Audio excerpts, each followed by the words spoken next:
This bespectacled young man studying diligently before you. Do you think he's a top student? Actually, he's a fighting genius with maxed out combat talent who has mastered all 18 martial arts to perfection. A fighting prodigy who at just a teenager's age completely learned Bruce Lee's Jeet Kune Do, can easily perform countless difficult moves on the neighborhood exercise equipment and handles thugs with 3 years of Muay Thai training with ease, taking them down with a single punch. But the protagonist's only goal is to study hard. Although his parents once hired him a tutor, without any talent in academics, the protagonist still couldn't improve his grades after years of tutoring, consistently ranking second to last in his class. But for the sake of his dream, he still hasn't given up. After graduation, he enrolled in a vocational high school known as Thug Elite School, where every student is an expert at fighting. Rather than calling it a school, it's more like a gathering place for gangsters where hierarchy is determined by strength. But this doesn't affect the protagonist's determination to study hard. He even wants to start a study group here. At this moment,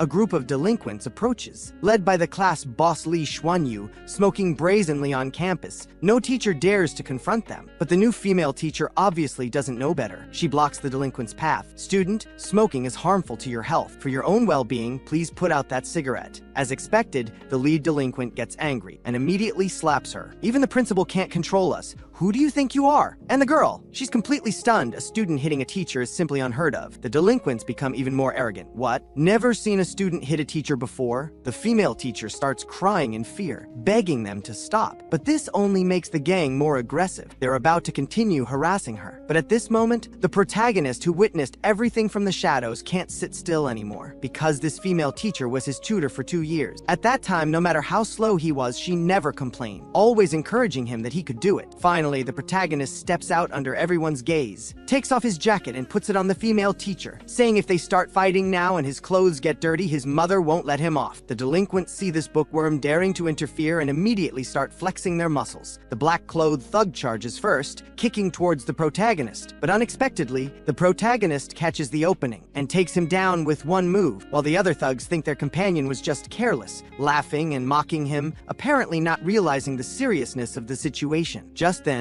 a second thug charges in, throwing a straight punch at the protagonist's face, while the protagonist falls into a flashback. Since childhood, he's had an almost obsessive interest in martial arts. His favorite thing to watch was martial arts videos. He had already finished studying Bruce Lee's Jeet Kune Do. To test his martial arts skills, he even entered the ring. But because his mother always opposed this interest, he could only study it secretly. Back to the present, the protagonist uses one Jeet Kune Do move to take down the charging thug, then strikes Bruce Lee's pose, signaling to the leader of the thugs. Soon the leader also charges at the protagonist. The protagonist does a 180-degree backflip and finishes with a kick, then lands steadily, the entire sequence flowing smoothly, beats the thug until he's foaming at the mouth. The girl watches with her mouth agape. The reason this guy isn't good at studying has been found. His talent is all in this area. Before the girl can recover, the protagonist reaches out his hand to her. "Teacher, I take back what I said earlier about asking you to leave. Please don't give up, but can you continue to tutor me?" Just like that, the protagonist's exploits quickly reach the ears of various bosses. They don't believe the protagonist has such strength. Even if he does, they'll make him leave the school. This bookworm has terrifying fighting talent. Whether it's Bruce Lee's Jeet Kune Do or various weapon techniques, he's mastered them all. If he joined the underworld, he'd definitely be a boss, but he only wants to study properly. Today, as usual, he's doing high-intensity training in the neighborhood, then times it perfectly to sneak back and pretend to be asleep. Sure enough, his mom comes to wake him up soon after. The protagonist pushes his glasses. Today, he must study hard too. And for someone without academic talent who wants to go to college, he must take the first step, which is to find companions who can get into college. The protagonist privately sized up his classmates. First, this guy yawning, already prepared to sleep through class, definitely won't work. This one grinning at a novel doesn't even need mentioning. Soon the protagonist notices a student, Kim Si-hyun, already actively reading a book before class starts. Just by the look in his eyes, he's the one the protagonist is looking for. So the protagonist greets this classmate every day, but is always directly ignored by Kim Si-hyun, because the protagonist doesn't look like a good student at all. But despite this, the protagonist persists tirelessly. Currently, Kim Si-hyun is washing his hands. He doesn't really not want to teach the protagonist, but teaching others in this kind of school seems too conspicuous. It's easy to become a target for delinquents. At this moment, someone suddenly taps on his shoulder. Kim Si-hyun thinks it's the protagonist being persistent again and is about to send him away. But the person who appears isn't the protagonist, but Chu Zai Wang, who has a place among the many any delinquents. He just wants to use Kim Si-hyun's clothes to wipe his hands. Now Kim Si-hyun's heart is tight with fear. He knows if he provokes this guy, he's definitely finished. On the other side of the scene, the female teacher is being reprimanded by the principal in the office because someone broke a window on her first day. In an office full of colleagues, the girl is scolded by the principal until she's humiliated. But leaving the principal's office, the girl is already completely disappointed with the school's education. She had already mentioned the incident of thugs smoking on campus, but neither teachers nor principal said they could do anything. What should she do now? At this moment, a loud smack interrupts the girl's contemplation. It's Kim Si-hyun being bullied in the equipment room. Before this, Kim Si-hyun had already been bullied for who knows how long, but the delinquents still use the most vicious methods to continuously assault Kim Si-hyun. Even though the girl watches this scene, watching a student in her class being bullied, after the previous incident, she's afraid to speak up. She knows that in this school, when such things happen, she's completely powerless. And just as the girl kneels on the ground, regretting her powerlessness, a pair of large hands suddenly pulls her up. It's the protagonist who just arrived. Teacher, the ground is too dirty. Yes, he was trying to ask Kim Si-hyun for study help, but couldn't find him, so he searched all the way here. The protagonist clenches his fists. Don't worry, Si-hyun is one of the few students aiming for college. If he transfers away, my study group will be hard to organize. The bullied Kim Si-hyun is now lying on the ground, constantly apologizing. This endless beating has already made him sob incoherently.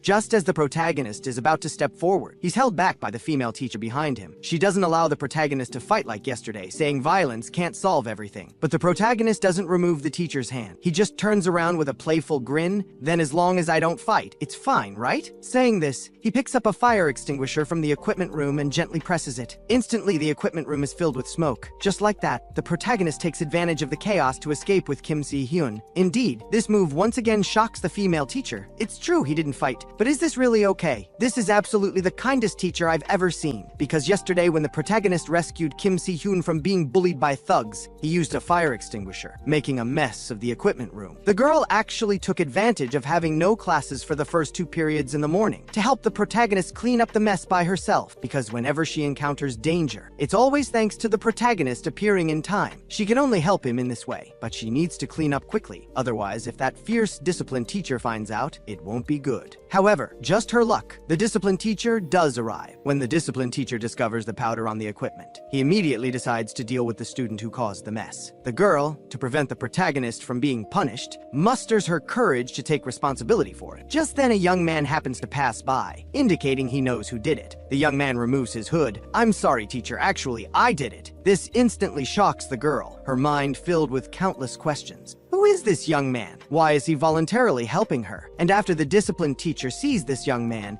he miraculously calms down. His attitude even becomes respectful. This makes the girl even more curious about who this young man is. On the other side of the scene, the protagonist is studying in the classroom. Kim Si-hyun advises the protagonist to give up. He's never seen someone so stupid. Even simple questions leave him clueless. But at the same time, Kim Si-hyun is also curious. The protagonist's skills are so extraordinary, and any profession related to physical ability would suit him. Why does he choose to study? The dejected protagonist weakly says, because he heard that perseverance comes from a strong physique. Thinking this would improve his academic performance is why he started learning. Even the protagonist himself is lamenting why he's so stupid. But although Kim Si-hyun verbally advises the protagonist to give up, in his heart he finds this person interesting. He even takes out notes he made during school. These contain all the knowledge from third-year middle school math, everything from the textbook and beyond. This is his all-purpose Bible. And Kim Si-hyun confidently states that with these, the protagonist can at least change from a super idiot to an ordinary idiot. Hearing he could become an ordinary idiot, the protagonist's eyes sparkle with stars. But at this moment, a chair suddenly hits the protagonist's head. It's Chuzai Huang from yesterday coming for revenge. He must teach this bookworm a lesson today to prove he's not to be trifled with. Now the protagonist's head is injured, blood flowing continuously from his head, and Chuzai Huang also discovers the notebook fallen on the ground. Seeing the protagonist's panicked expression, Chuzai Huang guesses this must be something the protagonist cherishes. Chuzai Huang takes out a lighter, intending to burn the notebook. The flame on the lighter warns him he's playing with fire, but he still lights it and casually throws it away. The protagonist tries to save it, but it's already too late. Scene changes. The principal is now flattering the school inspector. They ignore the fighting in school, putting all their effort into flattery. Walking along, the school inspector suddenly notices the female teacher cleaning and walks closer to examine her for a long time, feeling she looks somewhat familiar. The principal, afraid the inspector will will notice cigarette butts in the trash. Hurriedly tries to take the inspector elsewhere. Suddenly, a student runs over. It's Kim Si-hyun, who escaped from the classroom. He anxiously states there's an emergency. The classroom is on fire. Hearing this, the principal doesn't immediately take action, but chooses to please the inspector first. He first glares at Kim Si-hyun. "What nonsense are you talking about, kid?" Then turns to the inspector, saying the student is joking, since the fire alarm hasn't gone off. If it's discovered that the fire safety facilities are inadequate, the consequences would be serious. He wants to take the inspector elsewhere first, letting the discipline teacher handle it quickly. But this disgusting behavior only makes people more disheartened. Is this place really a school? Soon the female teacher and Kim Si-hyun run towards the classroom. But when they arrive, it's already too late, because the moment the notebook burned to ashes, the protagonist revealed a demonic expression. At this moment, Kim Si-hyun already has a premonition that a terrible disaster is about to occur. Remember this man, next year his grave will have grass a meter high. He dared to burn the study notes Kim Si-hyun gave to the protagonist. Now the dark side in the protagonist's heart has completely erupted, remembering when Kim Si-hyun gave him the notebook. That proud look, telling him with this he could change from a super idiot to an ordinary idiot. Finally, someone was willing to help him, and such an important thing was burned before his eyes. But the protagonist still gave the thug one last chance. Apologize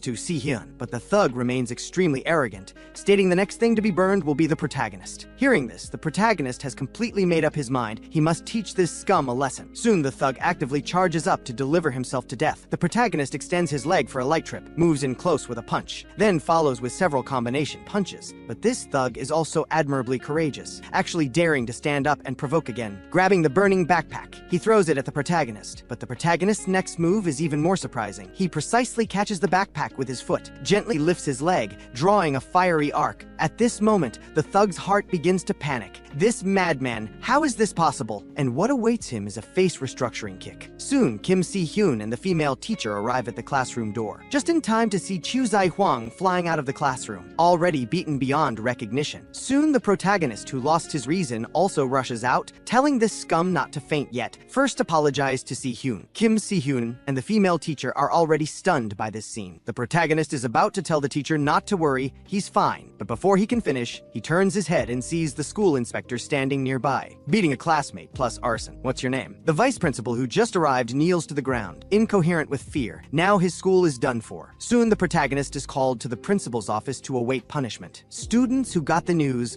all come to watch, not only setting fire to the classroom, but also beating up Yanbai Gang's Chu Zai-hwang. Now the protagonist has truly made a name for himself in this school. At this moment, the protagonist is regretting his impulsiveness. Will I be expelled? How will I explain to mom then? Suddenly the door moves, startling the protagonist. It's Kim Si-hyun coming to check on him. The protagonist tells him to leave quickly. Staying here will get him punished too. But Kim Si-hyun's next words make the protagonist feel incredibly warm. When our group leader is wrongly punished, of course I, as a group member, have to show up. Kim Si-hyun can't help but blame the protagonist. It's just a notebook. Was it worth being so impulsive? But the protagonist's next words, because it has your carefully made notes. The notes in that book were so neat. You must have put in a lot of effort at that time. Just thinking about all your effort being burned to ashes makes me very angry. These words once again leave Kim Si-hyun speechless with emotion. At this moment, he has completely accepted the protagonist. Kim Si-hyun scratches his face, looking forward to working with you from now on. Just then, the vice principal and others suddenly open the door and enter. As soon as they enter, they berate the protagonist without distinguishing right from wrong. And to please the school inspector, they casually issue an expulsion order to the protagonist. At this moment, the protagonist is already despondent. He had finally gotten this opportunity to study and made a friend to study with, and it ends like this. This scene has already made the female teacher furious. Is the protagonist really at fault for all this? No! It's the school that easily gives up on students. The female teacher is about to have her highest moment in the entire drama. Have you ever seen such a disgusting school? Fighting and brawling with no one to manage it, bullying classmates, campus violence, all are everyday occurrences, and when something happens, it's the weaker party that bears the responsibility. At this moment, the protagonist, who has been given an expulsion order, is in despair, and the vice principal, after issuing the punishment, just leaves with the school inspector, very easily deciding a student's fate. Finally, the female teacher bravely stands up. Although her body is already trembling with fear, she still hysterically shouts, "What's really wrong is this school. Yes, this school has long forgotten its original purpose. For the sake of pleasing an inspector, they easily cut off a child's future. What educators need to look at isn't the eyes of leaders,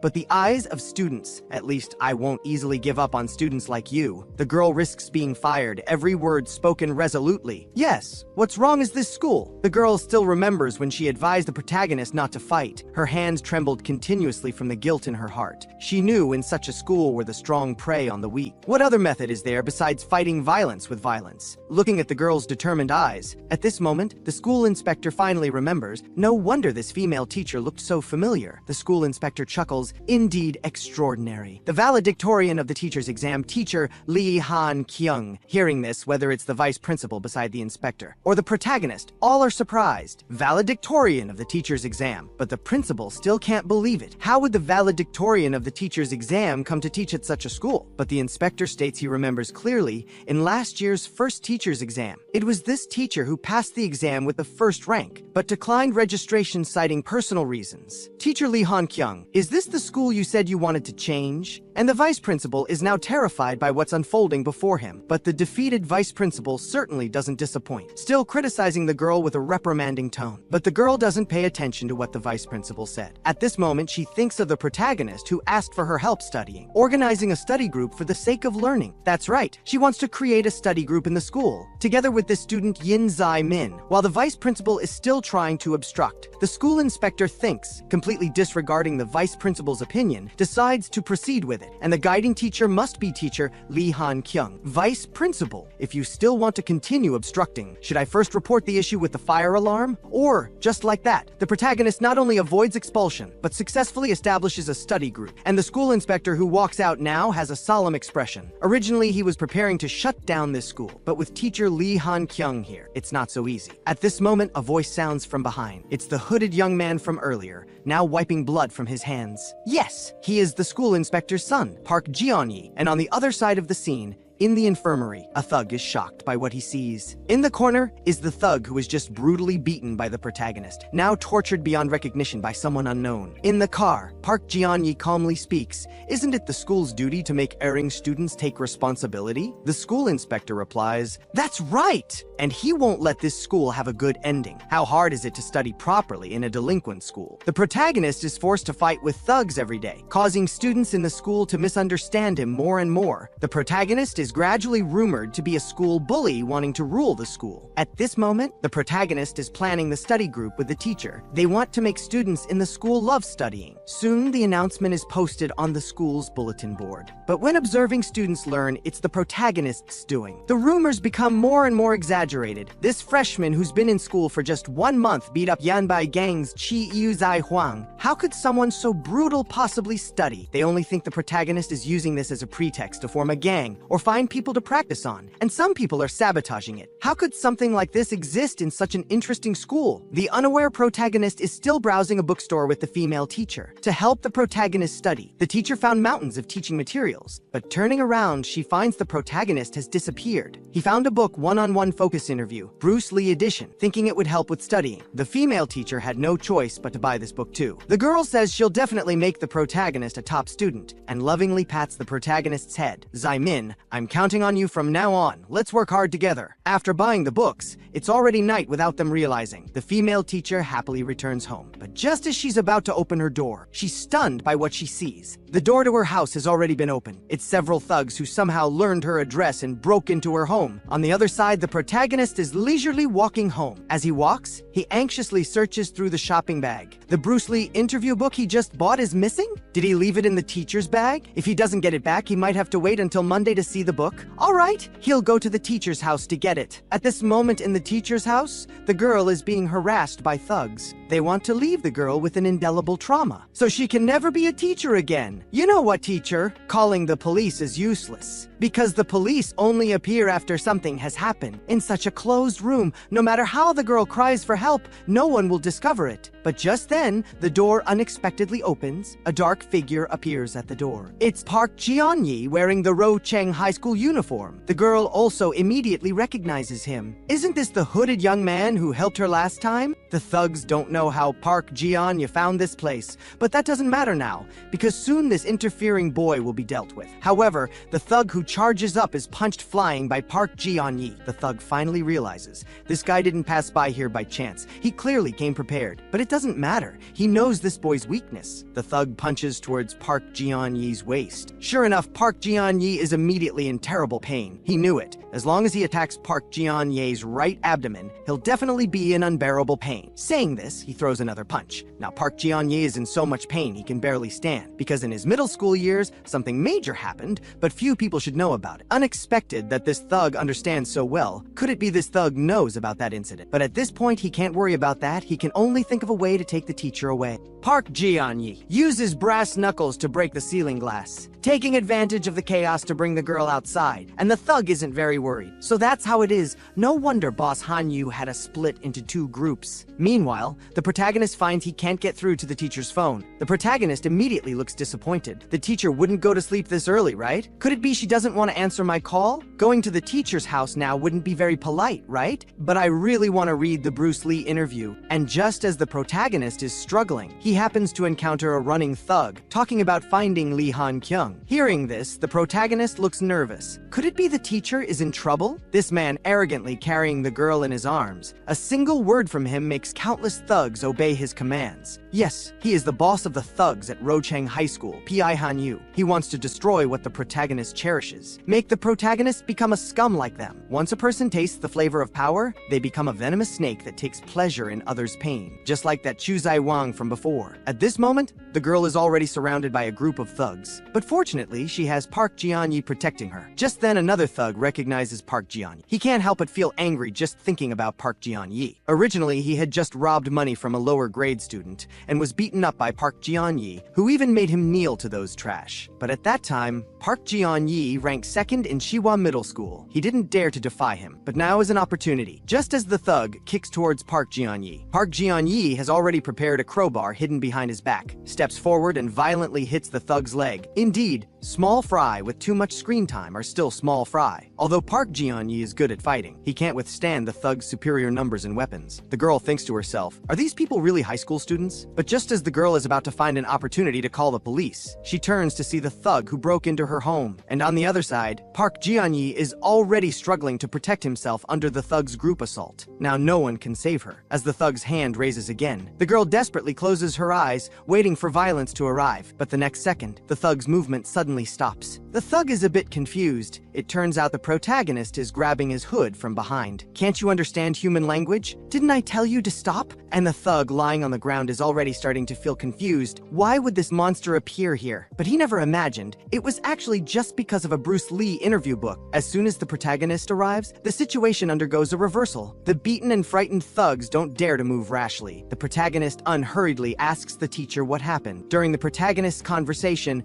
one of the thugs signals to a companion. Another thug nods slightly. While the teacher and protagonist are still concerned about Park Ji-on-yi's safety. Betting it all, two thugs simultaneously charge at the protagonist. Don't you know strength in numbers? But the next second, they're kicked flying by the protagonist. 1 foot each. Although many people means more strength, there are exceptions, and the scene of the protagonist easily handling two thugs is all seen by Park Ji-on-yi. Who is this guy? And while Park Ji-on-yi is distracted, a thug hits his abdomen with an iron chain. As Park Ji-on-yi grimaces in pain, another thug also raises a bat ready for a sneak attack. But the imagined attack doesn't come, because the thug is kicked flying by the protagonist. Then the protagonist picks up that thug's bat, specifically uses the bat to catch another thug's chain, pulls hard and yanks the chain from the thug's hand. Park Ji-on-yi is a bit confused. What is this guy doing taking away these things? Is he going to destroy the thug's weapons? No, this guy couldn't be. And now a thug has secretly taken a bottle. Although you've got some skills, kid. Even the strongest fighter can't handle a sneak attack, right? But now the protagonist's weapon is ready. With one precise strike, he shatters the thug's bottle. That's right. The protagonist's weapon is the nunchaku that Bruce Lee loved most. At this moment, the mother at home sees the schedule written by the protagonist and smiles contentedly. I wonder if this child has completed what's written here. Wait, what's this last line? Practiced nunchaku. Jeonye, I heard you transferred from America, so your English must be very good, right? The protagonist, who is gradually being surrounded by thugs, calmly speaks. Are you interested in learning about the study group? Although Park Ji-on-yi is very confused, he still reminds the protagonist that now isn't the time to talk about such things, right? But the protagonist just hands the shopping bag to Park Ji-on-yi, asking him to hold it. Park Ji-on-yi unconsciously accepts it, but later he realizes, this guy isn't planning to take on these people single-handedly, is he? This man has extraordinary fighting talent. In this school of thugs, he's invincible. But fools rush in where angels fear to tread. There are still thugs who want to test the protagonist's strength. The protagonist has no choice but to take out what he was planning to practice today, nunchaku. Having real sparring partners is obviously more efficient than practicing alone. Soon a thug charges at the protagonist. The protagonist strikes Bruce Lee's signature pose, then tries all of Bruce Lee's techniques on the thug. Soon another idiot charges at the protagonist. The protagonist swiftly spreads the nunchaku and takes away the thug's weapon, turns around with a sweeping leg, one more thug down. The last thug is also choked by the protagonist, forcefully pulled down. The thug has an intimate meeting with the ground. Just like that, amid the thug's pitiful cries, the protagonist swings the nunchaku with a whoosh whoosh whoosh, finishes and puts it away, leaving only a ground full of thugs crying in pain. This wasn't even a fight between equals, and the protagonist is still complaining about the nunchaku in his hand, made too casually and not suitable for practice. At this moment, Park Ji-on-ye has already been shocked countless times. Although he heard the protagonist took down Chu Zai-wang in one move, but this is too overpowered. The girl quickly runs over to express concern for the protagonist, asking if he's injured. But throughout, the thugs didn't even seem to touch his clothes. And just at this moment, a bang sounds. It's the thug from earlier being knocked down with a bottle. Now Park Ji-on-ye is stepping on the thug. You said you knew about that incident. How could I let you go? Yes, that incident was the East District random killing case that happened a few years ago. Since you're a small fry in Yanbai gang, you should know about it. This crowbar is what you use to pry open the door when breaking in. The reason home security facilities are inadequate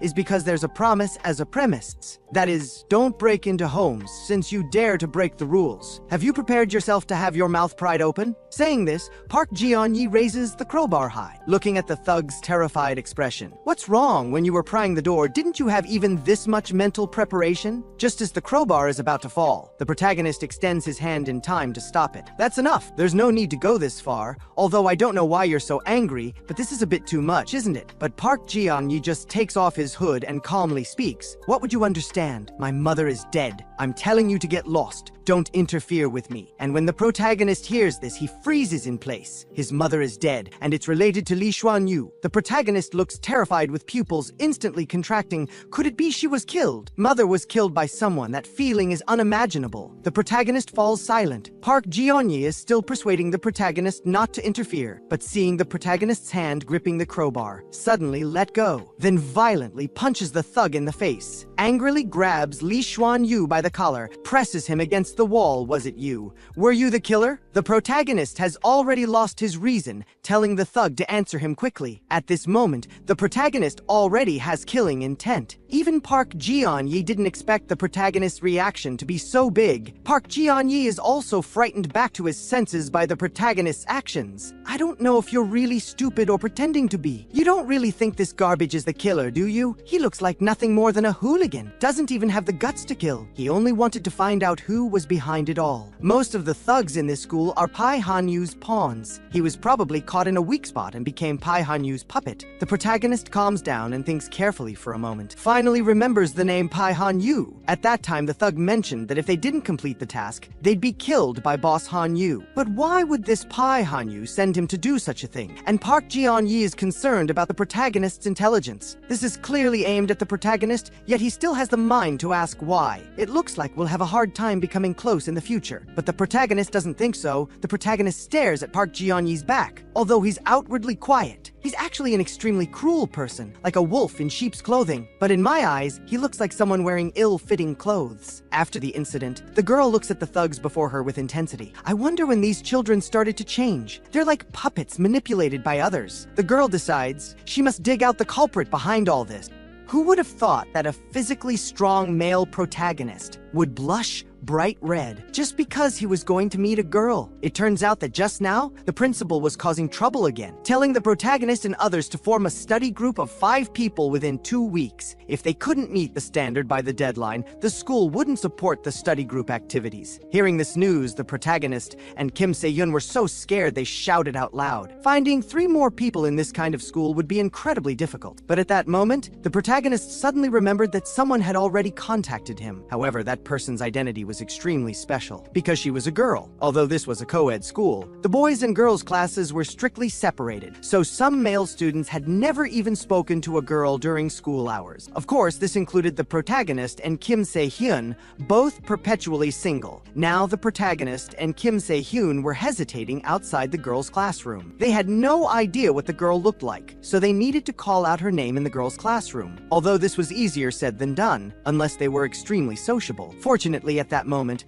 a student called out the girl's name, Ji-yu. The protagonist and Kim Se-hyun secretly rejoiced. Good, someone had called her for them. When Kim Se-hyun got a clear look at her appearance, he turned away in shock. It's her. Hearing that name, I should have realized sooner. He tugged at the protagonist, wanting to leave. It turned out this girl was the twin sister of troublemaker Lee Xuan-yu, and one of the most notorious female students in the school. How could someone like her possibly apply for a study group? But just as the two were about to leave, something unexpected happened. The girl who had just called Ziyu's name suddenly slapped Ji-yu hard just because Ji-yu hadn't done her homework for her. Clearly, Lee Ji-yu was being bullied at school. Then the girl snatched another girl's paper saying, "Did you already do it for me and forget to put it on my desk?" But what was written on the paper was midterm exam study plan. The girl casually threw the paper on the ground. "You don't really think you can study in this school, do you? You idiots, you're really trying hard." She raised her hand to slap the girl Choi Hee-won, but Ji-yu grabbed her wrist. Lee Ji-yu's face darkened as she said, "Didn't you say you could hit me? Don't bully the kind students. If you want to hit someone, just hit me." The girl wanted to use force, but found she couldn't move her arm at all. The girl was clearly furious, but could only continue bullying Ji-yu to vent her frustration. This made Choi Hee-won unable to watch. After being bullied, Lee Ji-yu lowered her head in silence as if she was used to it. Despite this, the girl continued to say vicious things to Lee Ji-yu. "If you're not satisfied, then hurry up and pay back what your brother owes." When the girl saw the study plan on the ground, she very casually spat her gum toward the paper, just as the gum was about to fall. To the surprise of the two girls, a finger caught the falling gum. It was the protagonist making his grand entrance. He could tolerate someone messing with girls, but when it came to anything related to studying, he couldn't stand it. So, under everyone's gaze, the protagonist intently examined the study plan. Midterm exam battle plan. How impressive! The protagonist was as happy as a child. "Did you make this?" Lee Ji-yu's face was filled with confusion. Compared to Lee Ji-yu, Kim Se-hyun was even more confused. Could this guy be some kind of social wizard? At that moment, a male student suddenly rushed into the classroom. "Hey, isn't this the first year who took down Chu Zai-hwang? Hey, first year, what are you doing with my girlfriend?" One look and the protagonist knew this guy meant trouble, thinking about what happened last time. The protagonist decided it would be better to slip away. Since Lee Ji-yu's boyfriend had arrived, the girl should be fine now, right? But soon, an even more terrifying instance of school bullying was about to occur. Just as the thug was about to inflict violence again, an unidentified object suddenly hit the back of his head. The thug reached back to feel it. "Damn, it's chewing gum." The thug angrily turned around. "Who the hell has a death wish?" Behind him, the protagonist took off his glasses and calmly said, "Isn't she your girlfriend? What are you doing?" The thug laughed in anger, removing the gum from his head while walking toward the protagonist. However, when he saw the protagonist's harmless expression, he became even angrier. He grabbed the protagonist's collar. "Damn, you want to fight?" But the result was that the fierce discipline teacher appeared, ordering the thug to go to the student council meeting, which ended this scene. Before leaving, the thug glared at the protagonist and said, "You just wait, first year." The protagonist immediately breathed a sigh of relief. The discipline teacher actually came. Thankfully, he didn't fight back just now. After the incident, the other students were still making sarcastic remarks that Ji-yu had ruined their fun. Lee Ji-yu, long accustomed to such treatment, left the classroom without looking back. After the incident, Kim Se-hyun was scolding the protagonist outside. "You actually challenged the student council because of a girl. If we offend the student council, we're finished." But the protagonist just said, "I couldn't just watch our group member get beaten up." Kim Se-hyun was about to say something when his expression froze. A figure was walking toward them. It was one of the girls who had been bullied in the classroom. The girl was a bit nervous. "Actually, I applied for the study group using Ji-yu's name." The girl lowered her head. "Please, I'm begging you. Please save Ji-yu." The protagonist and Kim Se-hyun were confused. "What do you mean by save Ji-yu?" Actually, the girl had been ostracized by classmates in middle school,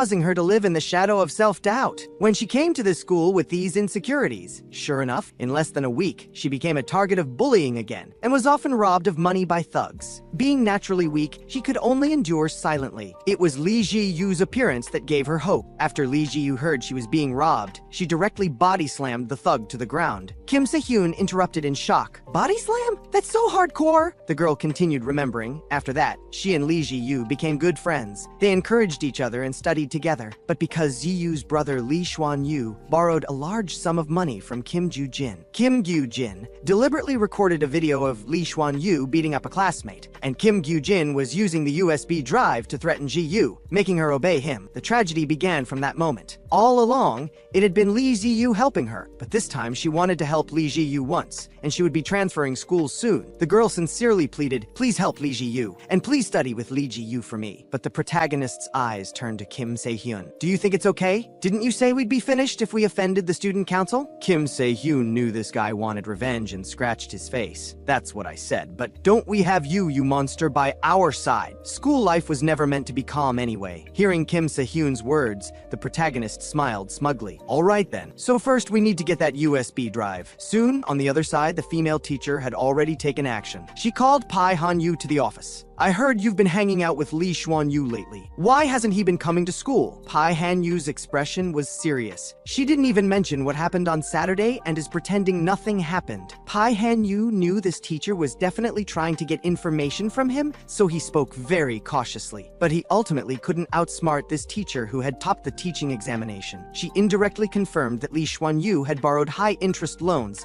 and that he knew Lee Ji-yu. Meanwhile, in the student council room, a fat boy was holding the USB drive that was used to threaten Lee Ji-yu. Thinking about whether to make a copy, he also wanted to use it to blackmail Lee Ji-yu. But what he didn't know was, a sneaky person was watching him through the door crack to get the USB drive containing Lee Xuan-yu's evidence. The protagonist was now hiding alone in the student council's cabinet, waiting to see what would happen. Just as the fat boy was about to copy the USB drive, the door to the student council suddenly opened. It was Kim Gyu-jin from the student council, who had just finished a meeting. The fat boy's actions were so obvious that Kim Gyu-jin immediately saw that he wanted to copy the USB drive. He immediately started mocking the fat boy. If anyone could copy this USB drive, Lee Ji-yu would have rebelled long ago. Kim Gyu-jin pointed at the fat boy. "Do you know why I always call you pighead?" Then he grabbed the fat boy, and with a body slam, he took the fat boy down. "Because you're so damn brainless. I always call you pighead. You don't really think you're cute, do you? Damn pighead." Another small thug immediately flattered him. As expected of someone who practices judo, "You're so skilled." Just as Kim Gyu-jin was about to pull out the USB drive, he suddenly let go. "No, since that's the case, let's do it today." He was going to upload Lee Xuan-yu's video online. Hearing this, the protagonist's expression immediately darkened. "Although I promised not to upload it if she obeyed, I never said I couldn't go back on my word." And think about it. Wouldn't it be extremely desperate if her only remaining relative was sent to juvenile detention amid a chorus of ridicule? The thug beside him immediately guessed Kim Gyu-jin's intention. He wanted to wait until Lee Xuan-yu experienced despair and self-destruction, then take advantage of the situation, as expected of the boss. Meanwhile, the protagonist in the cabinet silently took off his glasses, remembering the girl's pleading expression. The protagonist's gaze gradually turned cold. On the other side, the two small nobodies were watching the student council room from a distance. "Going in alone is too dangerous. There's no choice. Then let's do as we planned before and pretend to fight. Lure the student council out and then Jae-min can sneak in. He won. Just shout, 'You damn idiot,' okay? Got it?" The girl looked terrified. With her gentle personality, asking her to swear was extremely difficult. At that moment, Lee Ji-yu also happened to see this scene. Lee Ji-yu was a bit confused. What are they doing? Meanwhile, the teacher's interview with Han-woo had ended. Just about to leave, Han-yu turned back to give the teacher some advice. "Education is just a service, not a mission. If you really fantasize about being an upright teacher, then you're a fool." But the female teacher just smiled lightly. "Han-yu, teachers need to tell you a principle too. Even for people who seem desperate, even if there seems to be no hope of salvation, we can't give up." Meanwhile, the protagonist in the student council knocked down a small thug with one punch. His heart was also repeating the same words as the teacher. In this world, no one deserves to be abandoned. Kim Gyu-jin looked at the protagonist in front of him. "Wow, so you were hiding there all along. It seems the student council really isn't suitable for me. Now there's even this kind of fool who doesn't know his place showing off in front of me. You like Lee Ji-yu, right? Otherwise, why would you rush out as soon as Lee Ji-yu is mentioned? Hearing this, the protagonist blushed. Soon, the protagonist's eyes instinctively glanced toward the location of the USB drive. Kim Gyu-jin immediately discovered the protagonist's intention. The small thug who had been knocked down by the protagonist was now standing up. "Damn, you attacked me from behind!" But soon the protagonist's actions told him that he was trash, even in a face-to-face confrontation. The protagonist quickly answered Kim Gyu-jin's question. "No matter how ignorant I am, I know you're just trash." Kim Gyu-jin laughed in anger. He grabbed the protagonist's clothes, successfully making the protagonist lose his balance. With a throw, he pinned the protagonist to the ground. After taking down the protagonist, Kim Gyu-jin began to show off. "Damn, you're really light." But the next second he couldn't show off anymore because the protagonist had intentionally let himself be thrown there. The goal was to get the USB drive. In Kim Gyu-jin's furious gaze,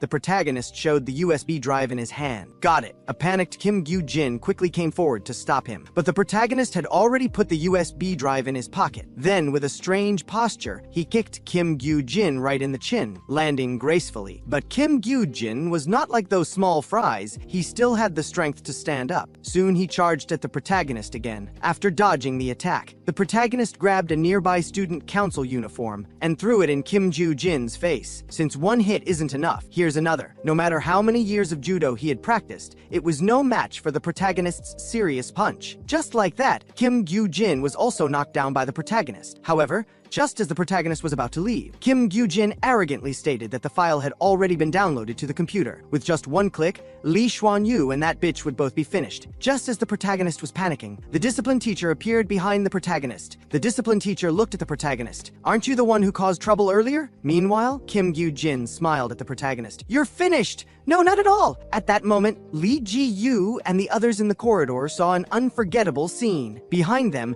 Kim Gyu-jin and the discipline teacher looked panicked, while the protagonist was running down the corridor, carrying a computer case. The protagonist was hugging the computer case, along with the monitor and keyboard, running desperately, with the discipline teacher and Kim Gyu-jin in hot pursuit. Lee Ji-yu was still confused. She had never seen anything so ridiculous. Kim Se-hyun sorted out his thoughts. USB drive, file, and Jae-min running with the computer. He immediately understood the reason. The protagonist was now carrying the computer case, running toward the practice room. He told Lee Ji-yu, "As long as I smash this, you won't have to endure humiliation anymore." However, at that moment, the protagonist accidentally stepped on the mouse cord, tripping over it. Kim Se-hyun quickly picked up the computer case and continued the relay. But at his speed, reaching the practice room would be too difficult. So Kim Se-hyun ran to the rooftop. As long as he threw this off the building, he could fulfill the promise. Just as Kim Se-hyun was about to throw the computer, he found Kim Gyu-jin opening the rooftop door. "It seems you've all gone crazy, huh? You dare throw it. I'll make you share the same fate as this computer." Kim Se-hyun looked terrified. Hanging his head, he carried the computer case toward Kim Gyu-jin. The next second, Kim Se-hyun suddenly made up his mind. He threw the computer case backward. Kim Gyu-jin watched helplessly as the computer case flew into the air. Just as Kim Gyu-jin was about to attack Kim Se-hyun, Lee Ji-yu appeared behind him. "Hello, idiot," followed by a body slam. Kim Gyu-jin fell to the ground along with the computer. But one slam wasn't enough for Lee Ji-yu. Thinking about how she had been blackmailed and bullied painfully, she slammed Kim Gyu-jin more than a dozen times. The rooftop was filled with Kim Gyu-jin's screams. Kim Se-hyun watched, his body cold with fear. It was too intense. He couldn't bear to watch anymore. Lee Ji-yu grabbed Kim Gyu-jin's hair, not getting up. Despite Kim Gyu-jin's continuous pleas for mercy, he was still subjected to Lee Ji-yu's cruel torture. At this moment, the student council members had also arrived at the rooftop, just in time to see Kim Gyu-jin kneeling before Lee Ji-yu in submission. Meanwhile, the protagonist was being taken by the discipline teacher for punishment. It ended up like this after all. I wonder if Se-hyun disposed of the computer. When he reached for his pocket, the USB drive was gone, so the protagonist began to struggle violently. At this moment, the USB drive had just been picked up by the girl who had bullied Lee Ji-yu. "Isn't this the USB drive that brother Ju-jin cherishes so much?" She was going to take the USB drive to Kim Ju-jin to curry favor. Choi Hee-won watched the girl leave. "We were just one step away. If she takes it, everyone's efforts will be in vain. She had to do something." Remembering the swear words she had been afraid to say, she took a deep breath. Then the girl shouted, "Stop! You idiot!" The girl in front immediately stopped. When she turned around angrily to look at Choi Hee-won, she saw Choi Hee-won already charging toward her. Remembering her helplessness when she was bullied, "Ji-yu, watch this!" Then came a hard punch. Both fell to the ground. The girl was shocked. I actually hit someone. Soon, a hand was placed on her shoulder. It was Lee Ji-yu and Kim Se-hyun who had just arrived. Did I see that right? Isn't this what a high school student at Lucheng should be like? At that moment, a person in black suddenly brushed past. It was Lee Xuan-yu. He was running toward Kim Gyu-jin with a knife. As Lee Xuan-yu got closer and closer to Kim Gyu-jin, the female teacher immediately stood in front of Lee Xuan-yu. At this point, the knife couldn't be stopped. The female teacher was stabbed without dodging. The female teacher covered her wounded abdomen, but still stood up bravely. Hyun-woo, don't you also have things you really want to do? Like studying. Wasn't your dream to become a teacher? Hearing what the girl said, Lee Xuan-yu turned his head in shock. How does she know? Actually, after Lee Xuan-yu bullied her, the female teacher had been investigating Lee Xuan-yu's situation because as a teacher, she could see through students' eyes. Lee Xuan-yu was not truly a bad child, but no matter how many times she asked, everyone kept quiet about Lee Xuan-yu's situation and advised her not to inquire further. You'll die. And when I say die, I don't mean figuratively, I mean literally. And when she mentioned the Yeonbaek gang, the vice principal's reaction was even more intense. Even this school might be connected to that gang. She could feel that Pai Han-yu's presence was influencing this school, and Lee Xuan-yu was one of the victims. The real breakthrough came last Saturday. After the protagonist had dealt with all the thugs, she had talked to Lee Xuan-yu alone. When she mentioned Pai Han-yu, Lee Xuan-yu ran away without looking back. In the end, it was another small thug, Lee Hoon, who told her. The girl threatened to call the police, making Lee Hoon tell her everything he knew. Lee Hoon had just said the first sentence when the girl interrupted him. What? First in the school? Because Lee Xuan-yu was an orphan. He had once worked very hard at his studies, even ranking first in the school to change his future. But later, the orphanage where Lee Xuan-yu lived collapsed due to bribery issues. Lee Xuan-yu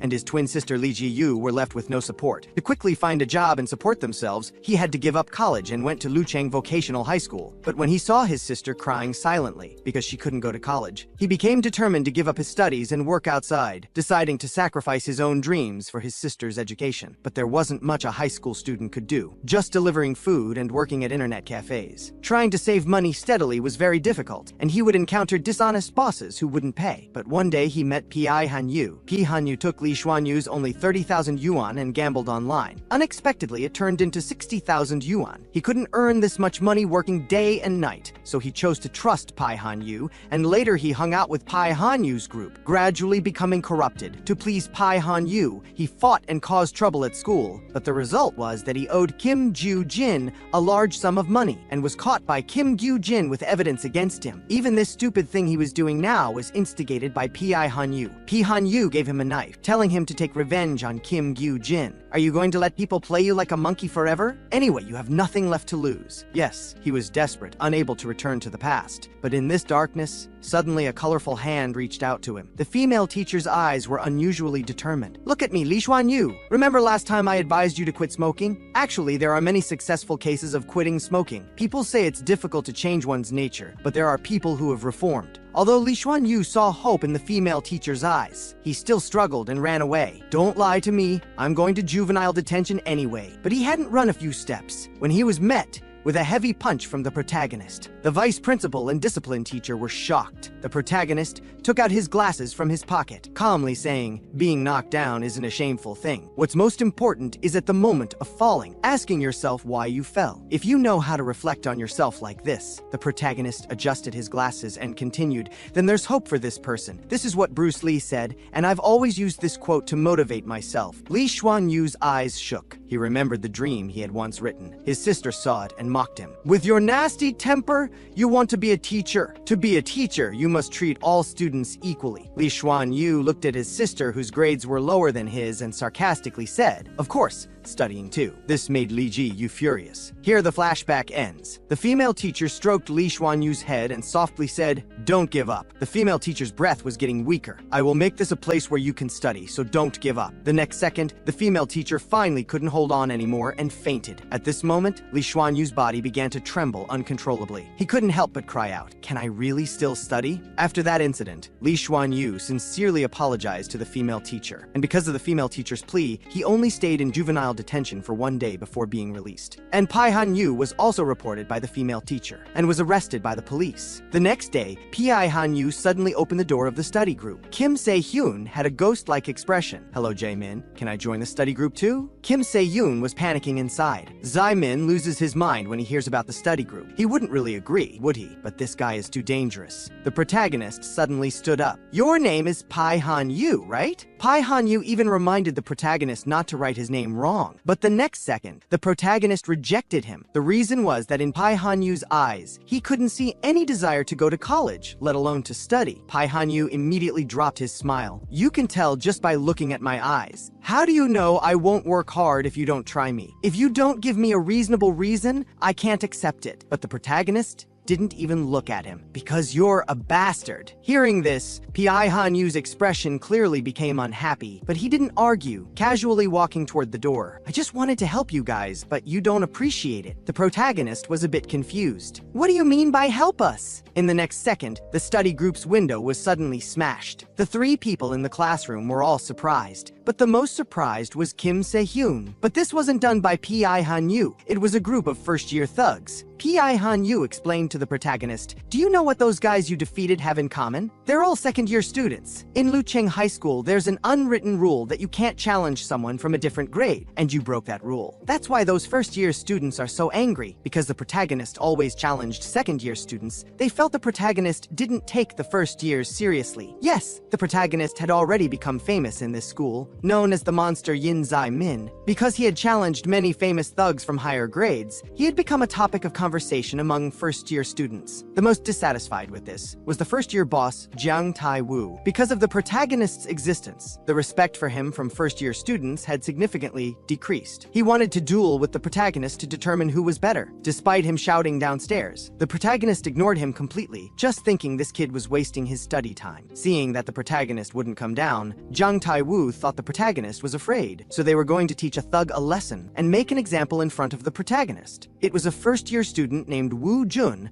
ranked 16th among first years. He even talked about dominating Lucheng Middle School. How laughable. And the most laughable thing was this. Jiang Tai-woo held up a piece of paper. It was the study group's club application form. This guy could be a good thug, but he insists on being a bookworm. Doesn't he know it's embarrassing? The thug said as he tore the application form in half. What he didn't expect was that the protagonist suddenly jumped down from the rooftop. Jiang Tai-woo was shocked. After all that provocation, he didn't get angry, but he got angry because of a piece of paper. The protagonist swiftly pinned Jiang Tai-woo to the ground. Give me that application form. The first-year students who had been shouting just now were now too shocked to speak. The protagonist pressed down on Jiang Tai-woo with one hand and quickly grabbed the study group application form with the other. Sorry, but anyone who wants to study is under my protection. This is a school of thugs where the strong prey on the weak. The strong can form gangs, making thugs with lower rankings obey their orders. The weak can only be bullied, becoming toys for others' amusement. At this moment, because his group member was being bullied, the protagonist inadvertently entered into a first-year student's dispute. There are 3 ranked thugs here now, which means this is an official duel at Lucheng Vocational High. But the protagonist knew nothing about this and was still looking at Lee Jun's study group application form. Lee Jun had written on the application form, "Dominate Lucheng High." The protagonist expressed great admiration for this, wanting to dominate Lucheng High with studying. That's manly enough. Jiang Tai-woo, who was being ignored by the protagonist, couldn't contain his anger. He knocked off the protagonist's glasses. What do you mean by turning your back to me during a fight? Oh right, I've said whoever holds this useless paper gets beaten. Why is it in your hand? The thug challenged the protagonist's limits again and again. In the protagonist's world, insulting studying is taboo. The thug immediately received a serious punch from the protagonist. The thug who had been so arrogant just now staggered. In everyone's gaze, with a bang, he knelt down. The protagonist's eyes turned cold. I don't have time to fight with you now, but the scene of the protagonist taking down the first-year boss with one punch had been deeply imprinted in the watching thug's eyes. This was a historic moment at Lucheng Vocational High. A guy without a ranking had settled the number 1 with one punch, meaning the number 1 ranking had now changed hands. The protagonist looked at Lee Jun, who hadn't recovered yet. Let's go upstairs. The next second, Lee Jun was kicked out by the protagonist. You said dominate Lucheng High, but you meant dominate it with your fists. Sorry, our study group is for students to focus on studying, not to help you dominate Lucheng High. Lee Jun was anxiously knocking on the glass outside. Isn't learning to fight also learning? I'll definitely study seriously. However, no one was paying attention to him. Lee Jun scratched his head. What if I also study? Just as he was about to give up, the protagonist suddenly opened the door. Really? You really want to study? The next second, mountains of textbooks were piled in front of him. Then the protagonist left with the words, going to to visit the teacher, although there were mountains of test papers in front of him. When Lee Jun thought about the protagonist's incredible strength, he was determined to make the protagonist his master. Suddenly, a gust of wind blew by. Lee Jun quickly went to pick up the papers on the ground. At that moment, a middle-aged man appeared at the door. "Are you Yin Zai-min? I suppose you've heard I'm from the Yeonbaek family, here to recruit people." Lee Jun was startled. Yeonbaek gang? It was said that the Yeonbaek gang would select high-ranking students for key training, like a country's standing army. That rumor was actually true. That person who has no interest in fighting because I've become the #1, I can't let my future master fall into danger. Thinking this, Lee Jun's eyes turned cold. "Yes,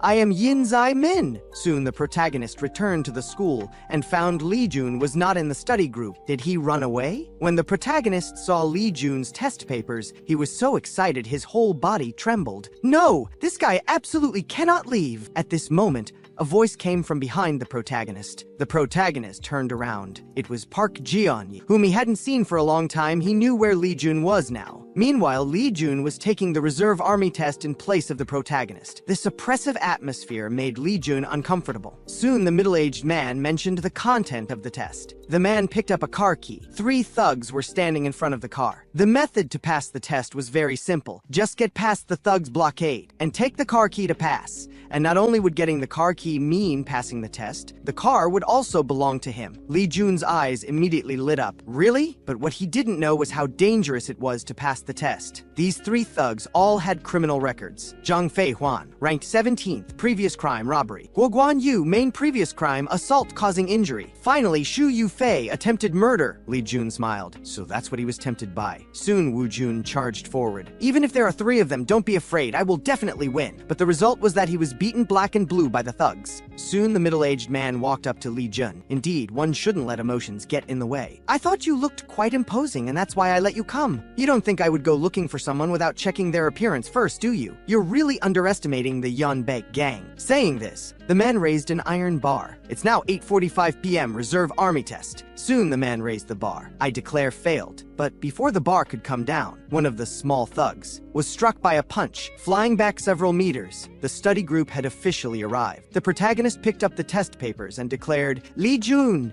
study group grade, pass."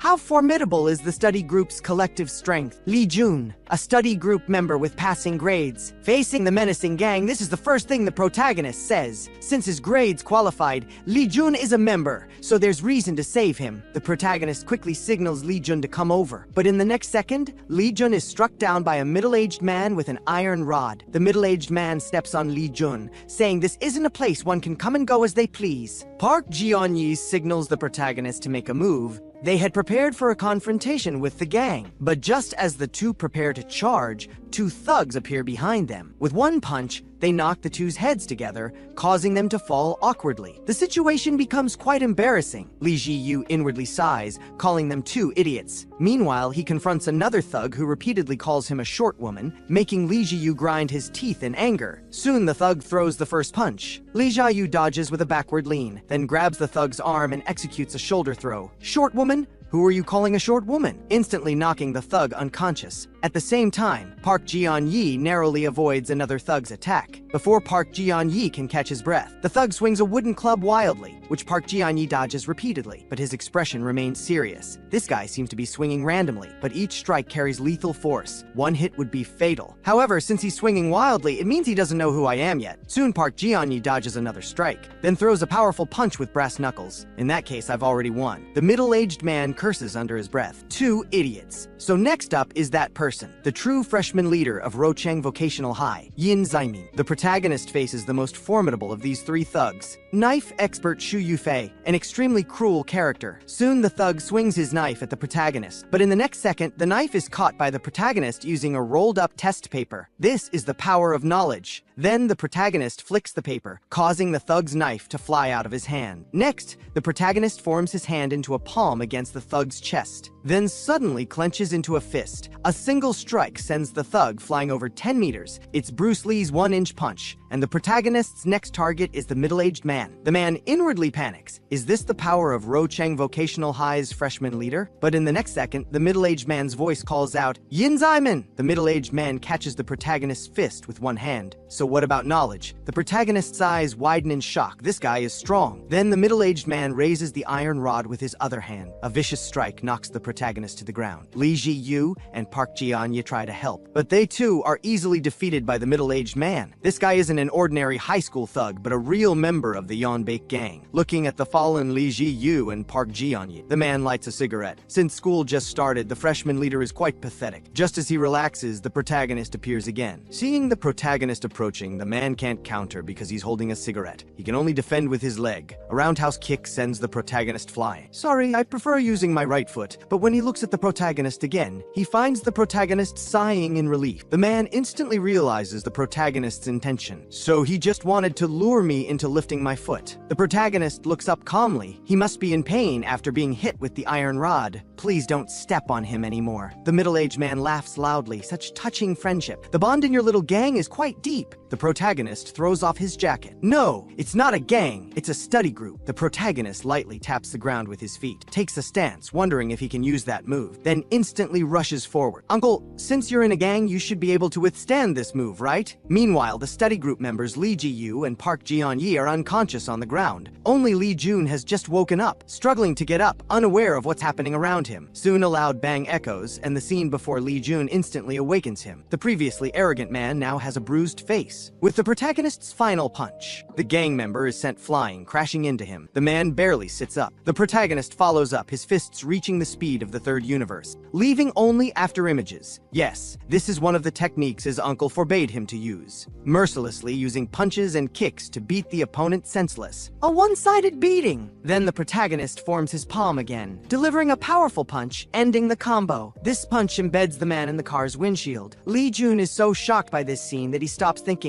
this is impossible. Were all the previous opponents just small fries? Such a powerful person actually considers me a rival. He feels his heart racing. It's the feeling of excitement. Lee Jun, coming to his senses, shouts at the protagonist, I'm actually this amazing person's rival. But he doesn't know that the protagonist meant competition in studies. The protagonist puts his glasses back on. Now these thugs are dealt with. Lee Ji-yu and Park Ji-on-yi have also regained consciousness. The study group is safe, so let's leave these thugs to the police. But before they can relax, the previously silent car suddenly speeds off. The protagonist and others look panicked. At the same time, Lee Jun spots the person he's been looking for. Could he be the fourth trial candidate the middle-aged man mentioned? Without time to think, Lee Jun reacts faster than the protagonist, quickly pushing the protagonist aside. Thank you for making me your rival. But the protagonist doesn't let him play hero successfully, grabbing Lee Jun's wrist. Meanwhile, the car speeds past. Lee Jae-yu, who just woke up, is still scolding the man, saying there's a limit to scaring people. But Park Ji-on-yi knows this person deliberately tried to run them over. The man offers an olive branch to the protagonist, inviting him to join the Yeonbaek gang, saying with the protagonist's strength, he could bypass the regular army and become a Yeonbaek gang member directly. The protagonist just adjusts his glasses. No, we're going to get into university. This statement makes Park Ji-on-yi and Lee Ji-yu feel so embarrassed they want to find a place to hide. The man thinks for a moment. Having heard about the school organizing study groups, it seems it's not a joke. Suddenly, the man's expression darkens. I'll remember you. You little kids from Rocheng Vocational High Study Group. Then the man rolls up the window preparing to leave, but suddenly pauses. Hey, you're really ridiculous. Attending your mother's former school. Are you trying to mourn her? Hearing this,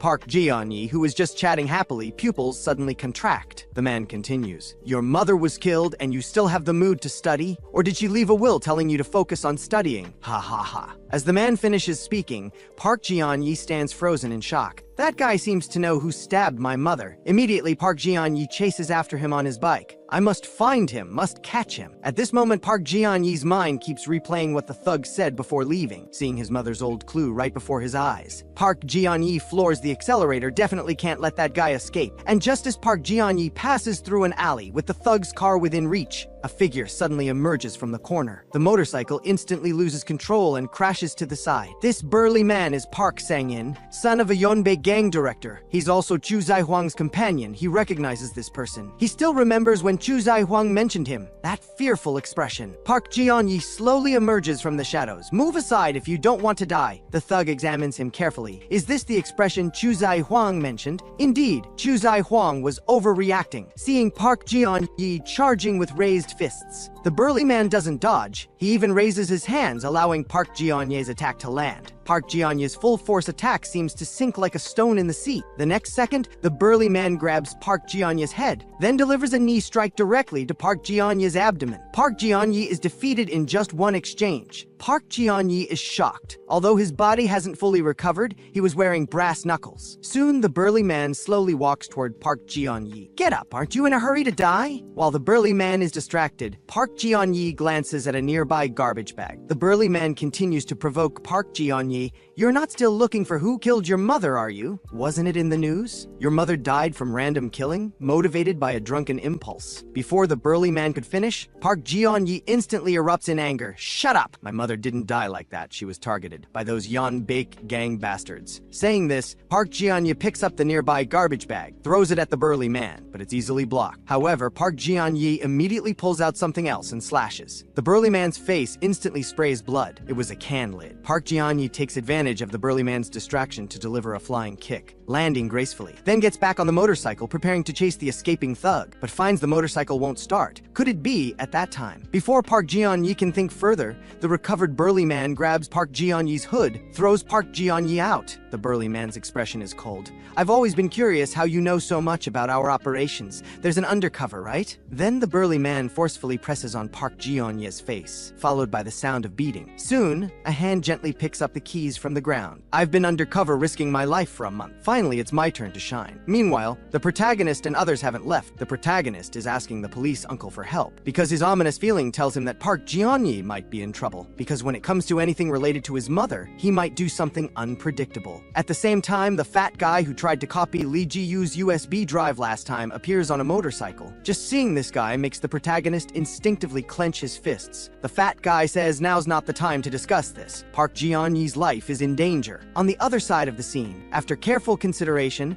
the police uncle feels he shouldn't commit police resources based on the protagonist's absurd premonition. Although the protagonist knows Park Ji-on-ye shows a terrifying side when it involves his mother, he can't tell the police this. Just then, the police suddenly asks, "Is that disoriented gang member also beaten by you guys?" Hearing this, Lee Jun immediately runs out to show off. No, it was our study group leader, my rival, who defeated him single-handedly, and specifically emphasizes the word rival. However, upon confirmation, the police officer is stunned. One person couldn't possibly. After all, the opponent is a gang member, and even an official member of the Yonbei gang. This guy is too outrageous. But the next second, the police officer's expression darkened. Do you know you've committed a crime? Yin Ximan and Li Ziyu, for violating violence prevention laws, I should arrest you immediately. The study group members are still defending the protagonist and Li Ji-yu, but the protagonist knows. This is what teacher Han Kyung mentioned, not beautifying violence under any circumstances. But the next moment, the police officer changes his tone. That's what I'm supposed to say, but because of the Yonbei gang's appearance, there has been too much injustice. They say the police are the people's shield, but if this shield has cracks, then it can't function normally. As a police officer, I can't praise you, but I can't blame you either. The police officer suddenly grasps the protagonist's hand. I should apologize to you. I shouldn't let gangs freely enter and exit the school. Then the police uncle leaves a business card and departs. The police uncle suddenly looks confident. Even if you're powerful, you'll still need the backing of a national public servant like me. Study hard, everyone. Soon, in the car, the police uncle picks up the phone to report the situation to someone else, telling everything that happened tonight in detail. The person on the other end of the phone is teacher Lee Han Kyung, who is recovering in the hospital. Meanwhile, Park Ji-on-ye is tied to a chair by several thugs. Nearby thugs are discussing, did we beat him too hard? This guy won't reveal who the undercover is no matter what. Still talking about finding who stabbed his mother, it's pitiful. Park Ji-on-ye keeps thinking to himself. He has already notified Jung Daoksun. If Ximan comes, although it's a bit embarrassing, there might still be a chance. But the thugs don't want to give Park Ji-on-ye a chance. The one with dreadlocks suddenly bends down. You won't talk. Then I'll send you to meet your mother now. At this moment, the doorknob suddenly makes a clicking sound. After a period of silence, a figure kicks the door open forcefully. Everyone looks confused. Park Ji-yeon's first thought is that Yin Zaimin has arrived. Soon the person's voice rings out, "No, Yin Zaimin is studying at home. I just gave him my number and this guy contacted me." The police uncle clenches his fists. "Let's make this quick, it's overtime now." Never anger a civil servant during off-duty hours, because you don't know how badly they want to finish work. At this moment, the police uncle defeats the thugs one by one, under Park Ji-yeon's shocked gaze. In an instant, all the thugs in the room are on the ground, frightening the two thug leaders into quickly getting in their car to escape. They know this guy isn't someone their underlings can handle, because this police officer is a 4-star figure on Pi Hanyu's blacklist. But then the burly man suddenly seems to remember something. The last 4-star person was Park Ji-yeon's mother, Woo Jinghwa. Meanwhile, Park Ji-yeon has been untied by the police uncle. Seeing Park Ji-yeon's hateful gaze, the police uncle feels a bit guilty, because he was one of the police officers who arrived too late back then. That year, he was pursuing Yeonbaek gang members when he witnessed such a tragedy. He still remembers the child's gaze and words, "Why are you so late? I'm asking you damned bastards, why are you so late?" That scene has haunted him to this day, and just as the police uncle's thoughts return, he finds Park Ji-yeon already staggering away. Looking at the boy's dejected figure, the police uncle holds back for a long time before saying, "Are you hurt?" Receiving only Park Ji-yeon's resentful gaze, the police uncle sighs helplessly. It's understandable to resent the police after experiencing such a tragedy, but you shouldn't abuse yourself like this. Soon, the studying protagonist's phone rings. The protagonist checks his phone. It's a notification from the police uncle that Park Ji-yeon has gone home. The protagonist finally relaxes. Just then, the protagonist looks surprised. Without knowing when, the study group has created a group chat. The members are chatting enthusiastically, full of laughter and joy. The police uncle who sent the message is sitting in the office, looking at the texts exchanged with the protagonist. "That Yin Zaimin guy is quite interesting, and those kids all radiate positive energy. It would be nice to get closer to them." Recalling Lee Jun's excited expression when mentioning his rival, the police uncle smiles. "A rival, huh? Good luck, Rocheng Vocational High Study Group. Maybe you really can change this school." On the other side, Pi Hanyu looks at the blacklist in his hand. "Want to make this a place where one can focus on studying? I absolutely won't let that happen." And on his list,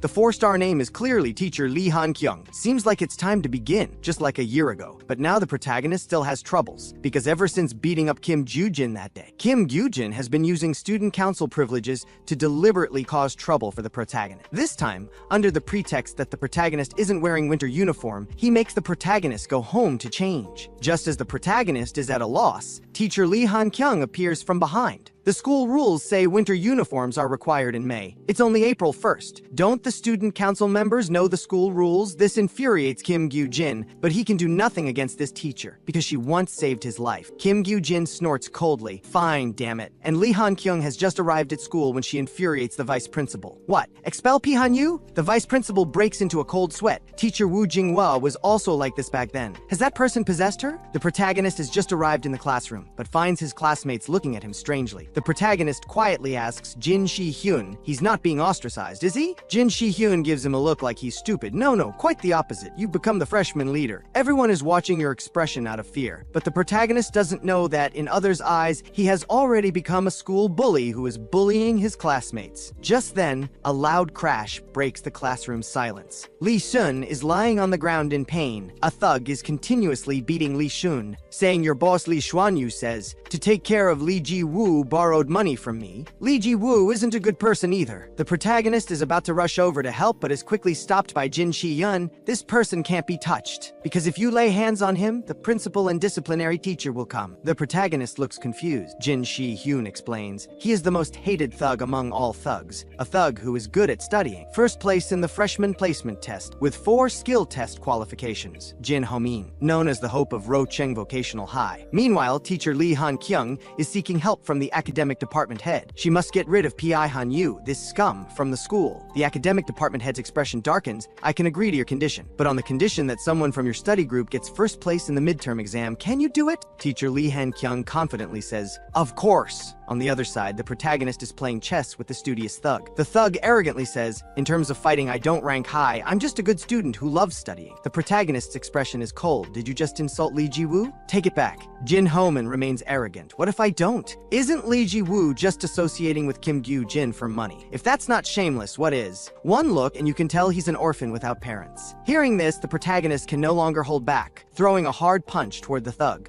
but stopping just before the thug's face. The class immediately becomes agitated. Didn't hit? Just saw him swing, right? This stance is really not bluffing. Jin Homan glances and continues to mock. Wow. As expected of the ranking leader, feeling pain without being hit. Soon the vice principal also appears at the door. Jin Homan turns to mock. What's the point of being the fighting leader? Jin Shi-hyun now realizes he knew the vice principal would come and deliberately provoked the protagonist. The protagonist's expression is gloomy. How many days until the midterm exam? Soon in the study group they just held a quiz test. The protagonist scored last place again. Now thinking about what the thug said before leaving, the protagonist is shaking with anger. Suddenly the protagonist stands up forcefully. Teacher, this midterm exam I want to rank first in the school. Teacher Lee Han-kyung is a bit surprised. Rank first. Has this child been struck by something? She hasn't even had time to mention the academic department's matter, and this child is already full of fighting spirit. But teacher Lee Han-kyung suddenly puts on a serious face. Studying isn't just about emotional drive. The female teacher suddenly sets up a whiteboard. Let's first look at the February placement test results. Lee Ji-woo and Choi Hee-won immediately show terrified expressions. Teacher, don't embarrass us. Lee Han-kyung continues to announce. Lee Ji-woo total score 42 points, average 14, school ranking 180th. Lee Jin total score 94, average 31, grade ranking 132nd. Choi Hee-won total score 56, average 19, grade ranking 162nd. Finally, the female teacher turns to the protagonist. Yin Zyman, total score 24, not average but total, average 8 points, third last in school. The protagonist instantly looks dejected. Jin Shi-hyun quickly consoles him, but thinks to himself, 8 points? Even random guessing would score higher. The teacher's voice comes. Finally, Jin Shi-hyun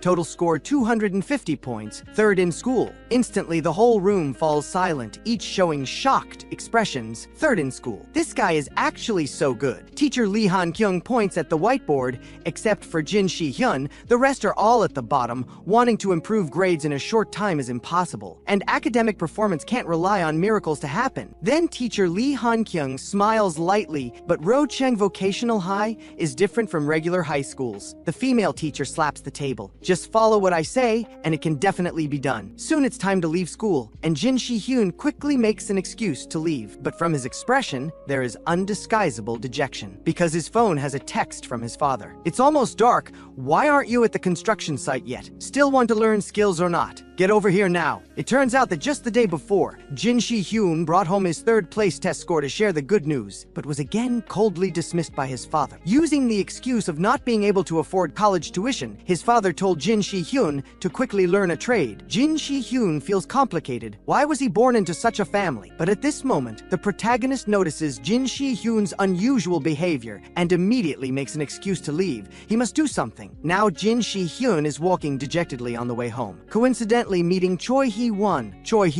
with a blushing face. How about we go home together? Little do they know that several thugs in the alley have already noticed them. The thug's expression is venomous. Bring them to me. At the thug's command, Jin Shi-hyun and Choi Hee-won are captured, using Jin Shi-hyun for entertainment, wanting to see how many nose flicks it takes to make him bleed. And the person who caught Choi Hee-won is the best friend of the girl who was hit by Choi Hee-won last time. The girl continuously uses crude and vulgar language to insult Choi Hee-won. With a loud slap, a heavy blow lands on Choi Hee-won's face, making her body tremble. Only Jin Shi-hyun knows that back then, if it wasn't because she was about to transfer schools, Choi Hee-won wouldn't have had the courage to hit someone. Actually, after the fight with the gang last time, because Jin Shi-hyun and Choi Hee-won were heading in the same direction, Jin Shi-hyun walked her home. During their conversation, Jin Shi-hyun accidentally revealed his true thoughts. He always felt that being beside the protagonist was like being the sidekick in a comic who only shouts amazing from the side. If Yin Zyman is the protagonist of the comic, he might just be a minor supporting character. But hearing this, Choi Hee-won showed a puzzled expression. Is that so? I think you're underestimating yourself. Just speaking of throwing the computer tower down in front of Kim Joo-jin last time, that's not something everyone could do. And when seeking help from the police at the station, it was Jin Shi-hyun's clear explanation of the situation to the police that got them police assistance. In short, don't look down on yourself. Recalling Choi Hee-won's smile at that time, Jin Shi-hyun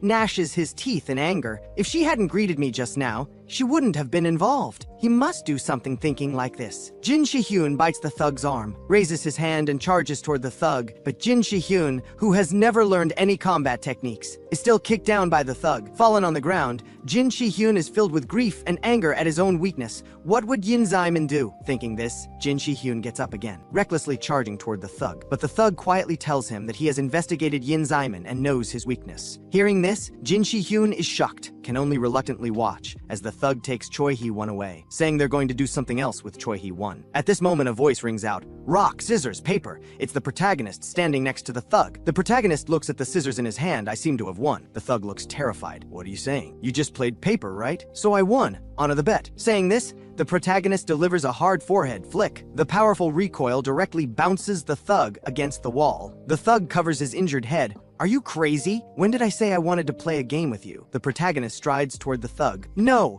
it's me who wants to play a game with you." The forehead flicking game. Jin Shi-hyun looks surprised. "Game? Is this guy standing up for me?" But now the thug is already humiliated, raising his fist and charging toward the protagonist. The protagonist says rock, scissors, paper, then steadily catches the thug's attack with his palm. The protagonist raises his other hand. "Well, I win again." On the other side of the scene, Lee Ji-woo and Lee Jun are playing a shooting game at the arcade. Lee Ji-woo shouts, "Aim quickly. Kill him and we win." At the same time, says along with the protagonist, "Blow his head open." Another hard forehead flick lands. The thug again crashes into the familiar wall. The protagonist calmly says, 2-0. "Let's continue. Rock, scissors, paper. This time I choose rock." The scheming thug quickly signals to his companion behind. The thug behind immediately understands and takes out his phone, judging by their smooth coordination. This isn't their first time. Choi Hee-won quickly warns, seeing the scene of the protagonist beating the thug about to be recorded. The protagonist immediately realizes, striding toward the thug, "Sorry, I have camera phobia." Saying this, he kicks the thug's phone away, and just as the protagonist lands, another thug also takes out his phone, but the phone is similarly kicked away. The phone lands on the ground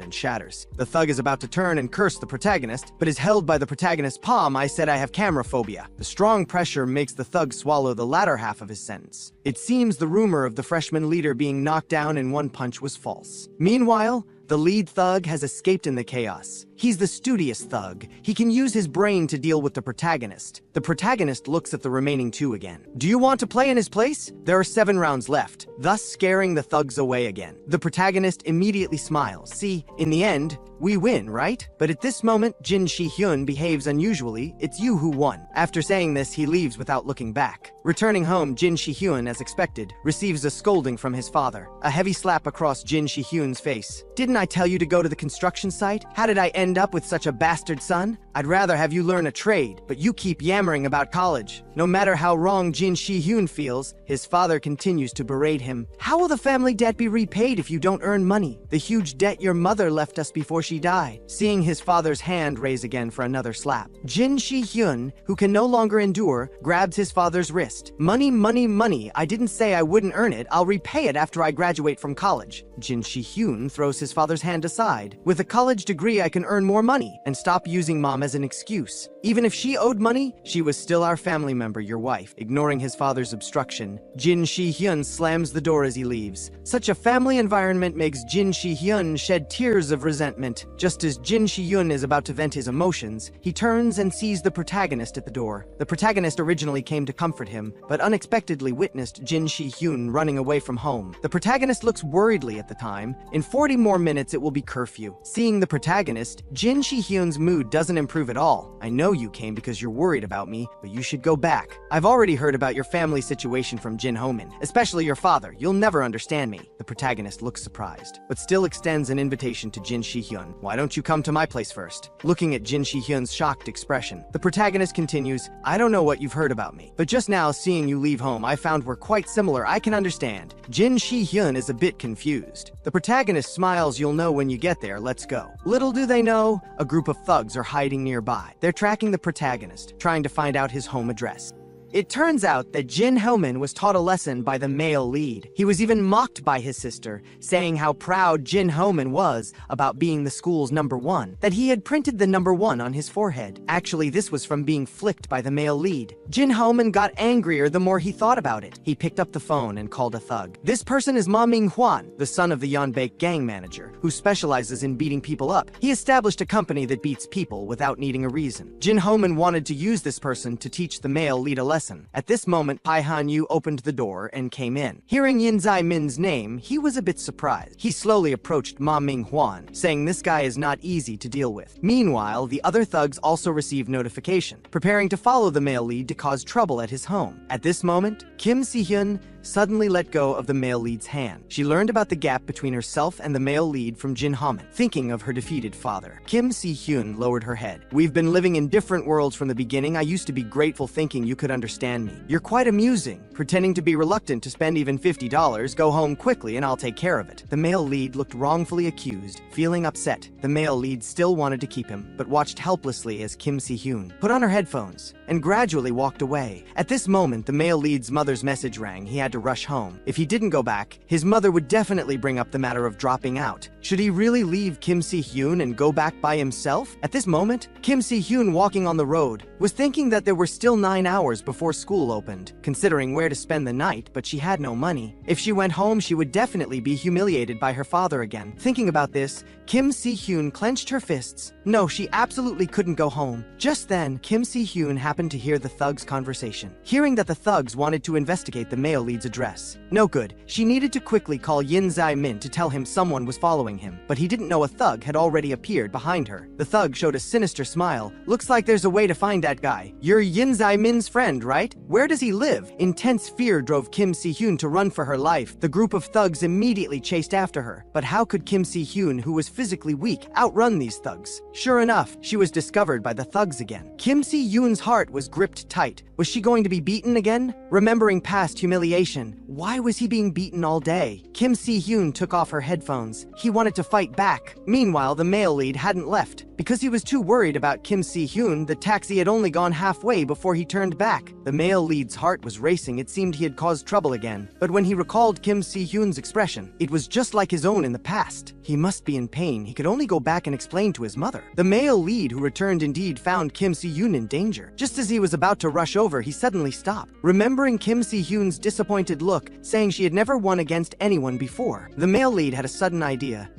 I'll let you win. At the same time, Kim Si-hyun's phone rang. The thug's attack came at her. Kim Si-hyun dodged with a bend, then answered the phone. It was the male lead calling. Learning that the male lead was watching her, Kim Si-hyun began to look around for the male lead's position. The male lead was on the roof starting to teach. Right hand in a fist. Right foot in front. Stand firm. Don't worry. Although I won't save you this time. But as long as you do as I say, you'll definitely win. Kim Si-hyun took up a stance. Damn it, let's begin. Then the male lead told her to imagine a wall on her left and use all her strength to strike. Kim Si-hyun did as the male lead said without thinking. Sure enough, miraculously, she blocked the thug's attack. The thug was a bit surprised. Was this still the same frail kid from before? Thinking Kim Si-hyun was just lucky, the thug charged again. This time, Kim Si-hyun dodged with a turn, extended her leg slightly, and tripped the thug to the ground. Kim Si-hyun was dumbfounded. Am I this powerful? Then the male lead praised Kim Si-hyun. Well done, next say this. Kim Si-hyun showed a forced smile and stammered, is that all you've got? As expected, this successfully provoked the thug, who shouted and lunged at Kim Si-hyun. Sure enough, Kim Si-hyun easily dodged the attack again. After that, Kim Si-hyun became increasingly skillful, darting and weaving on the battlefield, easily dodging every attack. The male lead was a bit surprised. Could this kid actually be a martial arts prodigy? Kim Si-hyun pretended to be cornered, narrowly dodging the thug's punch. Soon, the male lead's voice came. Kim Si-hyun now. Because Kim Si-hyun had no training, dealing with thugs was still a bit difficult. So what he told Kim Si-hyun was to headbutt hard. As Kim Si-hyun's headbutt landed, the thug fell to the ground. That's right. What Kim Si-hyun needed now was something to help her overcome her sense of failure. Not perfect test papers, but recognition from others. Kim Si-hyun looked at the fallen thug in shock. Did I really knock him down? After the incident, the male lead asked, how does victory feel? Kim Si-hyun replied with a smile, what do you mean? It feels pretty good. Actually, he was overjoyed inside. Soon, Kim Si-hyun asked about the male lead's situation. You said we were alike. Why is that? Little did he know that the male lead's mother suddenly appeared. The male lead's mother had a gloomy face. The male lead still wanted to explain, but predictably he received a slap from his mother. Yin Zai-min, do you think I divorced your father because I wanted to see you like this? Kim Si-hyun stood there dumbfounded. Seemed like she had heard something serious. The male lead's mother spoke sternly. Don't mention any study group, transfer schools immediately. Soon the male lead's mother asked what he had done today. The male lead honestly said, I flicked the forehead of our school's top student. Kim Si-hyun broke out in a cold sweat. She could only try to help the male lead by mentioning her rank as third in the grade, because she knew in parents' minds, academic performance was most important. But the male lead's mother showed a completely unconcerned expression. Third in grade? What does that have to do with me? It was only then that Kim Si-hyun finally understood. Yin Zae-min's mother was quite extraordinary. Kim Si-hyun, who had arrived at the male lead's home, was happily looking through his schedule, but was disrupted by the male lead's inexplicable words. I'm sorry, Shi-shan. The study group will be up to you from now on. Originally, Kim Si-hyun didn't take it seriously, thinking it was just his mother venting. But the male lead was extremely serious. My mom is a woman of her word. She'll really make me transfer. Since childhood, whether it was moving house or big things like divorcing his father, she would execute immediately after saying it and preparing. He still remembered when his mother held him, saying things that didn't match her personality, telling him it was okay if he didn't study well. Soon the male lead's mother opened the door, taking out a freshly printed paper. It was a list of schools for the male lead to choose from for transfer. By evening, Kim Si-hyun and the male lead were both lost in thought. It was then that Kim Si-hyun understood what the male lead meant when he said we are alike. She could imagine how helpless the male lead was when his parents were arguing about divorce. Soon the male lead spoke expressionlessly. Kim Si-hyun, it doesn't feel good not being recognized, does it? Early the next morning, the male lead was taken to the principal's office by his mother. The study group could only stare helplessly from outside. Lee Ji-yu knew that as soon as the principal agreed, the male lead would be transferred immediately. No one in the study group wanted the male lead to transfer. It was the male lead who changed them. It was Yin Zae-min who brought them out of the shadows. But Kim Si-hyun wasn't so worried. He had already done the psychological work with the vice principal, telling the vice principal not to miss out on a talent like the male lead. Sure enough, before long, the principal's office door was suddenly pulled open. The male lead's mother, not having received approval, angrily walked out of the principal's office. Kim Si-hyun gave the male lead a thumbs up. Great! He had done a good job. But they hadn't even had time to celebrate when the male lead's mother proposed moving house. The study group was dumbfounded. Moving house was too extreme. But looking at the male lead's mother's expression, it didn't seem to be pretense. The male lead still wanted to persuade her. He had finally made up his mind to come to this school. Only by coming to this school did he have a chance to get into university, and he had finally formed a study group. But the male lead's mother just kept staring at the classroom. Since she came in, she had seen fighting 3 times, and no teacher had come to stop it. And just as the male lead was about to say something more, a chair flew past the male lead's mother. The male lead quickly went forward to ask if his mother was hurt, but saw his mother's face getting increasingly gloomy. Zae-min, this is no longer a school. Next week? No, tomorrow we're moving. The male lead knew this time there was definitely no hope. Soon teacher Lee Han-kyung also came to the corridor, but learned about the male lead's transfer. Soon the entire study group surrounded them, each talking about the male lead's transfer. Meanwhile, the male lead had already reached the car. The male lead still wanted to make a final resistance. He had made so many efforts for what he now had, but the male lead's mother's face remained serious. She had softened her heart to let the male lead come to this school. Now thinking about it, she still regretted it. Saying this, tears unconsciously flowed. This time she would not change her mind no matter what. The male lead couldn't bear to see his mother crying, so he obediently got into the car. Soon the study group arrived, but there was no sign of the male lead and his mother. It seemed they had already left. Everyone sighed that the male lead's mother's execution was too strong. Kim Si-hyun still wanted to ask the teacher for help, but teacher Lee Han-kyung also said there was no way. Because she had been a home tutor at the male lead's house for several years, she knew the male lead's mother very well. She won't change her mind. That mother is not an ordinary person. But seeing the study group full of fighting spirit, teacher Lee Han-kyung also recalled the years she was a tutor for Zae-min. She finally came up with an idea. That was to drive and intercept the male lead's mother. They immediately got into the car, but little did they know that Jin Ho-min happened to overhear all this and was calling other thugs. At this moment, everyone in the car had tense expressions. Teacher Lee Han-kyung kept encouraging herself. The rear view mirror was adjusted. Everything was ready. Soon the male lead's phone rang on the other side. It was the study group chat. We're chasing you from behind. The male lead suddenly looked back. A red car was gradually approaching him, with teacher Lee Han-kyung's skilled driving and the shortest tracking route found by Kim Si-hyun. They would soon catch up with the male lead, but things weren't that that simple. The next second, a group of thugs rushed in on motorcycles. The female teacher hit the brakes hard. The car stopped steadily in the middle of the road. In front was former first-year boss Jiang Tai-woo. "Teacher, sorry, you won't be taking half a step past here today." The study group each had serious expressions. It seemed they could only continue after dealing with these thugs. So Lee Jun directly went forward to mocking Jiang Tai-woo for using such tricks to become number one, not daring to fight the male lead fair and square. Sure enough, Jiang Tai-woo's face darkened, shouting directly, "That guy has already exceeded human limits. I've been beaten by him, so I know he has cheats. How can I fight?" But Lee Jun said calmly, "Jiang Tai-woo, I used to admire your masculinity, but now I despise you for using any means necessary. Since you're so afraid of Yin Zai Min,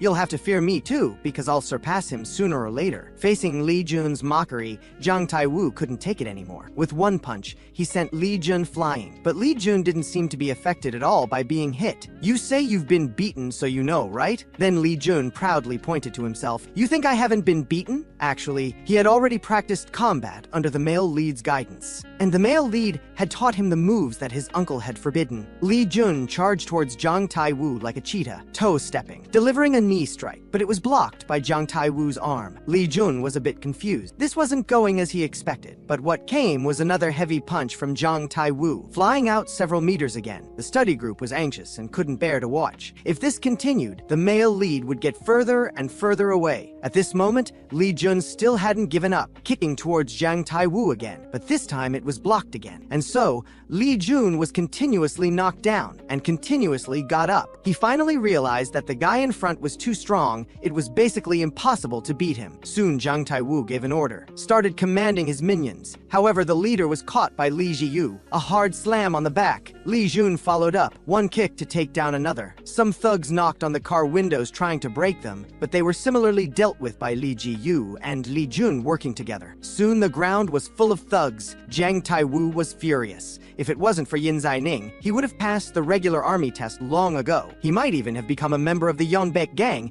but now they weren't recruiting anymore. The more Jiang Tai-woo thought about it, the angrier he got. It was all because of that guy. Jiang Tai-woo threw off his jacket and charged towards the car alone, but was overtaken by the teacher, who wanted to ram through the motorcycles. Jiang Tai-woo still had a glimmer of hope that the timid teacher wouldn't dare ram through, but Li Jun came over from behind with his hands in his pockets. "No, you're wrong. You don't understand Teacher Hanjing at all. The teacher didn't crash into the guardrail because she was scared, but because she was worried about hitting you guys. If it was someone else, you would have been run over already." So, Jiang Tai-woo could only watch helplessly as the car rammed through the motorcycles and drove away. Jiang Tai-woo had to suppress his anger and look at Li Jun. "Do you really think you can stop me alone? Can you bear the consequences?" Li Jun grinned. "Why so fierce? It's time to use what Zai Min taught me." Meanwhile, the male lead was sweating profusely, too nervous to look back, because a red car was closely following behind. Li Jiyu even arrogantly waved at him. On the other side, Li Jun's knee strike could force Jiang Tai-woo to defend, but the physical difference still put Li Jun at a disadvantage. The next moment, Li Jun found an opportunity. A hard whip kick made Jiang Tai-woo unstable, but Jiang Tai-woo's defense was also amazing. He grabbed Li Jun's leg and threw Li Jun flying. Soon, Jiang Tai-woo followed up. He was a bit surprised why Li Jun only used kicks. Li Jun slowly stood up. No choice. "I promised someone I would only use kicks." Saying this, he lifted his leg high and gave Jiang Tai-woo a solid hit. Actually, even after joining the study group, he never gave up on dominating the school, because he had been bullied since childhood. At that time, it was a boy called Auntie who protected him. Looking at the weak Li Jun, that boy still encouraged him. "You will definitely be able to protect others in the future." He was not obsessed with ranking, but wanted to repay that boy's trust. But until now, he wasn't a match for the top few ranked people. So under the guise of studying hard, he got guidance from the male lead, practicing kicks day and night, finally mastering an ultimate kick named the Dragon Big Brother kick, just as Li Jun, who had just been knocked down,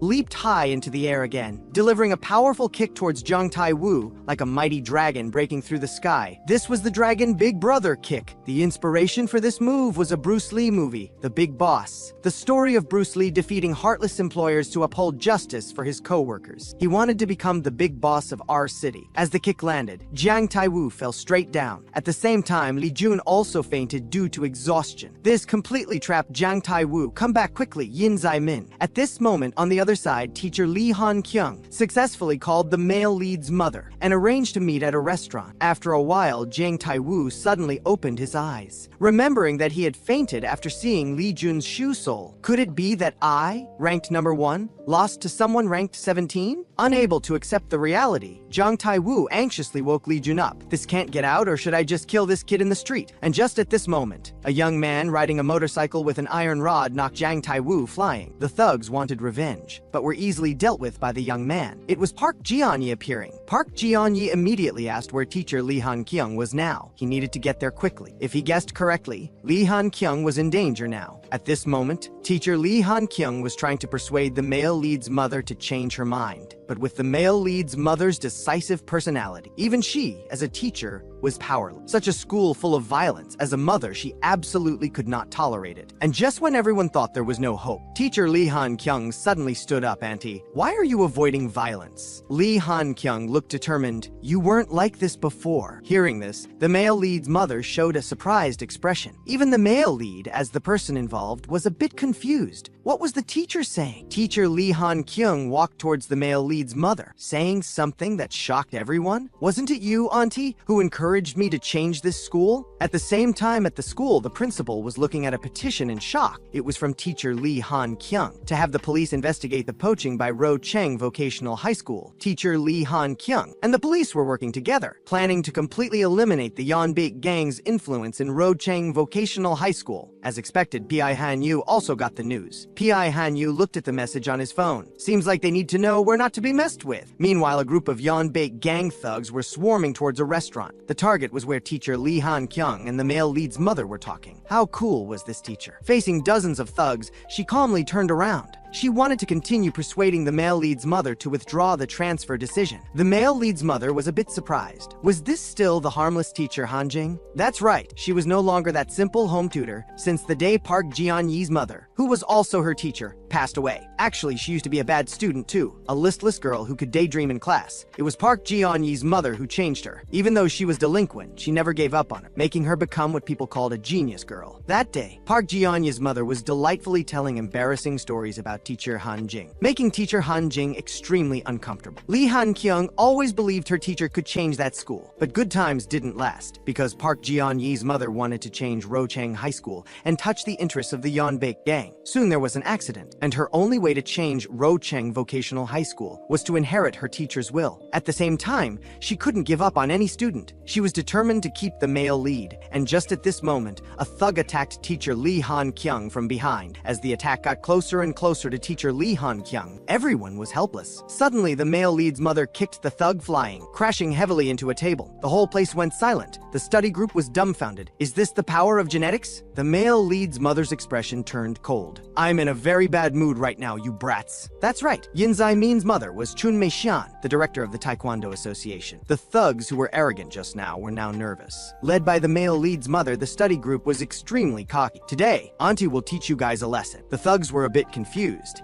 Damn, they thought the male lead's mother was his weakness. Didn't expect she was actually his strength. At this point, one of the thugs had a change of heart and prepared to leave. Even if this was Pi Han-yu's order, it was too much for so many people to deal with one teacher, but the dreadlocked leader just calmly looked at his phone, turned back and said sinisterly, "Your sister looks quite cute." The thug immediately stopped. The Yeonbaek gang had leverage on him. He had no choice. Soon, with a point of the dreadlocked man's finger, all the thugs swarmed in. A red-haired thug led the charge towards teacher Li Han-kyung. Li Ji-yu suddenly appeared, followed by a backslam. These people are enough for me to practice with today. Looks like I can skip the dojo for a day. The male lead anxiously explained to his mother, Li Ji-yu is not a bad student who loves fighting. His dream is to become a teacher. Soon more thugs charged up. The male lead and his mother fought together, one punch each. The male lead's mother was a bit angry. You dare to openly fight in front of your mother. The male lead explained it was all a misunderstanding. Meanwhile, the trash duo was discussing whether to do something. Kim Si-hyun gritted her teeth. No, I'm no longer a coward. Continuing like this will still lead to being bullied. I must do something. And at this moment, a thug was preparing to attack from behind. Suddenly, Kim Si-hyun stood up nervously but accidentally crashed into the sneaking thug. Ouch! What's that? Kim Si-hyun held her head in pain. At this moment, the male lead's mother had completely changed her view of the study group. She didn't expect Yin Zai-min could gather so many friends, so many people studying with him. The male lead's mother was a bit surprised. Could it be that the conversation with the next-door auntie when he was little was overheard by Yin Zai-min? And Yin Zai-min didn't have many friends before. Now he also brought friends home. Should have prepared some fruit to entertain them at that time. Meanwhile, the fight was raging. Teacher Li Han-kyung took out her phone to call the police. police. Just as she pressed it, she found the dreadlocked man was already in front of her. The male lead wanted to stop him, but it was too late. With a loud crash, Teacher Han Jing's phone fell to the ground. The thugs all quickly ran outside. The male lead thought the matter was resolved. When he opened his eyes again, what he saw made his heart stop. His mother had blocked this strike for Teacher Han Jing. Blood was continuously flowing from her head. Soon, Li Jun and Park Jianyi, who had just arrived, saw only Li Ziyu crouching on the ground in shock, and an ambulance that had just left. On the other side, the male lead was pulling his tie. It's not over yet. At this moment, the male lead looked at the thugs in front of him. Yes, it was all their fault. If it wasn't for them, his mother wouldn't have become like this. The male lead took the initiative to fight for the first time in the entire drama, grabbing a thug and throwing him aside like trash, then walking towards the next one. The thugs kept begging for mercy, but now the male lead in front of them was like the Grim Reaper, but it was useless. A kick sent the thug to be with the sun, but the dreadlocked man was confident because they had Fang Shang Ren. On the other side, Park Jian-yi was rushing towards the male lead. Actually, he had recognized teacher Li Han Kyung from the beginning. He knew Li Han Kyung was his mother's most outstanding student, and also knew teacher Han Jing wanted to help his mother fulfill her unfulfilled wish. So he helped out in the equipment room. But the petition was something he never expected. Sure enough, this consequence occurred. Soon he, hiding on the side, discovered the male lead facing off against Fang Shang Ren. Park Jian-yi was terrified. Why did it have to be this guy? At that time, his brass knuckles were blocked by this guy's muscles. Could the seemingly frail male lead handle it? Soon Fang Shang Ren raised both hands to catch the male lead's punch, just like when he dealt with Park Jian-yi. Park Jian-yi was already nervous. This time it would definitely be like when he faced him. But Fang Shang Ren's standard boasting line, "not enough muscle," hadn't even been said. The next second, intense pain hit him, making him stagger. Before he could catch his breath, the male lead raised his foot again. It was his uncle's forbidden technique, the fifth form dragon crossing river 5 continuous kicks. The big guy hadn't stabilized. The first form one-sided beating had already arrived, each punch landing solidly. The thug had no defense whatsoever. With the final kick, the big guy was already tortured beyond recognition. Park Jian-yi, hiding on the side, was already stunned. Looking at the male lead's expression, calm to the point of being terrifying. Is this the difference in strength? The next second, Park Jian-yi quickly ran out from the corner, shouting that they must catch the dreadlocked man, but the car had already gone far. The male lead at full speed instantly overtook, both feet landing on the car roof, showing a fierce expression, "Get down." But unexpectedly, the car suddenly accelerated, throwing the male lead into a nearby garbage pile. Park Jian-yi quickly asked the male lead if he was okay, but saw the male lead clenching his fists,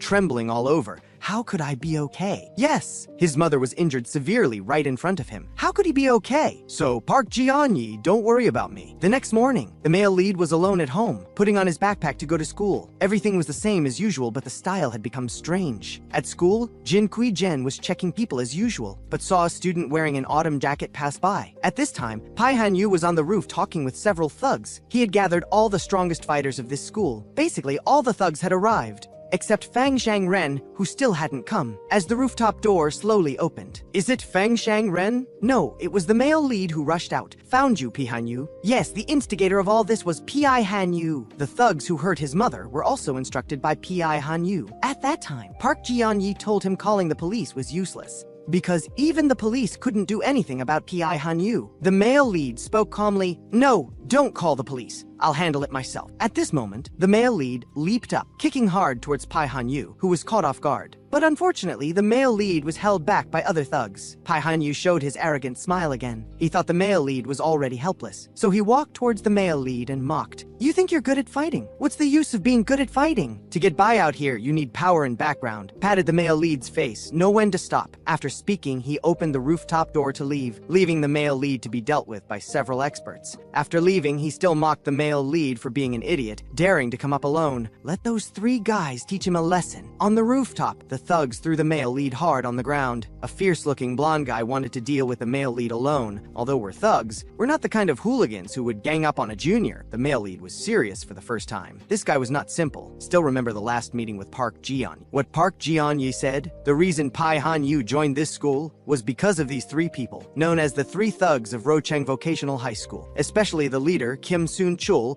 who was the most difficult to deal with. Hearing Kim Soon-chul say he wanted to deal with the male lead alone, the thugs were about to leave, but were stopped by the male lead. "Come back! All three of you solve this together." Kim Soon-chul was displeased. This guy who had just been bullied still dared to talk big. The male lead's expression turned cold. If what Park Ji-on said was true, these three were Pai Han-yu's shields, then they all needed to be eliminated. The male lead's heart raced, his expression fierce. To avenge his mother, he needed to remove these three obstacles. But soon the male lead discovered something strange. Suddenly his shoulder was kicked. A thug had somehow gotten to his left side. Soon another thug attacked from the right rear. The male lead was punched flying, both hands on the ground. He stood up abruptly, dodging two attacks at once. But the next second, a tiger-like punch hit the male lead's abdomen. The trio's coordination was flawless. On the other side, Pai Han-yu smiled with narrowed eyes. When choosing schools back then, it was because of these three's coordination. Even fighting against the Yeonbaek gang's action team leader, they could fight very comfortably. That's why he decided to choose this school. Let these three become his shields. Yes, if not a Superman,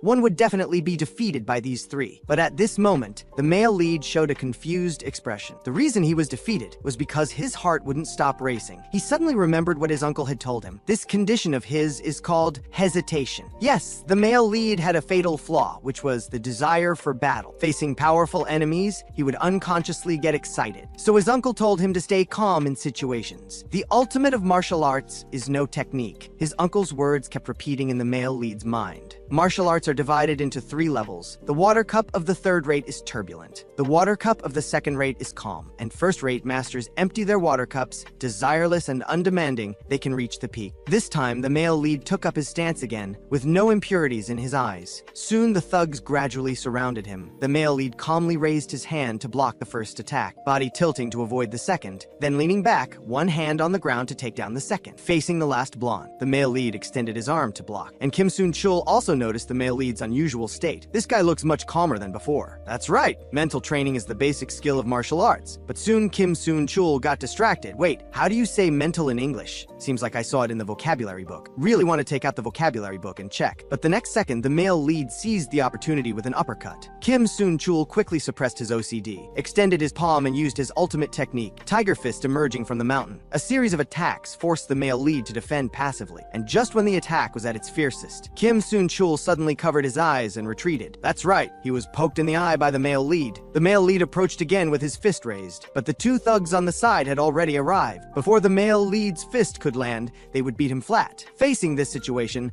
the male lead showed a mischievous smile. Yes, he was waiting for this moment. Using his uncle's forbidden third move, despicable tactics. One hand grabbed the thug's ponytail, the other hand grabbed a gold chain, smashing the three together. And so the three were taken down by the male lead together. Actually, winning was simple, just not very honorable. Then the male lead opened the rooftop door, by the way. What class is Pai Han-yu in? Now it was his turn. When a person is extremely angry, they become calm instead, thinking of his mother who is still unconscious in the hospital bed. The male protagonist is filled with guilt. This school is not good. In an instant, every scene from this school flashed through the male protagonist's mind. If he had kept the curfew promise to his mother and abandoned Kim Si-hyun, if he hadn't saved Lee Jun from the Yeonbaek gang, if he hadn't formed a study group in this garbage school, if he hadn't helped the teacher, if he hadn't come to this school, none of this would have happened. The male protagonist carelessly drops the study group flyer, letting it flutter away. The male protagonist's expression is calm. Yes, it's all this broken school's fault. But in the next second, he catches the falling flyer. The male protagonist looks at Pai Han-yu's classroom. No, I just wanted to help my friends. Just wanted to study. It's not my fault. It's you, Pai Han-yu. With this thought, he grabs the door of Pai Han-yu's classroom. He's going to beat Pai Han-yu up right now. But the next moment, his hand is stopped by Park Ji-on,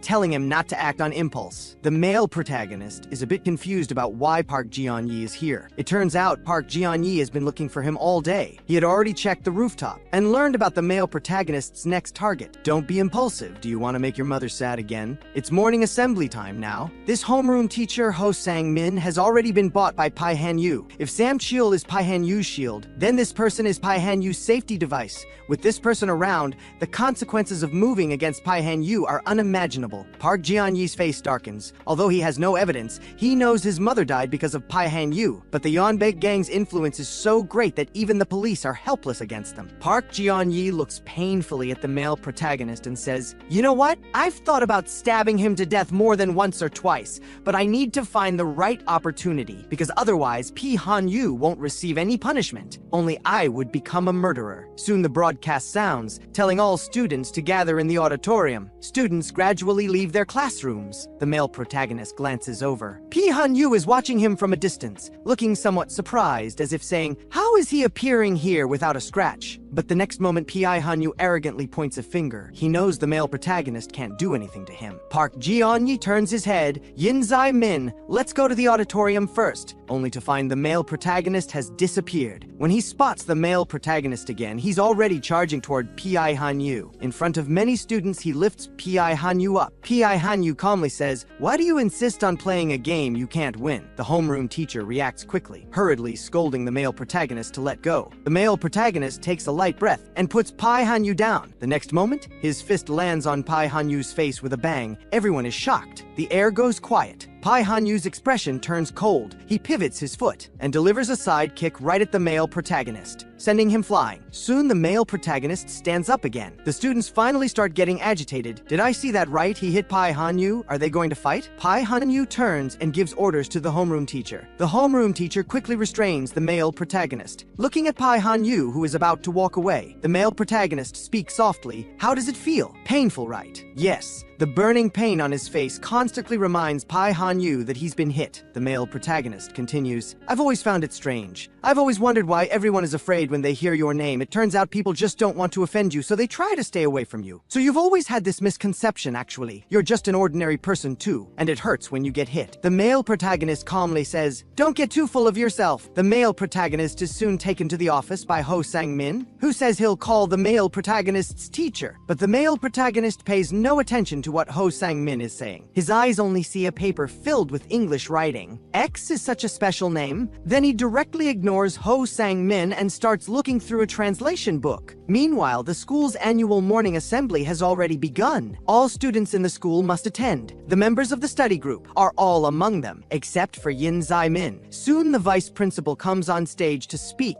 with the first words targeting the petition from teacher Han Kyung. "Someone actually said our school is a breeding ground for gangs. This has ruined the school's reputation. It's absurd. Come up and explain, Teacher Lee Han Kyung." Teacher Han Kyung has no choice but to go on stage, but being accused of insulting the school so severely, she hesitates, not knowing how to explain. At this moment, a figure gradually walks toward the stage under everyone's gaze. It's the male protagonist who has arrived. He takes off his glasses, recalling each violent incident that has happened at this school. What was written on that English notice was, "People usually choose self-destruction when extremely sad, only complaining about their circumstances. But when people are extremely angry, they seek change." The male protagonist speaks firmly, "I came to change this school." The principal is about to stop him, but is held back by the academic director. "Wait, let's hear what he wants to say." The male protagonist begins, "Starting today, I announce that during the midterm exam period, to create a good learning atmosphere, I will completely eliminate the evil forces in the school. Pi Han-yu's disciplinary action will officially begin," though his voice is emotionless. It sounds like thunder in the students' ears. This is a declaration of war. This speech is undoubtedly declaring war against Pi Han-yu, and even the entire Yeonbaek gang. The vice principal now has a dark expression. Even the most foolish person knows. These words will completely change the school's situation. The originally turbulent undercurrents in the school will become surging waves from this moment on. At the same time, the three thugs knocked out by the male protagonist on the rooftop have woken up. Thinking about being beaten by a freshman rookie makes them feel humiliated. In contrast, the first thing Kim Soon-chul did upon waking was to check his vocabulary book. He finally knows how to pronounce spirit in English. Another thug quickly reminds him, "We got beaten up. If Han-yu finds out, we're done for." But bad news arrives soon. Word of them being beaten has already spread, and Pi Han-yu was also punched once. The thug becomes more panicked. Will we lose our positions in the reserve forces? The blonde remains calm. If we lose it, we lose it. At worst, we just won't run errands for them anymore. Even being grabbed by the collar, Kim Soon-chul says without hesitation. We have ways to make money besides fighting. We can just quit. At this moment in the hallway, students are still passing on the male protagonist's declaration from the morning assembly. The blonde walks along and suddenly kicks a paper ball. A study group? He seems quite interested. That day, Kim Soon-chul went to the hospital to visit his grandfather as usual. His grandfather has a hobby, which is reading. His grandfather tells him, the only way to improve prove one's value is through learning, but he coughs up blood due to emotional excitement. The doctor tells him if he can hold on a little longer, his grandfather has a good chance of recovery. Kim Soon-chul walks slowly down the hospital corridor. Let's hang on a bit longer then. At this time, he happens to meet the male protagonist who came to visit his mother. Their eyes meet. Kim Soon-chul is surprised. Why is he here? Kim Soon-chul learns about his mother's situation from the male protagonist. No wonder he recklessly charged at Pi Han-yu that time. Such a disgusting thing happened. The male protagonist asks in return, why do you listen to Pi Han-yu so much? The blonde's expression darkens. He's also under duress. But at this time, Kim Soon-chul's phone rings. A panicked voice comes through the phone. Soon-chul, are you at the hospital now? Quickly find a place to hide. They've come for you, but it's too late. 2 thugs have already appeared in front of them. The thugs look coldly. Pi Han-yu told us to teach you a lesson. The next moment, the male protagonist suddenly appears in front of the small thug. Sent by Pi Han-yu? You want to teach me a lesson? The ignorant little thug even asks the male protagonist to leave his name. Just as the male protagonist is about to speak, Kim Soon-chul pushes him away. Get lost, kid, then leaves with the thugs. Kim Soon-chul glances at the male protagonist from a distance. He has a good impression of this kid. He doesn't want the male protagonist to get involved with these people. But a sentence from the male protagonist behind makes him pause. Aren't you going to study anymore? The little thug looks back. Is he talking to you? Kim Soon-chul pretends not to care. How could that be? Watching Kim Soon-chul walk away with the thugs, the male protagonist is a bit puzzled. Does he really not like studying? At this time, a buzzing sound is heard. It's Kim Soon-chul's phone that he forgot to take. And the caller is Kim Soon-chul's grandfather. The male protagonist has no choice but to visit the grandfather on Kim Soon-chul's behalf, correcting test papers for Kim Soon-chul's grandfather. He discovers that the grandfather is very enthusiastic about learning. Just because he got 4 questions right, 1 more than yesterday, he was extremely excited. The grandfather tells the male protagonist, what's important is not how many questions you got right. When he was a child, he sold newspapers to earn money to buy bananas. And to sell more newspapers, he had to learn to ride a bicycle. He made a complete fool of himself for this. But when he earned a lot of money and got to eat bananas, he found that wasn't his true happiness. True happiness was the process of learning to ride a bicycle. And for his grandfather, learning is just like riding a bicycle back then, finding patterns through repeated practice,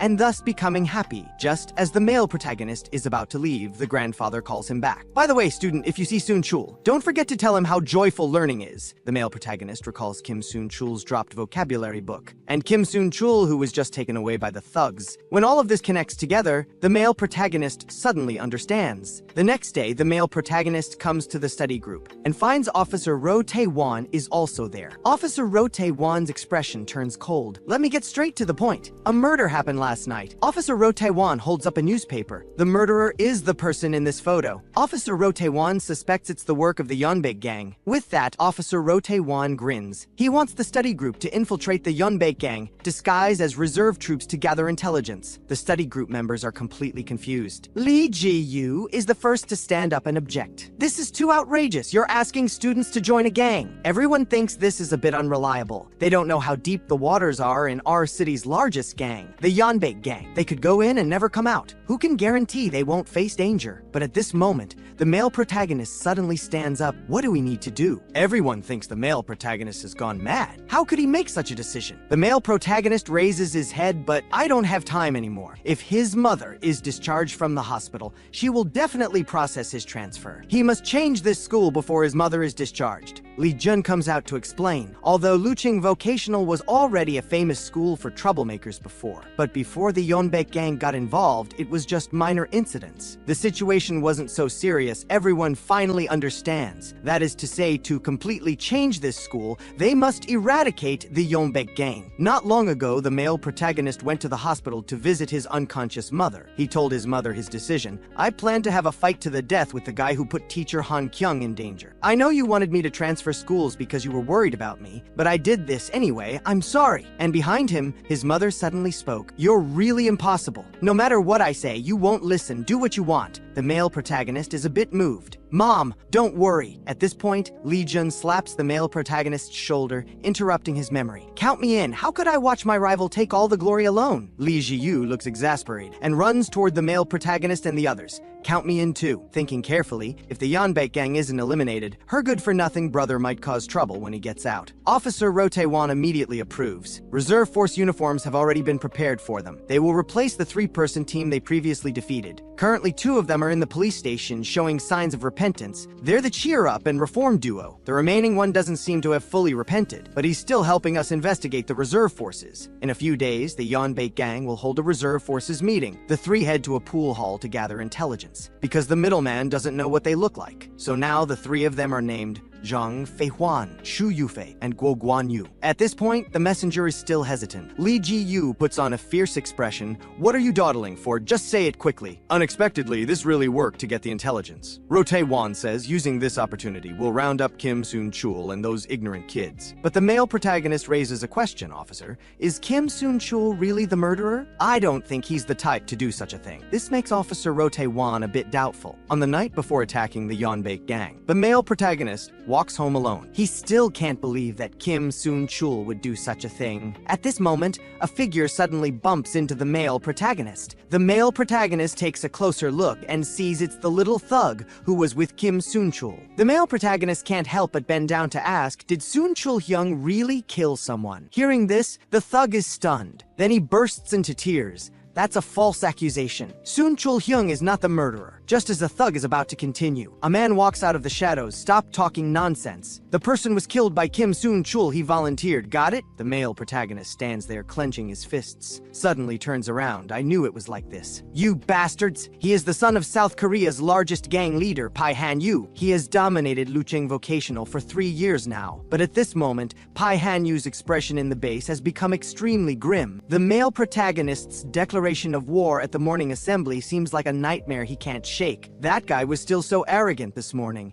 and that bold teacher even directed her spearhead at him. It seems it's time to teach him a lesson. With that thought, Pai Han-yu dials his subordinate's phone. You care about that guy with the vocabulary book, right? Pai Han-yu smiles slightly. How about doing this? At this moment, the male protagonist is playing chess with the Yeonbaek gang's thug. Kim Soon-chul's friend looks at the person in front of him, trembling. He is the person in charge of training the reserve forces. Even reserve forces with a bit of fame fear him, known as the messenger of hell. The male protagonist recalls the thug's crying confession earlier. Even if Kim Soon-chul needed money badly, he wouldn't do that kind of thing. Those people must have threatened Kim Soon-chul with his grandfather. And when Kim Soon-chul took the car given for the reserve forces test to sell for money, wanting to give his grandfather medical treatment, all that money was taken by these shameless guys before it could save a life. Kim Soon-chul's companion can't stop sobbing. I know my request is a bit shameless, but aren't you very capable? Just once, just this once, please help us. At this moment, the male protagonist dodges the thug's attack, then delivers a heavy punch that sends the thug flying. The thug is a bit dazed. What just hit? It must be an iron ball. Definitely an iron ball. You despicable guy. The male protagonist assumes a fighting stance. All right, I'll help you even 100 times if necessary. 3 days later at the police station, Officer Rotae-wan and his colleagues have rolled up their sleeves, ready to go. The male protagonist and others have also arrived at the office building for the reserve forces meeting. Besides giving these scum what they deserve, they have another goal. That is to find evidence that Soon-chul-hyung is not the murderer. But soon, they are stopped by the thugs at the entrance, because the male protagonist and the others are new faces. But the names Guo Guanyu, Shu Yufei, and Zhang Feihuan are on the list. Thinking they must be newcomers, they let them in. Just when everyone thought they were safe, a thug's eyes turn cold and calls the male protagonist and others back. The thug leans against the doorframe. Wait, the one with glasses, you're Guo Guanyu, right? The male protagonist says yes, but thinks to himself, has my identity been exposed because of that incident? The group discussed countermeasures. Since that's the case, they'll just have to deal with them. At this point, the thug speaks. Why are you carrying a backpack? Do you think you're going to a cram school? The thug next to him grins widely. The thug slowly closes the door. If you don't want to embarrass yourself, leave the backpack and then come in. The group immediately breathes a sigh of relief. Since they've successfully infiltrated, the operation begins. Step 1 is to secretly take away the evidence. According to what Kim Soon-chul's companion said that day, the 4th floor is the office of the Yeonbaek gang's action team leader, Chu Zai-sheng. Chu Zai-sheng's knife should be there, evidence that can prove Soon-chul-hyung is not the murderer. That person is the real killer. At this time, Chu Zai-sheng is with several thugs preparing to go downstairs for the gathering, and the male protagonist group has also sneaked to the 4th floor through the fire escape. Li Ji-yu quietly opens the door to check the situation, but suddenly slams it shut. Li Ji-yu looks panicked. They're coming towards us. Why are these guys using the stairs instead of the elevator? But they can't worry about that now. They need to hide first. Soon, Chu Zai-sheng flings the door open. That broken elevator, when will it be fixed? Seems like they'll come to repair it tomorrow. But at this point, a small thug suddenly pauses. I think I heard a door closing sound from the rooftop. I'll go check. But Chu Zai-sheng just thinks he's being paranoid and continues walking downstairs. At this moment, Li Ji-yu and Li Jun, hiding downstairs, flash mischievous smiles. His ears are quite sharp, but he heard wrong. Let's take action now. Wait, where's Yin Zai-min? The two are a bit speechless. At this time, on the other side, the thug has reached the rooftop. He looks around, finding no one, so he closes the door and walks back. Not long after, the male protagonist jumps down from above. Phew, almost got discovered, but the person should have left, right? And when the male protagonist is about to open the door, he suddenly freezes. No way, the door is locked. At this moment, quite a few thugs have gathered on the second floor. Several small thugs are discussing Kim Soon-chul, who is taking the fall for Chu Zai-young. The thugs all sigh. Once he gets out of prison, won't he get promoted? Just don't know how many years he'll have to serve. Chu Zai-sheng is probably coming to the gathering to reward this person. But Kim Soon-chul's expression is dark. To protect his grandfather, he can only do this. Sorry, Grandpa. Meanwhile, Li Jun and Li Ji-yu have also been discovered by the real Shu Yufei. Li Jun charges forward. Leave this to me. You continue the mission. At the same time, Officer Ro Tae-wan and his team have also arrived. Confronting the thugs at the door arrogantly, will you move aside voluntarily or be forced to? At this time, Li Jun has already exchanged a move with Shu Yufei. Shu Yufei couldn't figure out why these guys would appear here, but he just needs to beat them. While Li Jun gives a pitying look at the little thug in front of him. You just got out of the police station a few days ago and you're already here causing trouble. Li Jun points, right? Let you become that. What was it called? I remember. The Cheer Up and Reform Youth. At this time, the reserve forces are all having their gathering on the second floor. It's more like a tribute meeting than a gathering. The thugs are all bringing various stolen goods to pay tribute to the Yeonbaek gang. The one who ranks first in tribute will get a prize, and the one who ranks last will be punished. Soon, at Chu Zai-sheng's command, a small thug stands out. Chu Zai-sheng delivers a heavy blow with a club, sending the thug flying. Yes! This is the Yeonbaek gang. No matter what reason you entered the organization for. Once you're in the organization, anything happens, you can't easily leave. As Chu Zai-sheng brings down another blow, see, this is what happens when you pay the least tribute. At this point, everyone finally understands. Chu Zai-sheng had no intention of rewarding Kim Soon-chul, who took the fall for him at this gathering. His reason for attending this meeting was purely to satisfy his interest in beating people. And just as Chu Zai-sheng raises the iron club again, Kim Soon-chul grabs the club from behind. Please don't hit him anymore. But what greets him is a heavy kick from a thug nearby. You little brat,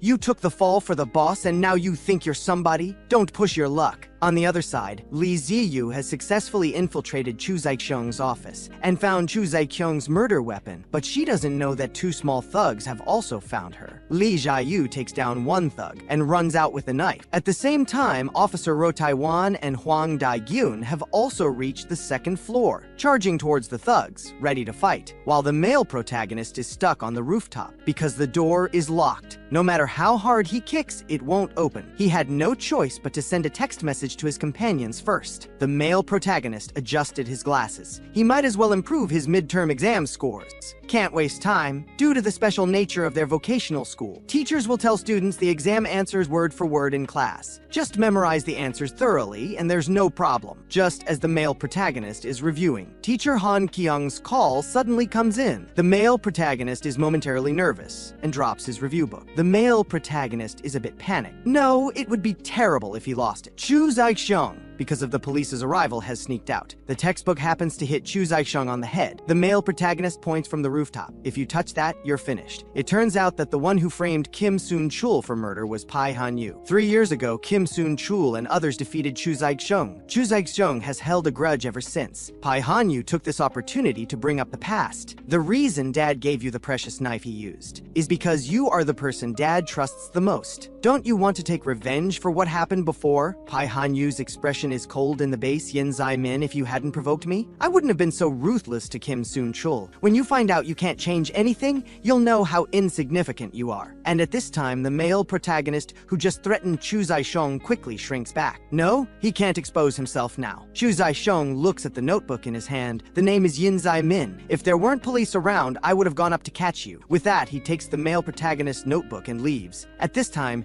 in the third-floor corridor, Li Jun is exchanging punches and kicks with the real Zhu Yufei. Li Jun is gritting his teeth, thinking, should he use the move Jae-min taught him last time? But unexpectedly, Zhu Yufei sees an opportunity and pins him to the ground. Zhu Yufei steps on Li Jun's shoulder. You think I beat you with a knife last time? Zhu Yufei takes out a utility knife. You lost because you're just a rookie? And you're still so arrogant without knowing your limits. With that, Shu Yufei puts the utility knife against Li Jun's face. Tell me why you came here, or I'll carve the word rookie on your face. In a daze, Li Jun recalls what Kim Si-hyun said. Learning is like boiling water. You can't see any changes before the temperature reaches the boiling point. But once it reaches the boiling point, the water becomes turbulent. At this moment, Li Jun suddenly raises his leg, kicking Shu Yufei away. Li Jun glares at Shu Yufei in front of him. The boiling point is today. Li Jun wipes his wound, so this is what it feels like to be cut by a knife. It really hurts. Then delivers a kick squarely to Shu Yufei's face, successfully kicking the knife away. The previously disadvantageous situation suddenly becomes one-sided in Li Jun's favor. But when Li Jun approaches again, Shu Yufei suddenly stands up and slashes forward. Li Jun painfully looks at his hand. It's been cut. When did he pick it up? Before Li Jun can think, Shu Yufei makes several more slashing moves, finally cornering Li Jun. A vicious slash is about to end Li Jun's life. Then the thug kicks Li Jun's wound a few more times. Aren't you tough? Get up again. Shu Yufei looks at the lifeless Li Jun. Is he dead? Now we can't get any information. And just as Shu Yufei is about to leave, a hand suddenly lands on his shoulder from behind. It's Li Jun who is suddenly revived. Li Jun takes out his phone from his clothes and throws it in Shu Yufei's face. If it weren't for this, he would have been finished. At this moment, Li Jun suddenly recalls a move he once witnessed. That cool strike made Li Jun excited. Can I use that backflip move too? At this moment, Li Jun's figure seems to overlap with Yin Zai Min's. A flying kick lands on Shu Yufei's chin. Though the landing is a bit awkward, he successfully defeats Shu Yufei, but Li Jun no longer has the strength to stand up. Li Ji-yu should have gotten the item by now. At this time, on the other side, Li Ji-yu with the knife in her mouth is running desperately. Two small thugs are in hot pursuit, finally cornering Li Ji-yu. No choice. Li Ji-yu has to take down one of the thugs, but at the same time, she also exposes the electronic ankle monitor on the thug's leg. Li Ji-yu is stunned. In Korea, an electronic ankle monitor means a sex offender. The thug's expression suddenly becomes terrifying. I just love that disgusted expression of yours. That clueless little girl had the same expression, but when that look changed from disgust to fear, I get especially excited. She even jumped to her death. What a fool. Li Ji-yu's hand holding the knife trembles continuously, then completely turns to anger. You scum. Li Ji-yu, having lost all reason, frantically charges at the scum, but falls right into the scum's trap, being drugged. The scum calmly looks at Li Ji-yu. Oh, you're about to pass out. Li Ji-yu is drugged by the thug, taken to the rooftop by the scum, who is about to do something unspeakable. At the same time, the male protagonist on the roof notices this scene, but the roof door is locked. The male protagonist can't get out. And at this moment, Kim Soon-chul, who should have been taken away by the police, suddenly appears. It turns out that just now, Officer Ro Tae-won used his special technique to take care of all the small thugs on the second floor. But Kim Soon-chul still appears intent on turning himself in. No matter what the officer says, he killed the person. His attitude is firm. You won't leave unless you arrest me. He has no other choice. He knows these scumbags' methods. They would definitely go after his grandfather. But hearing this,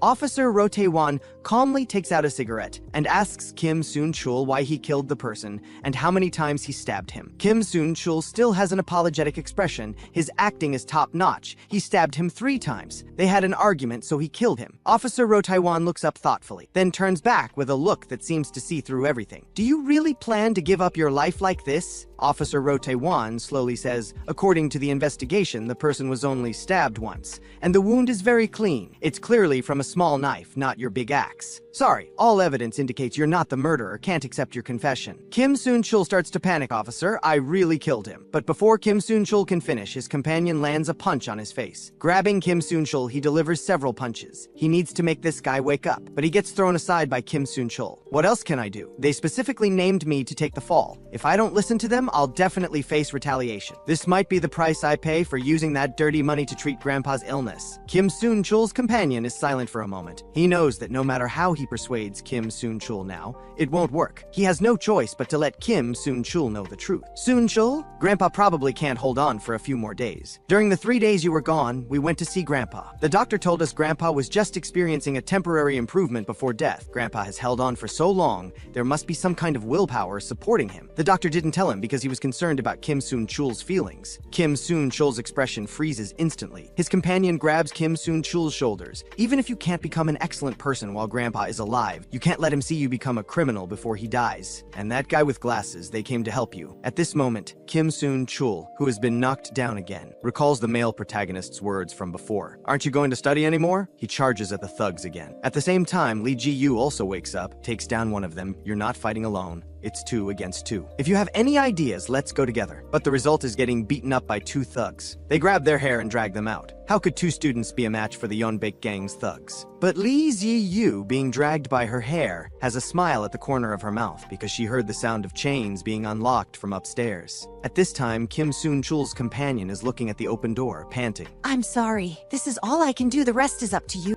Meanwhile, sensing danger, the 2 thugs looked in the same direction, a dark figure standing in the doorway. The thug upstairs was looking at the items spilling out of the protagonist's backpack. What's that thing? As a whooshing sound came through the air, the protagonist was swinging his staff with a swooshing sound. Sorry everyone, I'm late. Uncle's forbidden technique, the 8th move. Death game, double staff dance. Looking at the thug who was dragging his companion, his eyes filled with killing intent. For his first nunchaku combat practice, the protagonist was extra serious. First, he had to control his strength not to kill anyone. He raised his hand and gave the thug a hit, bending down to deliver another strike. The thug was completely bewildered. Is that guy swinging nunchaku? How does it have such power? Then the protagonist lightly jumped, with both feet leaving the ground. When the 3rd strike of the combo fell, the thug flew up, crashing heavily to the ground. Lee Ji-yu showed an approving expression. 4 eyes maniac is impressive. The protagonist slowly picked up the small knife on the ground. Is this the evidence that can prove Soon-chul's innocent? Just then, Kim Soon-chul quickly warned the protagonist to be careful, but the thug had already reached the protagonist. One punch sent the protagonist flying hard. The thug started showing off. Is this all you've got? This is the first time I've seen someone use nunchaku in person, and such heavy ones at that. Soon the protagonist came at him again. The thug took the opportunity to pick up the nunchaku from the ground and clashed with the protagonist once. Sorry, but Big Brother has also practiced nunchaku for a while.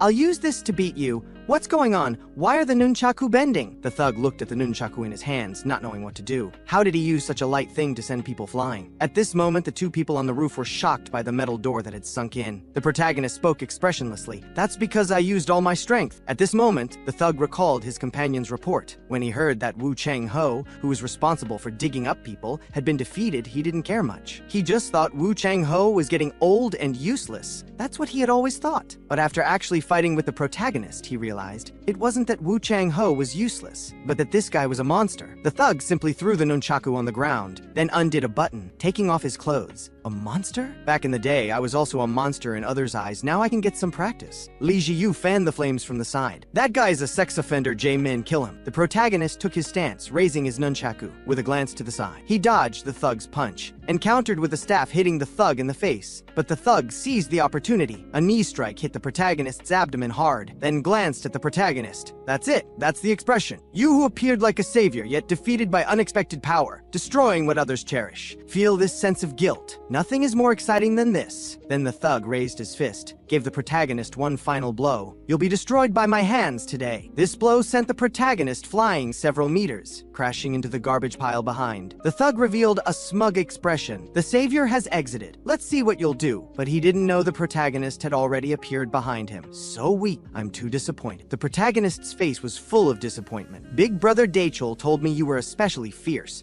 That's why I specially brought nunchaku. If I had known, I wouldn't have bothered. Saying this, the protagonist swung his nunchaku again. You think with just these skills you can destroy others' lives? One strike fell. The thug was still looking for the protagonist's figure when he saw attacks coming from another side, only to see the protagonist. Every time he wielded the nunchaku, he could deliver a strike to the thug's vital points. Just like that. The thug didn't know how many times he was hit by the protagonist, finally enraged, instantly closing the distance with the protagonist, grabbing his nunchaku. The thug revealed a smug smile. Hey, got you. This is the fatal flaw of nunchaku. Once grabbed, or if the distance is closed, it's over. But the protagonist paid no attention, just slightly raised his other hand. The thug was a bit surprised. Is this pose the inch punch? But when it hit, he found it was nothing serious. Lee Ji-yu was a bit nervous. It seems at such close range, even this maniac can't generate power. But only Kim Soon-chul could tell. He had heard his master say before, Power generation is generally called 3 types according to distance. When the distance is about 10 feet, it's called foot power. At about 1 inch, it's called inch power. Finally, at a distance of less than 1 foot, almost zero distance attack. That's the ultimate power generation. Only to see the protagonist say softly, "Let me first make your internal organs shatter." Uncle's forbidden technique, the 4th move, zero distance punching, splitting force, like a meteorite attack, knocked the thug unconscious. Afterwards, the protagonist gradually walked towards Kim Soon-chul. "You're free now! Come back to school with us. Let's study together." Kim Soon-chul wept bitterly. "Please let me study with you." After persistent efforts, the study group finally found evidence that Kim Soon-chul was not the murderer. Now all they needed to do was take this knife to the police station to clear Kim Soon-chul's name. But the next second, something unexpected happened. A group of police suddenly appeared. "You don't need to go. We've already come." Saying this, they put handcuffs on Kim Soon-chul. Lee Ji-yu and the others hurriedly said they had evidence. But the police turned back with a fierce expression. "You root success, high school scum. Shut up." Meanwhile, Officer Ro Taiwan was playing chess with the real culprit Chu Zai-sheng, who had escaped. Chu Zai-sheng looked out the car window with a sneering smile. If it was just him alone, today would be his death day. But who would have thought the protagonist would arrive? Officer Ro Taiwan was surprised. "What are you doing here, kid?" The protagonist said he was here to get his textbook back. To avoid more trouble, Chu Zai-sheng had to give the textbook to the protagonist. Looking at the protagonist's attire, he thought the protagonist was also one of the regular army. But why isn't this kid afraid to stare at me directly? Chu Zai-sheng didn't want to think too much. Better get rid of this kid first. But unexpectedly, the protagonist suddenly spoke. "Uncle, you're Chu Zai-sheng, right? The real murderer of the Harbor murder case." Officer Ro Tae-wan was shocked. "I wasn't wrong after all. Wasn't Ian Zai-min just passing by here?" The protagonist's expression remained unchanged. "Uncle, aren't you the murderer?" Hearing this, Chu Zai-sheng raised his palm to teach the protagonist a lesson. Officer Ro Tae-wan took the opportunity to move behind him, delivering an elbow strike, interrupting Chu Zai-sheng's spell. Chu Zai-sheng thought for a while and finally understood. This kid and that policeman are working together. Chu Zai-sheng turned to glare. "Why are you so persistent? Didn't Kim Soon-chul confess?" "Officer, don't wrong innocent people. By the way, Officer Ro Tae-wan, let me ask you, how many people do you think would attend your funeral if you died?" At this moment, memories flashed through Ro Tae-wan's mind. He had always acted according to his sense of justice. Even facing his superiors' distrust, he could remain calm and angry, doing things his own way, because he didn't want those tragedies to happen again. He wanted those bullies to get the revenge they deserved. Before Ro Tae-wan could finish his thoughts, there was a bang from the back of Chu Zai-sheng's neck, causing a ton of damage. Chu Zai-sheng was full of question marks. He hit his head on the car door and lost consciousness. Officer Ro Tae-wan was sweating, looking at the unconscious Chu Zai-sheng. Is this the divine palm? Meanwhile, the protagonist picked up Chu Zai-sheng's phone. The incoming call was from Youngkon Construction Byun Sungin. Officer Ro Tae-wan answered the phone. The voice immediately came from the other end. "Big brother, you're amazing. You directly took out that real estate guy." Officer Ro Tae-wan gave the protagonist an okay gesture. It was indeed because of construction disputes. Now the evidence is conclusive. But what about Kim Soon-chul? Meanwhile, on the other side, Lee Ji-yu and Lee Dae-cheol were restraining 2 police officers. The police were still dragging Kim Soon-chul, intimidating him verbally. They're obstructing justice and won't get away either. Lee Dae-cheol anxiously shouted, "Kim Soon-chul, run! If they take you back and force you to confess, it's over. Think about those who have helped you. Don't give up, you idiot." Kim Soon-chul's expression darkened. He violently turned and threw the police flying. He had to stall until the protagonist and Officer Ro Tae-wan arrived. But the next second, the police raised a taser. Instantly, terrifying electric crackling sounds echoed on Kim Soon-chul. Looking at Kim Soon-chul's painful expression, the police felt nothing, feeling wronged. "Who told you to get involved with gangsters?" Meanwhile, Officer Ro Tae-wan and the protagonist were rushing there. The protagonist wasn't worried because he knew brother Soon-jae wouldn't give up easily. At this time, Kim Soon-chul had been hit by a taser but remained standing and held on until the protagonist and others arrived. Only then was he lifted onto an ambulance. Officer Ro Tae-wan presented Chu Zai-sheng's evidence to the mustached officer, successfully proving Kim Soon-chul's innocence. The protagonist looked at the scene before him. "Is everything over now?" Soon the protagonist returned home. "By the way, why did teacher Han Kyung call me at that time? Why do I have an ominous feeling?" With a click, the door of the protagonist's house was opened by teacher Han Kyung. "Jae-min, you're back?" The protagonist was dumbfounded. "Why is the teacher here?" The terrifying Route High 3 sages were actually so kind. After helping Kim Soon Chul clear his name in the study group. They successfully retrieved Kim Soon Chul's grandfather's life-saving money. Looking at the bank book containing a large sum of money, both showed sinister, evil smiles. Why don't we secretly use some money to buy supplements for Grandpa without Kim Soon Chul knowing? Come on, it's finally time for us to show filial piety. Looking at the two's cheerful silhouettes, Kim Se-hyun was sweating. They looked quite terrifying. Soon a figure rushed anxiously towards Kim Se-hyun. It was Choi Hee-won who came over. She heard that Ji-woo had fought and almost got a concussion, so she came to check. The two quietly opened the door. The scene before them left them speechless. Almost forgot, these guys are all crazy. Scene changes. Now the protagonist is also speechless. This woman actually wants to live with him. Teacher Han Kyung turned innocently. No choice. It's your mother who asked me to take care of you, Inner thought. Actually, I persuaded her with great effort. The protagonist showed a guilty expression, remembering his mother's injury and teacher Han Kyung's appearance afterwards. So, the teacher has always cared about that incident. Suddenly, teacher Han Kyung took an interrogation posture, by the way. Where did you go yesterday? Looks suspicious. The protagonist felt a bit guilty, nervously fleeing to his room. Suddenly remembered that today he should study Korean. The protagonist paused at the door. He felt that the teacher didn't need to feel guilty. Instead, he should thank the teacher. At this moment, the protagonist was studying hard. Without taking notes, I would definitely get this question wrong in the exam. Fortunately, I successfully retrieved the textbook. Vaguely, the protagonist recalled what Officer Rotae-wan had said. I think you're a natural-born police material. Then Officer Rotae-wan smiled playfully. What's wrong? Don't want to be a police officer. Then what's your dream? The protagonist answered without hesitation. Go to university. But Officer Rotae-wan looked serious. Although I haven't been to university, so I'm not very clear. But there should be very few people who would say their dream is to go to university, right? Yes, the protagonist's dream since childhood was to become a university student, to become someone like his father. But what is his real dream? At the same time, he also reminded the teacher who had been peeking at the door. Teacher, how long are you planning to watch me? Teacher Han Kyung smiled awkwardly and came in. Kind of missed the days when I was your home tutor. Now just a month as a teacher, and it feels like I've been through a lot. This is when the protagonist finally asked his question. Teacher, do you think becoming a university student is a dream? It seems Jae-min has also started thinking about this question. Teacher Han Kyung felt a bit pleased. That's right, dreams are problems that can trouble people for a lifetime. Becoming a university student is more of an identity rather than a profession, so it can't be considered a dream. The protagonist felt a bit dejected, so I'm a dreamless salted fish. That's when teacher Han Kyung's words came again. Even if you change it to doctor, chef, singer, or other professions, they can't be considered dreams. They can only be considered tools. When you know what you want to do with this tool, then you can say you have a dream. Actually, dreams don't need to be that great. If Jae-min's dream is to become a university student, then what kind of university student do you want to become? Living in his father's shadow. All he thought about was studying hard to get into university. He hadn't thought about what kind of university student he wanted to become. He remembered that former home tutor. She was seriously talking to him about dreams. To become a teacher who can lead children towards a beautiful future. Soon, the teacher's voice interrupted the protagonist's memories. How is it? Does it taste good? The sunset's glow illuminated the protagonist. How to say it? It's amazing! Teacher Han Kyung was stunned, raised her hand and punched the protagonist's head, revealing a relieved smile.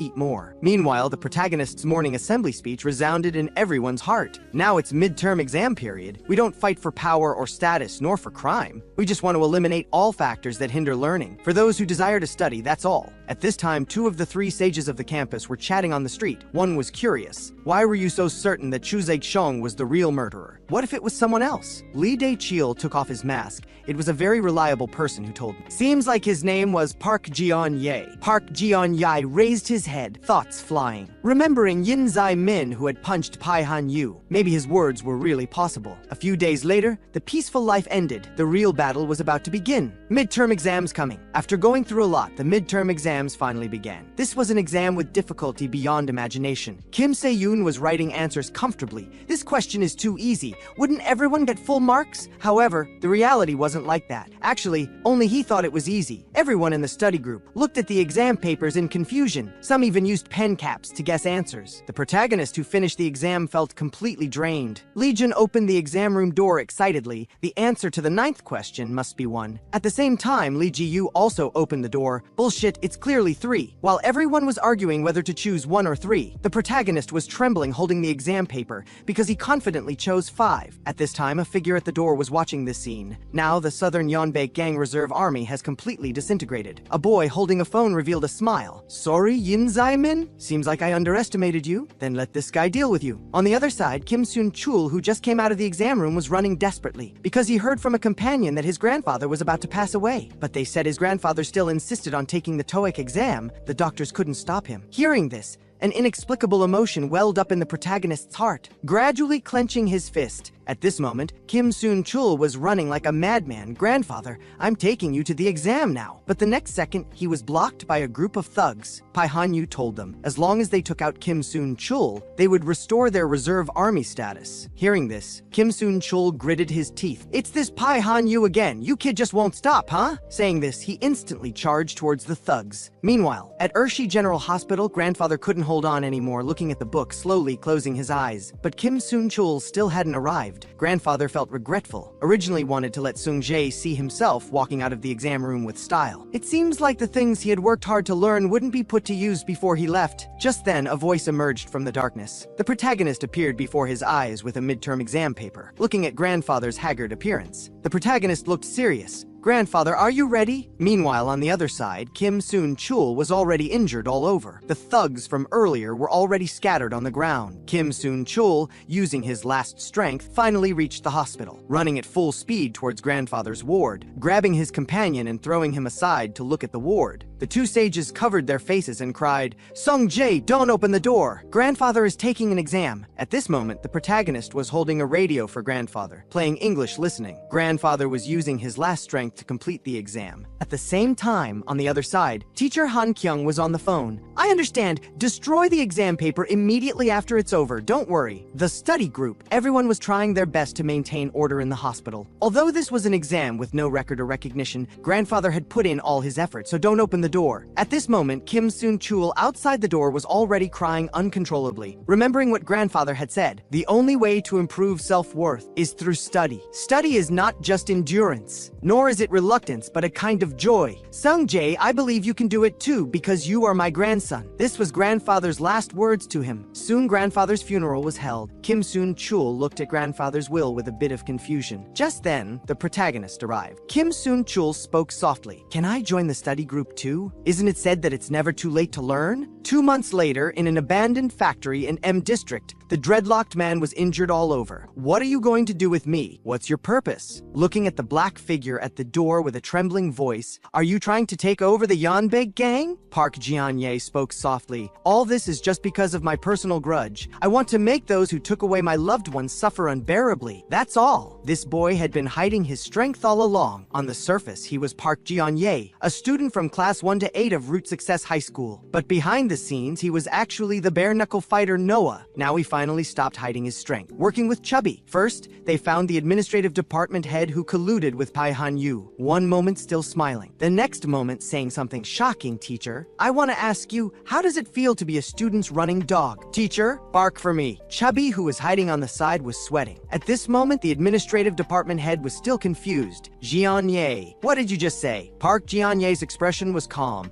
I said you're a running dog. The administrative department head grabbed Park Ji-ye's collar. What did you say, kid? But was thrown off by Park Ji-ye. You know teacher Woo Jung-hwa, right? When teacher Jung-hwa was killed a year ago, it was you who threatened and induced other teachers to cover up this matter, right? Park Ji-ye became more agitated as he spoke, because if Pai Han-yu was investigated, then your acceptance of bribes to arrange positions for other teachers would be exposed. So at that time, no one assisted in the investigation. Because of your despicable and shameless fear, the panicked administrative department head didn't notice the mark below him. Soon, as a glass bottle fell, it happened to hit his head. At this time, Park Ji-ye was on the roof terrace looking at the administrative department head's phone. Then today's next target is the Yeonbaek gang manager's son, Ma Ming-hwan. He established a company for fighting without reason. Those who find him to fight are usually victims of school violence. If we just talk about this matter, we can say he's doing a good thing. But he will exchange the weaknesses of the clients and give them to the perpetrators. In the end, there will be intensified violence. That guy is a pure devil, Chubby was muttering to himself, but the next second, he was grabbed by the arm by Park Ji-ye. The scars of self-harm were clearly visible. Park Ji-ye was a bit angry. Hey, wake up. Yes, Jang Daoksun was once a victim. He suffered all kinds of torture because of him, while that bastard at the top of the food chain took pleasure in it. At this time, Jang Daoksun was standing in front of Ma Ming-hwan. Although it had been a long time since they met, his whole body was still trembling. Jang Daoksun was a bit relieved. Sure enough, this guy still doesn't remember a small character like me, but the next second, he was held at gunpoint by Ma Ming-hwan. Fat pig, you think I don't remember you? I remember each of you clients clearly, because you're all precious toys. Say, what are you planning by suddenly inviting me here? Park Ji-on-ye, realizing something was wrong, carried cement and descended from above, first taking out a thug, then searching through the smoke, finally finding the position he had marked. He had worked at this construction site for a whole month, just to get the terrain here. Now everything here was his weapon, and this pillar was the load-bearing column of this floor. As Park Ji-on-ye kicked hard, the entire building made a rumbling sound. Soon Park Ji-on-ye threw a punch towards Ma Ming-hwan. Ma Ming-hwan panicked and blocked with the gun handle. Ma Ming-hwan looked up abruptly. "Who are you?" When he saw who it was, Ma Ming-hwan revealed a contemptuous smile. "Oh, it's you?" Then kicked out. "Ha ha, Park Ji-on-ye, you're pitiful enough? Feeling aggrieved? After all, your mother died so tragically." These words successfully angered Park Ji-on-ye, raging and fighting with Ma Ming-hwan, but he soon lost his rationality and was knocked down by Ma Ming-hwan with a punch. Ma Ming-hwan laughed. "Sorry, I'm not like the trash you fought before. I'm the son of the Yonbei gang manager." Then, with a vicious expression, "My experience is much richer than theirs." But Park Ji-on-ye had also prepared for this battle, using his advantage of familiar terrain. Leading Ma Ming-hwan all the way to the roof, Ma Ming-hwan revealed a smug smile. "This idiot has been cornered by me, right? Then I'll finish him on the roof." But he didn't expect Park Ji-on-ye to suddenly slow down, turning to command Jung Daoksun. Soon the escape route was blocked by a pile of building materials. With a bang, the toy gun in Ma Ming-hwan's hand also broke. Looking at this scene, Ma Ming-hwan was shocked. Actually, from the very beginning, Park Ji-on-ye had been setting up, each time performing just right. He had hidden for a whole year for today. During this period, except for Yin Zai-min, no one had seen through him, because truly poisonous snakes always wait for the right moment. Park Ji-on-ye smoothed his hair. "Then let me reintroduce myself. Bare-knuckle fighter Noah. Park Ji-on-ye is no longer hiding his strength. Long ago, he never gave up a chance to avenge his mother. He even sought help from a friend's uncle to learn bare-knuckle fighting. This is an extremely cruel fighting technique, with no protective measures in the arena. Matches where opponents are beaten until bloody and broken, only ending when one side falls or surrenders. To learn this technique, he trained his body until it was covered in wounds, no longer hiding his strength. With just one punch, he shattered Ma Ming-hwan's gun. The fist storm only allowed Ma Ming-hwan to desperately dodge. Suddenly, Park Ji-on-ye stretched out his leg to trip, seizing the opportunity to land a punch. With a bang, the sound of ribs breaking, Ma Ming-hwan's face instantly became distorted. But besides bare-knuckle fighting, there was another vertical punch, which is also connected to traditional Chinese martial arts, a move often used by boxing champion Tyson in ordinary boxing, called the American hook. Park Ji-on-ye delivered a strike. The screen even turned blood red in Ma Ming-hwan's horrified gaze. One punch sent Ma Ming-hwan flying over 10 meters. Park Ji-on-ye slowly approached.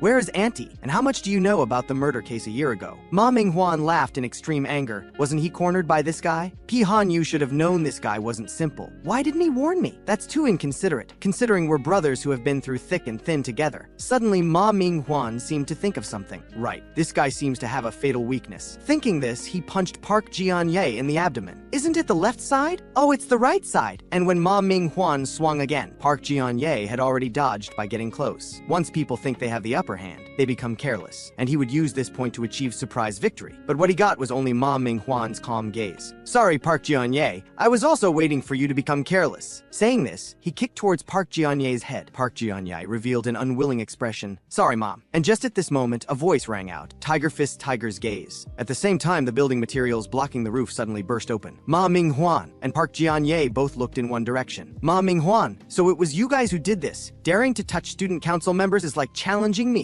Route Success High School Student Council President and cheer new face youth, Kim Soon-chul appears. Now this battle suit has filled up a whole warehouse at the police station, all prepared for the Yonbei gang thugs. Kim Soon-chul was the first to apply. The full-scale war begins from this moment. Ma Ming-hwan turned around and mocked. "Daring to touch student council members is challenging you. You haven't forgotten, have you? Your student council president position was also arranged by Brother Han Woo. Since when did you become so responsible and start meddling?" Saying this, Ma Ming-hwan raised his foot again. At the same time, Kim Soon-chul rushed towards him. Tiger fist tiger out of the forest. With a bang, Ma Ming-hwan was thrown back even in a defensive state. With a thud, the phone fell to the ground. Then Kim Soon-chul flashed. Tiger fist tiger retreat mountain technique, a series of punches leaving Ma Ming-hwan unable to defend. Park Ji-ye was a bit stunned. This guy seems quite powerful. What kind of boxing is he practicing? And Ma Minghuan already had broken ribs. Why does he still have strength to fight? The more Park Ji-ye thought,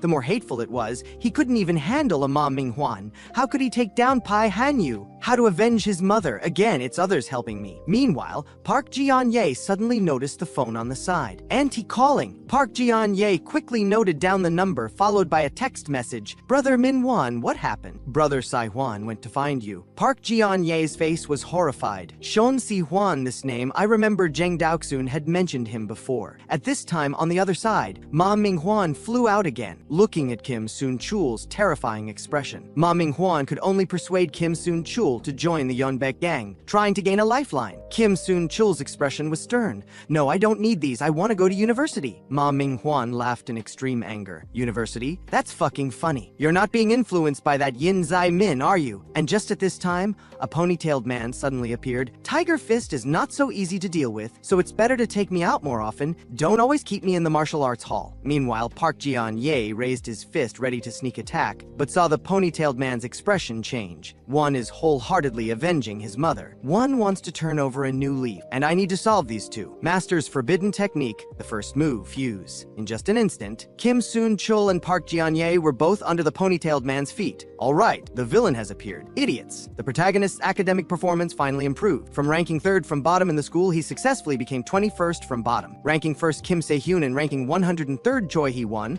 although they comforted him on the surface, they also felt it was a bit ridiculous. Even Lee Ji-yu ranked 112th. Lee Jun's average score even reached 98. Human joys and sorrows are indeed not connected. The protagonist left the study group dejectedly. The protagonist looked aggrieved. Just thinking about how confident he was before the midterm exams made him ashamed and angry. But on the other side, teacher Han Kyung was very happy, because Kim Se-hyun successfully ranked 1st in the school. Soon, teacher Han Kyung came to the Academic Affairs Director's office. The Academic Affairs Director agreed to proceed with disciplining Pi Han Yu, but the Academic Affairs Director had something else to say. Actually, he also knew that Pi Han Yu and his subordinates had always been a stubborn disease in the school. To eradicate them would inevitably cause a bloodbath, but if they wanted to completely expel Pi Han Yu, besides him, they also needed the agreement of the principal, vice principal, or other directors. Teacher Han Kyung's expression changed slightly. I've already confirmed the school rules. Did I miss something? The academic affairs director was silent for a moment. If there's no suitable candidate, the student council president's agreement would also work. Teacher Han Kyung's eyes lit up. Great.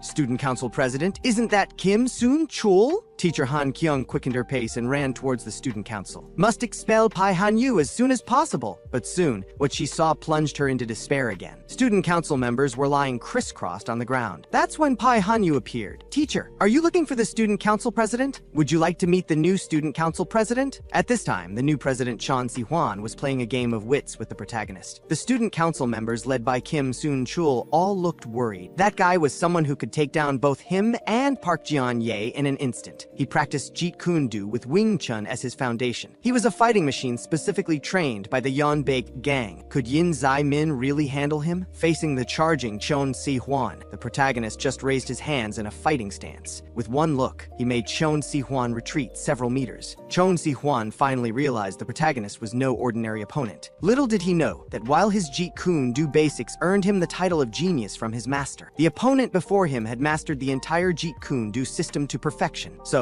under everyone's watchful gaze, the two stood motionless, locked in a mental battle for 15 minutes straight. Meanwhile, teacher Han Kyung learned about the rooftop incident from Pai Han Yu. Just then, a phone call came in. It was the protagonist's mother, asking if her son had gotten into any trouble at school. Teacher Han Kyung felt a bit guilty, but still concealed what had just happened, and mentioned that the protagonist's exam results were out, though they weren't as good as expected. Hearing this, the protagonist's mother broke into a cold sweat. Wait, the results are out? Teacher Han Kyung was confused. Yes, Auntie, Jae-min is probably feeling sensitive right now. Meanwhile, on the rooftop, the two had been facing off for 30 minutes. Some student council members were already yawning from boredom, but Kim Soon-chul was nervously breaking into a cold sweat. No, this is a battle between masters. For them, every move could be fatal, so they must constantly be aware of each other's slightest movements. This is far more complex than just predicting a few moves. It was his first time witnessing such an intense psychological battle. Just as Kim Soon-chul finished speaking, a strange scene unfolded. The two remained motionless in their standoff, yet everyone around them was cheering frantically. At this moment, teacher Han Kyung was frantically running toward the protagonist. The words of the protagonist's mother filled her face with terror. There are 4 days in a year when studies absolutely cannot be mentioned to Jae-min when the first and second semester, midterm and final exam results are announced. Just mentioning studies on these days makes the child behave abnormally. His attention becomes scattered, his mind wanders all day, his entire personality becomes extremely volatile. In short, don't let him fight under any circumstances. But it seems the warning came too late. How terrifying the male protagonist was on the day exam results were announced. Facing the most promising kung fu kid of the Yeonbaek gang, the male protagonist's mind was filled with his exam score ranking 21st from the bottom. With tears in his eyes, he threw a punch, sending the thug flying high into the sky. Actually, the male protagonist had experienced a traumatic event before. When he first entered middle school, the teacher asked about his goals. He wrote first in school on the blackboard. His classmates looked at him with admiration, but when his first test results were announced, his last place ranking made the whole class burst into laughter. This continued until now, causing him to become extremely sensitive after each exam result announcement. This guy was truly unlucky to pick a fight at such a time. Seeing the male protagonist crying, he was confused. Why are you crying? But soon he imagined a scene. How pitiful! Such a weak creature exists. The Kung Fu Kid immediately became furious. He's looking down on me, he must be looking down on me. With that thought, he charged at the male protagonist again. But no matter how fierce his attacks, the male protagonist blocked them with one hand, and he found that the male protagonist's defense had no openings. There wasn't a single weakness to exploit. Finally, in his impatience, he exposed a vulnerability. The male protagonist placed his palm against his chest. Uncle's forbidden technique number 4, zero distance punch, energy dispersion. With a boom, the Kung Fu Kid was reminded of his master. His master had used this same move back then, almost rendering him unable to function in daily life. But no matter how much he begged, his master refused to teach him, saying bluntly that a half-trained person like him couldn't learn it. Now he increasingly felt it was unbelievable. The power felt exactly the same as his master's back then. Could it be that this guy was actually stronger than him? Everyone said he was the boss. He should be the strongest. There shouldn't be anyone stronger than him. Unwilling to accept reality, the Kung Fu Kid became enraged again. Without hesitation, he used the move he once used against Kim Soon-chul and Park Ji-on-yi, Master's forbidden technique, Fuse. He rushed toward the male protagonist without hesitation. At that moment, what seemed like a line of fire appeared between them. Now, at such close distance, he surely can't dodge. But soon the male protagonist fell into rage again, remembering the shame of ranking last in tests. I tried so hard. Uncle's forbidden technique. Number 10, he shouted. At the same time, teacher Han Kyung suddenly opened the door, just in time to see the Kung Fu Kid begging for mercy out of extreme fear. A second before the male protagonist's final move, he had sensed the danger of death. This guy is on a completely different level from me. After the male protagonist ordered him to leave, the next second,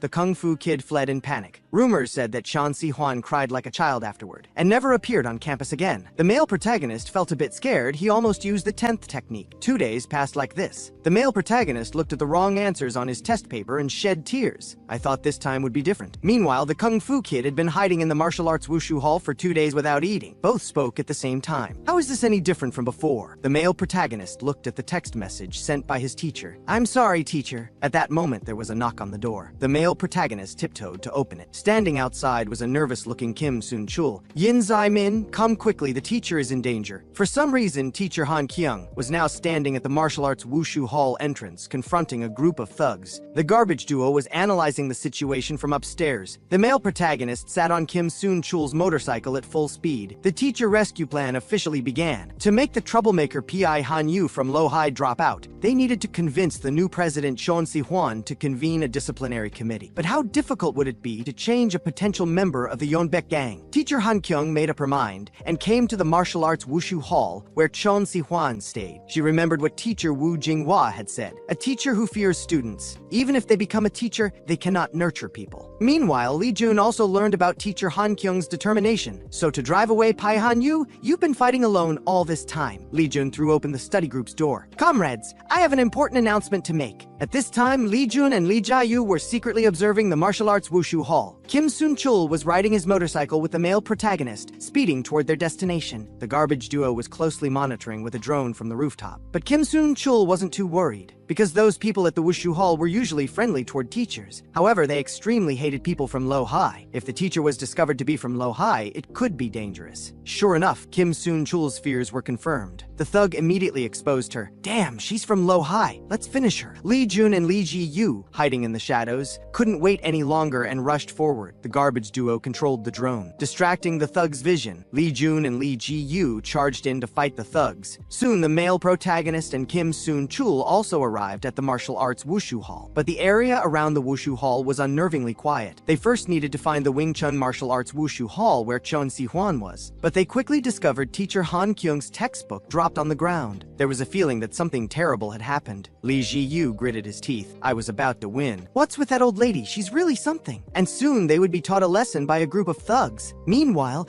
Kim Soon-chul spoke up, saying he didn't know where the Wing Chun martial arts wushu hall was either. Even if they searched everywhere, they might not find it today, so he had no choice but to come here, to the Tiger Fist martial arts wushu hall where Kim Soon-chul used to stay. Now the male protagonist would request information about the Wing Chun wushu hall's location by challenging the wushu hall. The first person the male protagonist had to face was Kim Soon-chul's senior, Wang Chi-fan, the Tiger Fist wushu hall gatekeeper. Wang Chi-fan beckoned to Kim Soon-chul. Come on, let me make your scars a bit bigger. Kim Soon-chul whispered to the male protagonist, to see the master, you must first pass the gatekeeper's test. Those are the rules here. Soon, under the puzzled gazes of everyone in the wushu hall, the male protagonist gradually raised his fists. At this moment, everyone in the wushu hall finally realized the one challenging them was this four-eyed guy. Wang Chi-fan was humiliated. It was bad enough that Kim Soon-chul came here. He even brought someone from low-high. But it wasn't surprising. Those guys from low-high often treated this place as a practice ground. With this thought,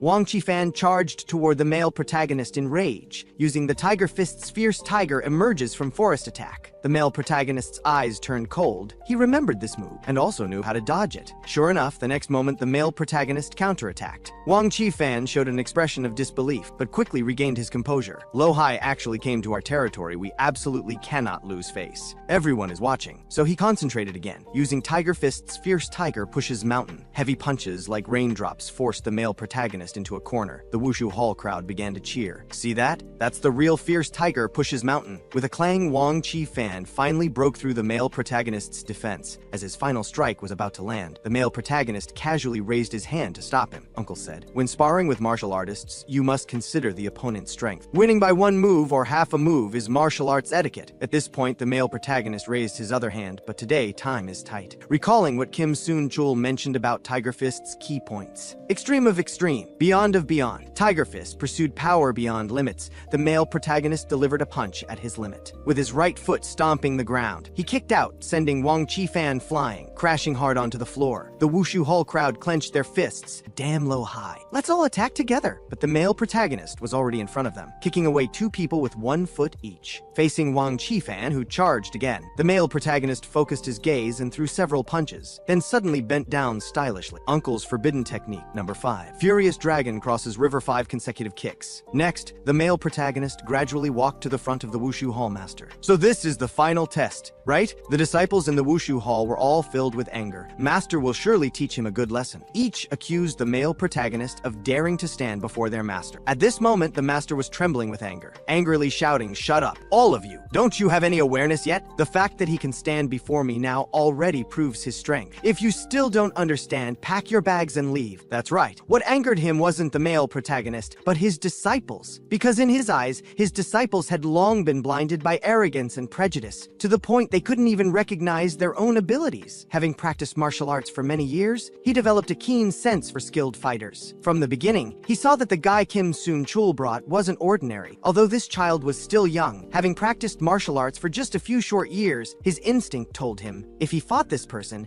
his lifetime of martial arts training would end. The master's face darkened, but despite this, he still chose to accept the challenge. Martial arts was originally about such win or lose duels. With this thought, he smiled. He had long been prepared to accept challenges at any time. The master assumed his stance. If you defeat me, I'll tell you the location of the Wing Chun Wushu Hall. To get what you want, you must pay the appropriate price. So please, show me your skills. The male protagonist's eyes flashed with concern. Pay the appropriate price? As the male protagonist kicked out, the master blocked the attack and smiled. Agile movements, extraordinary power, like Bruce Lee reincarnated, then instantly pushed the male protagonist back. He really liked this guy, so he had to win. The master blocked the male protagonist's attack again, grabbed his arm, and threw him flying. The male protagonist crashed heavily onto the rack behind him, but at this moment, the male protagonist's mind fell into confusion again, recalling the master's earlier words, "If we follow this logic, if you pay the price, you should get a return, right?" He had worked so hard. Then the male protagonist suddenly opened his eyes, picked up the candlestick beside him. Uncle's forbidden technique number 2, unfair competition. Meanwhile, on the other side,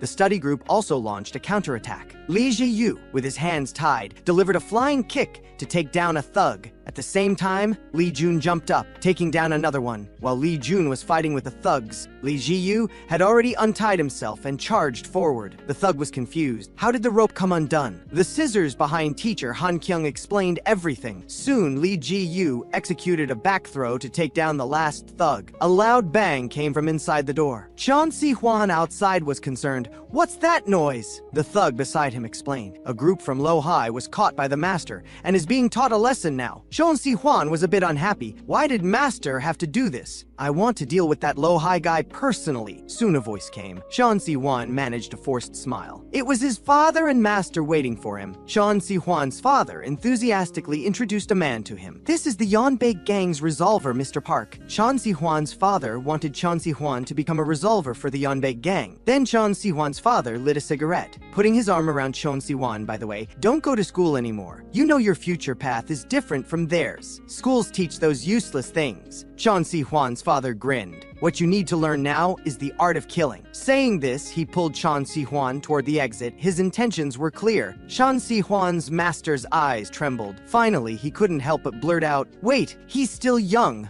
Why not leave him here for now?" But Chan Si Huan's father ignored him, signaling Chan Si Huan, "Quickly say goodbye to your master." Just as Chan Si Huan was about to speak, a voice suddenly rang out, "Where are you all going?" At that moment, everyone looked in one direction. It was the study group. Li Jiayu crossed his arms. "Uncle, were those words from a human or a ghost? Can you imagine a self-taught Jeet Kune Do teenager daring to challenge a martial arts wushu hall?" The male protagonist held the candlestick in both hands, his expression indifferent, as if even such a battle couldn't make him serious. The master across from him looked envious. He had never been so impressed by someone's talent. If his talent was properly utilized, a bright path would surely lie ahead of him. So the master sincerely asked the male protagonist, "What do you want to do in the future? A fighter, bodyguard, or soldier?" The male protagonist expressionlessly replied, "I want to go to college." Saying this, he suddenly threw the candlestick. The master quickly raised his arm to block it, but didn't expect the male protagonist to jump up again. With a flying kick, with a bang, the master was instantly kicked back more than 10 meters. But the master was no pushover. The next second, he rushed to the male protagonist's side, still continuing to question him. "College, eh? With your athletic ability, whether it's sports or security studies, you'd surely excel." The male protagonist replied, "I don't want to rely on athletic ability. I want to get into college based on academic performance." The master pushed the male protagonist back again. "Then your academic performance must be excellent, right?" But this question hit the male protagonist's weak spot. The male protagonist got up reluctantly. "No, my academic performance is poor." The master continued to persuade. With such strong martial arts talent, yet wanting to enter college based on academic performance, how foolish. The gatekeeper, who had fought with the male protagonist earlier, was dumbfounded. He's not interested in martial arts. Then how is he so strong? As the master spoke, the male protagonist's face grew darker. Facing the master's attack, he suddenly bent down. "Is that what you think too?" The male protagonist struck the master's throat with one palm. His emotions changed again. Indeed, his mother had said similar things before. Holding on to something without hope is foolish behavior, right? With that thought, the male protagonist pinned the master to the ground. His emotional state caused him to use more force. His mother didn't care about his academic performance at all. He should have given up studying long ago, right? Due to his emotions, the male protagonist's attacks became increasingly fierce. And at that moment, a voice suddenly stopped the male protagonist's attack. It was Kim Soon-chul, who had been watching the fight. "Yin Zai Min, you stupid kid, what nonsense are you talking about?" At the same time, the master falling backward also spoke. "Those who know there's no hope yet never give up. How many many such people are there in this world? Then the master suddenly smiled. That's why there are teachers. Yes, it's precisely because everyone has shortcomings that teachers exist. At this moment, disciples in the Wushu Hall were all in tears. Kim Soon-chul finally understood. The real reason his master severed their master-disciple relationship back then. It wasn't because he was a student from low high, but because the master wanted him to find his own path. Soon, with the male protagonist's final strike land, he was declared the victor of this challenge. The master behind him supported his body with difficulty. If you want to make up for your shortcomings, find a teacher. The male protagonist replied, I already have one. She said she'd be back late today. Meanwhile, the study group had finally found Chon Si-hwan. Hearing Chon Si-hwan's father telling him to join the Yeonbae gang to kill people, Lee Jia-yu was so angry he gritted his teeth. Teaching Chon Si-hwan methods of killing, what kind of parent does that? Teacher Han Kyung calmly walked forward. If what you just said is true, as a teacher I cannot stand by and do nothing. I will request police protection for Chon Si-hwan's safety. But the next second, the Yeonbae gang's resolver pulled out a gun. You are really fucking noisy. Chon Si-hwan's father's face darkened. You said you're going to call the police? Meanwhile, the two others had obtained the location of the Wingchun Wushu Hall. They quickened their pace. Let's hurry. Suddenly a voice called out to the male protagonist. It was the Wushu Hall gatekeeper Wang Chi-fan. Hey, your glasses are here. Just about to return, Wang Chi-fan suddenly turned his head and asked fiercely, Hey, how old are you? The male protagonist answered, 17. The loud sound of the door closing represented his anger. At this time in the Wushu Hall,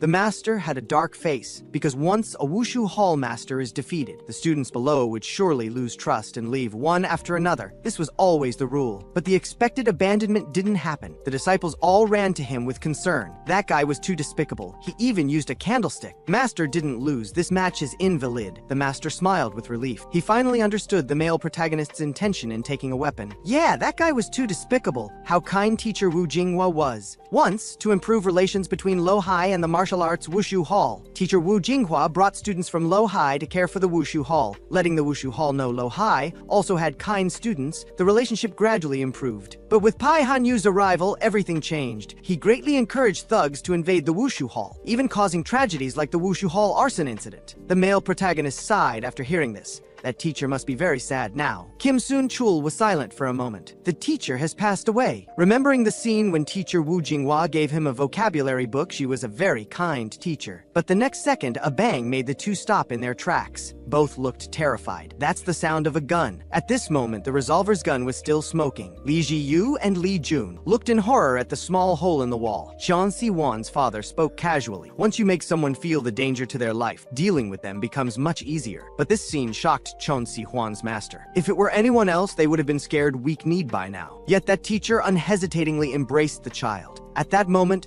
there was not the slightest hesitation. The study group now dared not move rashly. Lee Jun's expression was blank. Gun, teacher, that's a real gun, right? In this situation, they had become lambs waiting for slaughter. The resolver slowly put the gun back into his pocket. Noise resolved. Chon Si-hwan's father threatened coldly. Today, if I see any sign of police, none of you will leave alive. If you think I'm just scaring you, you can try me. To be honest, if I really killed you all, things might get a bit complicated. Teacher Han Kyung's hand holding the phone was trembling uncontrollably. But if she missed this semester, she might not be at this school anymore, so this was the last chance. But she couldn't let the children be in danger because of her. Teacher Han Kyung's expression was conflicted. She could only watch helplessly as the bad guys took the child away. Let's just give up. And just when everyone was at a loss, Lee Jia-yu suddenly raised his hand with a look of annoyance. By the way, who called this four-eyed maniac over? Watching the male protagonist beat up the resolver, Teacher Han Kyung's eyes widened. Everyone's face was written with what the fuck. Chon Si-hwan stuttered, Yo, Yinzai-min. And just as the resolver fell to the ground, Kim Soon-chul also made his entrance. An elbow strike again caused massive damage to the resolver. Lee Ji-yu looked doubtfully at Lee Jun. Did you call these two? Actually, Lee Jun didn't know who called them either. The male protagonist looked around, remembering earlier, just as the two were about to open the door. They were stopped by Kim Se-hyun, who ran over. Kim Se-hyun confirmed that the sound just now was indeed a gunshot. Kim Se-hyun wiped the sweat from his forehead. Yin Zai-min might be a bit extreme, but I still want to ask you, can you beat someone with a gun? Now the male protagonist faced off against the resolver. Chon Si-hwan glanced. If Mr. Park gets stimulated, he will shoot. Soon the revolver reached into his pocket. The male protagonist became serious. Found it, the man with the gun. Yes, even he couldn't beat someone with a gun. If he had a gun in his hand, defeat would be certain. But if when we rush in, he doesn't have a gun in his hand, that's another story. Soon the male protagonist deflected the revolver's hand, reaching for his pocket. And so it went. The revolver constantly trying to draw his gun. The male protagonist constantly interrupting. John C. Hwan's master was shocked. This incredible speed is absolute fist, absolute of severing, fist of punching. What's going on with this guy? Meanwhile, Kim Soon-chul also confronted Chan Si-hwan's father. Soon, Chan Si-hwan rushed out from behind Kim Soon-chul, but was punched down by Lee Jun, who seized the opportunity. The study group members all showed arrogant expressions. Alright, now the situation is reversed. The revolver rubbed his fist. Who are you people exactly? The male protagonist beckoned to him. Study group. The revolver scratched his head. Study group. That's an interesting name for a gang. Times really have changed. The male protagonist was a bit confused. Not a gang,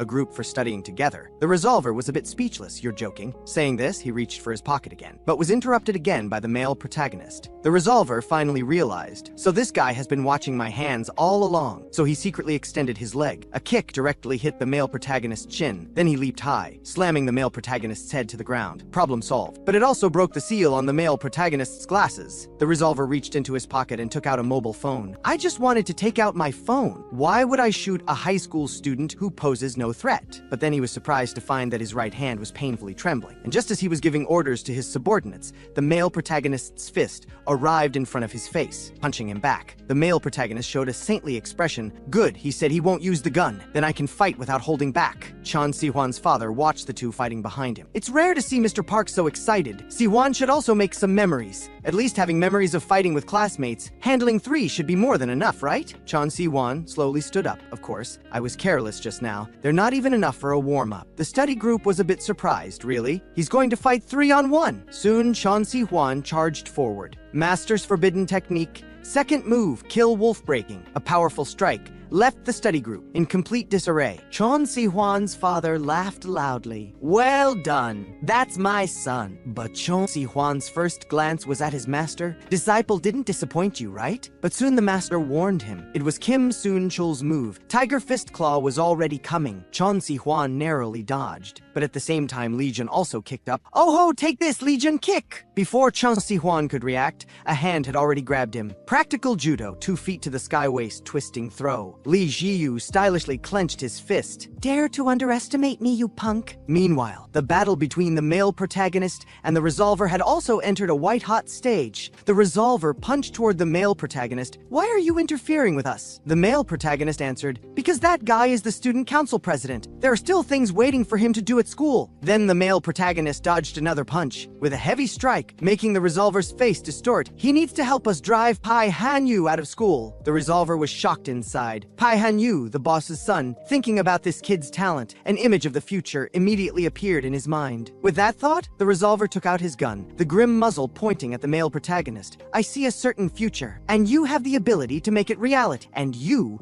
will become an enemy of the Yeonbaek gang. The study group was all terrified. Lee Jun took out his phone and shouted anxiously, Choi Hee-won, switch to plan B. But at this moment, the revolver's finger was already on the trigger. With a bang, the room suddenly turned pitch black. It was Choi Hee-won on the other side who had cut the circuit breaker. Choi Hee-won weakly said, I didn't know which circuit breaker it was, so I pulled them all. Now not only was the revolver in complete darkness, but other parts of the Wushu Hall were also filled with complaints. Kim Se-hyun signaled Choi Hee-won to run away. People might come over soon. This was their plan B. Once the revolver pointed his gun at Zai Min, they would cut the power, though this also meant abandoning the plan to recruit Chan Si-hwan. Soon the study group members came out one by one, but strangely, the male protagonist also carried Chan Si-hwan out. The study group was dumbfounded. Why did you bring him out? Isn't that asking for trouble? Now the revolver looked at the empty room. His expression was a bit blank. Normal people should have been frozen with fear just now. To be honest, it's the first time I've met someone so bold. If I didn't see wrong, that guy was actually prepared to dodge. The unconscious Chan Si-hwan was carried out by the male protagonist. When he woke up, he jumped down from the male protagonist's shoulder, a bit confused, looking around, only to see the petition that teacher Han Kyung had dropped earlier. Chan Si-hwan was puzzled. What is this Pi Hanyu disciplinary committee? The male protagonist explained. We want to drive Pi Hanyu out of school. We need you, the student council president, to cooperate. Chan Si-hwan was immediately infuriated. Isn't Pi Hanyu brother Myung-hwan's friend? friend? You want me to betray my brother's friend?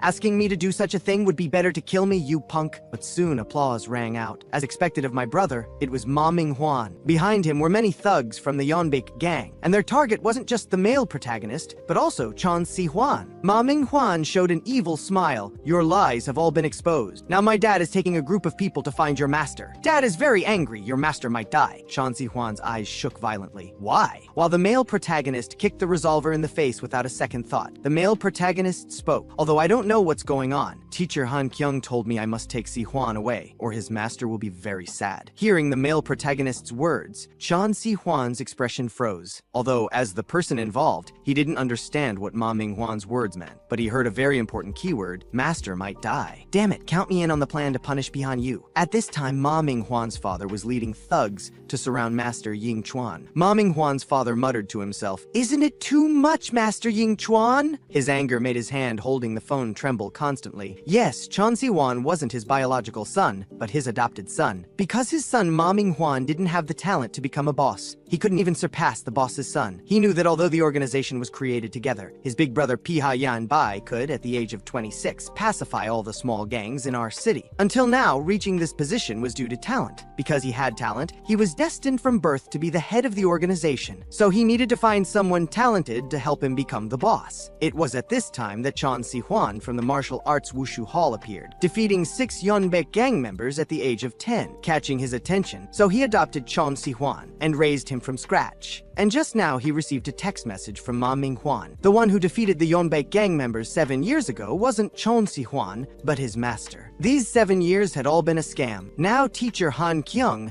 trapped in the house, was trying to persuade Master Ying Chuan, although she had only known Chon Si-hwan for a few days. As a teacher, she couldn't watch a student go down the wrong path. Saying this, teacher Han Kyung grabbed Master Ying Chuan's hand. Only you can persuade Si-hwan. But Master Ying Chuan shook off teacher Han Kyung's hand. I don't know what you want me to persuade him about. I just want Si-hwan to do what he wants. Teacher Han Kyung's expression was serious. But you don't know what Si-hwan really wants to do. Outside, Chon Si-hwan was fighting at full power in a mixed doubles match with the male protagonist. If what Ma Ming-hwan said was true, then his master should be in great danger now. He must quickly resolve this situation. At this time, the resolver who had been watching the battle took off his coat. That glasses guy must be dealt with. But before he could take 2 steps, he was knocked down by Chon Si-hwan, falling heavily to the ground. The resolver thought as he fell, "It hurts." But it's not the same innate talent as that guy. With that thought, the resolver threw a punch hitting Chon Si-hwan's abdomen. Its talent cultivated through training. Meanwhile, the small thugs had been routed by the male protagonist. But the male protagonist's expression was serious. Each of these thugs has the same fighting power as that guy. Resolving them is troublesome. Then the resolver appeared behind the male protagonist. Didn't I say to leave this guy to me? But Chon Si-hwan suddenly charged out from behind. "I'm not done yet," Chon Si-hwan shouted. "Yin Zai-min,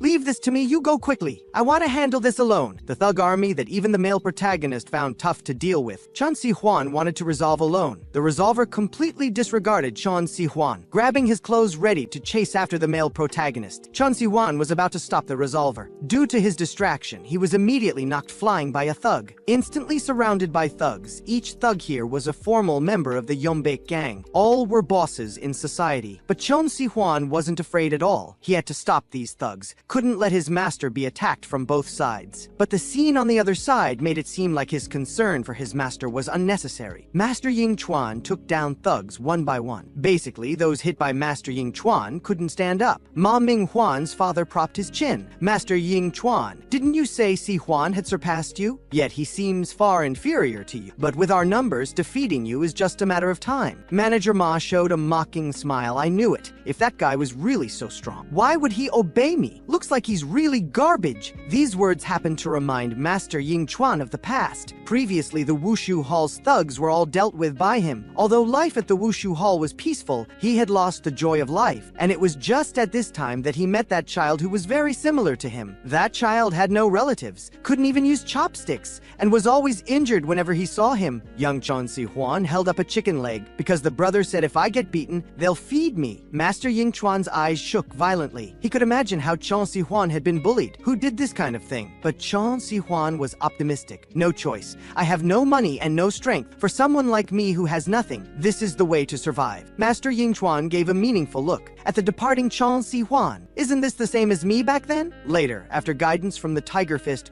Wushu Hall's old master, he decided to take the child as his disciple. With his back turned, Master Yingchuan spoke calmly. Manager Ma, you say that child obeys you? No, you know nothing about Si-hwan. I didn't like that child at first. Do you know why I later took him as my disciple? Master Yingchuan remembered what Si-hwan looked like back then smiled, remembering Si-hwan's fierce look when alone, because that child knows how to bide his time. How nice it would have been to just quietly take him away. Although he told you many lies, saying he surpassed blue from indigo wasn't a lie. Meanwhile, Si-hwan looked like a demon with disheveled hair. Wasn't it said whoever is stronger becomes the boss? Come on then, you bastards. Then Si-hwan knocked him down one by one like in an action movie. But this high-intensity battle also made him sweat profusely. 1, 2, 3, 4, 5, 6. A total of 7 people. Even more than that time. Handling 2 is already my limit, so there's only this method left. Break through my own limits. Si-hwan pinned down a thug, grabbed him and pummeled him mercilessly, but was soon kicked away by another thug, receiving a series of kicks. In the midst of being beaten,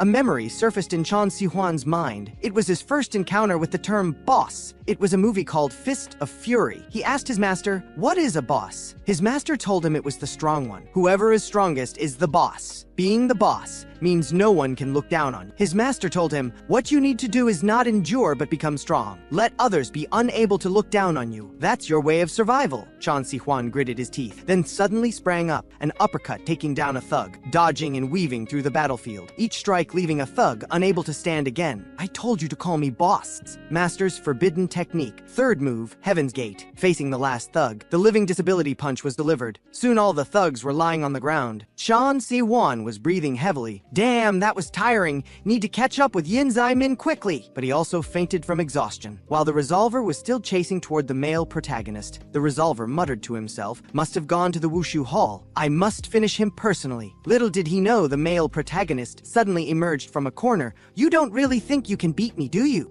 The protagonist comes around the corner. The frame shows a punch, sending him flying like an astronaut. You don't think you can beat me, do you? The hitman suddenly remembered someone who once said similar words to the protagonist, but that person was an executive from another region's gang organization. He said those words because he knew he would definitely win, but why would a mere student dare to say such things? Yet why do I feel the same tension as I did back then? The protagonist casually tosses away the gun he just took. No time left, let's end this quickly. Having been a gang executive for several years, through his sensitivity to a person's emotions, he realized this guy wasn't bluffing, but saying those words as if they were natural. The hitman nervously looked at the protagonist. He finally understood why he could only fight the protagonist to a draw earlier. It turned out it was because he had a gun. When the protagonist had no reservations, he wasn't even qualified to exchange blows with him. It was completely one-sided beating. Under the hitman's fearful gaze, the protagonist spoke, "You're quite tough. Seems I need to hurry up." Meanwhile, on the other side, Master Yingchuan was gradually becoming exhausted in his battle with the thugs. Soon he was covered in wounds and could barely stand, but there were still many thugs with weapons in front of him. Manager Ma revealed a smug smile. "How do you like my boy's knife skill? That's what you get for lying to me." But Master Yingchuan had no choice. Although he appeared cold-hearted, he was always watching out for his disciple. He saw how desperately Si-hwan wanted a family. Soon, a thug tried to ambush from behind. Just then, an iron rod struck the thug's head. It was the terrified teacher Han Kyung. Though she was trembling with fear, she still encouraged Master Yingchuan not to give up. Manager Ma finally lost his patience. He ordered his subordinates, then kill both of them. On the other side, the protagonist was still beating the hitman. "Do you look down on Si-hwan?" Uncle said that the master of Wing Chun was Bruce Lee's teacher. Without Wing Chun, there would be no Jeet Kune Do today. Old-fashioned kung fu, is it? Uncle's forbidden technique? First move, one-sided beating. Several punches left the hitman disoriented. Even if a disciple is incompetent, you shouldn't say their master's skills are trash. The protagonist recalled the old master from the Tiger Fist dojo. None of those masters can be underestimated. The hitman finally felt the difference in strength. He began to struggle desperately, crawling to pick up the gun on the ground. Perhaps Ma Minghuan was right. Maybe there's no better solution than a gun, although firing would alert the entire R city. If he didn't eliminate this guy,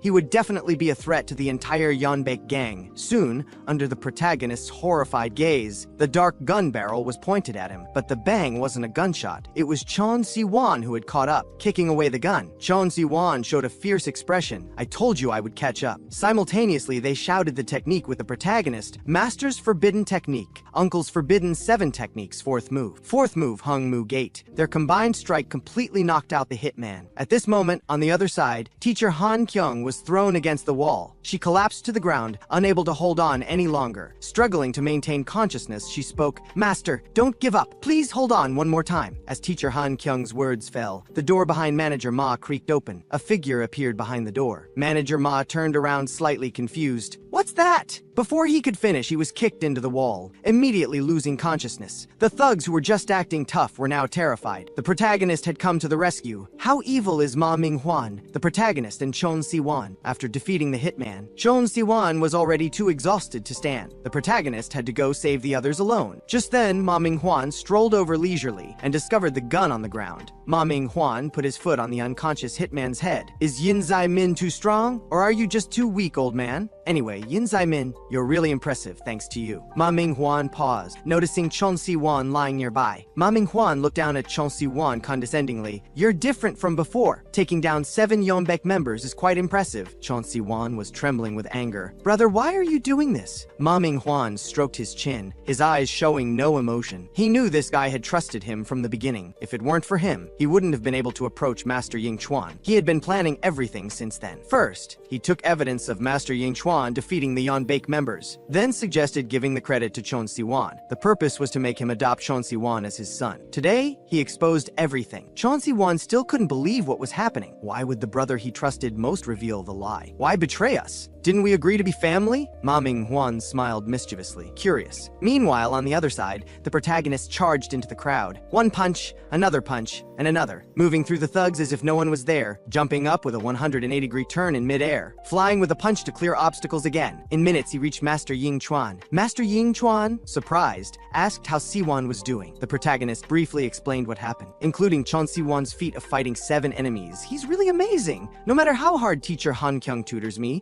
I still can't fully absorb it. But Si-won is different. He's a genius through hard work. The protagonist turned calmly as thugs approached. You should be proud to have such a disciple. Master Ying Chuan showed a rare smile. What a person I am, able to smile even at death's door. I have to thank that old man from the Tiger Fist Dojo for letting me take on a disciple. I really felt the joy. Master Ying Chuan instantly became full of fighting spirit, charging toward the thugs alongside the protagonist. She wanted to see more surprises from that disciple. But the next second, Master Ying Chuan suddenly spurted blood. In that moment, hope turned to despair again. The protagonist widened his eyes. Who? A dark figure stood in the doorway. Ma Ming-hwan showed a happy expression. When faced with Chang Si-won's question earlier, this was his answer. Since you want to know so badly, I'll tell you. I did it because. Meanwhile, Pai Han-yu, who had returned to base, opened the shoebox that Ma Ming-hwan had brought back. It contained gun bullets. Because I want to use a real gun, Ma Ming-hwan revealed a smug expression. What's the use of those lousy punches? Too much trouble. Shooting is much simpler. Yes, he hated resolving things with fighting. He especially looked down on those who taught and passed on knowledge. So he never seriously learned the fighting methods they taught, rather than settling scores with fists. He preferred to exploit others' weaknesses. Master Ying Chuan was dying, her past flashing before her eyes. Perhaps she should never have let Si-won interact with them from the beginning, but because of a moment of sympathy, she caused today's tragedy. Now Ma Ming-hwan's expression was crazed. That's right, grabbing someone's weakness is like having the initiative. By now, everyone was in shock. Ma Ming-hwan's father struggled to speak. How could you shoot? Ma Ming-hwan proudly boasted to his father. You looked like you needed help, so I helped you. See, no matter how great Master Ying Chuan was, isn't she taken down by my one shot? We'll just say it was Manager Park who fired, that's all. The protagonist looked at the fallen Master Ying Chuan. Suppressing his rage, he spoke. Hey, why did you do this? The protagonist dealt with 2 thugs beside him, instantly rushing toward Ma Ming-hwan. Ma Ming-hwan showed a provoking expression. You weren't really listening, were you? He blocked the protagonist's attack with the gun, raising it to hit hard on the protagonist's head. The protagonist rubbed his head. Kicking again, Ma Ming-hwan threatened. Don't you care about that old lady back there? She still has a breath left. You could still get her to a hospital. From what he knew, Yin Zai-min was loyal and righteous. That was his weakness. The protagonist trembled with his fist clenched, having to choose to give up. He turned back to save Master Ying Chuan, but he didn't expect Ma Ming-hwan to raise his gun again. I wonder if the monster Yin Zai-min can be taken down with one shot, but he hadn't noticed a drone behind him that had recorded everything. Soon, footsteps approached. Lee Ziyu and Lee Jun pinned him down. Lee Ziyu casually tossed the gun to Kim Si-hyun. Good thing we didn't take the drone away as a precaution, it recorded everything. Kim Si-hyun turned to the protagonist. I'll take the old lady to the hospital. You stay here to serve justice.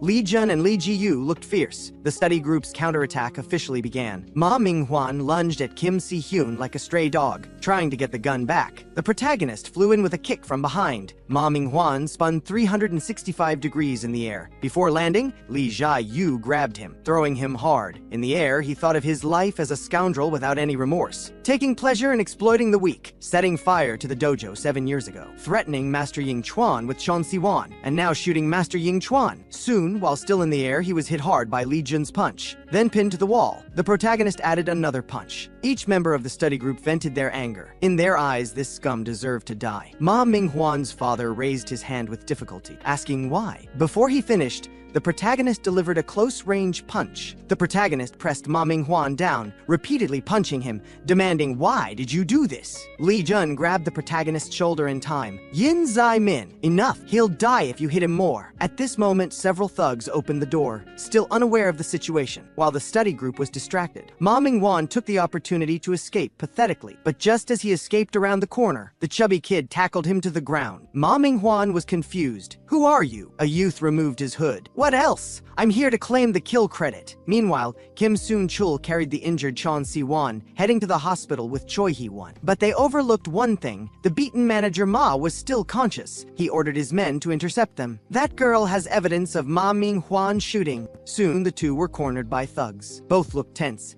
In this situation, they couldn't fight back. But at that moment, Kim Soon-chul grinned. Simultaneously, two large hands grabbed a thug's head. Bang! A crash. Crisis averted. It was Officer Rotae-wan who had arrived. Officer Rotae-wan was a bit helpless. "This is why I can't quit working overtime." Scene change. Ma Ming-hwan had escaped from the tiger's den only to enter the wolf's lair. Judging by his miserable state, he had been tortured badly. But Ma Ming-hwan was courageously provocative. "Last time you were beaten so badly, aren't you embarrassed to be bluffing now?" Sure enough, he received another kick from Park Ji-an-yi. Park Ji-an-yi grabbed Ma Ming-hwan's hair and lifted him up. "Embarrassed? Do you think I'm playing some thug game with you to see who's stronger?" He continued to beat Ma Ming-hwan severely. Looking at Ma Ming-hwan's current state, Park Ji-an-yi quite appreciated it. "This miserable look suits you." Park Ji-an-yi coldly asked, "Tell me, who did Pi Han-yu send to kill my mother?" But Ma Ming-hwan just laughed maniacally. "You think he treats me as a friend just because I've been by Pi Han-yu's side? I don't know anything. And even if I did, I wouldn't tell you. I fear Pi Han-yu's revenge more than yours. So give up your vengeance. Pi Han-yu is a true demon." Hearing the word demon, the chubby kid suddenly erupted, doing something out of character, punching Ma Ming-hwan in the head. "Who says Pi Han-yu deserves to be called a demon? Back then, I suffered all kinds of torture because of you, and I thought you were a demon. But look at you now, beaten to a pulp by me. Pi Han-yu is the same. He's just a scumbag. There's nothing scary about bastards like you." The chubby kid vented all his emotions. All the past humiliation was released at this moment.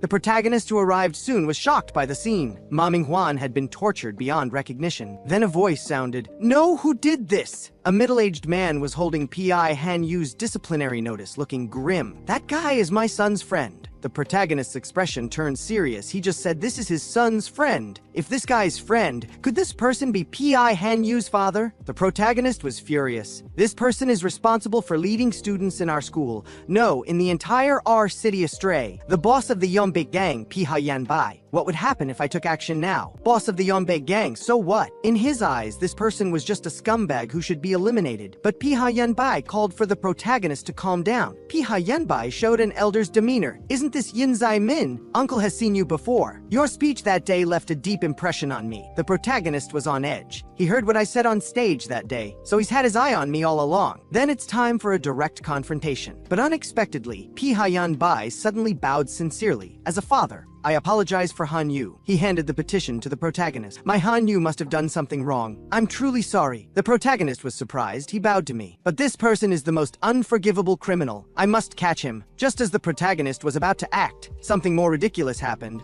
A little girl suddenly appeared. The protagonist froze. Is she Pi Han-yu's sister? That was the first day she saw Han-yu. The protagonist stood there not knowing what to do, because he could see at a glance how much this child was loved by her parents. If I take away that child's smile, wouldn't I become the villain? But because of the protagonist's momentary hesitation, a huge calamity was gradually approaching. Meanwhile, in the ambulance, Kim Si-hyun kept praying for things to go smoothly, but soon the ambulance driver hit the brakes. Because a group of thugs had blocked the road ahead, the dreadlocked thug beckoned to Kim Si-hyun. "Give me the gun." At the same time, Officer Ro Tae-won carrying Manager Ma also encountered danger. A group of thugs planned to use force to take the person from the police. This was the first time as a police officer he realized how lawless the Yeonbaek gang had become. Officer Ro Tae-won walked alone toward the thugs. "Kids, hide. I'm not a detective for nothing. Can I handle these thugs as a police officer?" The study group members looked at Officer Ro Tae-won with admiration. This fearless spirit commanded respect. The thugs cursed, "Damn, this cop is quite the show-off." But before Officer Ro could act, a foot had already appeared on a thug's face. The next second, countless thugs went flying. Officer Ro Tae-won was a bit speechless, wondering who was interrupting his moment. Then Officer Ro smiled. He almost forgot that it wasn't just the police who maintained order at the dojo, but also the old masters. The arrivals were Master Gong from the Tiger Fist Dojo, Master Wang of Praying Mantis Fist, and Master Hong of Tai Chi. The old masters who hadn't gathered for a long time started chatting, and kept chatting endlessly. The thugs, who had been ignored for so long, finally got angry. "Hey, treating us like we're invisible?" But it was better not to speak up. Once they did, they were beaten with various kung fu moves. Suddenly, more ambulances appeared on the martial arts street. But even after everything was settled, Officer Ro didn't let his guard down. Because from what he knew, Pi-ha-yan Bai shouldn't be so simple. He must have other plans. Scene change. On the other side, Pi-han-yu was looking at the bullets left by Ma Ming-hwan. "Didn't I tell you not to do such embarrassing things? It was quite interesting being with you." "Too bad." Just then a woman entered the base, looking somewhat guilty. "Someone wants to see you." As she finished, a big man walked in. It was Bang Sang-in, who had been beaten up by the protagonist last time. He no longer followed Pi-han-yu, training hard to defeat the protagonist, and had become Chi Young-hyun's subordinate. Pi-han-yu showed an indifferent attitude. "So you've been trained by Young-hyun. Let me see what you've got then." Master Ying-chuan failed to be saved. She was now at death's door. The protagonist and teacher Han Kyung stood there in shock. Master Ying-chuan's voice was weak. "This is all my own doing. I deceived others and took dirty money. I turned a blind eye to the evil deeds. I think this is my punishment." But she didn't mention that all this was for Chon Si-won. Teacher Han Kyung urged Master Ying-chuan to hang on. "What will happen to Si-won if you leave?" Master Ying-chuan said, "For Si-won, I might not be a qualified master either." She thought that Si-won, having no family, couldn't become a remarkable person, just like herself back then. But she only learned from teacher Han Kyung what Si-won really wanted. The names Chon Si-won wrote on the videotape were all martial arts actors. Actually, the big brother Si-won talked about was from movies. He worked hard to become stronger because he wanted talent scouts to cast him as the big brother. Master Ying-chuan smiled. She didn't expect Si-won to have such grand ambitions. "Teacher Han Kyung, I used to think you liked to meddle, but now I know you're the true teacher." Master Ying-chuan's breath grew weaker. "I have one last question. Can Si-won fulfill his wish to become that so-called big brother?" Teacher Han Kyung didn't immediately conclude. "This society isn't as easy as imagined. Not everyone can realize their dreams. But I believe that having faith in students and giving them hope is a teacher's duty." Just then, the door of the ward burst open. Chon Si-won dragged his severely injured body crying into the ward. "Master, no, you can't die." This master who raised him not only had his gratitude but also family affection. Master Ying-chuan's breath was weak. "I heard you took down 7 people by yourself." Master wants to praise you once.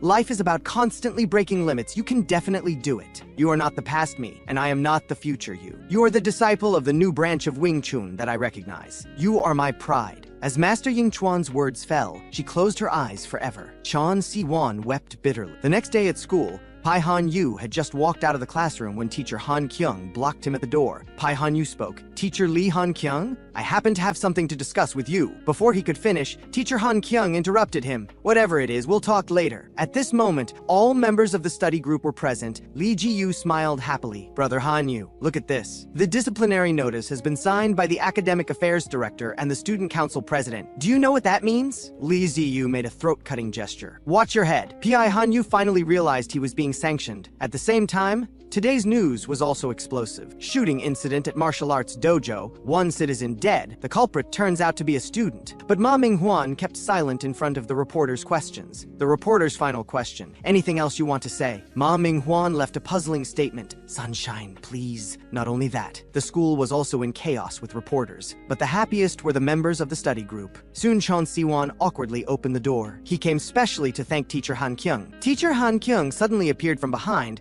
"Si-won has already signed with an agency, and that agency's great potential in Chon Siwon. When Siwon asked if he could be the big brother, the agent replied, "Of course. You could even be the big brother's grandfather if needed." The study group was shocked. This kid isn't going to become a big star, is he? But equally shocking was teacher Han Kyung's connections. Last time it was the TOEIC committee, this time it's an agency. Where is the limit to this woman's influence? Even if she is a top teacher who passed the teaching exam, she shouldn't have such great connections. As things settled down, school life soon returned to normal. But one day, the classroom door was suddenly opened during class. It was Kim Si-hyun's father. Kim Si-hyun's father strode toward Kim Si-hyun. He delivered a hard slap. "Didn't I tell you to learn skills at the construction site? Why are you still in school?" He dragged Kim Si-hyun out of the classroom. "You don't need to come to school anymore," but before they went far, the protagonist and teacher Han Kyung appeared. "Please let go of Kim Si-hyun first." It turned out that Kim Si-hyun, who had been bullied, had finally seen a ray of hope with the protagonist's help, only to fall back into the abyss. After class,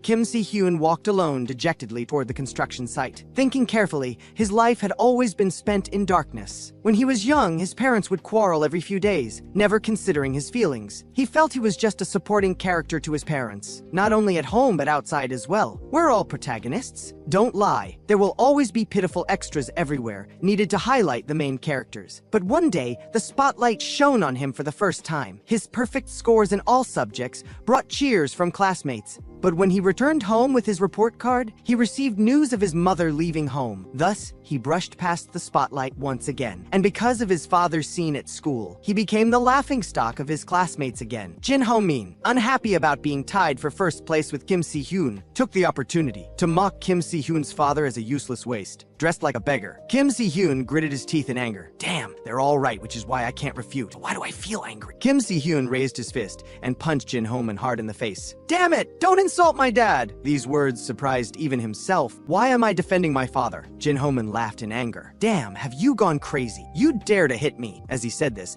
a fist came toward Kim Si-hyun's fearful eyes, but it was caught firmly by a hand. Meanwhile, the protagonist, hiding it from Kim Si-hyun, took a taxi to the construction site right after class. He planned to persuade Kim Si-hyun's father again, but he happened to encounter a riot at the site. Kim Si-hyun's father was pushed to the ground by the foreman. The foreman looked at the workers like livestock. It was the Yeonbaek gang's people again. At the same time, Jin Ho-min was shocked to see who had blocked his attack. "I just got out of the hospital and happily came to see my son. Didn't expect to see someone throwing punches as soon as I entered the school." The protagonist's mother looked grim. "That makes me very unhappy." The protagonist's mother paid no attention to Jin Ho-min. She turned to speak to Kim Si-hyun. "Isn't this Se-hyun?" Kim Si-hyun scratched his head. "Hello, auntie?" Then the protagonist's mother casually tossed Jin Ho-min aside. "You need to eat more. Your arms have no strength at all. By the way, Se-hyun, where did my Zaimin go?" Jin Ho-min was shocked listening to their conversation. This middle-aged woman is Yin Zai-min's mother. When investigating Yin Zai-min, I heard. So this means this middle-aged woman is the current director of the Taekwondo Association and the former headhunter for the women's MVP at the World Taekwondo Championships. Chun Mei-shan. Jin Ho-min recalled the shadow of having his forehead flicked by the protagonist. He covered his head and kept backing away, but he bravely provoked the protagonist's mother again, because he wanted his companions to record everything with their phones. But unexpectedly, Lee Jun suddenly appeared behind him, jumping up to kick the thug flying that'll teach you to play tricks. Jin Ho-min looked nervously at the protagonist's mother, sweating profusely. As things concluded, the protagonist's mother drove the two home. She suddenly remembered that Kim Si-hyun seemed to have some difficulty last time, so she asked. After learning what had just happened, Kim Si-hyun hugged his backpack dejectedly. He just wanted to continue studying to fulfill his wish. Soon, the protagonist's mother stopped the car, but the two discovered that this place looked familiar. "Auntie isn't planning to take us home, she wants a direct confrontation." The two gathered courage and walked toward the construction site. Lee Jun pointed at Kim Si-hyun and shouted, "Uncle, he wants to go to university!" But suddenly they realized something was wrong. Why would Yin Zai-min be there? And Zai-min seems to be losing to that person. At this moment, a muscular man was standing in front of the protagonist. It was the Yeonbaek gang's first heir, Chi Young-hyun. The Yeonbaek gang's first heir wasn't Pai Han-yu, but this Chi Young-hyun. Chi Young-hyun was curious about the protagonist in front of him. "I heard from Bang sang in that you're Pai Han-yu's thorn in the side. Want to try a few moves with me?" But the protagonist only wanted to get Kim Si-hyun's father to take back his transfer decision. He didn't pay any attention to him. Faced with the protagonist's dismissal, Chi Young-hyun raised his leg high. A powerful strike interrupted the protagonist's actions. Soon, Kim Si-hyun and Lee Jun also arrived at the construction site. But this was the first time they had seen the protagonist so disheveled. Chi Young-hyun spoke, "This won't do. How can you fight Pai Han-yu with just these skills?" At this moment, Kim Si-hyun's father confronted the foreman. "Why did you suddenly stop work? Are we continuing or not?" But the foreman's words made him feel like he'd fallen into ice. Starting tomorrow, the project will be taken over by Yeonbaek Human Resources. This announcement caused the workers to riot again because if handed over to Yeonbaek Human Resources, they would have 20% deducted as an intermediary fee. At this time, a fat man put his hand on Kim Si-hyun's father's shoulder. "They say we're thugs. How dare you talk like that?" With that, he kicked Kim Si-hyun's father flying. The thugs smoked arrogantly. "Manual laborers talk too damn much. If you don't want to work, get lost." Kim Si-hyun's father, lying on the ground, envied those skilled workers. Yes, Kim Si-hyun knew too. His father was an uneducated person. In his eyes,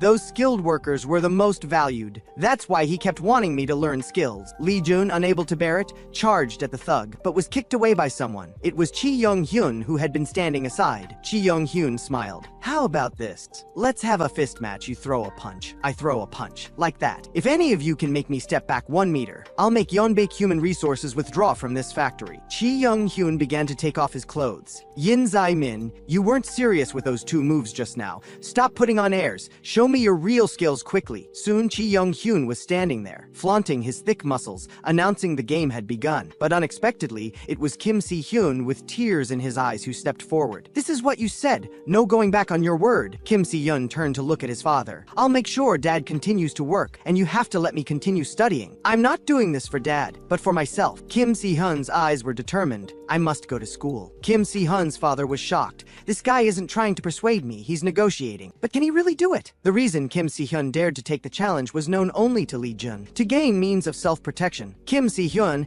had asked Lee Jun to teach him martial arts. Lee Jun had taught him one of the protagonist's moves, not Jeet Kune Do but Taekwondo, the Taekwondo straight punch most suitable for Kim Si-hyun. Lee Jun had observed Kim Si-hyun's arms. The human forearm is composed of the radius and ulna, but there's a gap between the 2 bones that needs to be strengthened through training. But some people's radius and ulna are very close, and some people naturally have higher bone density. Kim Si-hyun belonged to both categories. That is, a 1 in 10,000 martial arts talent. Now, driving home, the protagonist's mother felt increasingly uneasy. Lee Jun's kick seemed familiar. Wasn't that the move she used in the Taekwondo championship? Could it be that boy, Yin Zai-min? Now Kim Si-hyun took his stance. Mom's basics. First move, straight punch. Seeing Kim Si-hyun's punching stance, everyone was dumbfounded. Kim Si-hyun, that guy, was actually a hidden master. Kim Si-hyun threw a hard punch. The Yeonbaek gang's first heir, Chi Young-hyun, with disbelief written all over his face, barely kept his footing. He countered with a punch to Kim Si-hyun's abdomen. Looking at Kim Si-hyun knocked to the ground, everyone was sweating. To withstand such a close-range punch, this guy must be a monster. Kim Si-hyun forced himself to stand up. Compared to what he'd experienced at home, this was nothing. So one more time, but the next second he staggered. The protagonist caught him just in time. "Your straight punch is quite good. The problem is you used too much force. In my eyes,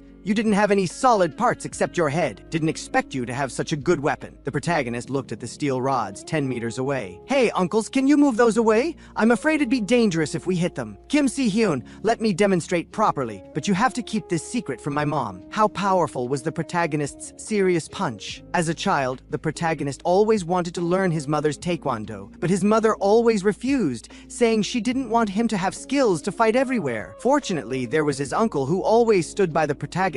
His uncle risked getting beaten up to secretly take the protagonist to watch his mother's matches, and seriously told the protagonist never to learn secretly. "Your mom will kill me if she finds out." But the protagonist still secretly memorized the moves. The protagonist lowered his head and whispered, "Sorry, uncle," then threw a punch. With a loud bang like a nuclear explosion, instantly everyone was dumbfounded. Lee Jun even blurted out a curse. "Holy shit, you gotta be kidding me." The terrifying punch sent Chi Young-hyun flying. In his ears was only the sound of rushing wind. Chi Young-hyun landed hard and skidded several meters. Acid rose in his throat. The protagonist was a bit surprised. This guy actually withstood it. He was only thrown a dozen meters. Chi Young-hyun looked back ruefully. Damn, almost got thrown to where this guy mentioned. That would have been embarrassing. The workers all came to praise the protagonist's strength. But the protagonist's expression was serious. "That person is extraordinary." Chi Young-hyun pointed at the protagonist protagonist and laughed, ignoring the intermediary company's persuasion. All right, I won't go back on my word. From now on, Yeonbaek will never interfere here. The intermediary wanted to continue persuading, but Chi Young-hyun showed a fierce expression. Do you want to die? I'm giving you face because you're Park Sang-in's father. If you're not satisfied, go tell Uncle Yeonbaek. Chi Young-hyun greeted the protagonist. Hey, Yin Zai-min, I heard you want to discipline P.I. Hanyu? Let me tell you a secret. P.I. Hanyu must graduate smoothly without any blemish. As for the specific reason, don't be curious. But you should know, that guy won't attend school obediently. He's already notorious in other schools too. You think without Chu Zai Huang, Bang Sang-in, Ma Ming Hwan and those guys, he can't handle Rohai? He's an extremely cruel guy. The title of Thug Nursery for Ro Song Vocational High School was not given by P.I. Yan Bai, but by Pai Hanyu. At this moment, there were 4 figures in front of P.I. Hanyu. Each was P.I. Hanyu's direct subordinate, led by the dreadlocked man An Tai-hwan. There was also Choi Mu-gai, who was expelled for hitting a teacher at school. Choi Mu-gai's girlfriend Hong A-song, and Chu Zai-wang, who was beaten up by the protagonist in the 3rd episode, also came. Chu Zai-hwang's eyes turned cold. I've received training. I'm not the same as before. Now Chi Young-hyun had his arm around the protagonist's neck. You might think that guy looks refined, but he's actually very violent. Do you know what happened to the teacher who convened the disciplinary meeting last time? He made sure the teacher who exposed him couldn't attend the disciplinary meeting and became the victim of a random violent crime. Chi Young-hyun turned back and said, If you're still as half-hearted as just now, everything will go as P.I. Hanyu wishes. Meanwhile, a hand suddenly rested on teacher Han Kyung's shoulder. It was the protagonist's mother. The protagonist's mother drove teacher Han Kyung home and thanked her for helping to take care of Zai Min. Teacher Han Kyung bowed to the protagonist's mother. Thank you very much, Auntie. It's good that you're all right. If something had happened to you, at this point, teacher Han Kyung was too choked up to continue. Before leaving, teacher Han Kyung brought up the protagonist's transfer again. I know Auntie isn't satisfied with our school, but Zai Min loves this school more than anyone because he has his own study group here. It was also Auntie who comforted me to come here as a teacher. If you trust Zai Min, soon you'll see the future that teacher Wu Jinghua hoped for. The protagonist's mother, acting contrary to her usual self, began to ponder. Just then, the real estate agent's phone rang. Hello, ma'am. I'm the real estate agent. The price of the house you saw last time hasn't changed. Would you like to see it now? The protagonist's mother feigned surprise. What? It went up by 300 million all at once. You guys are too greedy. Sorry, this house won't work. She hung up the phone. The protagonist's mother pretended to be a bit angry. Can't find a suitable house. Seems like we can't change schools. Then she folded her arms. Teacher Han Kyung, please let me see what kind of future teacher Young Hwa hoped for. Yes, although she acted decisively, people change because of their environment. As parents, they have the obligation to provide a good environment for their children, so there are exceptions to everything. At the same time, the protagonist and Lee Jun put on fierce expressions.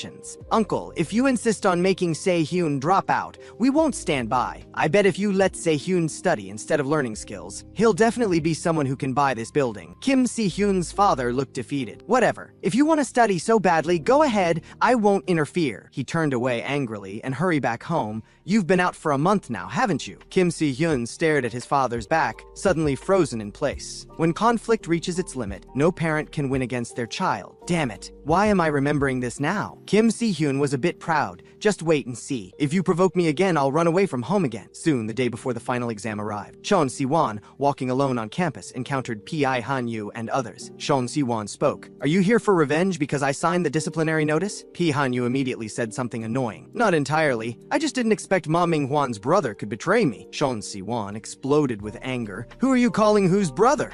Chon Si-hwan grabbed P.I. Hanyu's collar, furious. He had received a text message from P.I. Hanyu, saying Ma Ming-hwan had something to tell him. P. Hanyu stared with wide eyes. You called me here, right? You can't believe Ming-hwan would kill Master Ying-hwan, can you? Chon Si-hwan looked resentful, that's right. He had indeed treated Ma Ming-hwan like a brother, and the times with Ma Ming-hwan were happy. Chon Si-hwan gritted his teeth, finally erupting, raising his fist and charging at Pai Hanyu, but he was kicked away by Pai Hanyu's subordinate. Choi Mu-gi looked arrogant. The school has become such a mess while I was away. Grabbing collars is one thing, but daring to throw punches. Pai Hanyu chuckled. He's someone recognized by Ming-hwan. Don't underestimate him. As soon as he finished speaking, Choi Mu-gi seemed to smell gunpowder. In an instant, Chon Si-won appeared in front of Choi Mu-gi, master's forbidden technique, the fuse. Meanwhile, Kim Gyu-jin was chatting with his follower. He learned about teacher Han Kyung pushing for the disciplinary committee. Kim Gyu-jin rested his chin on his hand and thought for a moment. The The last teacher who pushed for the disciplinary committee disappeared on the day of the meeting, later became a victim of a random killing. Teacher Wu Jinghua's random murder case had a lot to do with PI Han Yu. That means teacher Han Kyung might be in danger. Remembering how teacher Han Kyung had shielded him from a knife, Kim Gyu-jin gritted his teeth audibly. At this moment, his follower waved at it. Kim Gyu-jin looked closely. It was Chon Si-wan and Choi Mu-gai who was on the ground. This person is an enemy of the student council and had beaten him badly before. The follower suggested they should leave quickly. It would be trouble if they were discovered. Kim Ju-jin smiled. Wait, I want to see. Look, isn't that Choi Mu-gai? Choi Mu-gi, who had gotten up, started fighting with Chon Si-hwan without a word. Feeling Chon Si-hwan's strength made him a bit frustrated, but the next second he blocked all of Chon Si-hwan's attacks. This Choi Mu-gai was well known among the older students, especially that sudden leg sweep. It felt like it could sweep away a bull. Although that guy used his legs, what he studied wasn't taekwondo. Choi Mu-gai turned to dodge Chon Si-hwan's punch, then suddenly grabbed Chon Si-hwan's arm and threw Chon Si-hwan flying. That's right, Hapkido, a comprehensive martial art that combines jujitsu, striking techniques, and wooden weapons. Once caught by him, defeat is inevitable. Now Choi Mu-gai was controlling Chon Si-hwan's arm, asking Pai Han-yu nearby, "How about it? Should I break it?" Pai Han-yu looked down at Chon Si-hwan. "Will you withdraw from the disciplinary committee? There's still time." Kim Gyu-jin, hiding nearby, had a solemn expression. "Withdraw quickly. If you do, teacher Han Kyung won't be in danger." Chon Si-hwan smiled. "So I can still withdraw now?" "Indeed. With a broken arm, I can't be a leader anymore." His manager had warned him sternly. Chon Si-hwan spoke. All right," then raised his middle finger. "Withdraw my ass. I'm not going to be a leader anymore. Teacher Lee Han Kyung is my benefactor. She gave me hope." "Are you asking me to repay kindness with enmity?" Kim Gyu-jin was shocked. "This guy must have water in his brain." Pai Han-yu grew impatient. "What a pity, Wukui. Go ahead." Choi Mu-gia immediately started applying force. At this moment, Kim Gyu-jin's follower was still gesturing for Kim Gyu-jin to come watch the excitement, only to find Kim Gyu-jin was already at the scene, throwing Choi Mu-gai in the air. Pai Han-yu was a bit dumbfounded. Kim Gyu-jin had 1,000 curses running through his mind. Chon Si-hwan was also stunned. What is going on? In Kim Gyu-jin's heart, he recalled scenes of teacher Han Kyung. Why would a fragile female teacher shield me from a knife and do so many dangerous things? Kim Gyu-jin looked nervous. "Why do you always make people worry?" Kim Gyu-jin was just about to breathe a sigh of relief when Choi Mu-gai's dangerous eyes came close, crouching down and grabbing Kim Gyu-jin's wrist. "What are you doing? You idiot!" Kim Gyu-jin was about to admit defeat, but Choi Mu-gai's fist had already hit his abdomen. The follower, hiding nearby, was stunned. Kim Gyu-jin endured the pain and slowly spoke. "Haha, damn, that really hurts. Listen to me. I just had a feeling that teacher Han Kyung would end up like teacher Wu Jinghua. Pai Han-yu, I've figured it out. Teacher Wu Jinghua's death last year was because of you. I didn't want to get involved in your business, but not with teacher Lee Han Kyung. I owe that teacher a favor." Kim Gyu-jin grinned. "I'm not backing down, or I'll always feel guilty." But as soon as he finished speaking, he was met with another punch from Choi Mu-gai, blood gushing from his nose. Damn, was my intervention for nothing. But he saw Chon Si-hwan had already recovered. Jumping up, his fist brushed past Kim Gyu-jin's body. With one punch, Choi Mu-gi was sent flying. Chon Si-hwan turned to look at Kim Gyu-jin. "This person is from the student council. Thanks to him, I could counterattack." Chon Si-hwan looked grim. "Are you really planning to harm teacher Han Kyung?" Pai Han-yu revealed an evil smile. "That's right." But as he spoke, Chon Si-hwan was ambushed by Choi Mu-gi. Chon Si-hwan watched as Choi Mu-gi's palm got closer and closer. Dodging in midair, master's second forbidden technique, Wolf Killer. Chon Si-hwan was shocked. If what Pai Han-yu said was true, then he must stop them. Meanwhile, Choi Hee-won had a bad feeling. Sure enough, Hwang Maxi walked out from behind. Choi Hee-won had once punched her to protect a USB drive. Choi Hee-won decided to avoid her, but unexpectedly she was grabbed by the hair from behind by Hwang Maxi. "Hey,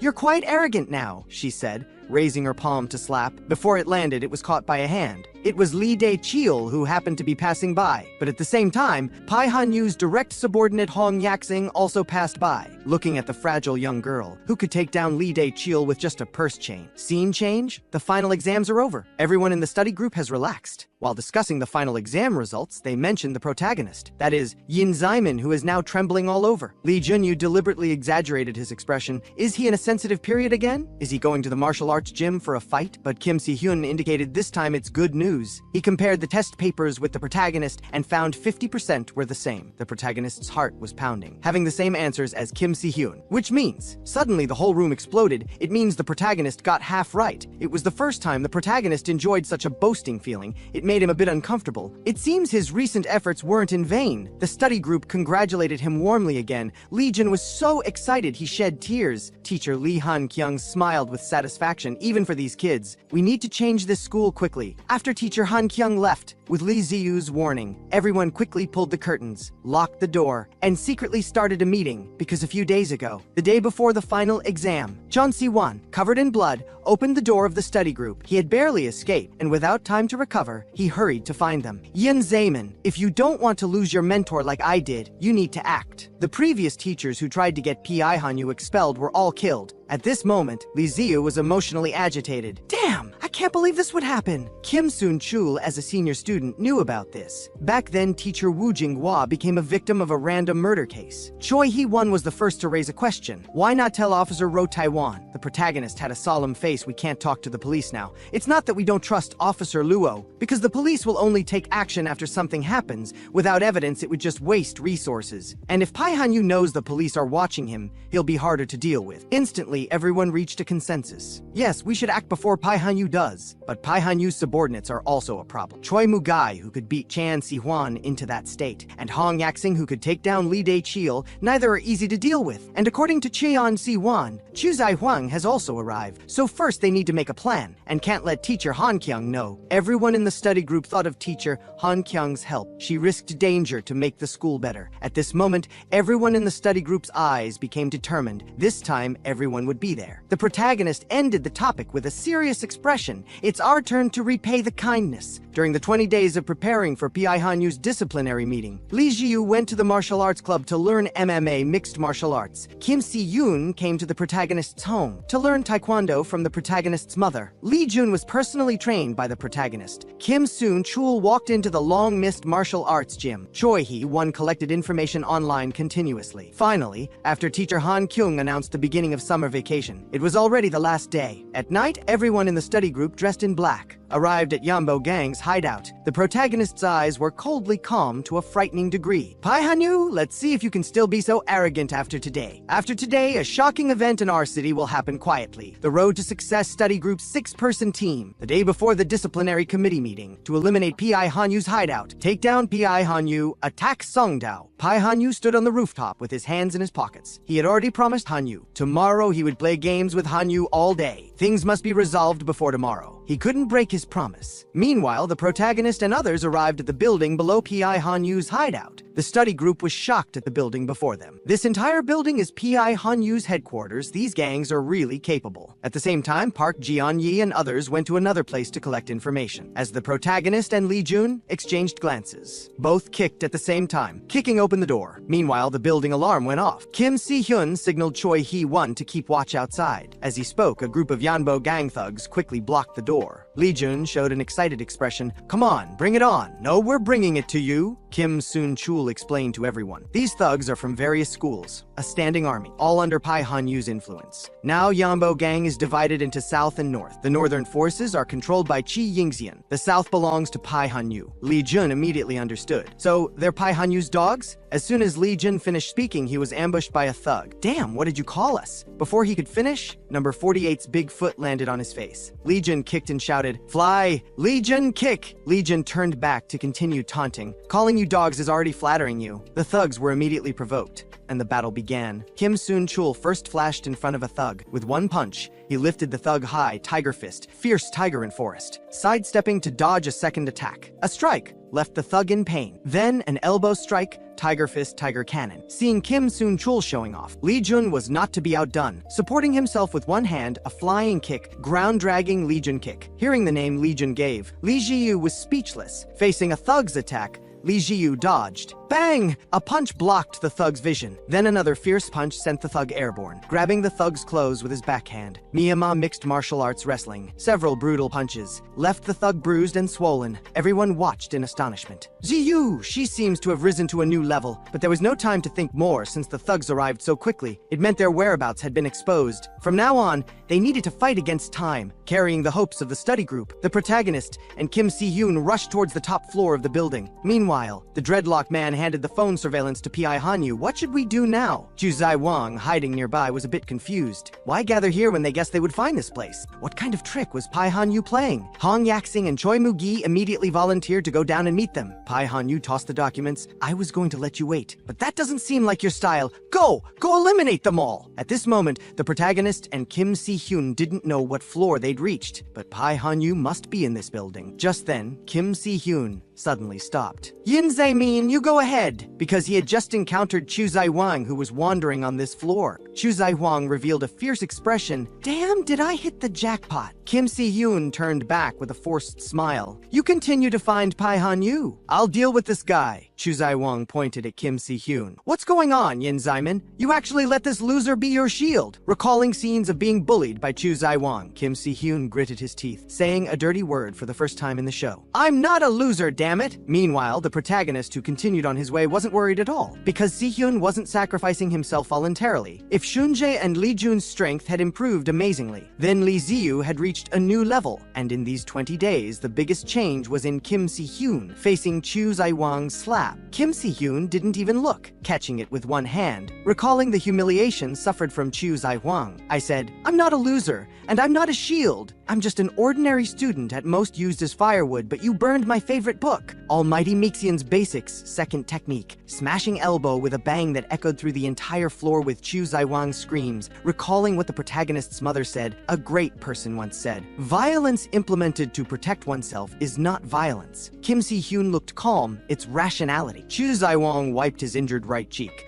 Originally, he was beaten by the protagonist and taunted by Park Ji-on-yi. Although it was embarrassing, he could endure it. But not long after, his father was sent to prison again. He heard it was because the study group disguised as the standing army. With all this, how could I endure? Thinking about it, Chu Zai-wang went crazy and pounced on Kim Si-hyun. A kick came fiercely. Kim Si-hyun narrowly dodged it. Kim Si-hyun was a bit nervous. This guy is attacking with full force. Kim Si-hyun relied on his training results to dodge another punch, rushing to Chu Zai-wang's back to counterattack. But unexpectedly, he was hit hard by Chu Zai-wang. Several more punches to Kim Si-hyun's face. Chu Zai-wang roared while hitting. You think learning a few days of martial arts can beat me who has practiced for more than 10 years? Yes, Kim Si-hyun also knew in a direct confrontation there was no chance. He also knew that learning martial arts for just a few days wasn't enough for fighting. But what the protagonist's mother taught him wasn't just taekwondo, but two methods. One is to improve resistance to hits. Develop the courage to not close your eyes when beaten. He had been beaten hard by the protagonist's mother in these 20 days. As Chu Zai-wang raised his leg high, Kim Si-hyun took another hit hard, but he still didn't close his eyes, always observing Chu Zai-wang's every move, finally catching a weakness and landing a punch, making Chu Zai-wang stagger, clutching his throat in pain. Kim Si-hyun took a stance. This is the mid-high punch when attacking the throat. And the second method is to memorize various arm techniques in taekwondo. Although leg techniques are the core of taekwondo, they need too much time, so he decisively gave them up. In these days, he mastered all the arm techniques in taekwondo, including pushing, pulling, striking, and stabbing, plus the temples, chest, chin,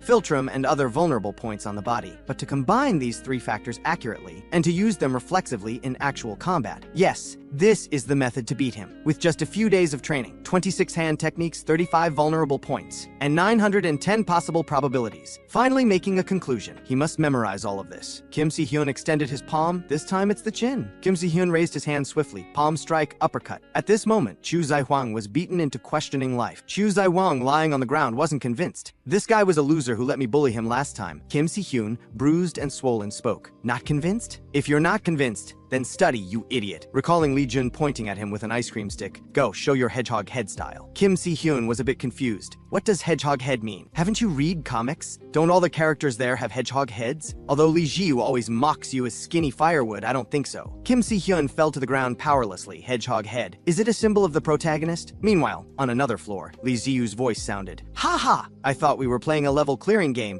Why is there someone guarding each floor? Li Jiu raised his arm to the highest point, pointing at Hong Yaxing's forehead. Just in time, you bitch, Choi Mugi spoke. She's still a little one. Take it easy. Choi Mugi turned to look at Kim Soon-chul on the other side. Then my opponent is you! At this time, the excited Lee Jun, who ran up the stairs, suddenly had his pupils contract. A figure passed through the corridor. Lee Jun showed such a serious expression for the first time. It was the person he had been looking for. Now Li Jiu and Hong Yaxing stood together, the most contrasting heights. But Li Jiu was not afraid, even throwing a punch at Hong Yaxing. Although you haven't offended me. But I just can't stand that bitch Wang Meixi being arrogant because of you. Hong Yaxing dodged sideways. What's wrong with Wang Meixi? She just has bad taste in boys. Isn't she just attracted to your boyfriend Kim Gyu-jin? With a slap, Li Ziyu took a hit. Hong Yaxing continued to taunt. It seems you can't stand her seducing your boyfriend. Li Ziyu raised her fist. This crazy woman, bringing up my embarrassment to provoke me, huh? At the same time, Kim Soon-chul also attacked, but was blocked solidly by Choi Mugi. Choi Mugi showed a relaxed expression. Brother Shunjae, are you playing a game of catching fists with me? Choi Mugi grabbed Kim Soon-chul's arm and twisted it hard. I'll take this arm first. Kim Soon-chul realized the danger. This is Hapkido's grappling technique, absolutely cannot be caught. Then used brute force to break free from the joint lock. Taking a stance, 5 fists, fierce tiger double claws. Kim Soon-chul had a solemn expression. This guy easily took down Chon Si-hwan, and I once lost to Chon Si-hwan. Am I weaker than him? Suddenly remembering his master's appearance, then fiercely charged at Choi Mugi. This is impossible. And on the other side, Li Ziyu also sensed trouble due to physical build. The opponent was good at both long-distance and close-range attacks, and was also very flexible. She was completely being suppressed by the opponent. Although one throw could finish her, but now forget about a throw, she couldn't even launch a proper attack. Sure enough, the next second Li Jiu was taken down by Hong Yaxing. At the same time, Kim Soon-chul's attack was again blocked by Choi Mugi. Couldn't find a single weakness. Kim Soon-chul was about to use brute force, but that was exactly what Choi Mugi wanted. He was taken down by a sweep, and just as Choi Mugi was about to gloat, Hong Yaxing suddenly shouted for him to watch out behind, but it was too late. On the other side, Li Jiu suddenly attacked from behind. Angering Hong Yaxing, who gritted her teeth, they're fighting, and you're interfering. Li Jiu showed a smug smile. Men against men, women against women, who said to fight like that? 2 against 2 is how we fight, stupid. As she spoke, Kim Soon-chul appeared in front of Hong Yaxing. Bang, a punch. This way, Kim Soon-chul could also hit Choi Mugi. Li Jiu's punch also successfully hit Hong Yaxing's abdomen. The two who were just extremely arrogant were now completely disordered. Yes, this is how to deal with such couples. Just make them worry about each other, distract their attention, and then the other person strikes. Taking advantage of Choi Mugi's distracted attention while worried about Hong Yaxing, Li Jiu appeared behind Choi Mugi with another bang. A kick. Kim Soon-chul was a bit surprised. People who have learned martial arts and fighting have a characteristic. They don't know how to fight in groups, and he was used to coordinating with those 2 guys since childhood, so he wasn't unfamiliar with group fights. But Li Jiu handled this situation skillfully for the first time. She could see the big picture. Soon Hong Yaxing shouted anxiously, Choi Mugi, come here! Choi Mugi immediately understood. The two stood back to back. This way they could form a one-on-one situation again. Hong Yaxing spoke, if we can't stop them, we can't get benefits from Pai Han Yu, right? Choi Mugi was panting. I know, dear. Let's end this quickly. No time to care about their display of affection. Li Ziyu took a stance. Kim Soon-chul patted his face, although they caused some damage. But to win, a decisive strike is needed. Hong Yaxing faced the charging Li Ziyu, pulled off Choi Mugie's belt, blocking Li Ziyu's path, raised the belt and wrapped it around Li Ziyu. And Kim Soon-chul, who charged over, was also caught by Choi Mugi, using Hapkido's jujitsu again. But this time, Kim Soon-chul's expression was very calm, recalling his master taking down the protagonist with jujitsu. Yes, Tiger Fist is not just fists, because there are many great people in the world, so martial arts must also progress. Kim Soon-chul instantly twisted his waist, hanging on Choi Mugi's body, Tiger Fist Tiger Rejection Dragon Coil. Li Ziyu on the other side was even more outrageous, biting hard on Hong Yaxing's belt. Hong Yaxing's face was filled with shock. I thought I strangled his neck. Didn't expect he's shorter than I imagined. Li Ziyu's legs powered up, hands and mouth fixed the belt. Practical jujitsu bite throw. With a bang, dust rose. Kim Soon-chul and Li Jiu were panting. Both villains fell simultaneously. Kim Soon-chul looked at the two on the ground. Although back-to-back turns 2 against 2 into 1-on-1, the premise is that 1-on-1 can win, and you trusted each other too much. After resolving the battle, the two quickly headed towards the protagonist. Now, the protagonist was hiding in a corner of some floor. He saw the mustached police officer secretly talking with Pai Han-yu. The mustached officer asked Pai Han-yu, "When will you act against that female teacher?" Pai Han-yu took out his phone. "I already know where she lives. Now I just need to make a call." Before he could finish, the protagonist suddenly appeared, kicking the phone away. Pai Han-yu turned and smiled coldly. "I knew saying this would make you come out. Student Yin Zaimin." Pai Han-yu faced the protagonist's appearance with a dangerous smile. "Yin Zaimin breaking into my base and attacking me. Who looks more like the villain now?" And as Pai Han-yu finished speaking, the mustached officer had arrived in front of the protagonist. Pai Han-yu walked back leisurely. "To be honest, it's not just Lee Han-kyung who bothers me, but also your so-called study group. I can't allow Lu Cheng's school to become your stage for shooting youth inspiration dramas. So the evidence I've collected now is enough to write a report to expel you. You think only you are preparing for the disciplinary committee, Yin Zaimin. I just revealed a little information and can eliminate all of you. How efficient." As Pai Han-yu finished speaking,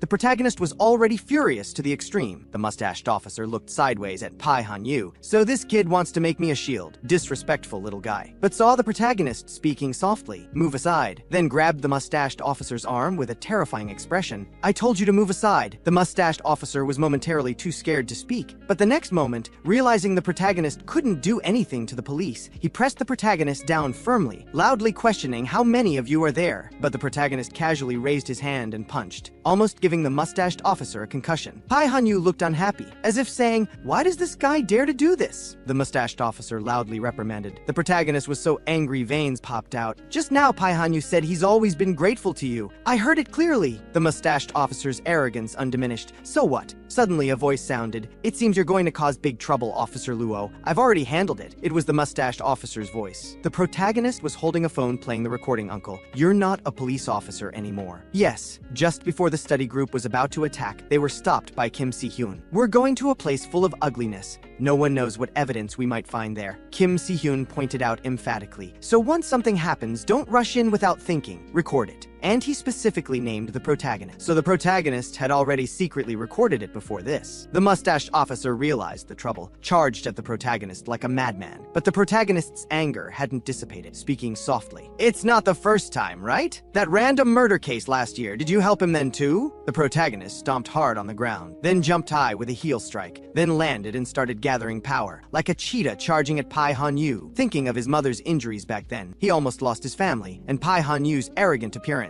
In Pai Han-yu's shocked gaze, a hard punch hit Pai Han-yu, but he was also hit by Pai Han-yu. The protagonist's eyes were determined. "Tonight, you should be the one to disappear." Meanwhile, Park Ji-yeon-yi and Fatty were searching for things in Pai Han-yu's warehouse. Park Ji-yeon-yi was searching but suddenly stopped. He saw something Pai Han-yu shouldn't have. Now the protagonist and Pai Han-yu were on the rooftop of the base. Their steps crossed. With a bang, they exchanged another punch. Pai Han-yu spoke, "Don't you want to be a bookworm? Daring to hit him is a bit too risky. After all, the recording might be deleted." The protagonist spoke seriously, "Don't worry about it, because it's already synchronized to the cloud." Pai Han-yu paused. "Is that so? That's good." The protagonist ignored Pai Han-yu's nonsense, instantly arrived in front of Pai Han-yu. In his eyes, there was only the image of Pai Han-yu falling. Uncle's forbidden technique, first move. The protagonist unleashed a full-force one-sided beating.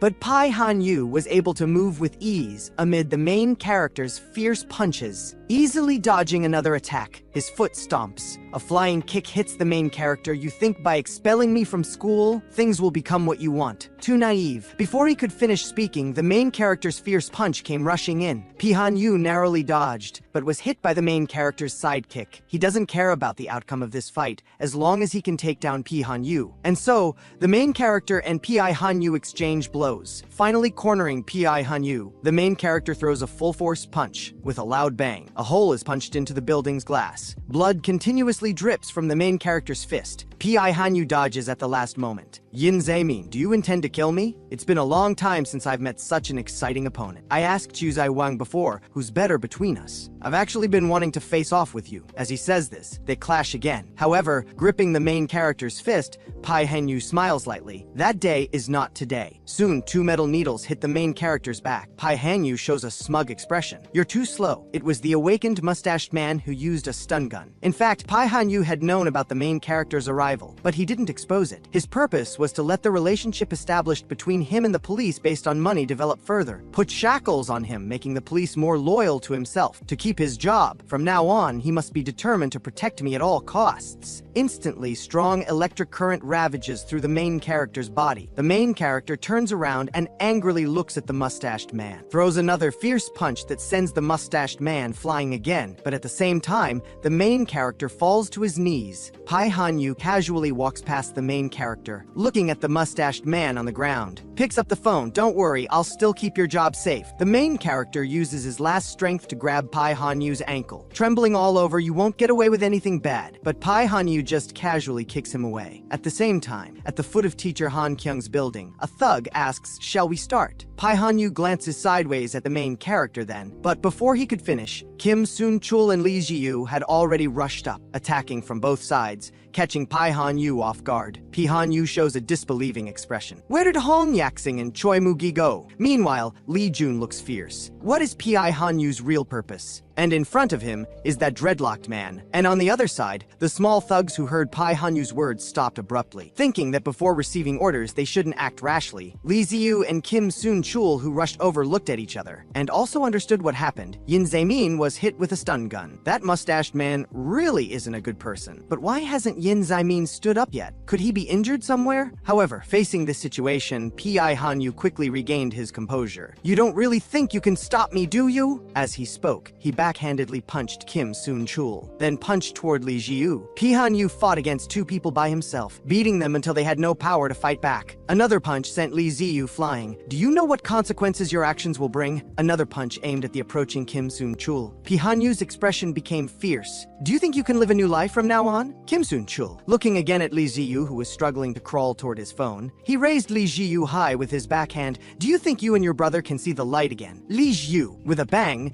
Lee Ji-yu fell heavily to the ground. Pai Hanyu slowly picked up the phone. Not a chance. "Teacher Lee Han Kyung must disappear. Your childish inspirational youth ends here." Pai Hanyu put the phone to his ear. "Go ahead." At this moment, a group of shadows carrying weapons were walking towards teacher Han Kyung's home. Teacher Han Kyung is about to face danger. At the same time, Lee Jun had also confronted the dreadlocked man. Although the dreadlocked man was bad, he was no match for Lee Jun and was easily beaten by Lee Jun. Lee Jun looked down at the dreadlocked man. "If I could have taught you a lesson like this 3 years ago, would you have become like this?" But in the next second, the dreadlocked man's expression went wild as the black muzzle of a gun was already pointed at Lee Jun. Lee Jun's face was filled with disbelief. Actually, Lee Jun and Auntie had known each other since they were very young, and the kind-hearted boy from that time remained fresh in his memory. But when they met again 3 years ago, that boy was no longer the boy he once knew. When they met again, Auntie casually lit a cigarette and seemed accustomed to it, asking Lee Jun if he wanted one too. And later, he hung out with a bunch of thugs every day, bullying the weak, committing all kinds of evil. At that moment, their relationship completely broke down. Since that day, he never saw Auntie again. Never expected him to become like this now. Lee Jun grew increasingly angry. "Do you know how many people are suffering because of you? You're beyond saving." Lee Jun slowly walked towards Auntie. "Give it to me. Do you know what you're holding?" But what came was just the bang of a gunshot. A bullet carrying the aura of death flew past Lee Jun. At this time on the other side, Pai Hanyu's expression was cold. Neither Wu Jinghua nor Lee Han Kyung were realistic. Pai Hanyu muttered to himself, "That kind of unrealistic thinking won't change anything." As soon as the words fell, angry Kim Soon-chul and Lee Ji-yu had already appeared behind him. Pai Hanyu didn't even look. "Don't you understand yet? Stop struggling in vain." A kick resolves Kim Soon-chul. Another kick resolves Lee Ji-yu. "You can't beat me," Pai Hanyu, grabbing Kim Soon-chul,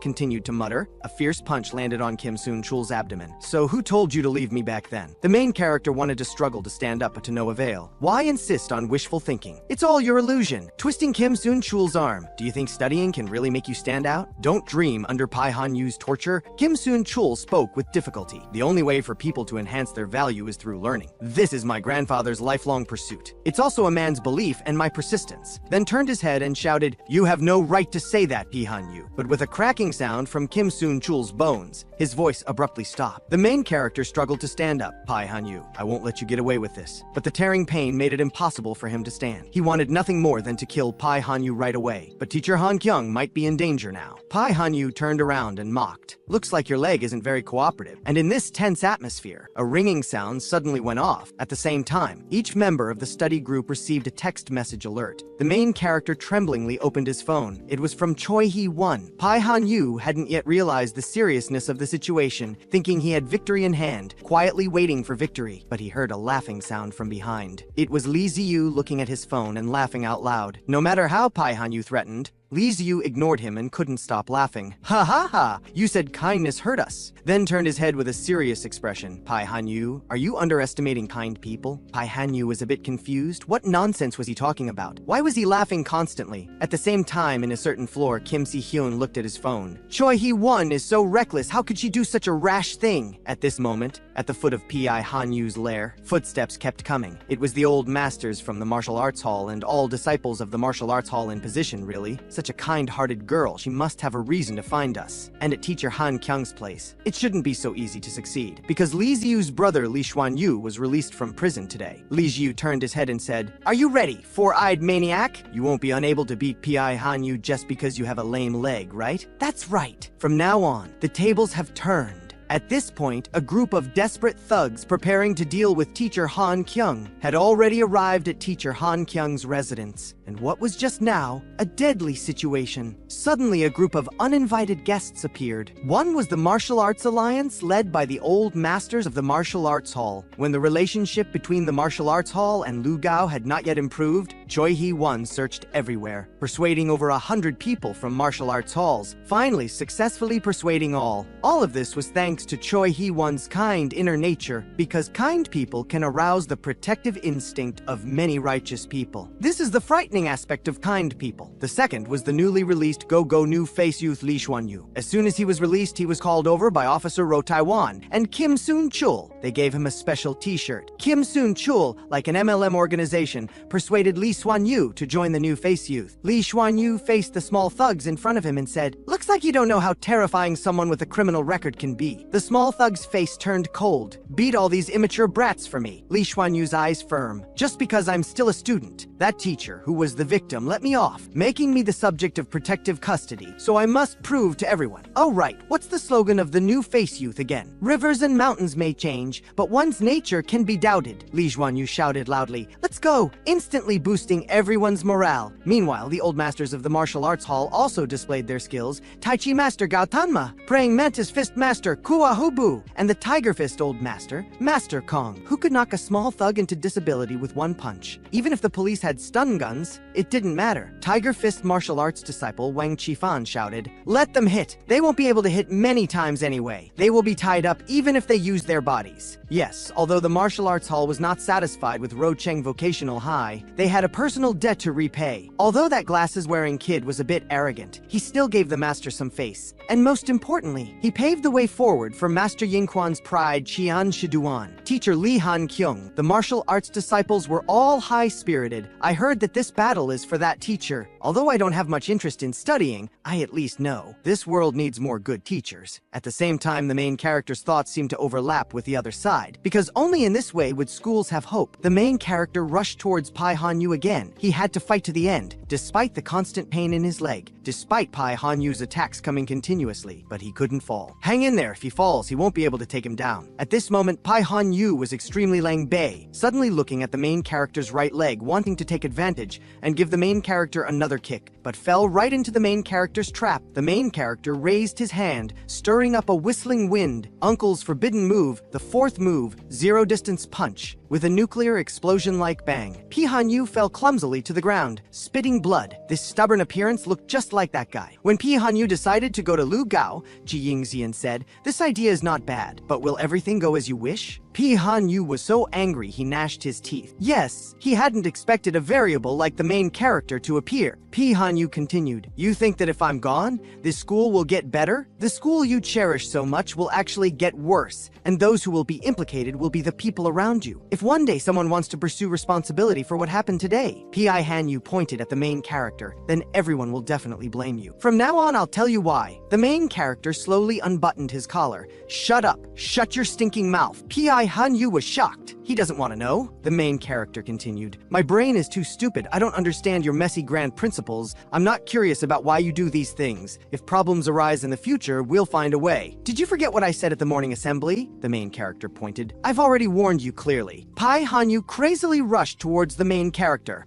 You good-for-nothing guy. But what came was only Yin Zaiman's elbow strike, a hand grabbing sharply. Pressing down, it ends here. Uncle's forbidden move, the third move, contract, with a loud bang, indicating that Pai Hanyu's rule would end here. Pai Hanyu bit down hard, biting his tongue to regain clarity, raising his fist again to strike the main character. You think I would fall so easily? At the same time on the other side, Li Jun fell to his knees. Tearful, Auntie actually fired the gun. No, you bastard! I'm not like this because I'm afraid of death. Remembering the former Auntie, Li Jun was close to collapse. Why make people so desperate? Auntie left with a sneer. Li Jun suddenly raised his head. No, Li Jun, is this the time to be sad about this? Wake up! Now we should find Yin Zaiman first. But the next moment, Li Jun found scattered envelopes on the ground. A letter to Pai Hanyu signed by teacher Wu Jinghua. Is that the deceased teacher? Li Jun hesitantly opened the envelope, but the contents of the envelope shocked him. At this time, on the other side, the main character was still entangled with Pai Hanyu. Although the main character's injured leg was under great pressure, the main character still firmly held down Pai Hanyu. The main character didn't understand. Why struggle so hard at this point? Then a heavy punch landed. Why do you try every means to do bad things? Pai Hanyu spat out another mouthful of fresh blood. Why? At this moment, that annoying teacher appeared in Pai Hanyu's mind, even though he already didn't care. That teacher still repeatedly tried to make him better, even though the school had given up on him. That teacher still occasionally got angry at him and was full of principles. Teachers represent society in the era. How ridiculous! Pai Hanyu looked at the main character in front of him. Once there was someone like you, foolishly thinking kindness could solve everything. Do you know who Rocheng School and Rocheng Financial Group really belong to? Who are you trying to change this school for? You'll know soon, Yin Zaiman. The main character shouted, "Stop talking nonsense. I only know that some people suffer greatly. Some people endure torture. Some can only watch. Some go astray. Some give up their dreams." The main character grabbed Pai Hanyu's hands and suddenly raised his head. "Changing all of this is for us. This fact will never change." With a bang, a headbutt. Pai Hanyu completely failed. At this time, Park Jianyi also arrived at the rooftop, finding the main character and Pai Hanyu lying on the ground. Violently grabbed Pai Hanyu, shouting hoarsely, "Why? Why is it with you?" At this moment, little Fatty was a bit confused at the warehouse door. Park Jianyi seemed to have found something in the warehouse, and then looked very excited. The main character also looked at this scene puzzledly, only to see Park Jianyi take out a disc from his bosom. Pai Hanyu fell into memories. That woman was strange. Just because he wasn't called during roll call, she marked him absent. At first, Pai Hanyu just thought she was a troublesome teacher, but that woman went even further. She even told his father about his absences. Pai Hanyu finally realized that woman was different from other teachers, almost obsessively entered his life. That time, she even openly took away one of his earphones and praised the song he liked.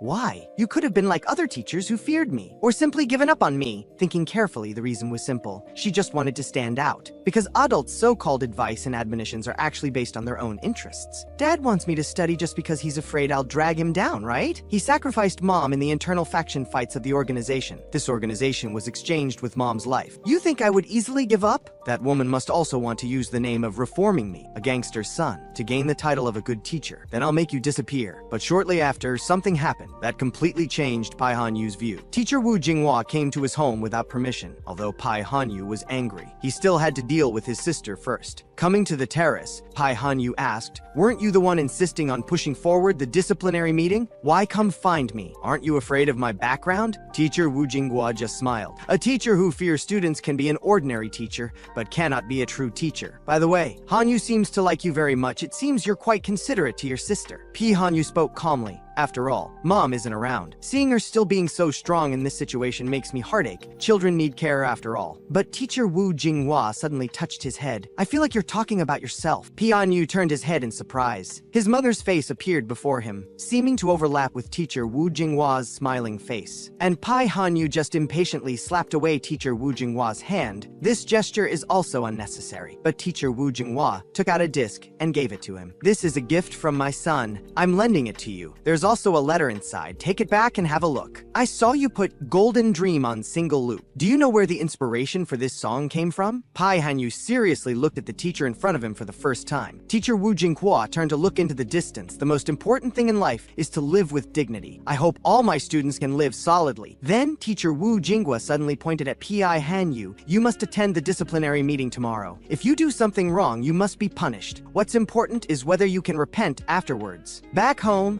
Pai Han-yu was very upset. That woman entered my life in just 2 short months, making me instantly become a childish kid. How ridiculous. But at the disciplinary meeting the next day, teacher Wu Jinghua didn't show up as promised. That woman disappeared according to his plan. Pai Han-yu couldn't believe it, because he didn't execute that plan at all. Back home, Pai Han-yu's father called him over separately. Pai Han-yu's father spoke. I helped you solve it first. I clearly warned you. I would only tolerate you once. Pai Han-yu put his hand on his head. Why? Even knowing there would be life-threatening danger. Why still insist on pushing forward the disciplinary meeting? Why pity me? And even say those words to me? Pai Han-yu didn't know whether to be sad or happy. Thank you so much, Dad. Afterwards, Pai Han-yu executed the original plan again. He wanted to make this school a cradle for thugs, because only in this way could he drag down his dad. One can't win against that man with so-called goodwill. I will destroy your future at all costs. Now, Park Ji-yeon spoke increasingly weakly. Mom said she would lend it to students she liked, but why would it appear in your hands? At that moment, Park Ji-yeon suddenly realized, lowered his head, and was silent for a long time. The day before the disciplinary meeting, the study group's attack on Pai Han-yu's lair was a great victory. With help from the martial arts hall, and people like Officer Ro Tae-won, the goal of protecting teacher Han Kyung was achieved. Chi Yingxian learned about what happened and laughed out loud. That guy Yin Zaiman is really crazy. Even the plan executed by Uncle Pi Yanbai was disrupted. The story is really wonderful. The next day, the battered Pai Han-yu quietly awaited punishment at the disciplinary meeting. But unlike last time, the teacher also arrived as promised. After coming out of the disciplinary meeting, the teacher was a bit surprised at the scene before her. The main character and Kim Si-hyun limping over. One said he fell down the stairs, one hit an electric pole last night. The main character asked, how was the disciplinary meeting? Teacher Han Kyung finally reacted. The disciplinary meeting. Pai Han-yu was expelled.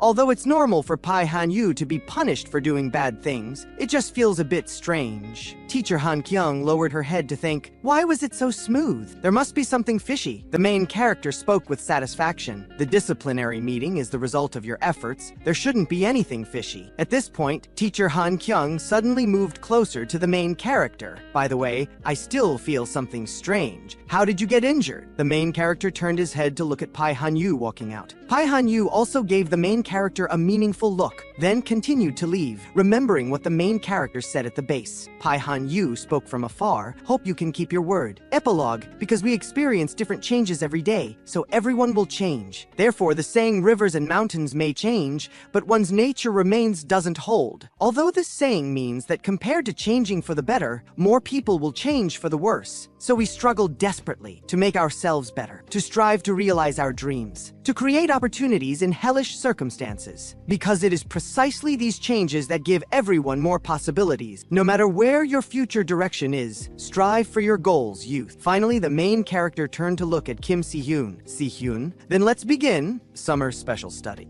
After Pai Han-yu was defeated, on the other side, Park Ji-yeon and Fatty were chasing the dreadlocked man who tried to escape. Park Ji-yeon got ahead of Fatty. With sparks and lightning, he blocked the dreadlocked man's car and successfully stopped it. But Park Ji-yeon flew off his motorcycle in the process. The dreadlocked man cursed Madman from inside the car, but then he saw Park Ji-yeon, ignoring his injuries, grabbing him by the collar, with fierce eyes staring at him saying, "Caught you." Then he gave the dreadlocked man a thorough beating. If you're wondering why Park Ji-yeon was so determined to catch the dreadlocked man, it was because earlier the dreadlocked man had said something about knowing Park Ji-yeon's mother. The dreadlocked man, thinking quickly, shifted the blame to Pai Han-yu, but what he didn't know was that Park Ji-yeon had already met with Pai Han-yu. Pai Han-yu said he had something to confess before leaving. The once defiant Pai Han-yu was now humbled. What he wanted to say was that teacher Wu Jinghua wasn't killed by him, but Park Ji-yeon already knew this since finding that disc in Pai Han-yu's room, because when he gave his mother that disc, she said she would lend it to her favorite student. If Pai Han-yu were truly an unredeemable person,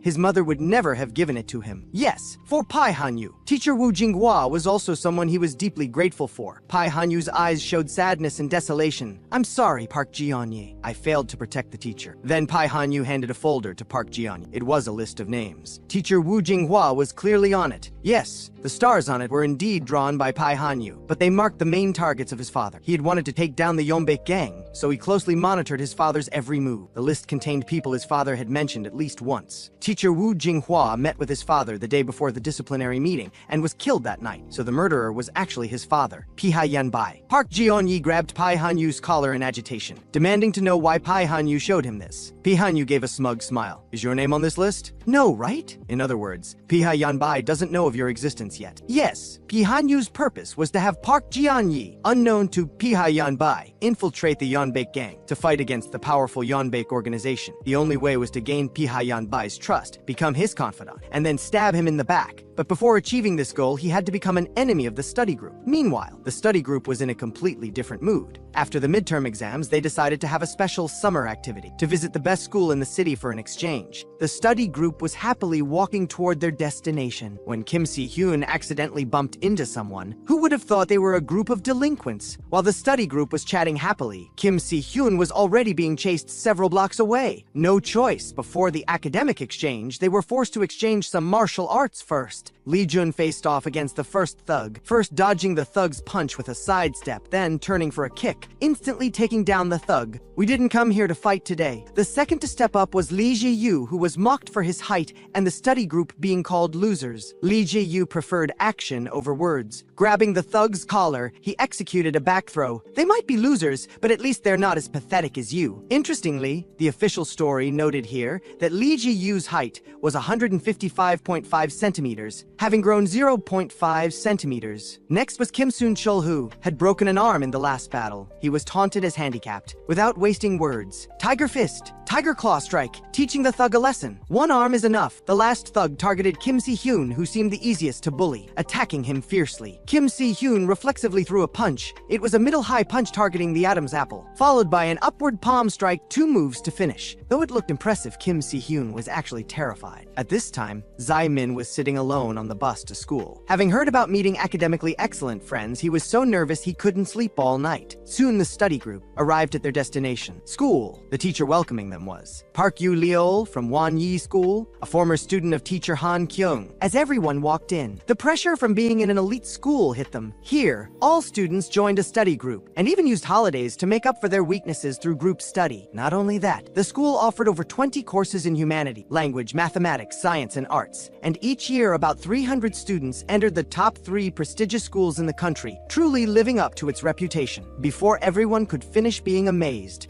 a student approached them. Teacher Park Yu-leol introduced her as one of their group's top students. Everyone immediately greeted the girl in a friendly manner, but the girl looked at them with hostility. Lee Shi-yu and Lee Jun were furious. Did she just call them a bunch of idiots? Luckily, they were held back by teacher Han Kyung and Kim Si-hyun. As time passed minute by minute, everyone in the classroom was getting impatient because the group's Jun-soo still hadn't arrived. At that moment, Jun-soo was being bullied by a group of thugs at the neighboring school. Just because Jun-soo hadn't paid them protection money, the thugs were beating Jun-soo with punches and kicks. Also absent was our protagonist Yin Zai-min. Lee Shi-yu was helpless. He had texted Zai-min ages ago. In fact, Zai-min had already arrived. So this is Wan-yi School? It seems to be a school with a long history. I'm so excited. But the protagonist had accidentally walked into the neighboring Wan-yi second school. Unlike the adjacent Wan-yi School, this school, like Rochang Vocational High, was a cradle for thugs. Students here fought, extorted, bullied the weak, and did all kinds of evil. The thugs currently bullying students could never have imagined that a big shot had entered their school. At this moment, Yin Zai-min was limping inside, looking at the strange graffiti on the corridor and broken windows. Zai-min didn't suspect he was in the wrong place. He just thought the students here were under too much academic pressure. As Zai-min passed by, a student was beaten against the glass, but Zai-min didn't notice. At this time, several thugs walked out of the classroom. Zai-min couldn't help but reflect on himself. Their faces look so haggard, it must be because they study too hard. I've never been like that. Seeing the thugs whispering, Zai-min felt everyone was just shy. Finally, a thug pointed at Zai-min. Come with me. Zai-min followed closely behind. The thug asked, what's a Rocheng Vocational High student doing here? Are you trying to expand your visual range? Zai-min was confused. What? Test range. Fortunately, the next moment, Zai-min Min finally noticed something was wrong, but the thug had already swung a fire extinguisher at him. Zai Min countered with an elbow strike, sending the thug flying. Yes, he had felt something was strange. Good students wouldn't carelessly throw away their glasses. At this moment, Junzu, who was being used as a footstool, was also confused. The person who just passed by, why did he look so familiar? As he pondered, Yin Zai Min was already fighting 3 thugs with his crutch. Seeing the thug's fists getting tighter, Zai Min firmly planted his crutch, leaped up for a flying kick to take one down. Seeing the second thug charging again, Zai Min steadied himself, dodged the thug's punch, but slipped, falling to the ground. The thug seized the opportunity to attack, but was sent flying by a strike from Zai Min's crutch. Hearing the commotion outside, a thug inside opened the door angrily. That's enough, don't kill him. But the scene before him left him stunned. At this moment, Junsu in the classroom had no idea what was happening outside, crying and begging his mother to activate her credit card. If he didn't agree to the thug's demands, he didn't know what violence he would face. On the other side, a student from Wanyi School was also explaining the situation to Kim Si-hyun. The reason that girl hated them so much was because of the neighboring Wanyi Second School. They no longer had the heart to study. Students from Wanyi Second often bullied their school students for fun, and calling the police was useless. Last time a student did that, it caused trouble for his parents. They really didn't know what to do. Who could break this dark situation? At this very moment, in a classroom at Wanyi Second, a loud crash broke the silence as a thug flew in from outside. Junsu's crying stopped abruptly. His mother was still talking on the phone. Why is this child crying? Mom will activate the credit card for you right away. Just spend it wisely. Junsu was stunned. I don't think I need it anymore, Mom. At this time, the school's boss finally returned, while Zai Min was unhurriedly making a phone call. The students, who had just been bullied, tried to persuade him to no avail. Zai Min continued his call leisurely until the school boss finally lost patience and threw a punch at Zai Min, but during his punch, Zai Min calmly put down his backpack, took off his glasses, and casually caught the thug's fist. The thug was terrified, while Zai Min squeezed the thug's fist until it cracked. You're right, I'm going to take over this school now. Yes, just now. Yin Zai Min had learned something important from Kim Si-hyun, that this school had been bullying students from the neighboring Wanyi School, causing Wanyi students to lose their will to study. And if they had no will to study, the study exchange would certainly fail. So the only solution was to take over this school, as Zai Min's punch shattered the classroom door. At the same time, at Wanyi School, Kim Si-hyun told everyone about what happened with Zai Min. Lee Jun and Lee Ji-yu looked serious. This is bad, really bad. A nearby student turned around worriedly. I'm also concerned about that student called Yin Zai Min. Will he be all right? Lee Jun answered with a smile. No, I'm worried about those guys. Under Zai Min's furious attacks, the thug boss questioned his life choices again. This guy was strong enough, but the problem was he was missing a leg. The thug's underlings and Junsu watched in amazement. How could this be possible? Shida had taken down no less than 30 people by himself in a battle a year ago. While they were surprised, Zai Min ducked under the thug's punch, kicked up with his leg, giving the thug another heavy blow. But this also sent a sharp pain through Zai Min's leg. His leg hadn't fully healed yet. The thug saw his chance and kicked Zai Min in the head, but before his underlings could celebrate, the thug let out a pig-like scream. Zai Min had counterattacked with his elbow, but the thug didn't give up. He crouched down in a ready position. His underling immediately exclaimed, "Yes, that's it, the killer move that made Shida supreme." Seeing the thug charging, Zai Min recalled his doctor's warning. His right kneecap was shattered, and he had to use a crutch. If he wanted to heal faster, he must cherish the crutch. Sorry, doctor. Zai Min turned,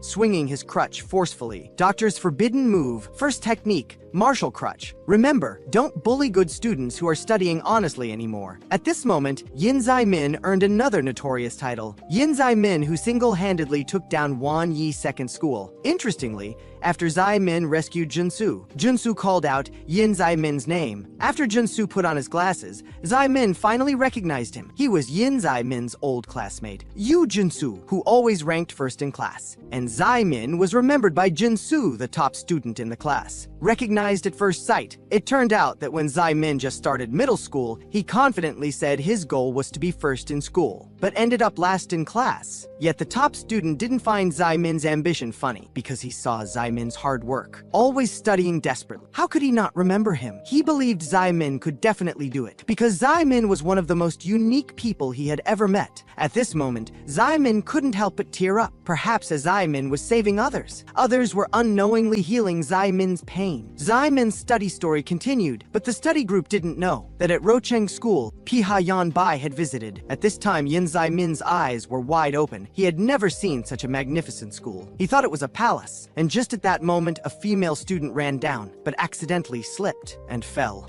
Min rushed forward with a quick step, just in time to catch the falling female student. The girl opened her eyes in a daze. Min adjusted his glasses and asked with concern, "Are you okay?" This perfectly hit the girl's heart. Was this love at first sight? When Min returned to school, he was inevitably teased by the study group for going to the wrong school. Unlike the lively atmosphere of the study group, the students nearby were wide-eyed. Goodness, did he really subdue those thugs by himself? Just then, teacher Han Kyung and the others returned. The exchange meeting could finally begin. During this exchange, the girl from before had become Min's little fangirl. In her eyes, every move Min made was adorable. After the exchange meeting, the girl sincerely apologized to the study group. She had always thought the study group was like those thugs who bullied them, which was why she was prejudiced. But when she saw how serious the study group was, she realized she had misunderstood them. Then the girl approached her main target, Min, shyly saying, "Thank you for earlier on the stairs. And the glasses suit you." The study group all had gossipy expressions. Min was getting lucky. But after the study group left, the Wan Yi students were still worried. What if those guys retaliated? But clearly they were overthinking. At Wan Yi Second School, the boss was looking out the window trembling. Don't touch anyone from Wan Yi School anymore. He had never seen such a terrifying guy. In just a short time, he had also occupied Wan Yi School. On the last day of the study exchange, the study group went sightseeing in the capital. Li Jun held a lock and ran towards Min. It was said to be a heart lock that would make wishes and blessings come true if written down. Li Ji-yu took teacher Han Kyung to the heart lock. The content on the heart lock left teacher Han Kyung stunned. "Teacher Han Kyung, help us get into good schools." Ro Cheng Study Group. At this moment, teacher Han Kyung smiled. "I'm truly a blessed teacher." Just like that, time flew to August.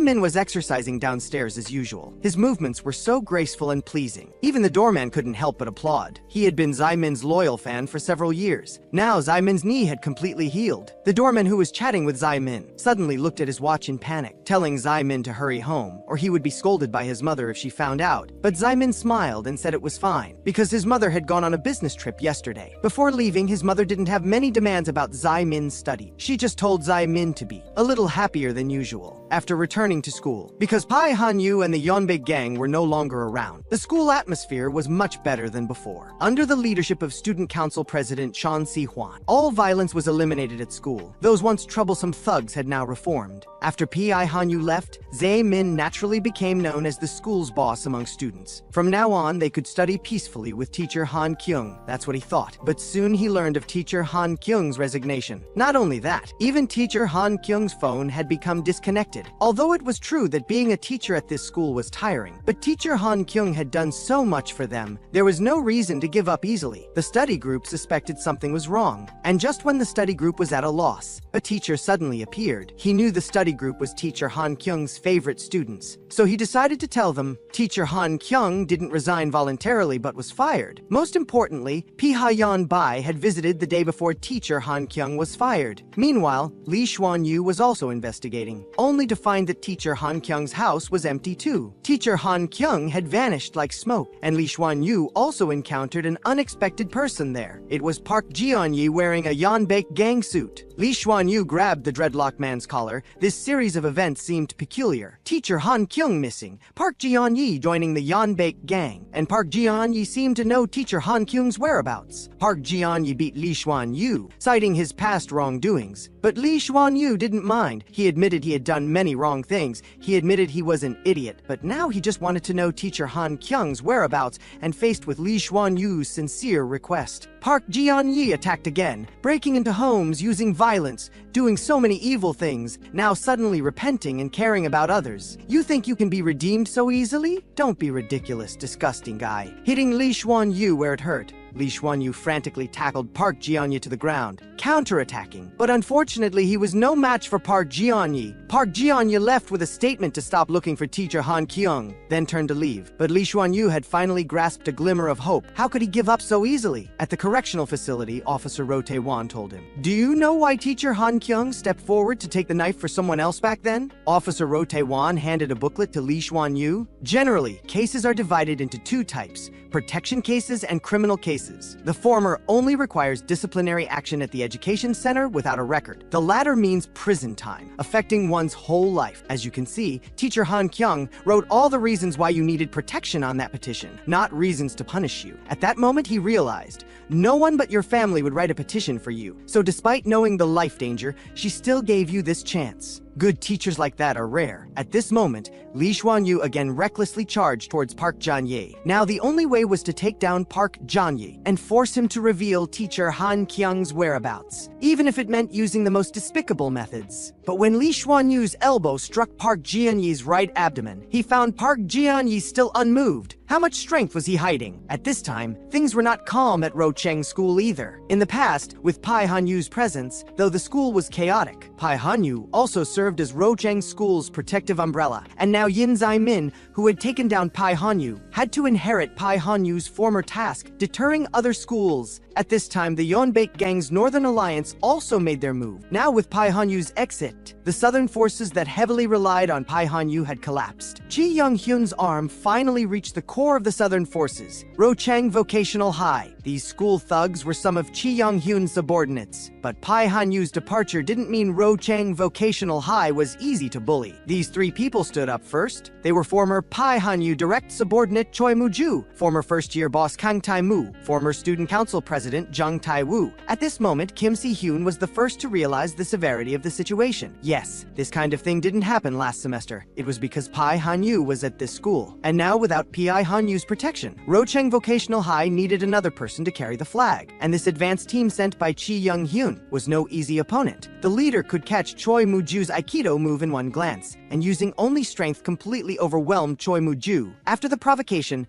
the thugs left coolly, leaving behind the three angry but helpless men. At this moment, the study group also learned a shocking revelation from Lee Xuanyu, that from Park Jianye's behavior he could tell. Teacher Han Kyung's disappearance was related to the Yeonbaek Gang. How could a person just vanish? Perhaps teacher Han Kyung had some kind of evidence that could fatally damage the Yeonbaek Gang, which is why she disappeared. Maybe the teacher had already. But Lee Xuanyu's latter half was harshly rebuked by Lee Ji-yu. Lee Xuanyu, are you looking to die? Meanwhile, Zai-min turned and took off his backpack, walking out alone. At the same time, Chi Young-hyun was holding a Yeonbaek Gang test in a warehouse. Upstairs, Ma Ming-hwan, who had been released from prison at some point, was yawning boredly. But the next moment, he looked downstairs in shock. Yes, the candidate for this test was Park Ji-yeon. Chi Young-hyun revealed a watch-the-show smile. The next moment, Park Ji-yeon quickly took action, kicking down one person. Witnessing Park Ji-yeon's strength, the thugs looked at each other, all rushing towards Park Ji-yeon, but the result was that they were instantly taken down by Park Ji-yeon. At this moment, Chi Young-hyun's face was full of excitement. Hey, why do you want to join the Yeonbaek Gang? Meanwhile, the study group had caught up with Yin Zai-min, who had left alone. Lee Jun and Zai-min searched until dark, but didn't see Park Ji-yeon.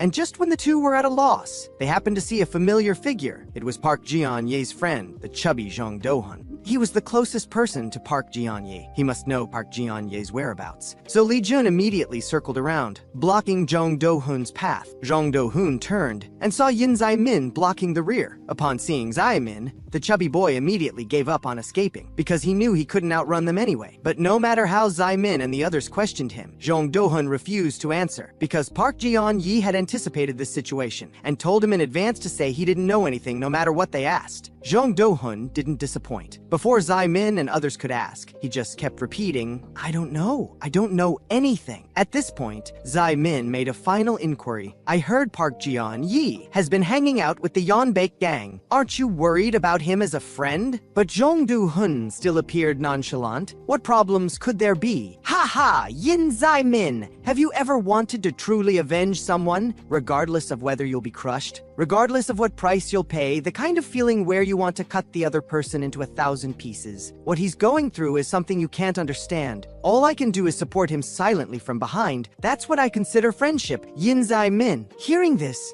Zai-min said no more and turned to leave. Lee Jun had to follow. But just as Jong Do-hun was secretly rejoicing about keeping the secret, Lee Jun turned back with some advice. Hey, Jong Do-hun, letting a friend go astray in the name of friendship. That's neither true friendship nor loyalty. This simple sentence sounded like a thunderclap to Jong Do-hun. He was stunned. Without further words, he blurted out, he's at Segyo-chan High Street, Sigun Building Materials, in a garage. If you hurry, you can see him, that's all I can tell you. Sorry, Park Ji-yeon, seems I'm not qualified to be your true friend. On the other side, Outside, Chi Young-hyun in the car was laughing hysterically. "I've met an interesting guy. Did you hear what he just said? His reason for joining the Yeonbaek gang is to surpass me, to become the first heir of the Yeonbaek gang. I want to make him my brother." While Ma Ming-hwan hinted, what if his purpose for joining the Yeonbaek gang isn't pure? Chi Young-hyun still laughed carelessly. People's thoughts always change. I used to want to kill Uncle Yeonbae. At this time, Park Ji-yeon, who had already infiltrated the Yeonbaek gang, sat alone in a corner looking dejected. Finally,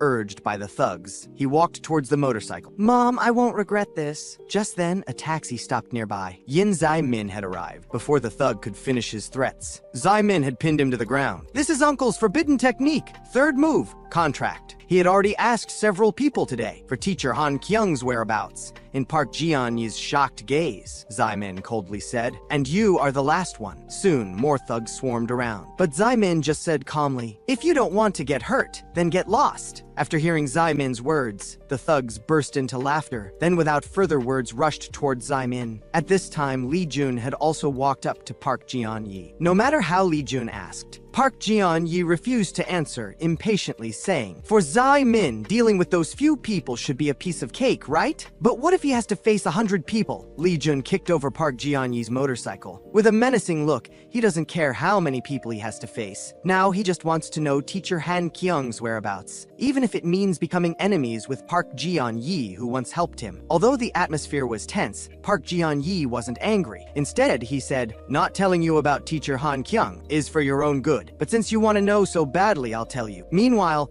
Zai-min was still fighting, even though the gang had the advantage in numbers. For Zai-min, it was one down with each strike. Although for Zai-min, these thugs were nothing, but Zai-min's moves were still ruthless, because he was in a bad mood. Soon Zai-min finished the fight and ran towards Lee Jun, but he found Lee Jun sitting dejectedly on the ground. Yin Zai-min was about to chase after Park Ji-yeon, but was blocked by a car. Lee Jun also softly called to stop Zai-min. "Zai-min, let it go." Yin Zai-min was surprised. Why? Park Ji-yeon looked at Zai-min. "Do you want to hear too? During the summer vacation, teacher Han Kyung investigated my mother's case and nearly discovered another truth. But because of this, teacher Han Kyung left this world." As Park Ji-yeon's words fell, Yin Zai-min's pupils instantly contracted. Memories flashed through Zai-min's mind. Teacher Han Kyung's image from the encouraging tutor to the homeroom teacher who guided his life path again. Teacher Han Kyung had done so much for him, but had he ever repaid her kindness? As Zai-min was stunned, more Yeonbaek gang members appeared. Countless cars filled the street. The window in front lowered, revealing the dreadlocked man in the driver's seat. "Hurry, 3 Yeonbae adult groups will be meeting here soon. Slip out the back door. Come with us quickly, if you don't want to offend 100 people." After escaping from the gathering place, Yin Zai-min's expression remained terrifyingly calm. Then, without a word to Lee Jun, he walked away. Zai-min just dragged his bag, walking to the apartment building downstairs. But the next moment, Zai-min's figure suddenly halted. A fierce attack suddenly came towards Zai-min. This terrifying offensive was so powerful that even Zai-min, the strongest in the manhwa, could only defend passively, and the technique seemed to match Zai-min's exactly. Who was this man? Who was this man in the tracksuit? How could he fight Yin Zai-min evenly? No matter how fierce Zai-min's attacks were, the tracksuit man could easily parry them. Finally, with a spinning kick from Zai-min, Zai-min seized the opportunity, instantly closing in on the man. First a quick swing punch to block the man's vision, then a powerful side kick. The man instantly flew 3 meters, but looking at the approaching Yin Zai-min, the man smiled. As Zai-min's legs swung, the man jumped and bent the wooden horse behind him, then shot out like an arrow. "You're still not up to it." A flying kick, ending the battle. But though Yin Zai-min was knocked down, he didn't get up for a long time. This man's silhouette looked so familiar to Zai-min. Yes, he was the creator of Zai-min's forbidden techniques, Zai-min's uncle,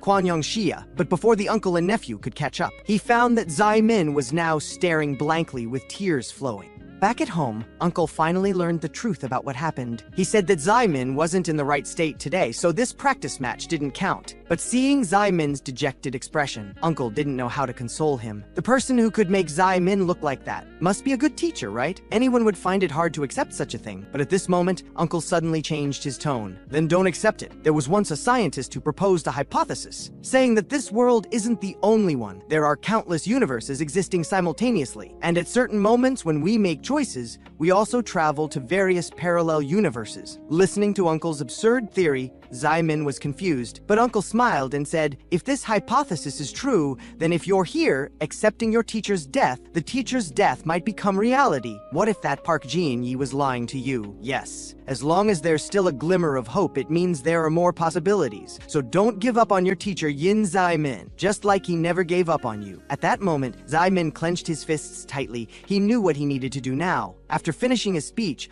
Uncle collapsed onto the sofa, planning to stay there for a while. Meanwhile, in the study group classroom, Zai Min used Uncle's words to enlighten everyone, encouraging them not to give up hope. Suddenly, Li Jun pulled out an envelope that he had found at P.I. Hanyu's hideout. It was a handwritten letter from teacher Wu Jinghua to P.I. Hanyu. In this letter, apart from some words of blessing for P.I. Hanyu, there was another clue, a photograph of a certain location. On the back of the photo was written, "Come here to learn the secret of your father." The letter hadn't been opened, meaning P.I. Hanyu hadn't seen it yet. Shi Xian had a thoughtful expression at this moment, summarizing the clues they had so far. Teacher Wu Jinghua's death might not have been because of P.I. Hanyu, but because he discovered some secret. Park Jin-yi had also mentioned that teacher Han Kyung discovered another truth, so teacher Han Kyung knows the secret too. So it means if they could find this place, they might discover clues related to teacher Han Kyung. Said and done, the photo was now printed out and distributed to each member of the study group. But finding such a place in the vast R city was no easy task. The study group could only ask around and search online for information, trying to locate it. But the results were disappointing. After a week passed like this, seeing Yin Zai Min sighing on the sofa, Uncle expressed his concern. Zai Min told Uncle about the photo. Unexpectedly, Uncle, while drinking, casually said, "Isn't this that place? I went there when I was doing concrete work. Wanna go check it out together? Though you'll have to do the dishes from now on." On the other side, how unlucky could Kim Si-hyun be? Just passing through an alley, he was inexplicably dragged into an underground garage by some thugs, being kicked around in circles. Although he tried to resist the numerous opponents he was no match for, just as the thugs were about to strike again, suddenly one of them was kicked hard, flying several meters away. The newcomer was Cheon Si-hwan, who happened to be passing by. The media company he worked for was nearby. Cheon Si-hwan gave the thugs two choices: leave now or get beaten up first and then leave. But the thugs weren't scared. They started taunting him. The thug's last sentence, however, made Cheon Si-hwan's pupils contract instantly. "You little punks are deliberately provoking me, right? First it was Ma Ming-hwan, and now it's you." After saying this, the thug raised his fist and charged at Cheon Si-hwan. But what he got in return was Cheon Si-hwan quickly closing the distance. "Looks like I can't just let you walk away today." With that, he delivered a heavy uppercut. The scene was quite brutal. Yes, these thugs were insignificant nobodies to Cheon Si-hwan, but just now, that thug mentioned Ma Ming-hwan, so he couldn't easily let these thugs go before the thug could react. The next moment, Cheon Si-hwan's fists rained down on him like raindrops. This was Cheon Si-hwan's killer move, the first technique, Dragon Chase. With the final blow, the thug was directly knocked outside by Cheon Si-hwan. Both Kim Si-hyun and the thugs watched in shock. "Amazing! It's like watching Yin Zai Min. Has Ma Ming-hwan come out?" The thug hurriedly explained. "Now Ma Ming-hwan is always hanging around with Chi Young-hyun,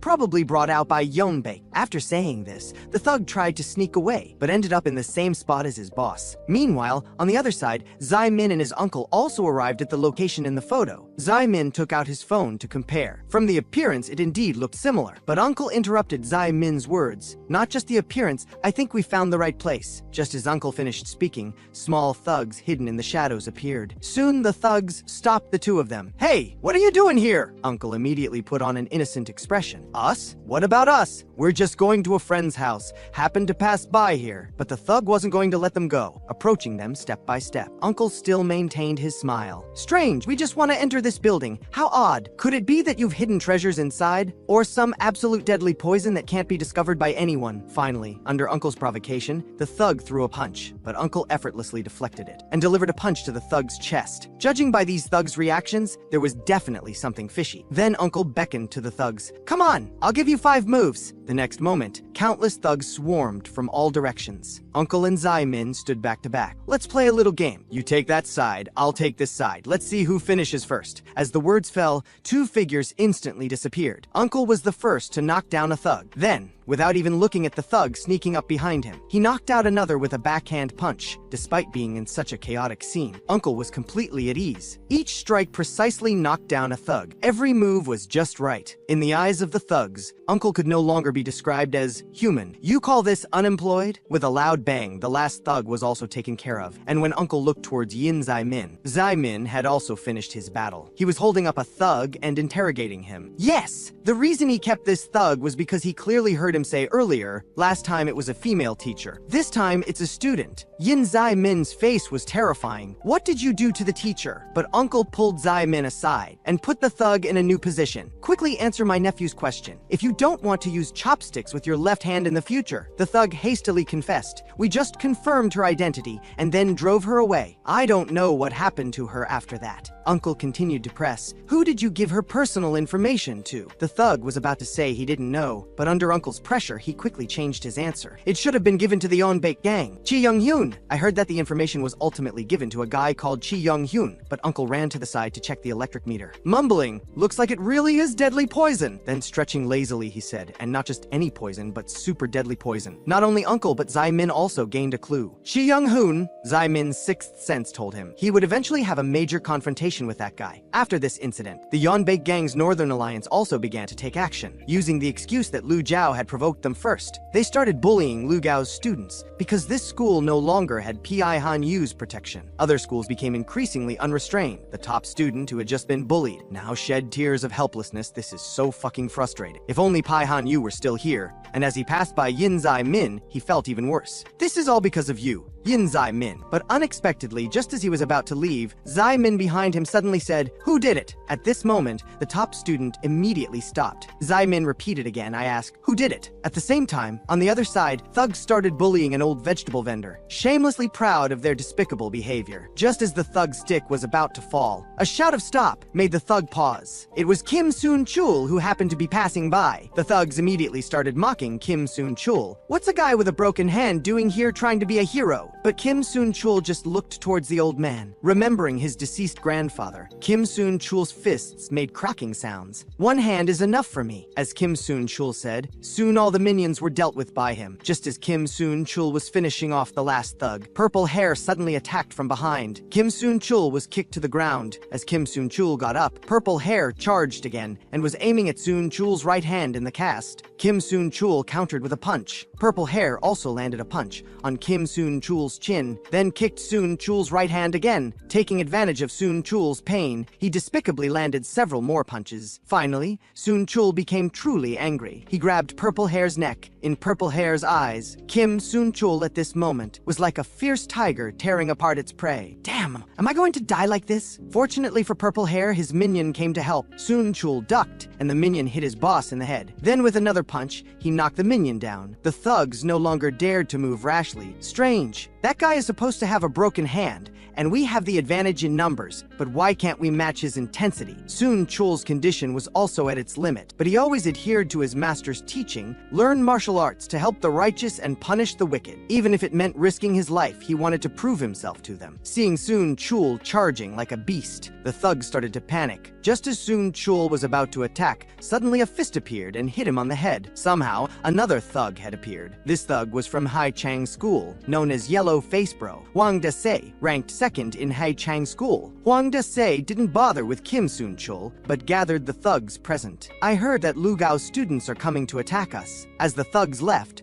Purple Hair stayed behind. He kicked Kim Soon-chul, who was lying on the ground. "Hey, did you hear? Your friends are coming to play." Hearing this, Kim Soon-chul smiled. "You just said I'm a core member of Lu Gao, right? Sorry to disappoint you. I'm nothing at Lu Gao now." On the other side, Yin Zai Min had indeed taken on the responsibility of being Lu Gao's leader. And what's a leader without followers? Pi Han Yu's former direct subordinate, Choi Mugi, was the first to volunteer. Then came Chon Si-hwan, who wanted to find Ma Ming-hwan for revenge. And the last one was Lee Jun. The vice principal was almost driven crazy. How did the school flag in the office get stolen again? A counterattack led by Zai Min officially began. Looking at Lee Jun's foolish appearance, Choi Mugi was a bit worried. Can he handle it? But Zai Min just calmly replied, "It's fine." Chon Si-hwan was secretly excited. School flag, quite prestigious. Soon, they encountered the first batch of thugs, led by Bai Yu-kan from Haichang School, ranked 4th in Haichang School. Facing the situation, Zai Min and the others didn't even look and continued forward, leaving only Lee Jun to handle it. Lee Jun had been personally trained by Zai Min during this period. Zai Min knew that Lee Jun was now very strong. The thugs were stunned. Such powerful kicks. Just when Lee Jun came out carrying the school flag, Kim Si-hyun said, "Is it worth it for losers like us?" But hearing this, Lee Jun was confused. confused. What are you talking about? Aren't you the top student in our grade?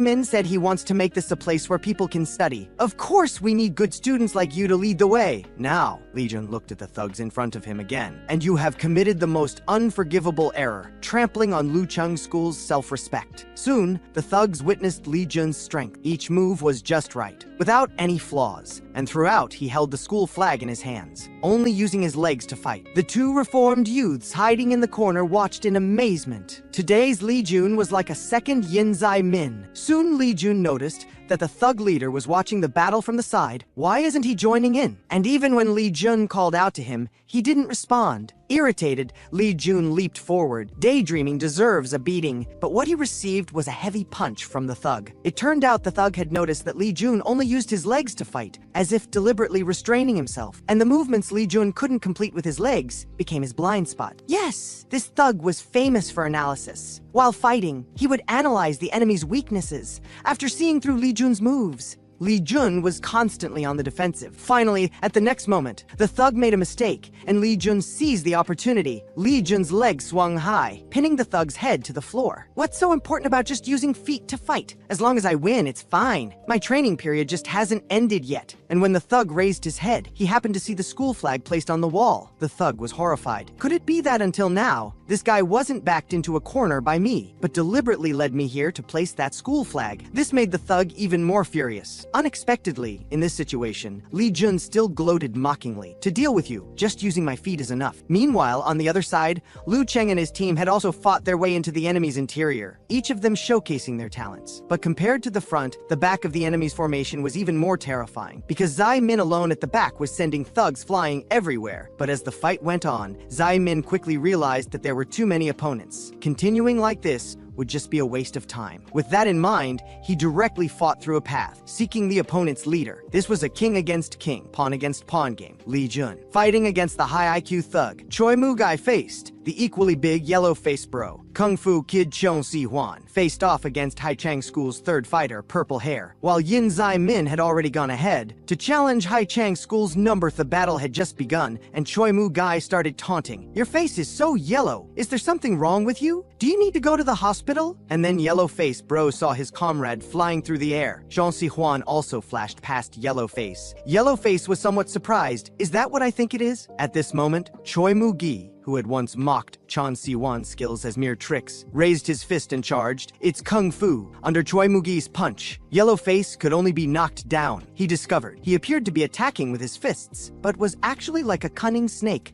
targeting the wrist. After realizing this, no matter if Choi Mu-gai showed an opening, or if Choi Mu-gai taunted, Yellowface tried his best to endure, because he knew he would lose as soon as he attacked. Finally, just as Choi Mu-gi missed a punch, Yellowface seized the opportunity and landed a punch on Choi Mu-gi's abdomen, while on Chang Si-hwan's side, it was a different scene. The thug could only desperately flee under Chang Si-hwan's barrage of combos, but the thug still fearlessly started taunting. He finally recognized who this person was. Yo, aren't you Chang Si-hwan from No Reason Company? Ma Ming-hwan's fanatic. So Ma Ming-hwan killed your master, huh? Yet you hang out with no reason for a guy, like that you're nothing but a lackey. With the thug's taunts, Chang Si-hwan's face grew increasingly dark. Finally, a line of fire seemed to appear beside the thug. Then an arm appeared before his eyes. The forbidden technique of the master, fuse. With one strike, the thug fell to the ground. Before the thug could react, Chon Si-hwan's knee had already attacked. On the other side, Choi Mu-gi also seized Yellowface's arm, using Aikido, instantly restraining Yellowface. First, I'll take your arm, under the danger of having his arm broken. Fortunately, Yellowface broke free in time. But Choi Mu-gi didn't care, because until now, he had just been warming up. Strangely, on the other side, Chon Si-hwan's battle wasn't over yet. The thug was like a cockroach that couldn't be killed. No matter how Chon Si-hwan hit him, the thug could still stand up unharmed. Yes, this thug wasn't resilient, but he couldn't feel pain. He had congenital analgesia, and for him, this was an ability he was proud of. It was with this ability that he had come this far. But Chon Si-hwan showed no mercy for the thug's euphoria. He just walked silently to the thug. The thug was about to counter, but found that his body couldn't move. Pillow bone acupoint, silence acupoint, line chi si acupoint. These are the fatal acupoints in shadow piercing fist. By all rights, he should be dead by now. Yes, not feeling pain doesn't mean pain doesn't exist. In Chan Si-hwan's eyes, he was just an idiot who'd put his hand in boiling water and not know it was being cooked. I really pity you. With a thunderous punch, the battle ended. Meanwhile, on Choi Moo-gi's side, the fight was still evenly matched. Both needed a decisive strike. Finally, Yellowface made the first move. Based on his understanding of Aikido, he should sacrifice a pawn to save the rook. But at this moment, Choi Moo-gi made a move Yellowface didn't expect. Before losing consciousness, Yellowface only managed to utter, "This isn't Aikido." Yes, this move was what he had learned from Kim Soon-chul last time. Looking at the other side, Chan Si-hwan had also finished his battle. Purple Hair had been beaten beyond recognition. So next, it was Lee Jun's turn. And the final battle with Yin Zai-min. How strong is Lee Jun now? Just using his feet, he could beat the high IQ thug with no chance to counterattack. The two reformed youths watching the battle also noticed Lee Jun's transformation. Today's Lee Jun was completely different from before. It's been at most 5 months, right? But as the fight went on, Lee Jun soon noticed something wasn't right. The thug went from barely avoiding Lee Jun's attacks at the beginning to gradually being able to counterattack Lee Jun. Yes, this was exactly this thug's fighting style. He was best at analyzing the opponent's moves during a fight to regain control. That's why many thugs had been defeated by him, just when everyone thought Lee Jun was finished. Lee Jun, at the moment of falling, suddenly supported himself with one hand, quietly lifted the thug into the air using just his arm and abdominal strength, then headed straight towards the thug. The thug's CPU was about to burn out after that move. He couldn't calculate Lee Jun's next move at all. With a thud, Lee Jun's foot left the ground, leaping high. This was the move Yin Zai-min taught him, Tangshan Catastrophe, Flying Dragon Kick. With one kick, the battle ended. Just as Lee Jun was posing victoriously after winning, a thug with a brick attacked from behind. Fortunately, the reformed youth group successfully stopped him. Just as Lee Jun and the others were about to find the opponent's leader, the high IQ thug on the ground laughed. "Bunch of idiots, don't dream." At the beginning of the semester, I also once challenged Bro Dao Jen without knowing my limits, but I lost without landing a single hit. You think you can beat him with just yourselves? However, hearing this,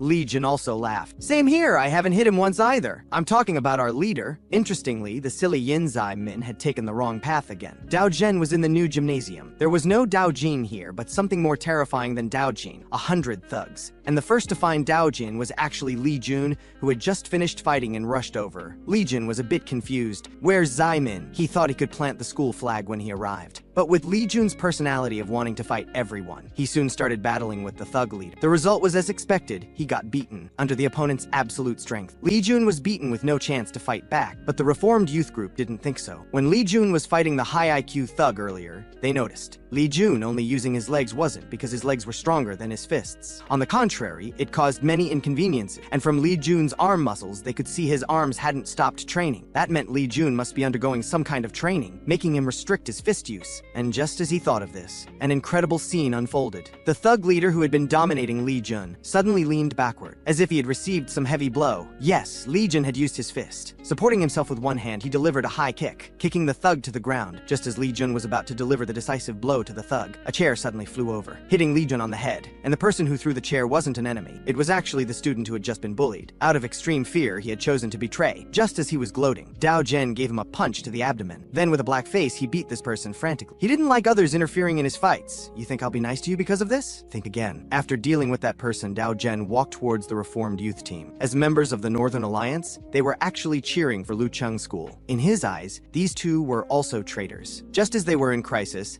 a hand suddenly rested on the reformed youth's shoulder. It was Zai-min who had just arrived. Exchange? You can go rest now. The reformed youth looked at Yin Zai-min in front of him. Why were his clothes torn and tattered and his breathing a bit rapid? At this moment, Choi Moo-gi and Chan Si-hwan, who had just finished fighting, arrived at the Yin Zai-min had just left, just in time to see the thugs all over the ground. Zai-min had just entered, and Choi Moo-gi and Chan Si-hwan rushed over. Choi Moo-gi cracked his joints, taking big steps towards Dao Jen, but was stopped by Zai-min's voice, with no emotion in his eyes. "Let me handle this, Brother Moo-gi." Choi Moo-gi obediently sat aside. Brother Moo-gi should be called Big Brother, right? Seeing this, Chan Si-hwan also found a place to sit, looking like he was about to enjoy the show. He knew it would be over soon. Zai-min told Dao Jen his condition. "If I win, stop messing with Lu Cheng Vocational School students. I'll fight to the end." And this phrase, "fight to the end," triggered Dao Jen's bad memories. Angered, Dao Jen threw a punch at Zai-min and kicked Zai-min flying several meters. Zai-min stabilized himself, saying nothing, then leaped high. Uncle's forbidden move, the 7th technique. Jing Wu-men, jumping kick. With a bang, Dao Jen fell awkwardly. Then Zai-min followed up with another punch, knocking Dao Jen into a pile of desks. At this moment, Dao Zhen finally realized, this guy isn't normal. No wonder Chi Young-hyun told me not to underestimate. Just as Dao Zhen was thinking, Zai Min had already appeared above him. Just like that, he dropped a punch from the air, driving his head deep into the floor. Seeing Yin Zai Min's invincible posture, Dao Zhen's eyes were bloodshot with anger. Years ago, his father had actively challenged Piha Yanbai and died. In Piha Yanbai's words, his father was weak, but that wasn't what made him angry. The strong do as they please, the weak suffer what they must. This was just the law of society. What made him angry was that what determined strong and weak wasn't effort, but talent. When he grew up, he met Piha Yanbai's son, Pi Hanyu. He wanted to test Pi Hanyu's so-called talent to see how amazing it was. But he found that he didn't even have the qualification to fight Pi Hanyu. Pi Hanyu's assessment of him was, can't even handle 2 people. How cute! And after training under Chi Young-hyun for several years, he thought he had erased that gap, only to be dominated again by another talented person. Zai Min listened to Dao Zhen's soliloquy. A sidekick sent Dao Zhen into the air. You're a strange person. Do you think this is cool? What talent? What ability? None of these are cool. Uncle's forbidden move, the 4th technique, zero distance punch. A punch sent the thug flying to Choi Mu-gai's side. In Zai Min's eyes, this person was boring. Innate things, do they matter? Giving your all to obtain something you don't have, and finally getting it. That's what's cool. Just then, a voice came, planning to plant the school flag. Whose idea was this? Lucheng School truly lives up to its reputation. So ruthless. Everyone was terrified. When did this person appear? Hello, I'm from the Northern Alliance, Goliath. Zai Min walked to the man with a black face. None of this has anything to do with me. Now get off my friend. The man obediently stood up, but everyone was stunned by how tall and big this man was. Meanwhile, Yellow Face also brought a group of people over. The study group members all took their stances, looking tense. Don't these people know how to accept defeat? Just as the 2 sides were about to clash, that Goliath spoke. Accept your bets. Everyone stop! Yellowface angrily rushed forward, but was easily tripped by that man. Then the man stepped on Yellowface. If Haichang continues to disgrace itself, I won't stand by. From now on, hand over the control of the 7 schools you hold to Lu Gao. Then the man took the school flag from Cheon Si-hwan's hand and stuck it in the sofa next to it. This makes it easier to explain to the organization. Just as the man was about to leave, he was called out by Yin Zai Min. Tell that Chi Young-hyun, I'll be coming for him soon. And just as the study group returned from taking over Haichang School, they saw Choi Mu-gai's girlfriend, Hong Ya-sing, and her 2 best friends coming to welcome them. Choi Mu-gai pulled the 3 aside, saying they should celebrate. Yashing's friend glanced and saw Zai Min carrying Li Jun on his back. Looking at the unremarkable Zai, she thought he was a small follower brought by Choi Mu-gai. Choi Mu-gai laughed as he introduced everyone, saying Haichang School was all handled by Zai Min alone, but accidentally knocked off Zai Min's glasses. And the girl who just treated Zai Min as a follower instantly fell for him in the next second. Zai Min had just opened his mouth to say he wanted to go home and study. The next moment, his hand was grabbed. Let's go together, this is my wish. But when they arrived at the KTV, Zai Min regretted it. This unprecedented scene made Zai Min nervous and sweating. Li Jun also seemed to have discovered a new world. It seemed like the first time he was talking to real girls. Looking at Li Ji-yu's ugly face every day, he had forgotten what it was like to talk to real girls. Just as Zai Min was looking for a chance to slip away, the girl who pulled Zai Min leaned closer. Not interesting? If so, how embarrassing for me who brought you here. Zai Min was so nervous that he stuttered,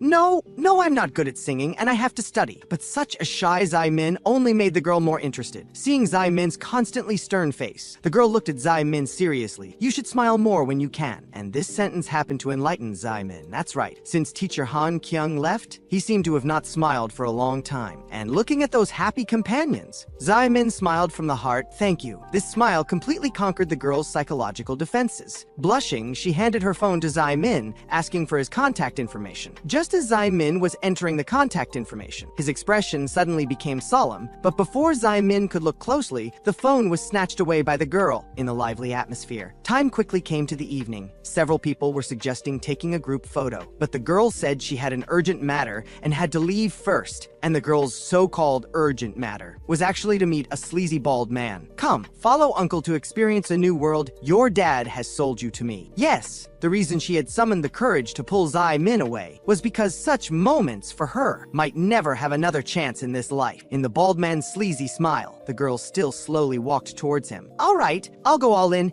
It's not like I'll die. No, I still don't want to go. With a click, as if responding to the girl's heart, the bald man's hand was firmly held, and the person who came was none other than Yin Zai Min. Sorry, I didn't mean to peep. That's right. Just when Zai Min was entering the contact information for the girl, a threatening text message was accidentally seen by Zai Min, so he followed. It's you, right? The one who sent her the text message. Seeing it was Zai Min, the girl's expression immediately became worried. This guy is really something. Even if he wants to please me, this is too forced. I'll go with you. He has nothing to do with this matter. But the girl's words were obviously too late. The bald man raised his hand and struck at Zai Min. But Zai Min just grabbed the bald man's arm and gently threw him, quickly raising his right leg. A stylish combo beat the bald man until his nose was bleeding profusely. He passed out on the spot. Although I shouldn't meddle in your affairs, he said you'd be dead if you tried to escape. I couldn't just ignore that. This scene left the girl completely stunned. This is too attractive. She grabbed Zai Min's hand and ran frantically. Let's run away quickly! What kind of deranged father would sell his daughter to a creepy old man? After Zai Min successfully rescued the girl, she told Zai Min about her past. It turns out the girl used to excel in her studies. For Zai Min, a stark contrast with Zai Min. Without much effort, she could rank in the top 20 of her grade, but she gave it all up now. What's the point of studying well? Her father, after graduating from a prestigious university, became an elite in a large corporation, a very intelligent man. But the problem was that he was too smart. Unwilling to be a corporate slave, he quit his job to pursue his ambitions, eventually leaving the family drowning in debt. Everything of value had been sold, and it was from that time on that her mother, unable to accept this drastic change, became extremely sensitive about her academic performance, to the point of being truly deranged, and she could only study reluctantly under her mother's pressure. But precisely because of this pressure, her academic performance plummeted. Afterward, her mother became increasingly terrifying, even using her own life to pressure her. So she ran away from home and found her debt-ridden father.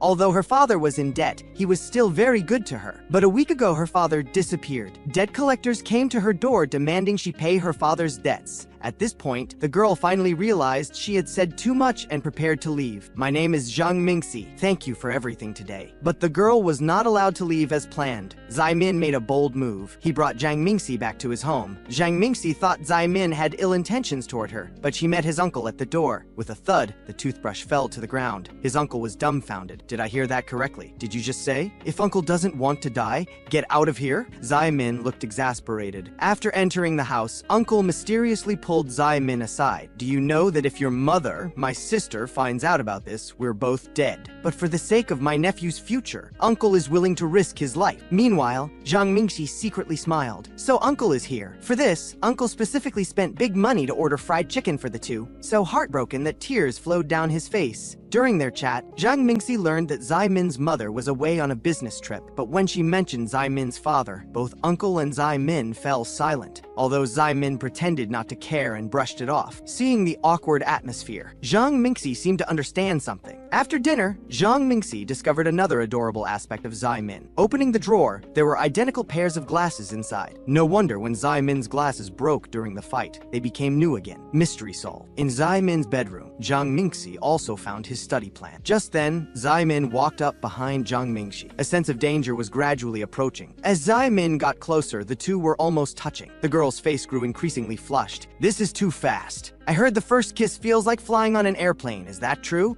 At this moment, Zai Min's glasses gave off a dangerous reflection. Now let's get down to business. Then, Zai Min actually sent the girl out to watch TV. While he studied alone in the room, Zhang Mingxi was baffled. What kind of guy brings a girl home only to study by himself? Zai Min's uncle noticed the girl's confusion. Funny, isn't it? He studies so poorly, yet still works so hard. But Mingxi, try to understand, that's just who Zai Min is. Whether he's fighting outside or going through difficult times, even if he has to stay up all night, he'll complete his tasks for the day. He wants to work hard to get what he's never had. Hearing this, Zhang Mingxi felt a bit guilty. If she had known, she wouldn't have dragged him out to play. So his goal is to get into a prestigious university? Uncle indicated this was secondary. Zai Min has a strong competitive spirit. He's dealing with the most difficult enemy in this world, himself. Remembering how Zai Min lost to her when they were young, this kid may seem simple on the surface, but he's more competitive than anyone. You could say he's now competing with the part of himself that isn't good at studying. Hearing this, Zhang Mingxi couldn't help but smile dreamily. How cool! While Uncle secretly showed a triumphant expression, there's one thing she didn't say, he is quite handsome, but the root cause of all this originated from Zai Min's father, his brother-in-law. Meanwhile, elsewhere, Baldy was frantically searching for Zai Min and the girl. The person on the phone with Baldy somehow looked familiar. That's right, it was Park Ji-on-yi who had joined the Yeonbae gang, now a debt collector for Yeonbae capital. His life was now the polar opposite of Zai Min's, one standing in the sunlight, one dwelling in darkness. His current task in the Yeonbae gang was to pressure those who had borrowed high-interest loans to repay their debts, driving people to desperate situations to make them pay. But he felt no guilt. Gambling addicts, extravagant spenders, those indulging in alcohol and sex, and fools who blindly overestimated their future. In his eyes, they were all irresponsible scum. As long as he could avenge his mother, he didn't mind getting his hands dirty. Interestingly, Zai Min, who wanted to help Jung Mingxi find her father, had unwittingly become involved in the same mission as Park Ji-on-yi. After this, Jung Mingxi would stay at Zai Min's home until they found her father. Of course,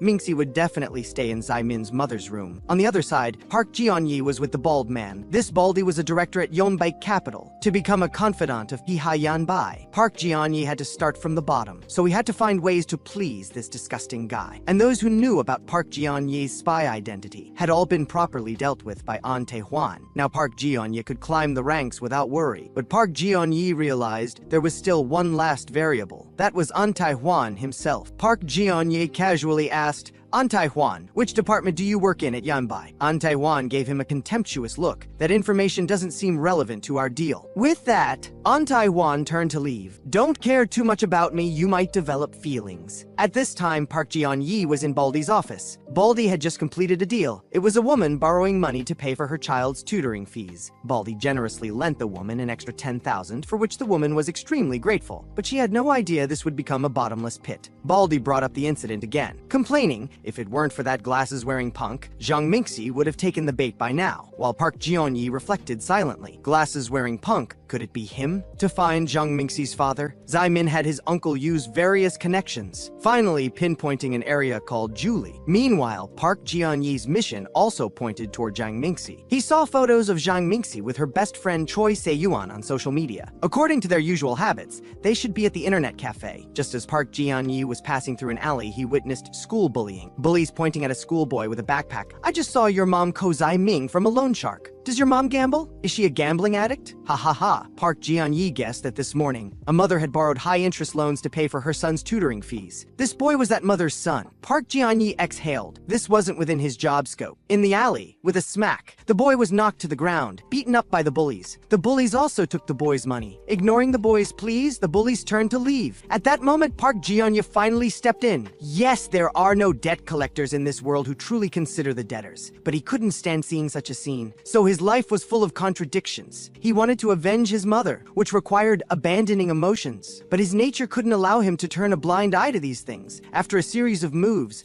Park Ji-on-yi successfully helped the boy recover his money. But even after getting the money back, Park Ji-on-yi continued to beat the bullies furiously, to teach these bullies a lesson, so they wouldn't bully the boy again. After the beating, Park Ji-on-yi returned the money to the boy. This is money your parents worked hard to earn for you. Take good care of it. Don't endure it, they'll bully you again tomorrow. Being weak isn't a crime, but swallowing your anger is. Meanwhile, at the internet cafe, Choi Se-won was chatting with Jang Mingxi, learning that she was now at Yin Zai Min's house. Choi Se-won had a gossipy look. Oh my god. Does he like you? That Yin Zai Min, pretending not to be interested in you before. But he's so handsome and even rescued you like a hero. Is he a prince? What Choi Se-won didn't know was, their conversation had been overheard by Park Ji-on-yi, who had just entered. And just as Choi Se-won was about to leave, Park Ji-on-yi appeared behind her. At the study group elsewhere, Lee Ziyu looked unhappy. Because Zai Min hadn't come to study for several days, he definitely wanted to complain to teacher Han Kyung, while Kim Si-hyun nearby had a dark face, with an expression of holding something in. It turned out that Kim Si-hyun,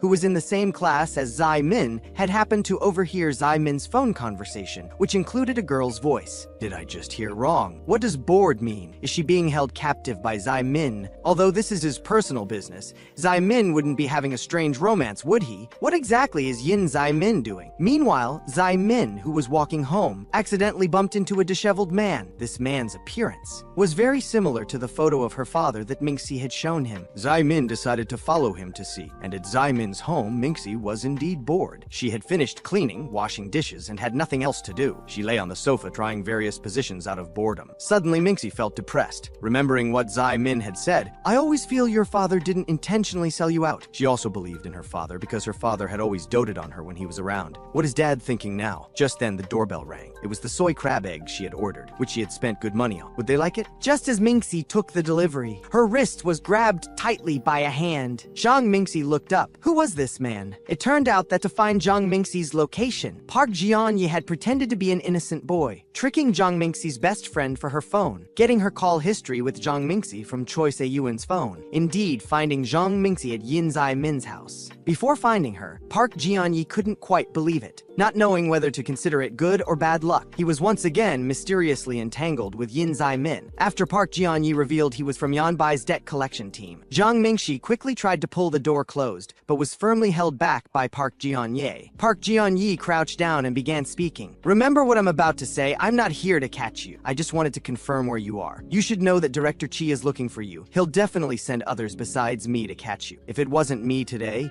you'd be in danger. So be careful, even when ordering takeout. With that, Park Jianyi turned to leave. Hide here until this is over. Zhang Minxie weakly asked, what do you mean by, until this is over? Park Jianyi's answer made Zhang Minxie feel like she had fallen into an ice pit. Of course, until we catch your dad. To recover the debt, Director Chi will make him wish he were dead. Don't feel sorry for your dad. To satisfy his own greed. Despite not having the ability, he still borrowed high-interest loans, eventually involving his own daughter, then running away alone. Moreover, your dad met with Director Chi before disappearing. I guess he used you as collateral in some kind of deal. Don't worry, I won't let such a beast get away easily. Having received the news, Zai Min hurried back. Seeing Zhang Minxie in a state of shock, she still couldn't believe her father was that kind of person. Early the next morning, Zhang Minxie packed her bag and left. Fortunately, Zai Min intercepted her halfway. Good thing Zai Min always woke up for morning exercise. Zai Min immediately saw that Zhang Minxie was going to find the Baldy, because that was the only way to save her father. Zhang Minxie fidgeted with her phone helplessly. It's funny, isn't it? Neglecting his family, blindly expanding his business, eventually owing a huge debt. Such a terrible father. Yet I still don't have the courage to abandon him. Why do I still worry about him? As she spoke, Zhang Minxie's tears couldn't be stopped. Why do I still want to save him? And just as Zhang Minxie was continuously belittling herself, Zai Min's hand rested on her shoulder. Don't believe what that loan shark said. Your trust in your father has a basis, doesn't it? I think only meeting him in person will reveal his true thoughts. I'll find your father for you. If you're right, I'll make that person apologize to your father. He shouldn't casually say your dad is a bad person. And so, Zai Min disappeared the next day. Meanwhile, at the Hello Loans office, a thin figure stood among a group of people. The person talking to Baldy thought they had a visitor, but Baldy fell into thought. Wait, why does this kid look so familiar? Finally, he remembered the scene from that day. Isn't this the little runt from that day? Baldy trembled with anger, his voice shaking. Catch him! Quick! Catch that guy! It turned out that to stop Baldy from harassing Zhang Minxie, Zai Min had actually broken into Baldy's hideout alone, carrying his signature weapon, nunchucks. And at Zai Min's home, Minxie had guessed this possibility, because when Zai Min left, he had asked her about Baldy's location. But Zhang Minxie soon dismissed the thought, as Zai Min seemed to have a lot of schoolwork. Wait, what is this? Practice nunchucks. What the hell? Yes, this was exactly Zai Min's task that he had to complete regularly. Today, he'd use these thugs as practice dummies. But these thugs clearly weren't enough practice for Zai Min. Zai Min would finish them off quickly. Sitting at the back, Baldy's body instinctively retreated. Fortunately, the last thug with yellow hair stepped up. Yellow hair started with a fierce attack. The powerful fists made Zai Min dodge continuously, but the next moment he was stunned by Zai Min's strike, followed by a crazy combo attack. This was Uncle's forbidden move, 8th move, Death Game, continuous nunchuck dance. Then Zai Min strode towards Baldy. Stop harassing Zhang Minxie. And where is Zhang Minxie's father? Baldy was so scared that cold sweat dripped down. He quickly called Park Jianyi. Where are you now? Are you looking for Zhang Shunmin? Though Park Jianyi was puzzled about how Baldy knew, he still answered, I now know Zhang Shunmin's location, at an abandoned hotel in Kuyang district. I'll beat him half to death before bringing him back. With a beep, the call ended. Baldy looked up at Yin Zai Min, who was staring intently at him. Can you let me go now? Having gotten the information, Zai Min quickly ran toward the location mentioned on the phone, while the remaining Baldy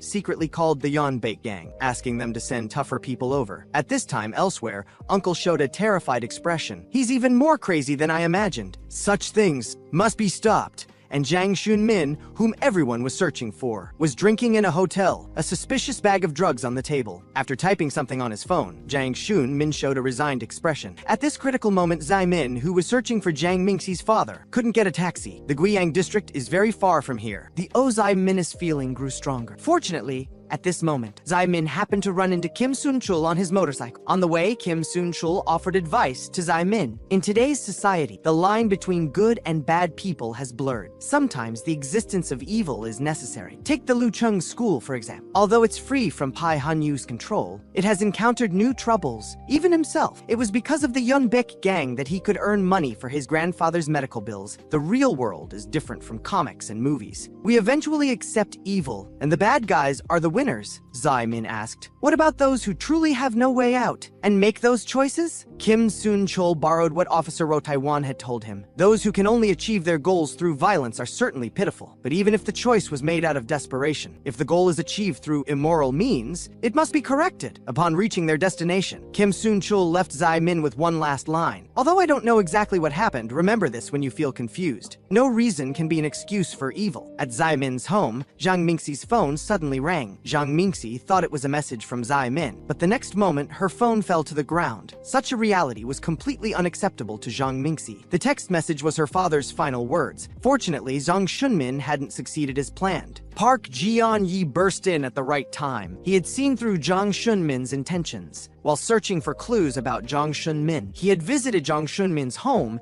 and seen the accident insurance notice. He wouldn't let Jiang Shunmin seek death. With the truth exposed, Jiang Shunmin raised a wine bottle and attacked Park Jian-yi. But Park Jian-yi simply grabbed Jiang Shunmin's hand, easily neutralizing the attack. In Park Jian-yi's eyes, this uncle was no different from the scum he had encountered before. Knowing full well that his irresponsibility would subject his daughter to humiliation, yet still being so righteous. You're the most vicious debtor scum I've ever seen. Just then, the door burst open with a bang. Zai Min had arrived in time. It is your voice. Park Jian-yi. Zai Min had finally decided to oppose Park Jian-yi. Kim Sun-chul's words had enlightened him. He understood the story of Park Jian-yi's mother, so he empathized with Park Jian-yi's feelings, thinking he shouldn't interfere. But now, he had changed his Zai mind. Zai Min raised his fist and charged toward Park Jian-yi. I'm going to hinder you with all my might. After all, no reason can be an excuse for evil. Under Zai Min's words, Park Jian-yi's eyes filled with despair. Hinder me? When he first returned from abroad as a child, his mother's doting love, every smile and expression so deeply etched in his memory. To see more of his mother, he actively gave up studying abroad. But such beautiful times were shattered by the Yonbek gang. Park Jian-yi bit his teeth angrily. What right do you have? What qualifications do you have? Facing Park Jian-yi's angry punch, Zai Min quickly dodged backward, taking advantage of the gap in Park Jian-yi's attack to counterattack. Park Jian-yi quickly recovered, striking back with another punch, but Zai Min blocked it again, and with one hit sent Park Jian-yi flying. But Park Jian-yi was no longer to be underestimated. He instantly stabilized himself. One kick knocked Zai Min down,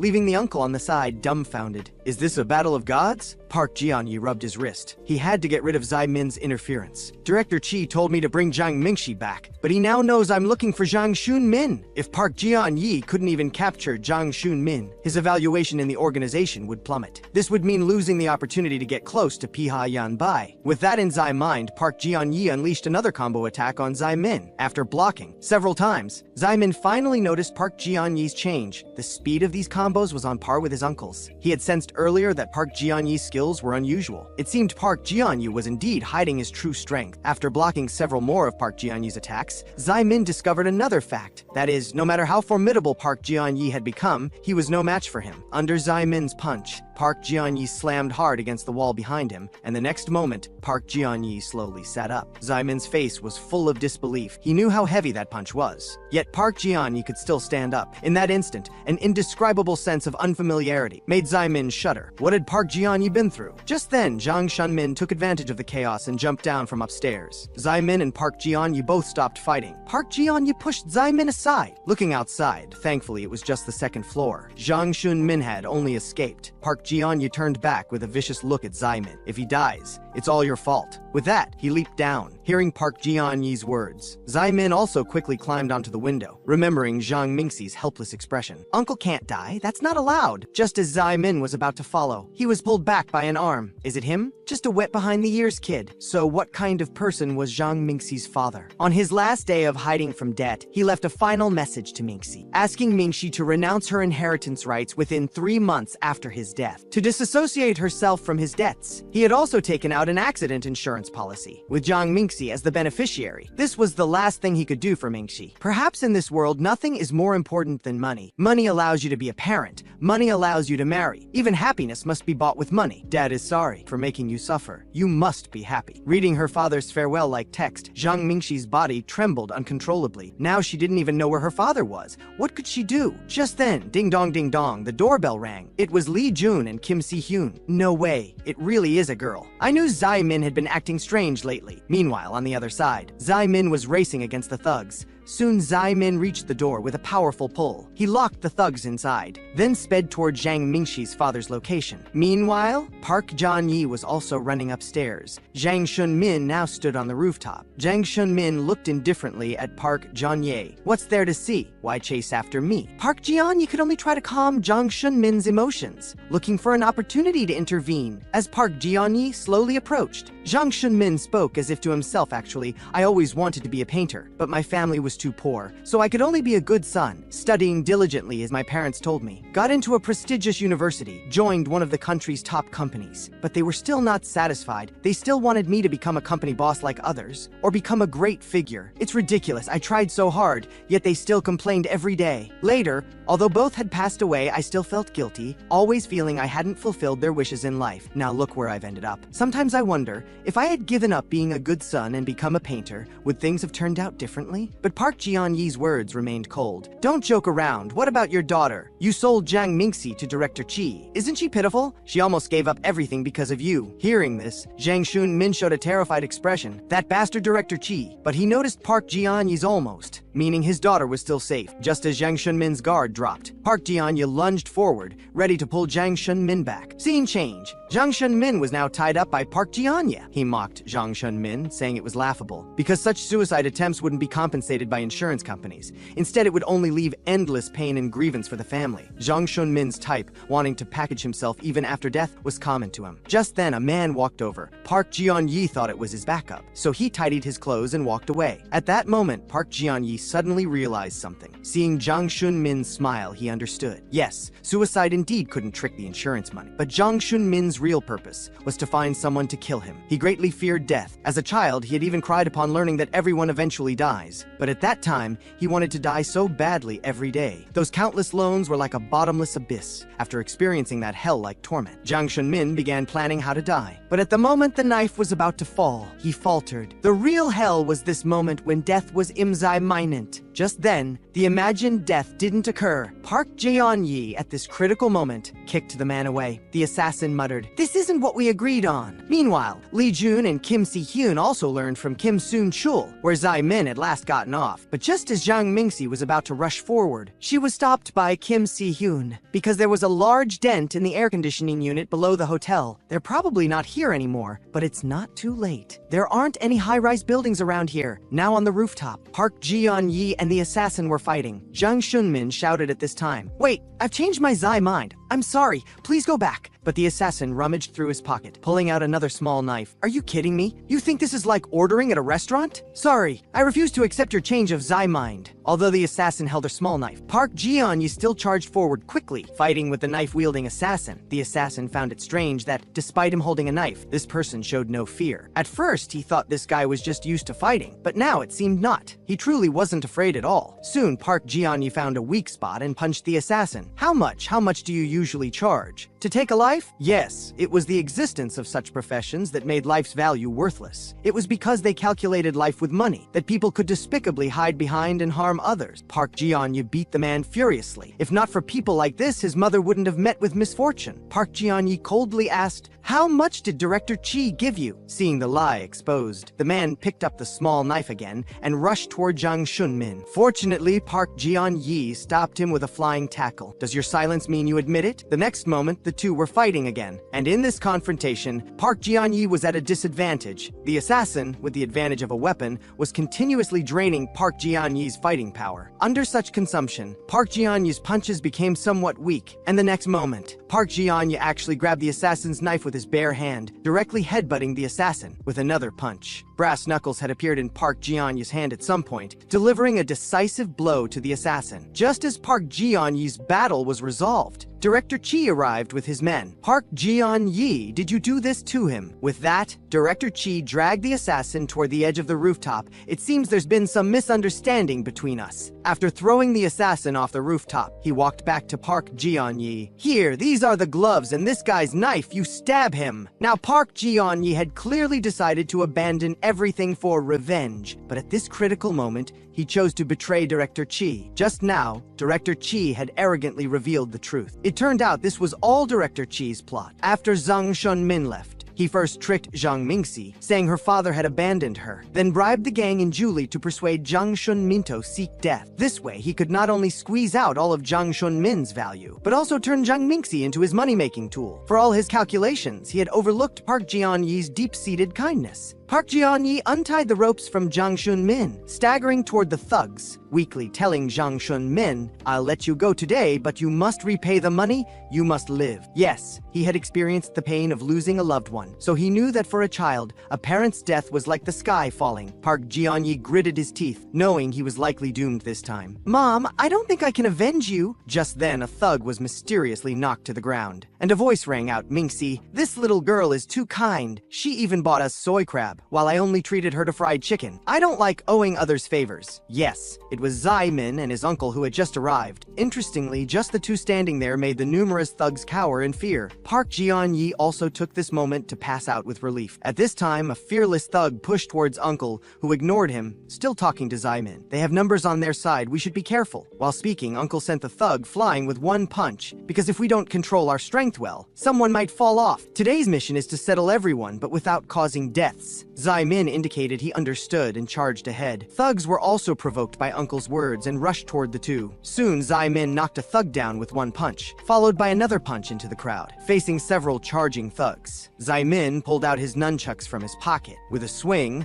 surrounding thugs went flying. Uncle watched Zai Min with a bit of envy. "You actually brought those. Nunchucks are good for dealing with multiple opponents. It seems I haven't taught you in vain." With that, Uncle grabbed two thugs. "Watch carefully, I'll show you what to do when you don't have nunchucks." With that, Uncle spun the two thugs like a windmill. Thugs cowered, not daring to approach. Won't they die or be crippled if they fall? While one thug pulled out a knife with a sinister smile, "Haven't you played jump rope in school?" With that, the thug found the right Tai Zai Ming, quickly rushing toward Uncle, and just as he was about to succeed, a nunchuck struck the thug senseless. Zai Min was exasperated. "Uncle, stop playing around. Didn't you say to end this quickly?" Uncle now became serious. "I originally wanted to finish them in about 5 moves. With these words, Uncle picked up Zai Min's nunchucks and jumped. "I'm going to get double payback for the soy crab." Mingxi's father, Zhang Shunmin, was stunned. Although he had fallen on hard times, he had seen many extraordinary people in his life, but this was a first. Nephew and uncle. Although he didn't know the exact situation, he could tell they were a remarkable family. Just then, Zai Min suddenly looked horrified. "Oh no, he didn't control my strength. The thug is going to fly off." Fortunately, a hand appeared to catch the thug. It was Zhang Shunmin who reacted in time. Zhang Shunmin held on even as his eyes grew red, still not letting go. With the situation resolved, Zai Min carried Park Ji-yeon to the hospital first. Uncle put his hands on his waist and walked behind Zhang Shunmin. "Thanks to your help. Otherwise, my nephew would have caused a death. This world is too cruel, isn't it? Opportunities and pain can arrive at any time. A life in darkness. Unless you roll under the bed, you can't wake up from the nightmare. But you felt it just now, didn't you?" Zhang Shunmin was confused. "I mean that person, although he's a thug. How did it feel when you grabbed him? Heavy, right? That's the value of life." With that, the two also walked downstairs. Zhang Shunmin couldn't help looking down. The assassin was on the safety net, and he confirmed once more the weight of life. And just as the two walked out, a cry of "Dad" came from the distance. Across the street were 3 figures, and the one in the middle was Zhang Mingxi, brought over by Li Jun and Kim Si-hyun.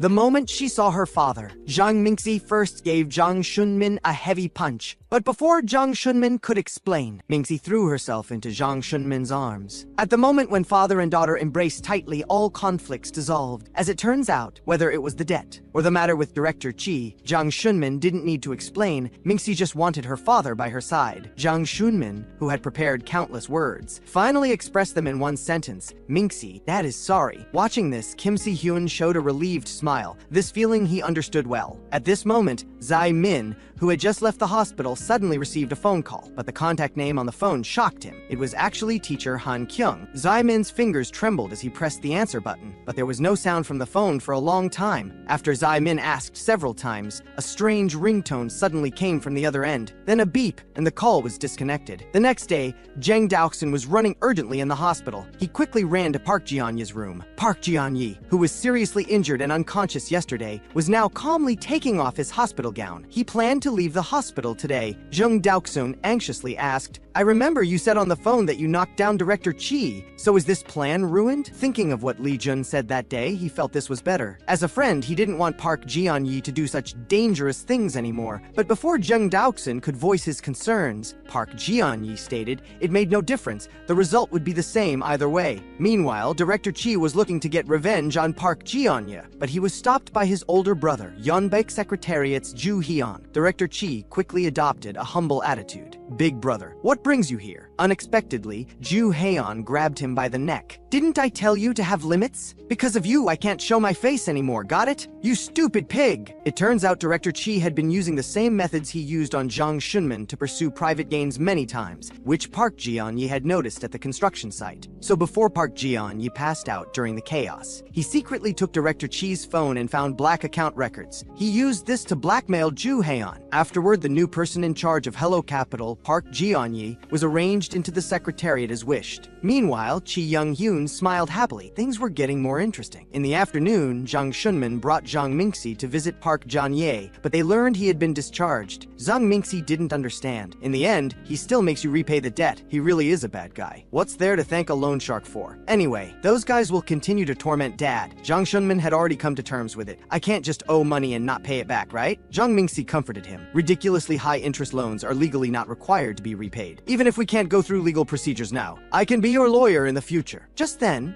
a voice suddenly rang out. Are you Mr. Zhang Shunmin? The two turned around. A man exuding cleverness and efficiency was standing behind them. Nice to meet you. I'm attorney Lee Jun-bin. From now on, I'll handle all your debt disputes. The fees have already been paid, including litigation costs. The man pushed his glasses up. Don't worry, when it comes to dealing with scum like that, I've never lost a case. But Zhang Mingxi was puzzled. I know that. But who paid our lawyer fees? The man said he wasn't sure either, but do you know this person? Meanwhile, on the other side, An Taiwan was speechless. Where's Park Jianye's car? It was parked here yesterday. He didn't sell it, did he? Yes. After everything was over, Park Jianye received a note from Zai Min asking him to apologize to Zhang Mingxi. This was Park Jianye's way of apologizing. Park Jianye was wandering around when he unexpectedly met the elderly lady who had borrowed money that day. The old lady thought Park Jianye was there to collect the debt and pleaded, I'll definitely pay tomorrow. Unexpectedly, the back of Park Jianye's head was hit with a frying pan. It was the young boy who had been bullied that day. When Park Jianye turned around, the boy remembered what had happened. Bro, aren't you? Park Jianye just silently turned and left. Yes, through this incident, he understood that there are indeed bad people in this world, but some people make such choices out of desperation, just like himself. At this moment, Zhang Shunmin and Zhang Mingxi were sitting at their doorstep eating fried chicken. Zhang Mingxi casually said, I want to go to a tutoring class. Zhang Shunmin was confused. Aren't you not interested in studying? I don't know. I just suddenly want to study. Zhang Mingxi's eyes sparkled. Parents will always support their children's education no matter how hard life is. You'll give me a chance to prove myself, right? After all, I am the daughter of a top university graduate. But before Zhang Shunmin could feel touched, Zhang Mingxi gave him a bombshell. I'm not eating anymore. I'm going to meet someone. Going to meet the person I like. This time she was prepared to formally express her feelings to Zai Min. Meanwhile, her uncle, who had just finished drinking with friends, still wanted more. At that moment, he happened to meet Zhang Shunmin, who was acting strangely. The uncle just went up and patted Zhang Shunmin's shoulder, scaring him badly. He frantically explained, I'm not trying to spy. I'm just a bit worried. The uncle glanced glanced over and saw Yin Zai-min and Zhang Mingxi standing downstairs. He immediately understood something. Oh, this looks interesting indeed. But the next moment he picked up Zhang Shunmin by the waist. Adults don't need to know everything about children's world. Saying this, he carried the unwilling Zhang Shunmin away. Since that's the case, you might as well join me for a drink. The two downstairs had no idea about this commotion. Zhang Mingxi looked like a lovesick girl. I came to say thank you today. Thank you for helping me and my dad. Zai-min, being completely oblivious, couldn't see Zhang Mingxi's intentions. He said it was nothing. Both he and his uncle did it willingly. Zhang Mingxi's expression grew increasingly shy. Well, I heard that if a boy doesn't like someone, he won't spend time on her. I mean, if you like me, you can confess, but Zhang Mingxi's voice was too soft for Zai-min to hear. Zhang Mingxi repeated herself. Come on, don't you know what a confession is? Don't play dumb, but unfortunately Zai-min still couldn't hear clearly. He said, I really couldn't hear that middle part.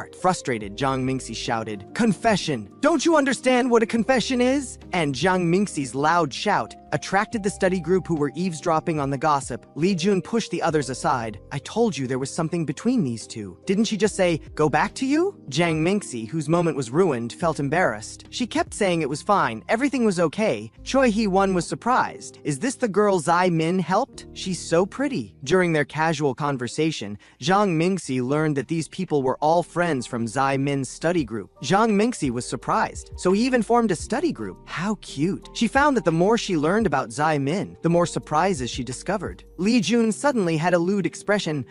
How is your friend doing? Finally, the conversation returned to the main topic. Did teacher Han Kyung really call you? Although Zhang Mingxi didn't understand, she listened attentively. At this, Yin Zai-min's expression instantly turned cold. Yes, teacher Han Kyung did call me, but the call was hung up as soon as I answered. Zhang Mingxi raised her hand to ask, is it really that serious that the teacher called and then hung up? Zai-min's expression was grave, because the teacher suddenly disappeared. With the study group's explanation, Zhang Mingxi finally realized the seriousness of the situation. Li Jun asked, when teacher Han Kyung called, did you really not hear anything? Zai-min suddenly shouted, dingling, dingling, dingling, money, money, send. The study group found it odd that Zai-min would make such a strange sound, but Zhang Mingxi looked surprised. She knew this sound. The money, money, send prompt. Only the Chingma school in our city would have it. This was the sound from the underground game arcade at the school, the so-called gambling game. At first listen, it sounds like free money, but in another sense. It could also be understood as others coming to give money, but to investigate, they would need to enter Chingma school. The study group was at a loss. How could they investigate? But Zhang Mingxi said she had a way. Because I'm a student or Chingma school. Later, to find clues about the arcade, Zhang Mingxi first used her feminine charm. With just a few words, she got a thug to help her. The thug even mistakenly thought Zhang Mingxi was interested in him, but in reality, Zhang Mingxi was disgusted behind his back. Finally, under the thug's guidance, Zhang Mingxi arrived at her destination, Chingma Field. Mingxi was a bit surprised. There were so many people here. The thug asked Zhang Mingxi why she wasn't playing. Zhang Mingxi just said she was nervous. In reality, she was looking around. She secretly sent a message to Zai-min. I heard that everyone who comes here is a regular. Whoever has teacher Han Kyung's phone must come back. After Zai-min replied to the message, Kim Si-hyun happened to walk over, although teacher Han Kyung was still missing. With this lead, the chances of teacher Han Kyung being alive increased. They would definitely be able to study with teacher Han Kyung again. At the same time, Li Jun from another class was thinking the same thing, but he still didn't understand why Park Ji-on-yi had said those things. As he was thinking, Li Jun looked back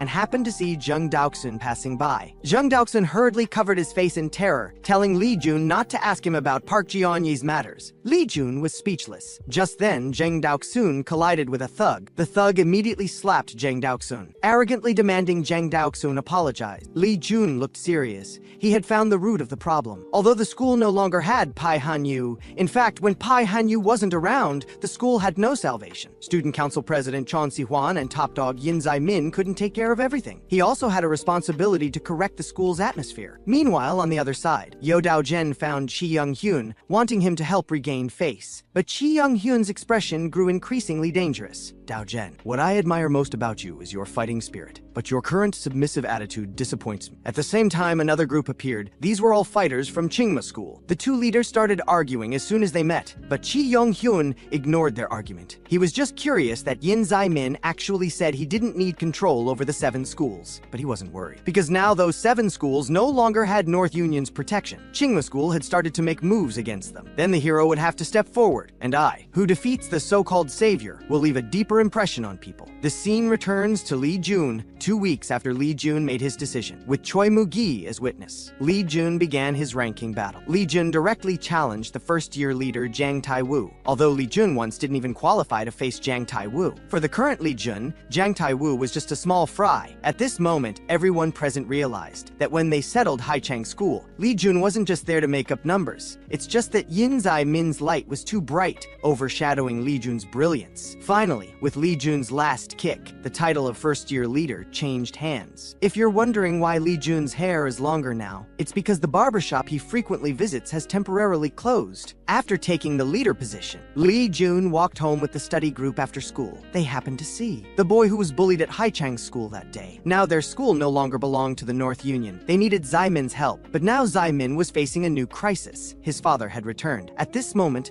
a young man was driving a car. Unexpectedly, while already worried about rising prices, he encountered a scammer faking an accident, making his already difficult life even worse. The young man angrily grabbed the person's collar, but it was useless. Uninformed bystanders all condemned the young man. "You hit someone and now you want to beat them up. That's too much for a student?" The young man knew he was done for. Just as the young man was fretting, a man walked up to him saying, "Let me take a look." The man went to the scammer's side and examined him closely. "Did you get scared at the end? If you're going to fake being hit, do it with more force. Look, not a single injury on your body." These words immediately angered the scammer. Having received help, the young man quickly asked for the man's name. The man stood up with his hands on his hips. "I'm just a doctor passing by." Meanwhile, Zhang Mingxi was also looking for Zai-min. She had found some clues about teacher Han Kyung and needed to tell Zai-min before going to her tutoring class. Fortunately, before this, Zhang Mingxi had tricked the naive Zai-min into downloading a location-sharing app. She decided to go find Zai-min herself. Zhang Mingxi showed a mischievous smile of success. She quickly and quietly arrived at the restaurant where Zai-min was. "Is that my future father-in-law across the table? Wait, what am I saying? But is my makeup too heavy today?" However, Zhang Mingxi hadn't expected that this father and son gave such different impressions. During their chat, Zai-min's dad learned that Zai-min's mom had gone abroad on a business trip. Zai-min's dad felt a bit sad. "It feels like heaven is deliberately separating me and your mom," while Zai-min looked at his father with loving eyes. On the other side, the study group also heard that Zai-min's father had returned. Kim Si-hyun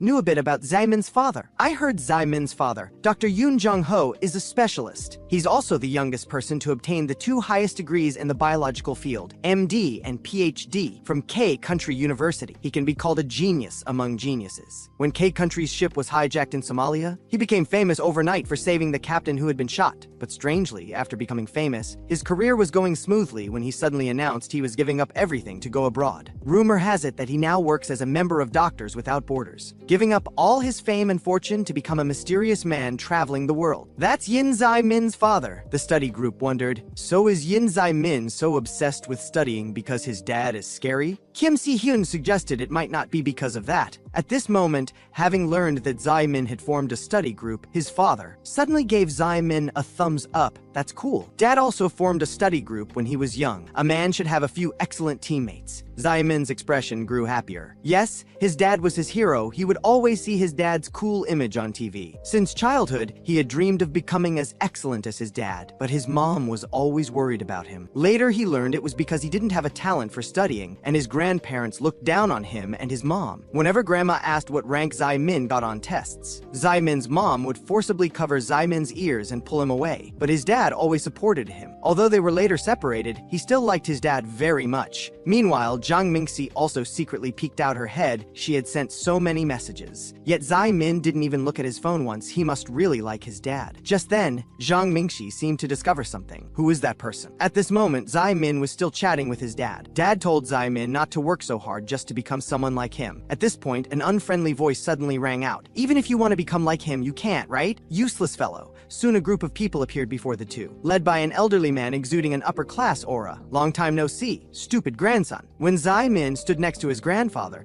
there was an indescribable atmosphere. Zai Min himself didn't really understand his grandfather. He only knew that his grandfather was an important figure. Some called him chairman, some called him teacher, some called him elder. Each title was different, but the reason Zai Min didn't understand his grandfather was because he simply wasn't interested. Since Zai Min could remember, his grandfather had always been so stern. At the dinner table, when Zai Min's dad happily mentioned becoming a national hero, his grandfather actually said Zai Min's dad was just pursuing fame, instantly cooling the atmosphere. But Zai Min's dad still smiled and said he didn't save people for fame. Because I'm a doctor. I did it because I'm a doctor, Dad. At this moment, Mom showed a relieved smile, while grandfather's expression became even more serious, berating Zai Min's dad for pursuing something ephemeral, saying he should focus more on reputation and benefits. Such disgusting words Zai Min had heard more than once or twice. He was used to them, and grandfather would always look at him with that kind of gaze. Although Zai Min was young, he understood it was a contemptuous look, and his grandfather, whom he hadn't seen for years, still had that same look, still saying Zai Min wasn't bright. Just as the atmosphere became tense, a displeased voice came. No, he's not a useless fellow. You know nothing, yet you talk nonsense. So annoying. These words angered the bodyguards beside grandfather, who immediately ran over. Who dares to be so bold? The speaker was none other than Minxie, pretending to be on a phone call. Seeing the bodyguards, Minxie smiled and explained, he's just on the phone. Then she continued to stir up trouble. But don't you find it infuriating? As adults not knowing how to support children's dreams, but instead sneering at them, thus judging whether someone has potential. Isn't that disgusting? After being confronted like this, grandfather and his group could only leave angrily. Minxie arrogantly made a goodbye gesture to everyone, certainly a husband protecting demon. After the elders left,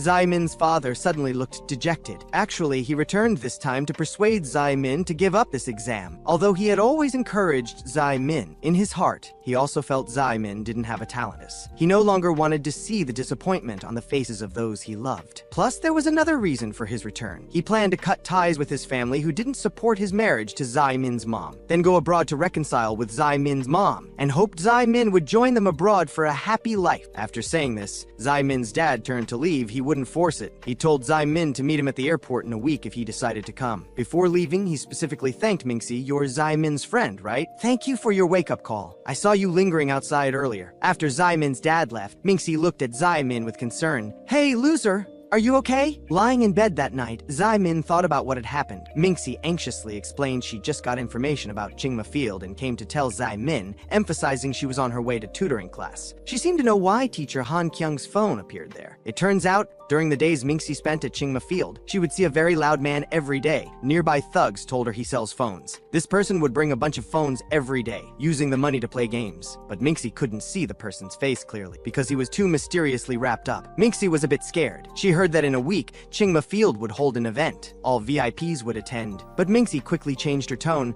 thinking Zai Min shouldn't go looking anymore. It was clear she truly liked Zai Min, because for her, seeing Zai Min's family reunite was what she wanted more. Thinking of his father's words, Zai Min tossed and turned. Give up the exam. Give up teacher Han Kyung. Give up all those friends he had just made. What should I do? What kind of person could make Lee Jun and Kim Si-hyun show such expressions? That's right, it's that man, the son of the Yeonbaek gang's boss, the man whose mere mention used to make people at Rocheng High School change color. Pi Hanyu is back. From here, the comics plot will enter a white-hot phase. After Haichang School, another new force has appeared, Chingma School, and they are going to hold a fighting gambling event during this time. Each school will send 5 elite fighters to participate, because clues about teacher Han Kyung are there. Rocheng School is no exception. Now 3 people have been decided, having just been provoked by Chingma School. Lee Ji-yu was the first to say he would participate. The second was the righteous and actually itching to fight Choi Moo-gi. The third was the current first-year leader Lee Jun, but there was still no news from Zai Min. No one seemed qualified to fill Zai Min's spot. Just as everyone was worried, a familiar voice rang out. I heard some interesting news. Can you take me along? As soon as P.I. Hanyu arrived, everyone present was immediately on guard. They never imagined there would be a day when they would cooperate with P.I. Hanyu. It turns out, after P.I. Hanyu was expelled from Rocheng's school, his father wanted to send him abroad. Although Pai Hanyu wasn't happy with his father's orders, he made one last request. Before that, let me go to our city. Pai Hanyu slowly walked toward everyone. Actually, I came today to retrieve something stolen from me. Hearing this, Li Jun immediately understood. It was that letter. It seemed that letter was important to him, and Pai Hanyu continued walking toward them with a dark face. I didn't even open it before it was stolen. Isn't that too much? Hearing this, Li Jun could only play dumb because they had already opened it. How the hell could they return it now? Just as Pi Hanyu was about to get angry, Kim Si-hyun appeared between the two. Kim Si-hyun admitted they had the letter, but he had a condition. That was for Pi Hanyu to replace Zai Min in this Kingma School fighting gambling event. If he won, they would return the letter to him. Yes, if we're talking about who in Rocheng School is qualified to substitute for Zai Min, none other than Pi Hanyu. This guy used to be the king of many schools in our city at Rocheng School. Unexpectedly, Pi Hanyu after his return was much kinder than before. He immediately accepted with pleasure. Meanwhile, the police officer who was once beside Officer Ro Tae-won, Park Kwang-hyun,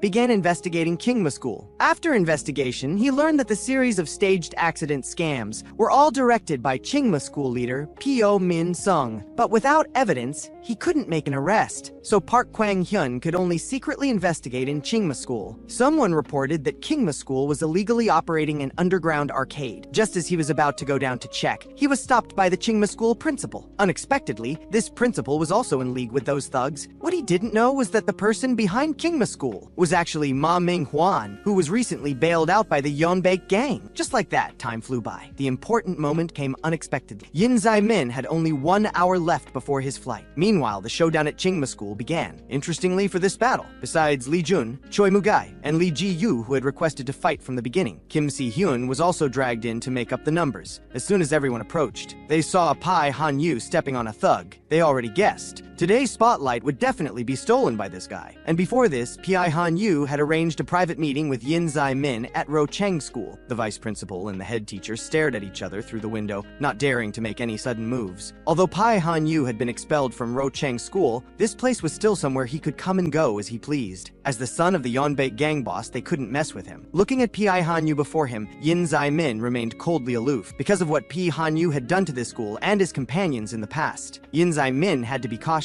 Sure enough, Pi Hanyu's first words hit a sensitive area. You're looking for teacher Lee Han-kyung, right? At this moment, Zai-min's gaze instantly turned terrifying. A bang sounded from the classroom. Pi Hanyu had been grabbed by the collar by Zai-min. You'd better tell me everything you know. But Pai Hanyu maintained his smile. Why do you always grab people's collars when we meet? I just heard the principal say that woman resigned voluntarily. But in my view, she would never do that, so I came to ask you. But seeing your reaction, it must be related to Yeonbuk. Actually, Pai Hanyu didn't know much about these matters either, as he had been under house arrest by his father since then. But he could help Zai-min organize his thoughts. The next moment, Pi Hanyu suddenly pointed at Yin Zai-min with a serious expression. You are too rigid. Many things aren't as simple as they appear. The truth doesn't come from hearsay. For example, the reason Choi Mugai and Hong Yaksing were suspended, rumors said it was because they beat up a teacher at school. But the truth wasn't like that. The real reason was that teacher Lu Hengen had ulterior motives toward Hong Yaksing. Choi Mugai witnessed it and beat Lu Hengen half to death. And Hong Yaksing caused a scene at school because Choi Mugai was suspended. In your impression, that teacher was very kind, right? Another example is you.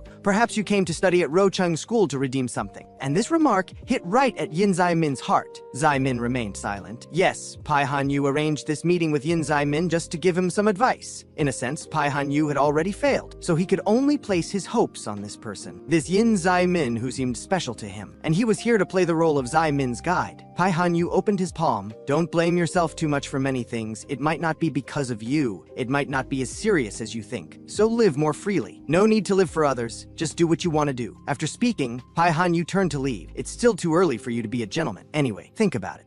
At this moment, the fighting gambling had officially begun, and the underground game room of Chingma School had probably made quite a bit of money. This fighting competition's venue was exceptionally grand, not only packed with people, but the live stream comments were also coming in one after another. Zhang Mingxi barely managed to squeeze through the crowd. She hadn't expected there would be so many people here. Fortunately, she had tricked an entrance ticket from that boy. Today's mission, she needed to find the phone dealer who had teacher Han Kyung's phone. That way, when Zai Ming returned to the country, she could see teacher Han Kyung again. Meanwhile, Hong Yaxing had also arrived to watch Choi Mugi's match. Soon, the host loudly announced the beginning of the match in the octagon. Following the host's drawing of lots, one side's door slowly opened. The first team to compete was surprisingly Lee Jun's Ro Cheng study group. Pai Hanyu glanced around with sidelong eyes, putting on quite a show. Even Yeonbaek's people were here. That guy probably couldn't manage it alone. Did someone help him? Soon the host announced the study group's opponents. It was a Japanese team from the Daeban Violence Group's Fuckshu Association. Upon seeing these people, Pai Hanyu showed a serious expression for the first time. He knew about this Fuckshu Association, an organization that previously had conflicts with Yeonbaek. He had heard that the Daeban bloodbath incident had even made the news, as the two teams were confirmed. The audience members began placing bets on their phones. The Daeban team's odds overwhelmingly surpassed those of Ro Chung's school. While the opponents had already entered the ring, the study group was still playing rock, paper, scissors to decide who would go first. At that moment,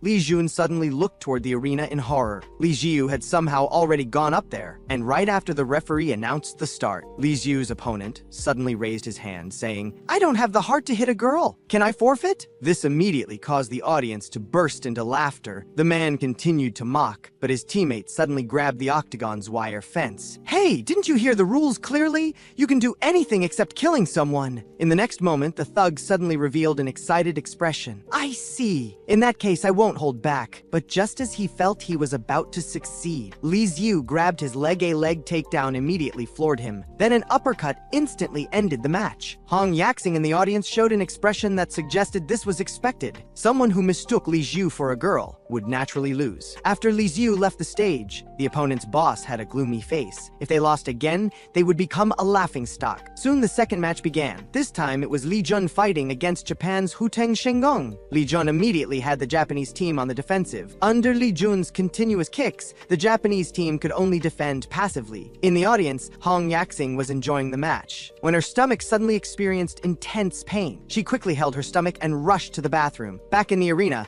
Li Jun had already kicked the Japanese fighter flying. Just when Li Jun thought victory was certain, the Japanese fighter suddenly revealed a perverted smile, then ran towards Li Jun like a madman. The moment he grabbed Li Jun, the Japanese fighter bit towards Li Jun's ear. Yes, this was his fighting style, nicknamed the Body Destroyer. Initially pretending to be beaten was to reduce his guilt before destroying his opponent. To exonerate himself, Li Jun struggled greatly before breaking free from the man's attack. In the eyes of the audience, Li Jun was now completely dominated by fear under the Japanese team's despicable attacks. Li Jun was too scared to fight back. Li Xiu shouted at the arena, "Li Jun, are you going to let yourself be slaughtered? Break the rules too!" But Li Jun only uttered two words, "No way!" Facing the Japanese fighter's attack again, Li Jun blocked the Japanese fighter's abdomen with one hand. Kim Si-hyun gasped in shock. "Isn't that Yin Zai-min's move?" Yes, this move was exactly what Li Jun had learned from Zai-min before the battle, named the one-inch punch. Under Li Jun's punch, the Japanese fighter was sent flying. His father had been righteous all his life. Even if he suffered, he wouldn't do opportunistic things. So he couldn't use despicable means either, even in this dirty fighting arena. Even if his ear got bitten off with Li Jun's final punch, the battle ended. You ask if I'm afraid? Don't be ridiculous. I wasn't afraid even when bullets flew past my ears. Why would I fear mere teeth? After Li Jun's victory, the third round also began. This time, Choi Mugai stepped up, because if they lost this match, the Japanese team would lose their right to advance. So this time, the Japanese team directly sent out one of their main fighters. Meanwhile, Zhang Mingxi, who was watching the match from below, suddenly saw a familiar figure, the phone-selling man in black. And at the same time, something happened in the arena. Choi Mugi, who was just about to have a good fight, suddenly felt intense pain in his stomach. In another area, Hong Yaxing had just walked out of the bathroom. If I had known, I wouldn't have eaten spicy spicy stir-fried rice cakes yesterday. It's made my stomach so upset. At this moment, Choi Moo-gi on the stage was dumbfounded. Why did his stomach have to signal at this moment? No, he had to hold it in, but unexpectedly, the Japanese fighter came to launch a sneak attack. Fortunately, Choi Moo-gi exercised regularly and forcefully held it in using his sphincter muscle. Seeing the Japanese fighter still obliviously trying to fight him, Choi Moo-gi was at a loss.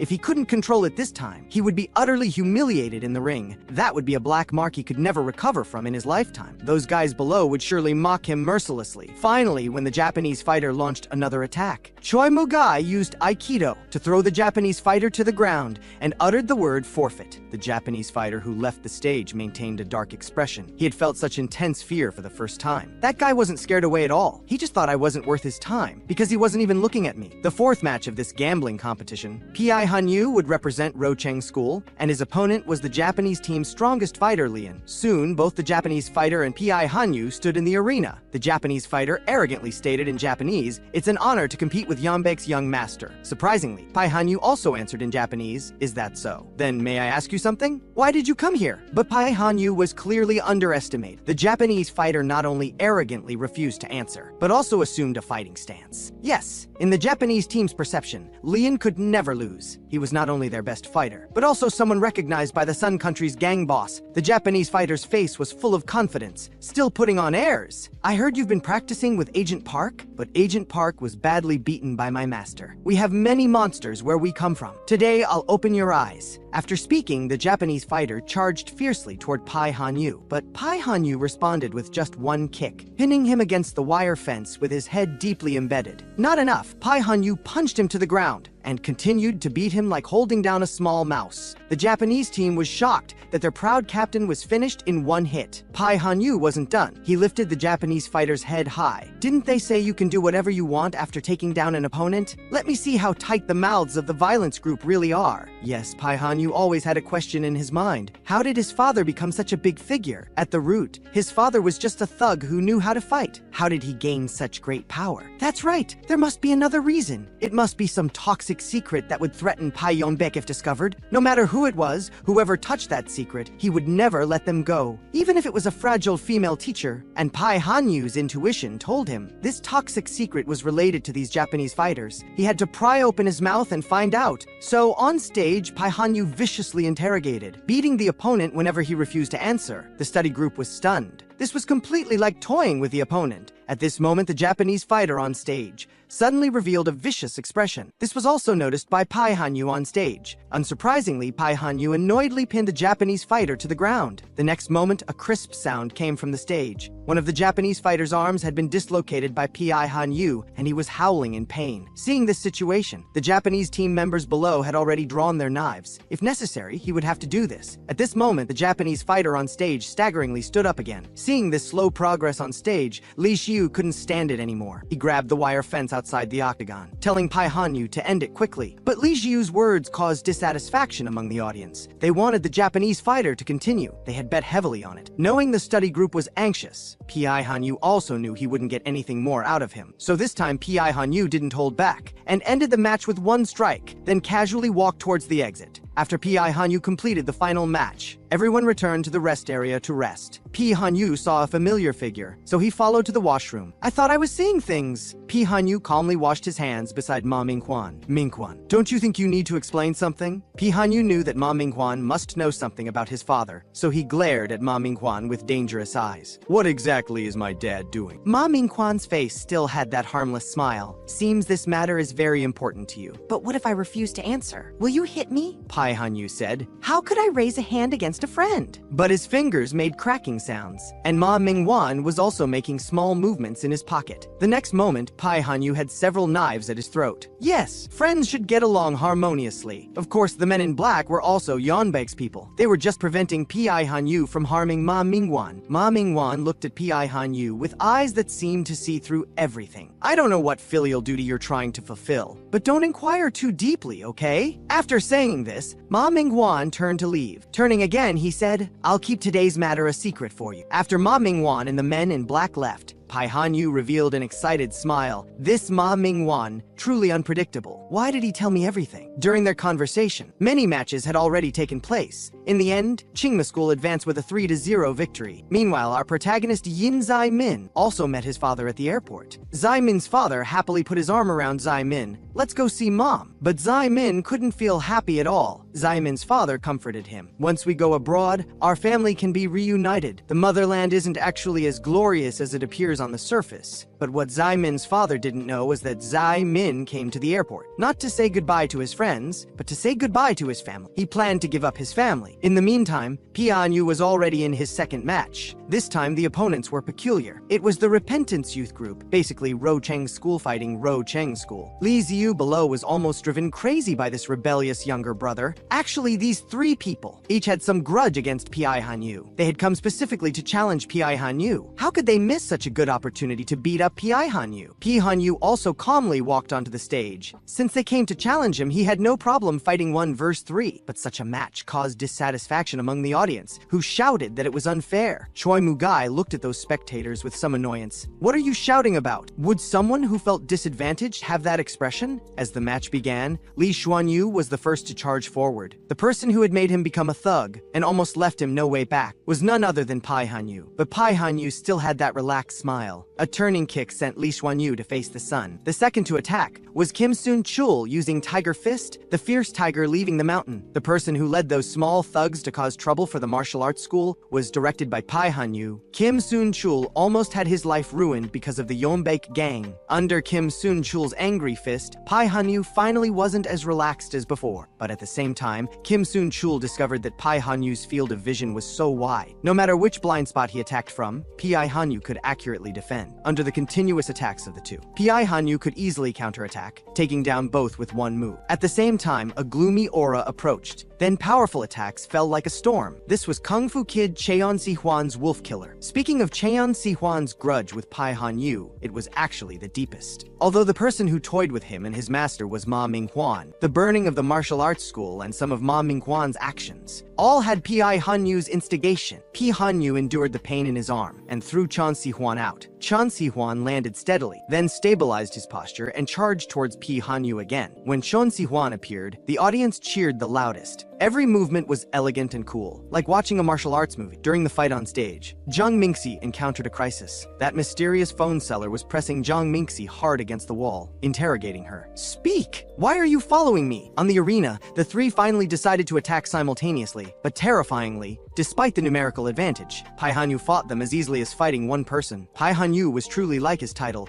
an invincible tyrant. Neither Chon Si-hwan, who had practiced martial arts since childhood, nor Kim Soon Chul, whose tiger fist once dominated Ro Cheng Hai, was a match for Pai Hanyu. On the battlefield, Pai Hanyu dodged and weaved, whether attacks from blind spots or sneak attacks from behind. Pai Hanyu could handle them all. His seemingly thin body had an incredibly high fighting talent. But as the fight went on, everyone discovered Pai Hanyu's weakness. It wasn't that he had eyes on top of his head, but that he predicted before attacks. So they needed to break Pai Hanyu's rhythm, create an unexpected variable. Kim Soon Chul took the initiative, directly attacking from the front with his tiger fist, sending Pai Hanyu flying. Then a line of fire appeared in front of Pai Hanyu. This was Cheon Si-hwan's move, Fuse. But as they fought, Kim Soon Chul said some strange things. I know this won't make you repent, but at least it can remind you of what you should do. Under the Repentance Youth's continuous attacks, people below thought Pai Hanyu was done for. But in the next moment, Pai Hanyu counterattacked, first hitting Chon Si-hwan's abdomen, then dodging Kim Soon Chul's tiger fist with a head movement. At this moment, silence fell over the audience, so quiet you could hear people swallowing. Even the host forgot to commentate. Then cheers suddenly erupted. Yes, Pai Hanyu had won, but Pai Hanyu, who had clearly won, remained silent. He finally understood why these people desperately wanted to fight him. It wasn't about revenge at all. Pai Hanyu smiled. You want me to help find teacher Han Kyung, right? These people all thought of asking him for help. They must really be desperate, to the point of trying to provoke his guilt. But Pai Hanyu had long been numb to such emotions. However, if finding that woman can make my father unhappy, I'll help you. Looking at the miserable sight of the repentance youth on the ground, Pai Hanyu sneered. Not long ago, these guys were small thugs who dared not even look him in the eye. Li Han Kyung, you were right. It seems people really can change. Meanwhile, Zhang Mingxi was in danger after being discovered following the man in black. Luckily, Hong Yaxing appeared in time to take him down. This also allowed Hong Yaxing to see the true face of this man in black. Unexpectedly, this man in black with teacher Li Han Kyung's phone was Liu Hungan, the teacher who once had ill intentions toward Hong Yaxing. Hong Yaxing trembled with anger. How could this pervert appear here? Hong Yaxing looked at this scum with disgust. As a former teacher, now you're even coming to student-run events. Aren't you ashamed? But Yu Hengen acted like a victim. Because of you two lovebirds, not only was I fired from school, this matter also reached my family, and my wife divorced me, all because of one small mistake. Hong Yaxing was extremely annoyed and raised her fist to teach this scum a lesson, but her hand was caught by Zhang Mingxi beside her. Now is not the time for this. Don't forget why we came here. After saying this, Zhang Mingxi immediately started interrogating Liu Hengen, but before Liu Hengen could say anything, an displeased voice sounded from behind. What's going on? The newcomer was actually the boy Zhang Mingxi had tricked. He was now a staff member at Qingma. What are you doing to our VIP? Then came the sound of hurried footsteps. A group of thugs had appeared behind him. At the same time, Park Kwang-hyun also came to Qingma under the cover of night, a place even the principal tried to stop him from going. He found it more suspicious. Then Park Kwang-hyun flung the door open with a crash, showing his police badge. Stop right there, I'm a police officer. To his surprise, there was no one here, but anyone could see this was a gambling game room. Gambling games in school, how crazy! After investigating a bit more, Park Kwang-hyun prepared to leave. He had gotten some clues, he'd come back next time. At that moment, one of the game machines made a ringing sound. Park Kwang-hyun glanced back. He happened to see a closed small door nearby. Park Kwang-hyun directly rammed the door open with his body. Inside was unexpectedly a management room. A form on the desk caught Park Kwang-hyun's attention, Talon. Park Kwang-hyun looked dumbfounded. My god, look at these crazy guys! Just then, it seemed footsteps were approaching. Park Kwang-hyun quickly climbed to the door to observe. What he didn't know was, behind him a burly man was already raising his fist. At the same time, the Talon competition on the other side was also coming to an end. The finals were Rocheng School versus Qingma School team. The audience was highly enthusiastic, all looking forward to this match. Ma Mingwan on the rooftop was also watching below with interest. At this time, a man in black came over to remind him. Young Master Mingwan, you cannot be here now. You just saw it too, didn't you? Ma Mingwan certainly knew he was referring to Chan Si-hwan, but Ma Mingwan wasn't worried at all, and instead asked the man in black, are you afraid of that little guy? Just then, the man in black suddenly received a phone call. After a while, the man in black immediately widened his eyes. On the other side, the returning repentance youth were chatting. Li Xuanyu spoke to Chan Si-hwan beside him. Hey, thanks for helping today. Do you want to join our repentance youth? But when everyone looked at Chan Si-hwan, they found that Chan Si-hwan in the middle had disappeared. Meanwhile, the man in black was shouting young master while trying his best to protect Ma Mingquan. This was something Ma Mingquan's father had specifically instructed during his last prison visit. Mingquan is a smart kid. He will know how to handle his own affairs. But there's one thing you must be careful about.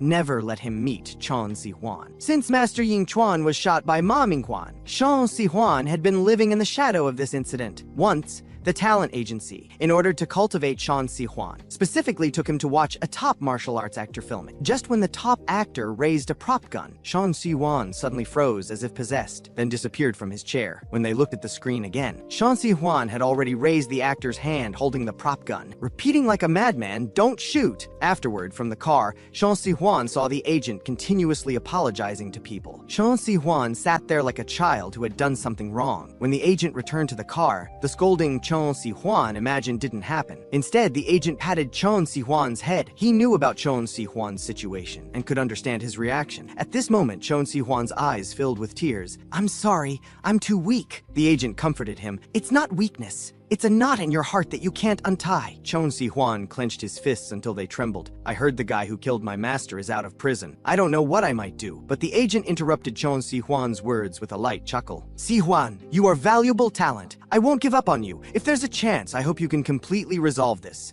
Don't worry about the consequences. So if you want revenge, don't go with the touching forgive your enemy route. I'll stake everything on RFY Company to protect you. Show your heroic nature." Meanwhile, Chan Si-hwan leaped high in the audience. The path Chan Si-hwan walked All thugs were sent flying. He fought his way through. Anyone who dared to block him would be cleared away by Chon Si-hwan like an obstacle. Chingma Venue was thrown into chaos by Chon Si-hwan in an instant. Surprisingly, Kim Si-hyun also helped Chon Si-hwan take down a thug. Chon Si-hwan, go do what you need to do. Perhaps to make up for past mistakes, Kim Si-hyun also wanted to do what he had never dared to do before. Chon Si-hwan acknowledged with his eyes, then leaped directly onto the octagon's railing. Stepping on this narrow railing, he jumped up to the platform. While the thugs were surprised, they hurried to the second floor to capture Chon Si-hwan. With such a big change, Kingma School's boss quickly looked at Pai Hanyu. If Pai Hanyu spoke, but Pai Hanyu just showed an indifferent expression. I don't want to. With no choice, he ordered the matches to continue, having both sides compete simultaneously. This would also bring the online viewership to its peak. At this moment, the yellow-haired thug stood up holding his chin, ready to get revenge on Kim Si-hyun. But Lee Jun protected Kim Si-hyun. Then, from nowhere, another thug appeared and held Lee Jun's head down. Seeing this chaotic scene, Kim Si-hyun was terrified, but Pi Han-yu only cared about the match on stage. How is this matchup arranged? They actually assigned the weakest-looking one to me. Are you a disposable card? But the thug pointed behind Pi Han-yu. As that person appeared, Pi Han-yu's eyes widened in shock. Park Ji-an-yi, how is he here? Pai Hanyu was furious. He had clearly been sent by Ma Ming-wan. Park Ji-an-yi probably never saw it coming that Ma Ming-wan would get out of prison, let alone use this kind of setup to pit the two of them against each other. But this meant Park Ji-an-yi had successfully gotten in. Park Ji-an-yi lowered his voice. There are too many eyes around here. Since you know the situation, keep it down. Just do what you're supposed to do. Pai Hanyu knew Ma Ming-wan had Park Ji-an-yi by the throat, so Park Ji-an-yi had no choice but to fight him for real. Fine by him, he'd gladly give him a proper match. Neither of them held back even a little. The moment they started, every move was meant to do real damage. Park Ji-an-yi threw a punch so brutal it visibly distorted Pai Hanyu's face. The sheer force of the impact launched Pai Hanyu off his feet and sent him crashing into the railing beside him. But Pai Hanyu was back on the platform in no time. A razor-sharp flying kick sent Park Ji-an-yi hurtling through the air as well. Pai Hanyu fixed his gaze on Park Ji-an-yi and said in a low, steady voice, "Even if your teacher Wu Jinghwa's son, even if I carry guilt over you, don't think for a second that I'd go easy on you because of it." Because he had made a promise to Zai Min, he would go all out. Before the match, Pai Hanyu had specifically sought Zai Min out. He apologized for what happened to his mother. He never expected An Tai-hwan to blow things up the way he did. If he ever got the chance, he wanted to apologize to Zai Min's mother in person. He also heard Zai Min wouldn't be able to compete this time around. He could step in. He would give everything he had and try his best to win this fight for them. And so, another brutal blow landed. Park Ji-an-yi was knocked clean off the platform, crashing hard onto the spectators below. Pai Han-yu looked down at him. The speed and strength weren't bad, but nowhere near enough. If Park Ji-an-yi truly wanted to reach his goal, he had to be far beyond where he was now. At his current level, he simply wasn't there yet. The way he was now, revenge wasn't even on the table. Park Ji-an-yi refused to accept that. He never expected Pai Han-yu to go easy on him in the first place. Even if Pai Han-yu was once his mother's favorite student, even if he felt guilty, none of that erased what he had done. And as it happened, he was looking for someone to sharpen himself against. "Come at me then, Pi Han-yu." Pi Han-yu wasted no time, launching a right hook straight at Park Ji-an-yi's face. Park Ji-an-yi's reflexes were sharp. He tilted his head and slipped the punch. The two traded blows back and forth, falling into a deadlock. Park Ji-an-yi seized the moment and unleashed a rapid-fire combination, pressing hard. Pai Han-yu read every move with precision and dodged them all. He could see that Park Ji-an-yi's strikes were clean and deliberate. This was someone with real boxing experience, but his technique was too straightforward, which made him easy to anticipate. So Park Ji-an-yi was relying on his speed to cover for that weakness. No sooner had the thought crossed his mind than Pi Han-yu drove a hard punch deep into Park Ji-an-yi's gut. He let the impact speak for itself, stay at this level, and he'd never surpass Chi Young-hyun. The next second, Park Ji-an-yi's fist came crashing back, fast enough to catch him completely off guard. Pi Han-yu froze. Park Gun-yup was completely unharmed by that punch. Meanwhile, Minxie and her sister were locked up in a warehouse. She apologized to her sister, racked with guilt, but her sister reassured her. Going through something like this once in a while wasn't entirely a bad thing. That was when Minxie realized her sister had made the right call. The other side had the numbers. Better to hold out for help than to take a beating charging in blind. Just then, one of the thugs barged in and asked, "Who's coming to help you?" Minxie immediately softened her voice and pleaded with him to at least untie them. The thug snarled and tore into her for putting on airs. Minxie shot back with a cold smirk. "Men are all the same. The second they think you're not biting, they flip out." The thug snapped, "I'm not trying to get with you. You're a dead woman, you snitch. Once this wraps up, we're handing you over to Brother Min Sung. You'd better start counting your days." Minxie said, "My sister's boyfriend is out there fighting right now. If you don't want to die, let us go." The thug raised an eyebrow. "You mean the guys from Rochung School? They're probably getting destroyed out there? You really think they can save you? Besides Pai Han Yu, who at Rochung School was actually worth anything?" Their side had some seriously dangerous people. First, there was Guan Ryul Guillaume, ranked 3rd, thick-skinned, shameless, a wolf in sheep's clothing. Those were just a few ways to describe him. He did whatever he wanted and answered to no one. He was the real deal. Cross Guan Ryul Guillaume, and there was only one outcome. What made him truly terrifying was that his ruthlessness had no exceptions. He didn't care whether you were a man or a woman. On the other side, Li Ziu was sent flying by a slap from Guan Ryul Guillaume. The watching students had already written her off. Li Ziu wasn't impressed. She figured a body slam would be enough to take him down. Instead, Guan Ryul Guillaume scooped her off her feet and looked to give her a body slam of his own. Seeing him about to slam her into the glass cups on the table, Li Ziyu reacted instantly. She wrenched herself free and barely managed to dodge the killing blow. Then another was Yu Chang Song, and he was more dangerous than Guan Ryul Guillaume. The most powerful faction on the school scene right now was Daechan. Yu Chang Song had once been part of the Daechan Alliance. After joining, he took down over 10 schools in a row and rose to become one of its core members. On top of that, he had trained in grappling techniques under his brother, a former police officer. That grappling was his signature weapon. It had even earned Chi Young-hyun's recognition. Otherwise, Brother Min Sung would never have paid top dollar to bring him on board. Against someone like Yu Chang Song, the Ro Chang crew didn't stand a chance. Minxie couldn't help but laugh. The thugs stared at her in confusion and demanded to know what was so funny. Minxie wiped the smile from her face and said casually, "Oh, nothing. You really think the people from Ro Chang walked into this competition without doing their homework?" On the other side, Li Jiyu landed a sharp elbow strike on Guan Ryul Guillaume,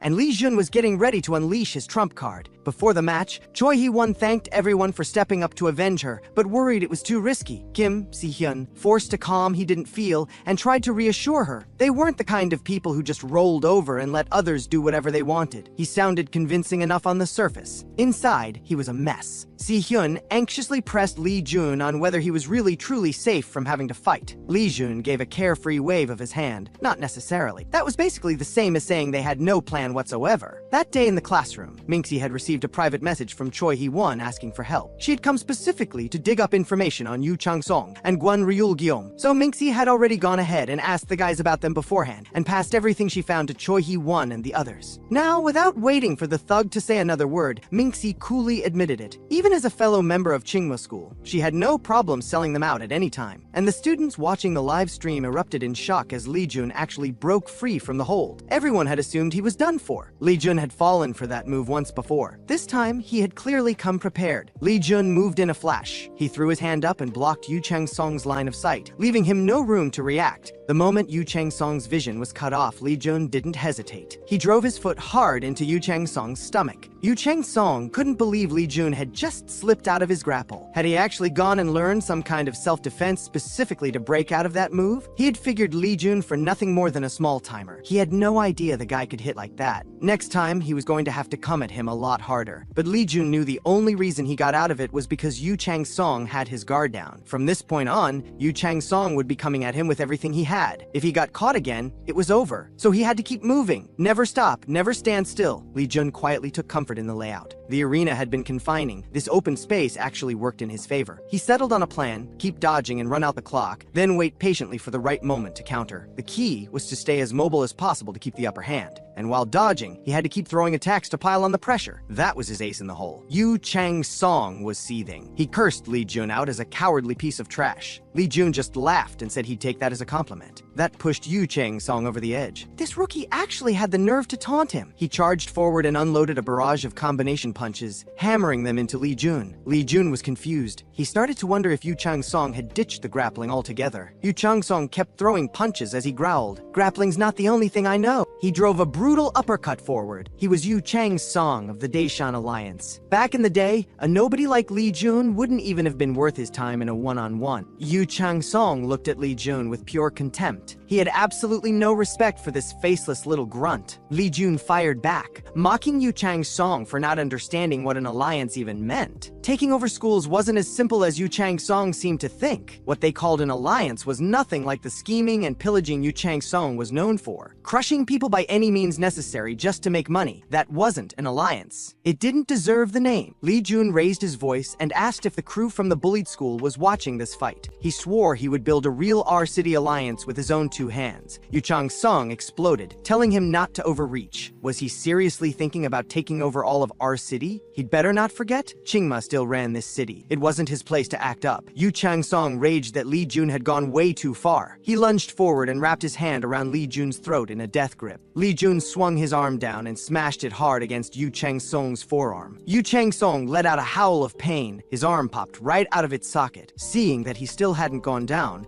Li Jun couldn't help but be impressed. This guy was built like a wall. Left with no other choice, Li Jun went for his signature flying kick. At that same moment, Chen Sihuan tracked down Ma Minghuan. He called out to stop him. Ma Minghuan didn't even flinch. He reminded Chen Sihuan that he should be calling him Brother Minghuan. He was calm enough to casually greet Chen Sihuan. He even taunted him, asking if he had rushed over because he was that eager to see him. Chen Sihuan's mind flashed back to the image of Ma Minghuan firing a real gun just to test it out. The shot that killed Master Ying Chuan. He couldn't hold it together anymore. He snapped and screamed at Ma Minghuan to shut up, his eyes burning with a killing intent he could barely contain. Through clenched teeth, he warned Ma Minghuan that today was the day he would fall by his hand. He told him to shut his mouth now while he still had the chance. The bodyguards rushed forward to shield Ma Minghuan, but Ma Minghuan said that the person he had killed insignificant and not worth the fuss. Chen Sihuan roared for him to shut up and charged forward, fists clenched. But Ma Minghuan remained completely composed. He knew Chen Sihuan wanted revenge,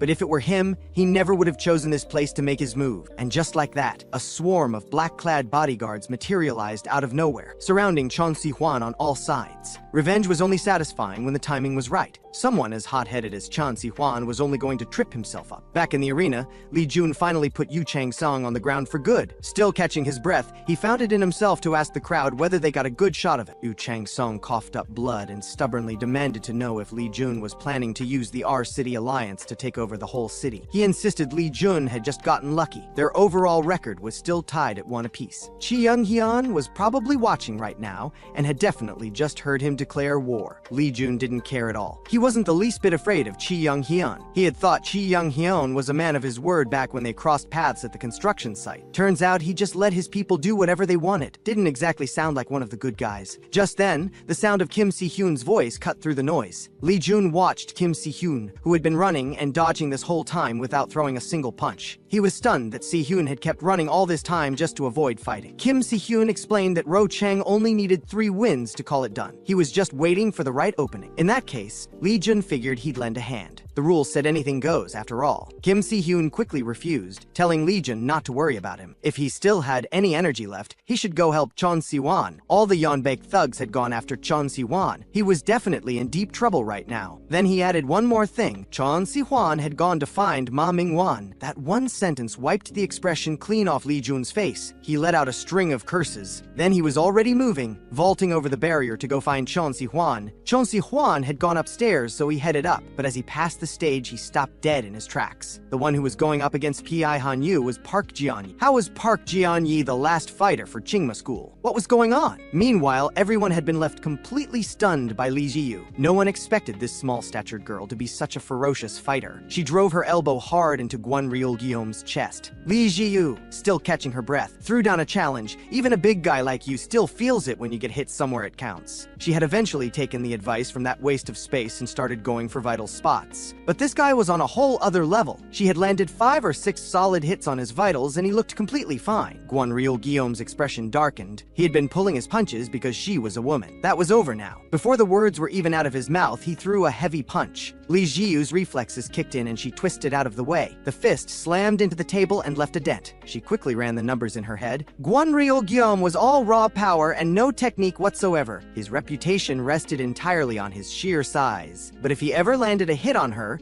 it would be lights out. She had to stay sharp at every single moment. She couldn't help but wonder why the club owner would rent out the venue to people like this. As it turned out, the club had close ties with the Yeonbaek gang, and with that, Gwon Ryul Gyeom came barreling forward. He swung a left hook. Lee Ziyu slipped it with ease. Using the momentum, she launched herself into the air and drove a strike straight at his face. What no one saw coming was that Gwon Ryul Gyeom deliberately didn't dodge. His nickname was Iron Face. Facial strikes meant nothing to him. He used that opening to grab Lee Ziyu and throw her hard to the ground. Lee Ziyu, still defiant as ever, said the type of person who thought everything could be solved with fists was exactly the kind that got on her nerves the most. Gwon Ryul Gyeom was nothing but a guy who got lucky being born big. The arrogance was off the charts. Before she could finish speaking, she was punched again. Gwon Ryul Gyeom followed it up by slapping her repeatedly. He had always believed that the law of the jungle was inescapable. The strong had no reason to cater to the weak. If someone rubbed him the wrong way, punishing them was simply the privilege of being stronger. And Lee Jiu was nothing but a loudmouth with no real substance. Gwon Ryul Gyeom reared back and went for Lee Jiu's face again. But Lee Jiu seized that exact moment. She caught his arm and locked it in. She used his own force against him and took him down with a body slam. She wrapped her legs around his neck in a chokehold. She squeezed tight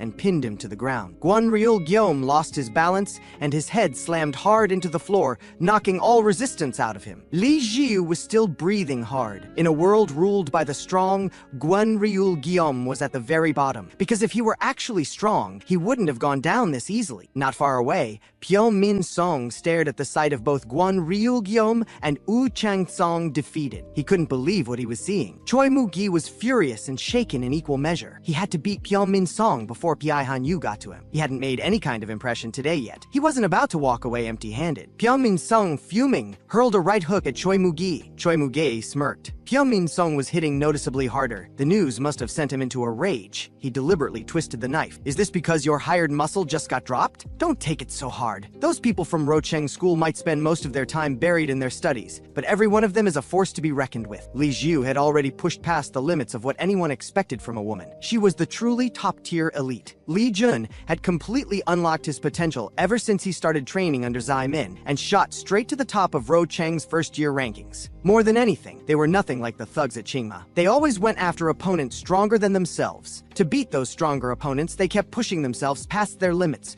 over and over. Even when they got off to a rough start and fell behind early, quitting and backing down was never even a thought. In the end, they always found a way to gut it out and win on pure ability. And once a fight started, whoever wanted it more was the one who was going to walk out on top. Pyo Min Song was done listening to the speech. He snapped and asked what his point was. Then he sprang into the air, bringing a flying kick, crashing down onto the top of Choi Moo-gai's head. Before Pyo Min Song had even fully touched down, he immediately snapped his right knee up hard into Choi Moo-gai's gut. He then whipped out a sharp spinning kick, looking to put Choi Moo-gai on the floor. Choi Moo-gai wasn't about to get reckless. It took 3 consecutive jumps just to barely slip out of the relentless assault. Pyo Min Song was a completely different person from who he used to be. That spinning kick looked familiar, but there was a different kind of edge behind it now. Turns out Pyo Min Song had woven in techniques from his hometown, and with that, he was ready to bring out his unique skill. On the other side, Pi Han-yu was gradually losing ground, struggling more and more to hold his own. Even Park Ji-on-yi couldn't resist taunting him, asking if he was running out of steam. Pi Han-yu had been fighting too long that day, and the toll was showing. Park Ji-on, you took a jab at him. Now you understand that advice you gave me earlier was completely unnecessary. Back on the other side, as Pyo Min Song rolled out his unique skill, Choi Moo-gi teased that he should have read the room sooner. Then he wouldn't have taken such a bad beating from Pi Han-yu. But he had no idea that Pyo Min Song's unique skill could work in reverse, using the opponent's own weight against them. It struck at the heart with a force hitting at 32 kilometers per second. The first blow landed. Before Choi Moo-gai had a single second to recover,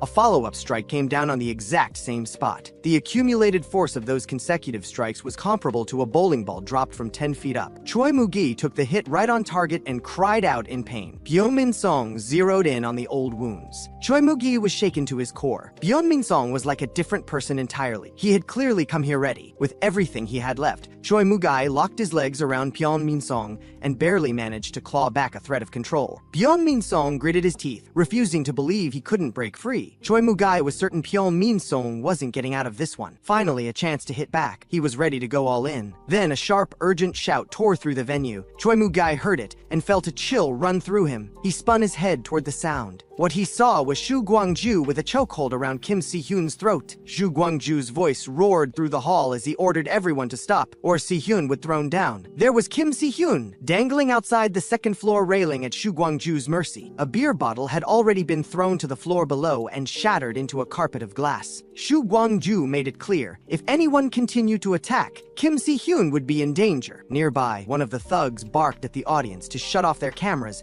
and put every device on silent. But the live stream had already broadcast everything that just happened. Li Ziyu screamed at Shu Guangju that he was out of his mind. She wanted to go up, but held herself back. Kim Si-hyun shouted for everyone to ignore him. He screamed with everything he had, urging them to keep fighting. Can't let his own action cause everyone to lose all their previous efforts. Everyone had wanted this win so badly. Pyeonmin Song spotted the opening and immediately blindsided the distracted Choi Mu-gi. He had been about to use his unique skill to break free anyway. Unexpectedly, there was a pleasant surprise. Choi Mu-gai cursed him for being a dirty, shameless coward. Pyeonmin Song admitted it freely, but Talon didn't have rules, so it didn't matter. The thug guarding Mingxi watched the live stream and let out a gleeful laugh. The Rocheng people were getting destroyed. Even Choi Mu-gai was getting his teeth knocked out. Yaxing heard that, and her blood boiled. She questioned the thug in disbelief. The thug nudged Mingxi with his foot and asked what she was thinking. The little spy, selling out Chingma's intel like that. He was going to make sure she paid for betraying them. But then Yaxing spoke up and stopped him. Even tied up, she stared him down and threatened him. He was a dead man. The thug's expression curdled instantly. Looked like this woman had no idea what kind of situation she was actually in. What did she want to end up with her teeth knocked out just like her boyfriend? The thug sized Yaxing up with contempt. He had no intention of going easy on her. Mingxi saw what was about to happen and screamed for him to stop. She was eaten up with guilt. If only she hadn't let her guard down, her sister would never be in this mess. She completely fell apart,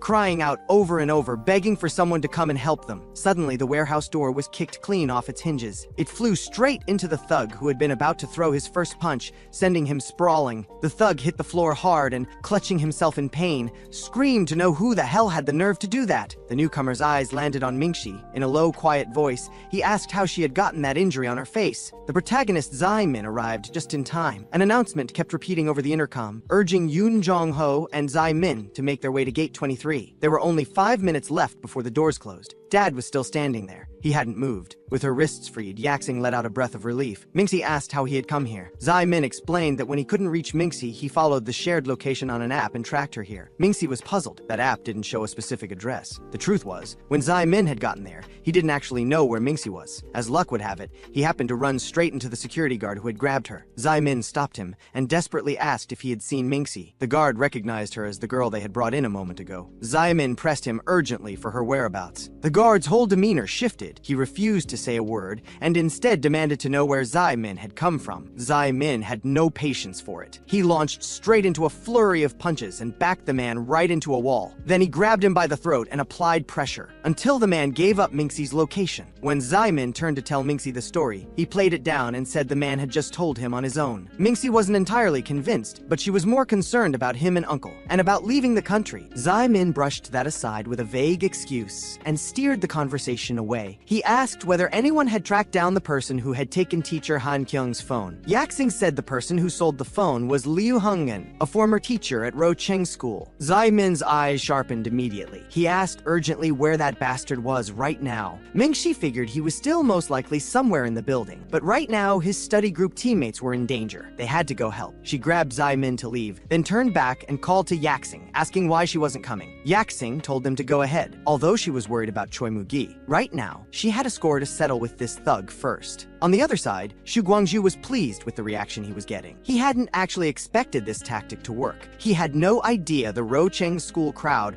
would care this much about the deadweight he had in his grip. As Choi Mu-gai went down, Pyeonmin Song figured it was about time to wrap things up, but Choi Mu-gi said that taking a hostage was cheap and pathetic. A complete disgrace. Pyeonmin Song was completely unbothered. What's embarrassing about making money? Besides, compared to me, Pi Hanyu's the one who should be ashamed of himself. He thought back to how Pi Hanyu had used his brotherhood neighborhood against him, lured him alone into a corner with some excuse, then showed up with a whole group of people and boxed him in against the wall, deliberately waited until he was alone, and then they all jumped him. By now, Choi Moo-gi didn't dare fight back. He just let Pyeon Min-song keep coming at him, but he felt a pang of guilt over his girlfriend Yaxing. He knew she liked guys who were strong, but he wasn't capable of being that cold. He couldn't look away while knowing a junior was in danger. In the end, he was taken down. The scoreboard updated with the current tally. Rocheng School versus Chingma School, 2-1. But Pyeon Min-song still couldn't understand why the situation was still so tense, even though Pai Hanyu had already entered the battle. He had expected Zai Min to go soft on Park Ji-on-ye, but Ma Ming-wan had told him Pai Hanyu would go even softer on Park Ji-on-ye. With Pi Hanyu in the ring, he decided to go handle him personally. He was pretty sure Pi Hanyu would go easier on Park Ji-on-ye than anyone else. The rest was up to him to figure out. Pi Hanyu would never let a hostage situation shake him, but he did look like he was genuinely holding back against Park Ji-on-ye. That aside, money came first right now. He'd deal with Pi Hanyu at his leisure once the match was over. In the end, Pi Hanyu went down as well. The scoreboard updated once more. Rocheng and Chingma were tied at 2-2. Park Ji-on-ye shouted up at the second floor, "It's over." He told Zhu Guanju that was far enough. Don't let it escalate to the point of causing a death. Looking at the hand wrapped around Kim Si-hyun's neck, even he felt a chill run through him. He had been following Min-song's orders for all of this. But if someone actually died, he would be the one left taking the blame. He called out in a rush, looking for the moderator, telling him to announce the score as 3-2 and call the match. Once the match was over, he would get Si-hyun pulled back up immediately. Kim Si-hyun had already worked out his move. He waited for exactly the right moment, then kicked back hard off the railing with both feet. Using the momentum, he pulled Shu Guangju with him, dragging him toward the fall. Lee Ziyu screamed Si-hyun's name. Kim Si-hyun was seething inside. If they had to lose, it should at least be a draw. He would rather die than lose to a lowlife like this. The others watched in horror, frantically trying to push through to get to him. Everyone was thrown into chaos by the sudden turn. Even the moderator lost his composure. The moderator steadied himself and made the announcement. Though the Talon final had an unexpected development, the final score had been decided. Final score, 3-2. Rocheng School had won. Some in the crowd were stunned that Kim Si-hyun was unharmed. It turned out that Zai Min had arrived just in time and caught Si-hyun as he fell. Zai Min turned a cold, unamused stare on Pyeon Min-song and asked whether he was the one behind all of this. When the final score locked in at 3-2, Pyeon Min-song just kept saying the same words over and over. "How is this possible?" He screamed at his people to cut the stream, but the moderator's voice had already gone out live. There was no taking it back. Pyeon Min-song was cursing up a storm. He knew everything today had fallen apart. He barked for Shu Guangju to get over to him, demanding to know how he was the only one who had gone down. Then,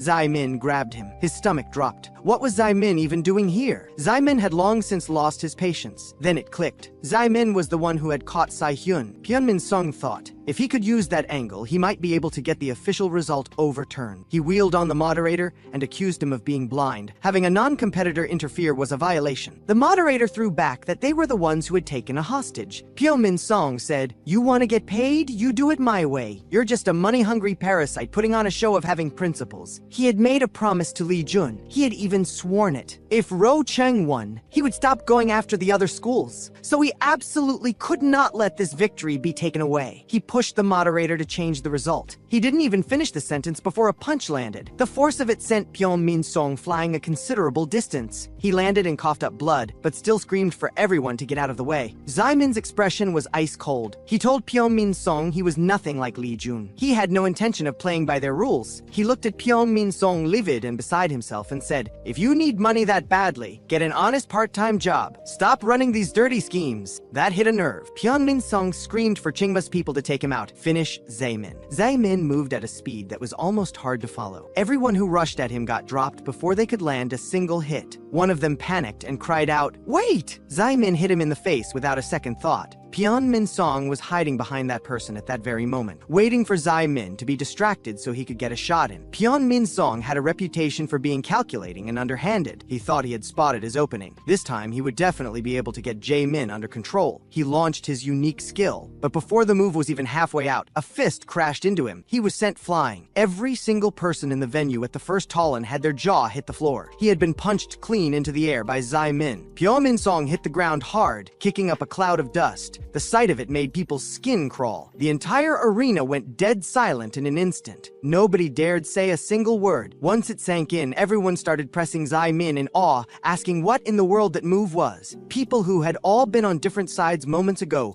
were now united behind Zai Min's sheer dominance. Some people's faces couldn't hide the disbelief. This was the quietest kid in class. How was he this terrifyingly good? Zai Min heard his name and instinctively turned around, and came face to face with Lu Hengin, who he had been looking for. But the man immediately spun on his heel and bolted. Out of nowhere, a bottle came hurtling straight at Zai Min. His reflexes were instant. He shifted out of the way and let it sail past without a scratch. Pyo Min Song refused to give up and charged at him again. He threw punch after punch without stopping. Not a single one touched Zai Min. Pyo Min Song was the only one getting beaten to a pulp. Zai Min threw his punch. This was the opening he had been waiting for. He dropped his weight low. He was dead certain no one could dodge what was coming. He thought the win was already his. His plan was to first disrupt Zai Min's footing, then follow up with the next move and put him away for good. What he never could have seen coming was Zai Min stepping down directly onto his shin. Pyo Min Song let out a blood-curdling shriek. The pain shooting from his leg was unbearable. He couldn't even stand. He knew there was no avoiding what came next, and Zai Min showed absolutely no mercy. He drove his fist straight into Pyo Min Song's face. Every spectator in the room, and the moderator too, was left in complete awe of Zai Min's ability. Zai Min's power was on another level. He was, without any exaggeration, a monster. Outside the club entrance at that moment, Chi Young-hyun stepped out of his car and ran right into Park Jeon-yi. He smiled and asked, "So, was it a good fight in there?" Meanwhile, as the bodyguards watched Chon Si-hwan hold his own against so many of them at once, Ma Ming-hwan's men felt their courage waver. They finally understood why Ma Ming-hwan had warned them to be careful around Chon Si-hwan. But Ma Ming-hwan knew Chon Si-hwan well, knowing he couldn't hold on for long. Sure enough, a sharp, searing pain suddenly exploded in Chon Si-hwan's chest. Only then did he realize that his ribs had been broken during his earlier duel with Pi Han-yu. Seizing the moment, one of the bodyguards launched a vicious charge at him. Right then, Lee Jun arrived just in time. Chon Si-hwan was both startled and confused. What was Lee Jun doing here? Lee Jun said with unwavering resolve. The student council president was in danger, so of course he had to come help. But why was that scumbag Ma Ming-hwan here? Ma Ming-hwan looked at Lee Jun, and the memory of getting beaten down by him came rushing back. Irritation flared up instantly. This guy was here to cause trouble again. He snarled at everyone through gritted teeth. "What are you doing? Chon Si-hwan clearly comes here to take my life. So what are you waiting for? Finish Chon Si-hwan off now." The bodyguards all drew an assortment of cleavers and blades. Lee Jun's heart clenched at the sight. These people were dead serious. Chon Si-hwan urgently urged Lee Jun to get out of there. He looked exhausted too. There was no point in risking getting slashed. But Lee Jun said firmly, "Once you made up your mind to help a friend, you saw it through to the end." He wasn't scared at all, and he would stand by Chon Si-hwan no matter what. Suddenly, a voice cut through the chaos and stopped everyone in their tracks just as they were about to rush forward. The man said he admired Lee Jun's backbone and asked whether his name was Lee Jun. Lee Jun turned around and saw Chi Young-hyun. The sight of him left Lee Jun genuinely stunned. On the other side, Minxie had finally caught up with her older sister Yaxing. With a hint of worry, she asked what happened to that bastard. Yaxing had already given him a thorough beating, but at the critical moment she went soft. Seeing that, Minxie didn't press further. She told her sister this was the only exit, and that she was certain Lu Hengin would come out from here. She wanted her sister to keep watch with her. The two sisters had barely settled on their plan when they both looked up and saw someone standing there. Their faces went pale with horror. They stumbled back in fear and sank to the ground, completely at a loss as to who this person was. Why did one look at him make them feel like they were already dead? Over at the ring, everyone was showering Zai Min with awe and admiration, while the Chingma students stood there looking utterly defeated. Pyo Min Song had been taken down, and neither Guan Real Guillaume nor Yu Chang Song were in any shape to help. How could the rest of them possibly stand a chance? Diu Jiamin furiously berated everyone, "Idiots. Don't forget the purpose of Talon. Even if we can't take the championship, the organizers has already gotten everything they come for. We just needed to slip away while we have the chance." Ro Cheng's crew genuinely had no time to deal with them anyway. Zai Min was busy asking where Lee Jun was. It was only then that Kim Si-hyun remembered this wasn't the time to be celebrated. He was just about to say that Lee Jun had gone to find Ma Ming-hwan when a gust of wind suddenly swept past all three of them, and Diu Jiamin, the first one to try to run, was sent flying back without any warning. Zai Min looked over toward where the sound had come from, baffled. What was happening now? Jiak Rion grabbed onto Matsuyama Kenichi's pants leg, desperately trying to stop him, but Matsuyama Kenichi impatiently told Jiak Rion to let go. Pi Hanyu had humiliated his disciple like this in a public place. He simply couldn't stomach it. Everyone in the venue scattered scattered in a panic, desperate to survive. Matsuyama Kenichi signaled his men to move immediately, and they obeyed at once, grabbing cans of gasoline and pouring it everywhere. Then they set it ablaze, forming a ring of fire that trapped everyone inside. He told them they now had two choices: either burn alive in the raging flames, or knock him down and fight their way out. Their lives were in their own hands. Ji Akryon couldn't stop Matsuyama anymore. He felt utterly helpless. Everyone was surely going to think he was the one who had tipped him off. He couldn't understand why that man had to go this far, setting him up like this. Kim Si-hyun quickly tried to calm those around him,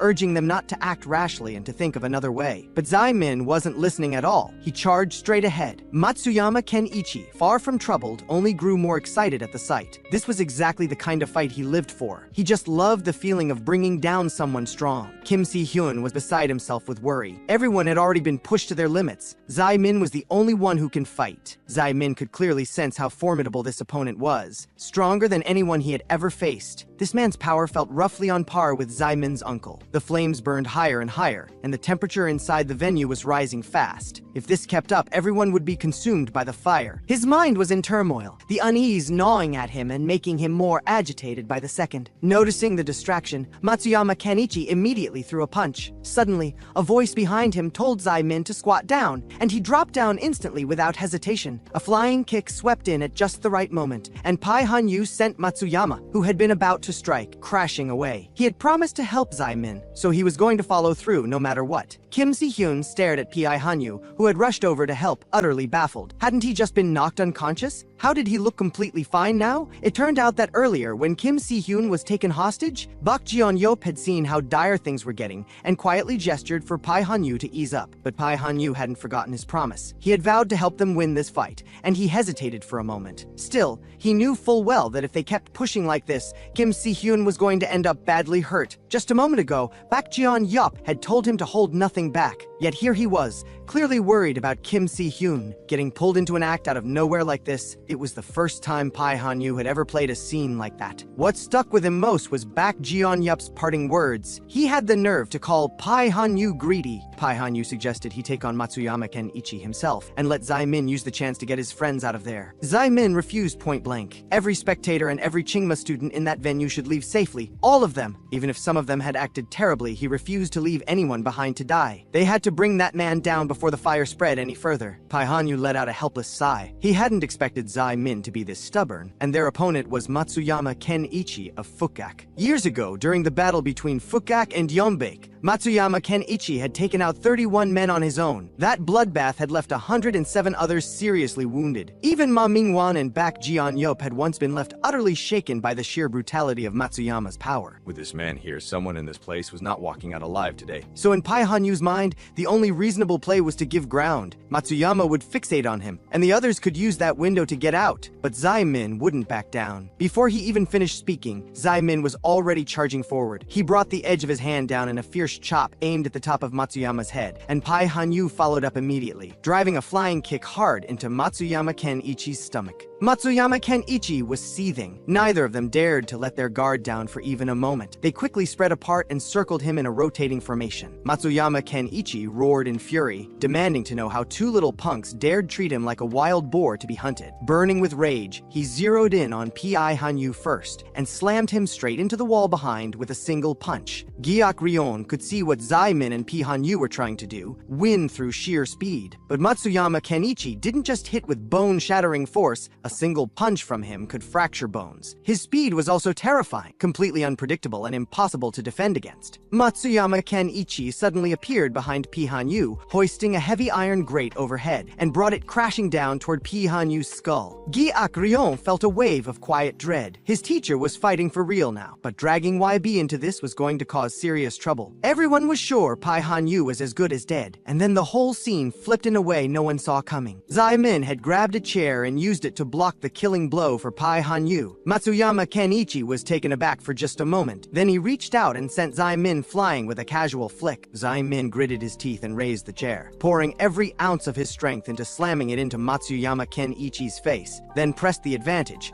pivoting to drive his attack hard into Matsuyama Kenichi's exposed midsection. That combination actually worked. It sent Matsuyama Kenichi crashing backward. Neither of them let up for a second. They seized the rare chance to turn the tide and rushed at Matsuyama Matsuyama Kenichi together, keeping the pressure relentless, giving him no room to breathe. But in the very next second, both of them froze. Matsuyama Kenichi had simply vanished from in front of them. His speed truly lived up to his reputation. Suddenly, Matsuyama Kenichi reappeared in an instant and launched a punch that sent Zaimin flying. Pai Hanyu's heart lurched at the sight. In that one split second of distraction, Matsuyama Kenichi's attack came crashing down one after another, flipping him clean off his feet. Matsuyama Kenichi laughed and said with a grin, "You two are both excellent. That is enough to brag about for the rest of your lives. Even getting a few exchanges in against me is an honor for you." However, with things turning out this way, he wasn't sure whether YB would still want to keep working with them. Matsuyama Kenichi let out a scornful laugh, figuring that man was ruthless enough that he probably didn't feel even a shred of regret. He swept his gaze arrogantly across the room and called out, "Who was next, and who dared step up? Anyone who tried to run was going to regret it." Pai Hanyu coughed and spoke up, warning Matsuyama that he had done something he shouldn't have. He had provoked that man, so he had better brace himself for what was coming. L City. Chunmei Shan had just woken up when she received a call from her husband Yoon Jong-ho. As a board member of the Taekwondo Association, she had been on a long-term overseas business trip. She wondered what Yoon Jong-ho could possibly need at this hour. Yoon Jong-ho hesitated and said there was something he had been keeping from her. Hearing this, Chunmei Shan was taken aback. On the other side, Lee Ziyu was rattled by Matsuyama Kenichi's sheer power. This man was on a completely different level. The flames burned fiercer than ever, and everyone was trapped inside, unable to leave, all because they were afraid of one man. Lee Ziyu couldn't help but curse Matsuyama Kenichi for being an idiot. He didn't even realize that at this rate, he was going to burn to death right along with them. Nobody had expected Zaimin to be the wild card that broke the deadlock. No one had ever seen anyone stand up to Matsuyama Kenichi like that before. Matsuyama Kenichi felt deeply unsettled by the direct, unflinching way Zaimin stared him down. When their eyes met, he felt the immense force of Zaimin's presence wash over him, and he couldn't help but marvel inwardly. This aura was unlike anything he had ever encountered. Even in a completely unguarded standoff, Matsuyama Kenichi simply couldn't bring himself to make the first move. Anyone who knew the game understood. Compared to the burning, desperate heat that ordinary men forced out of themselves, the cold stillness that radiated from a true master was far more terrifying. Anyone with even a little experience would have been crushed by Zaimin's icy presence and lost all will to fight. At that critical moment, Kim Si-hyun shouted now. He pointed everyone toward the gap that had been opened and told them to run. Matsuyama Kenichi exploded in rage at the sight. These people had lost their minds, trying to flee right under his nose. Before he could react, Zaimin's hand had already moved close to Matsuyama Kenichi's ear. Matsuyama Kenichi sensed the danger instantly and threw himself backward at full speed. Matsuyama Kenichi had only come to intimidate everyone and blow off steam, then slip away before the fire got too out of hand. He hadn't expected to run into Zaimin. If Zaimin and Pai Hanyu had managed to take Matsuyama Kenichi down together earlier, everyone could have escaped by now. But Matsuyama Kenichi was just too strong, and the fire was spreading far faster than any of them had imagined. Zaimin demanded to know whether Matsuyama Kenichi actually wanted someone to die here today. At those words, Matsuyama Kenichi couldn't be bothered to argue. He simply accepted that Zaimin intended to handle this alone. Kim Si-hyun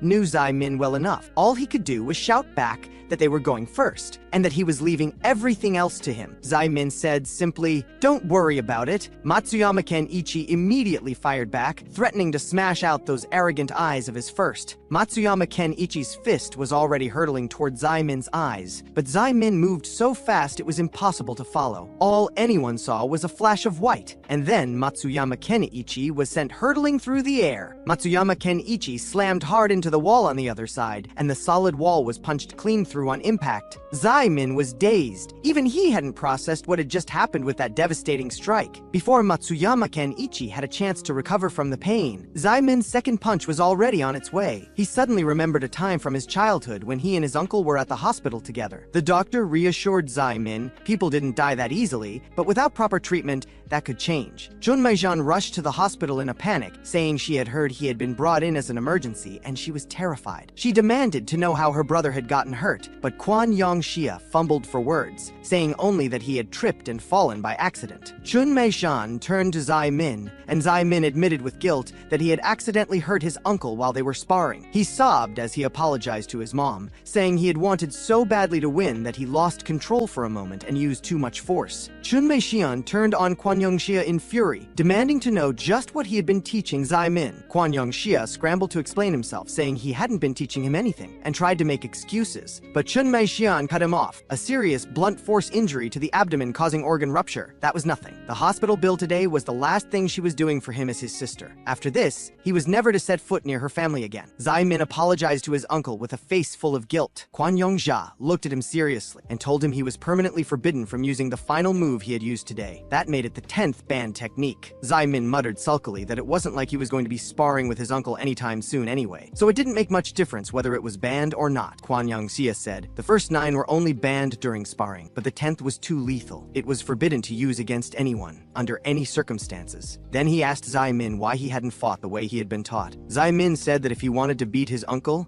he couldn't use the moves his uncle had taught him. Quan Yongxia was filled with a complicated, awestruck feeling. Zai Min had abandoned the very foundation of Jeet Kune Do just to win. That kind of talent was genuinely terrifying. To win, Zai Min had shattered the so-called fence in a single instant. He surrendered his body to pure instinct and did whatever it took to dismantle every attacking pattern in front of him. Meeting the limitless with the highest realm of limit, that was the highest truth at the heart of Jeet Kune Do. Being able to flexibly apply techniques like the 1-inch punch or the dragon kick didn't make it Jeet Kune Do. Winning was the only thing that mattered. He let go of the rigid form of Jeet Kune Do and focused entirely, as the individual he was, on taking his opponent down. That day at the airport, Zai Min told his father with quiet resolve that he couldn't go with him. He couldn't accept his father's suggestion to leave the family behind. He couldn't give up on the entrance exam either. Of course, it would be wonderful for the whole family to live together. That was something he had always longed for. But his father was one of the best surgeons in the country, and yet he hadn't chosen someone his own equal as his partner. He had chosen his mother, a woman who hadn't even finished college, simply because he loved her. All those years spent drifting across the world with nothing, in defiance of a father who saw him as a failure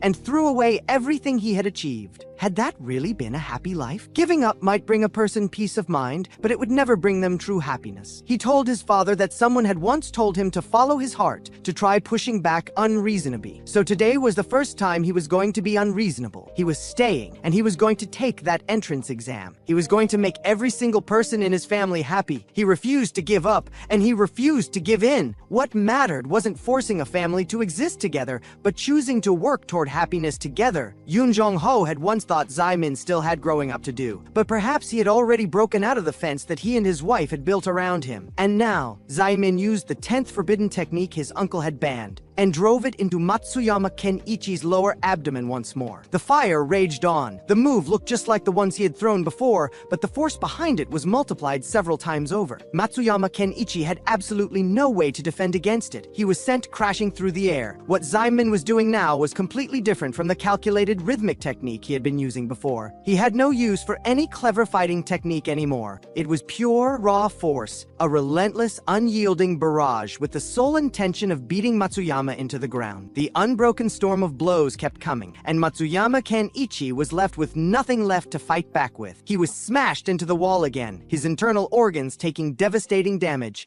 and he vomited up a mouthful of blood. No one could say how many bones were broken, or how much flesh had been torn. Every single strike Zai Min landed was precise and merciless. Matsuyama Kenichi told Ji Ekrion to leave. Even if he stayed, he was no match for Zai Min. But what was most chilling of all was the fact that Zai Min had no intention of killing Matsuyama. Not yet. Matsuyama Kenichi felt a shiver run through him. This feeling was exactly like what had been done to him back then. Even when he was already torn open and bleeding, the other person never stopped hitting him, driven purely by the need to unleash their hatred. Matsuyama thought to himself, he wasn't trying to kill him, just venting. And it had already come to this. The talent was terrifying. He had to admit that Pai Hanyu hadn't been exaggerating about how dangerous Zai Min was. But even if Zai Min was a monster, he was still alive right now. As long as Zai Min wasn't going for the kill, there was still a chance to end his life today. Matsuyama watched Zai Min's labored breathing and was certain that he was already running on empty. He, on the other hand, had long been used to this feeling. When he first started out, he was constantly covered in injuries just like this, and even badly hurt. He was still able to push through and finish his opponent off. Matsuyama Kenichi then threw a left hook, but Zai Min shifted his body and slipped aside with ease. Matsuyama had planned this from the start. That move was nothing more than a feint to draw his opponent in. He immediately switched techniques, pivoted on his foot, and quickly circled behind Zai Min to strike from behind. Matsuyama was certain no one would be able to dodge this move. No matter how exceptional the talent, it could never outweigh his years of hard-won experience. Matsuyama wanted a one-hit kill. He poured every ounce of his power into that fist. The angle of the punch was so perfectly calculated that there was no possible way anyone could dodge it. Then suddenly, Matsuyama's foot caught on something and twisted out from under him,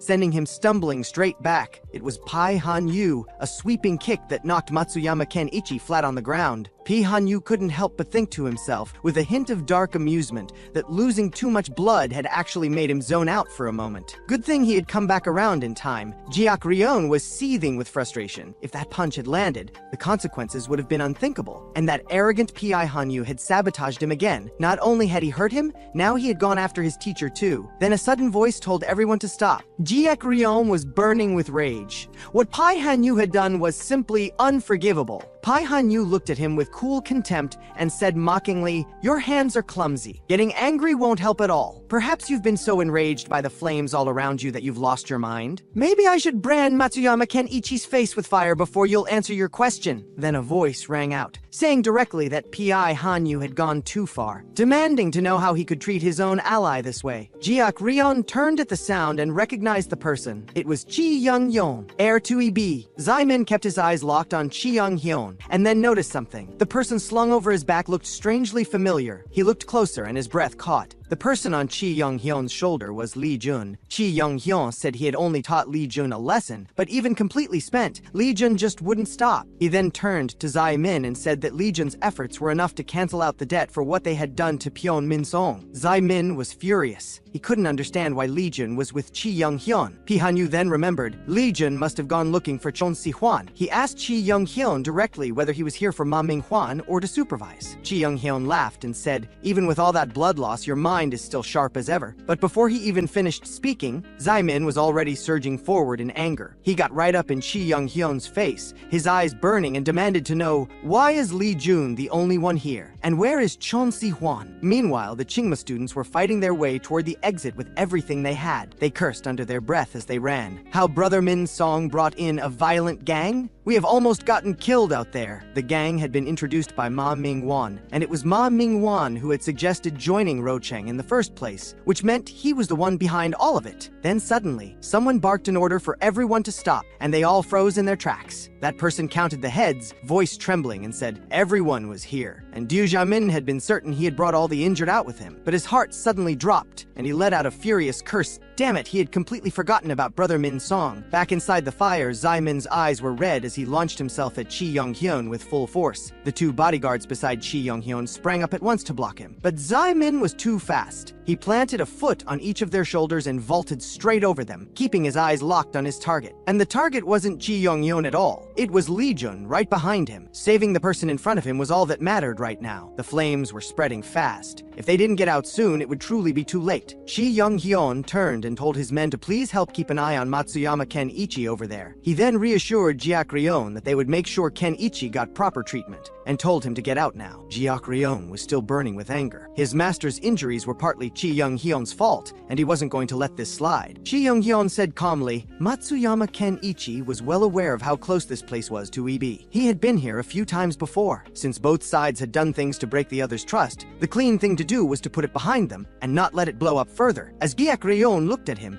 he inwardly cursed him for being a complete hypocrite. Chi Young-hyun said with a light smile, even if Pai Hanyu was the chairman's son, he had nothing to do with YB anymore. Jiak Ryon let out a cold snort and thought to himself that these people just loved drawing lines in the sand and washing their hands of everything. Pai Hanyu then quickly urged Dai Min to move. The whole place was about to be filled with smoke, and the exit would be blocked. He also guessed that the organization was going to deal with Chon Si-hwan, because Chon Si-hwan had made himself a threat to Ma Ming-hwan. Instead of staying here any longer, they needed to go find him right now. If they waited much longer, Chon Si-hwan might not make it. Zai Min let out a furious curse under his breath, his mind a storm of urgency. He hoisted Lee Jun onto his back and immediately charged toward the exit. but Pai Hanyu suddenly called after him, saying he looked a lot better than the last time he had seen him at school. He told Zai Min to keep that up, and that he would be watching to make sure Zai Min kept the promise the two of them had made. Zai Min said nothing and kept running toward the exit. Pai Hanyu couldn't help but think with a mix of awe and exasperation. After all that brutal fighting, the kid still had the strength to run with someone on his back. But Chi Young-yeon suddenly stopped and asked Pai Hanyu whether he was leaving, and whether he had somewhere to go. Pai Hanyu was full of resistance. The more Chi Young-yeon pressed for an answer, the less he felt like giving one. He had known exactly what kind of person Chi Young-yeon was for a long time. The man would have been thrilled to see him disappear, and now here he was, putting on a show of caring. If he hadn't been Pai Yeonbaek's son, he would have ended up just like Chon Si-won a long time ago. Chi Young-yeon didn't bother hiding it. He said directly that someone hell-bent on revenge was a liability, and keeping them around only created problems. He had made up his mind long ago to live only for his uncle Yeonbaek from now on. Any obstacle in the way he would remove. But Pai Hanyu was the exception, only because he was his uncle's son, and the first real friend he had ever had. And with that, he turned and left. The smoke was thickening fast. Pai Hanyu felt completely worn out. He had just gone through 11 men. How was he supposed to walk out of here on his own? Chi Young-yeon knew full well how badly he was hurt, and still chose to say something like that before leaving. Clearly, he had been abandoned. Then his vision started to blur. He made out the figure in front of him. He didn't want to get involved. This was entirely that person's own doing. But then he suddenly thought of that fire, and of his mother, burned beyond recognition, so badly that he hadn't even been allowed to attend her encoffining ceremony. Something in him gave way, and he picked that person up on his back and walked out. He let out a wry, bitter laugh to himself. Here he was,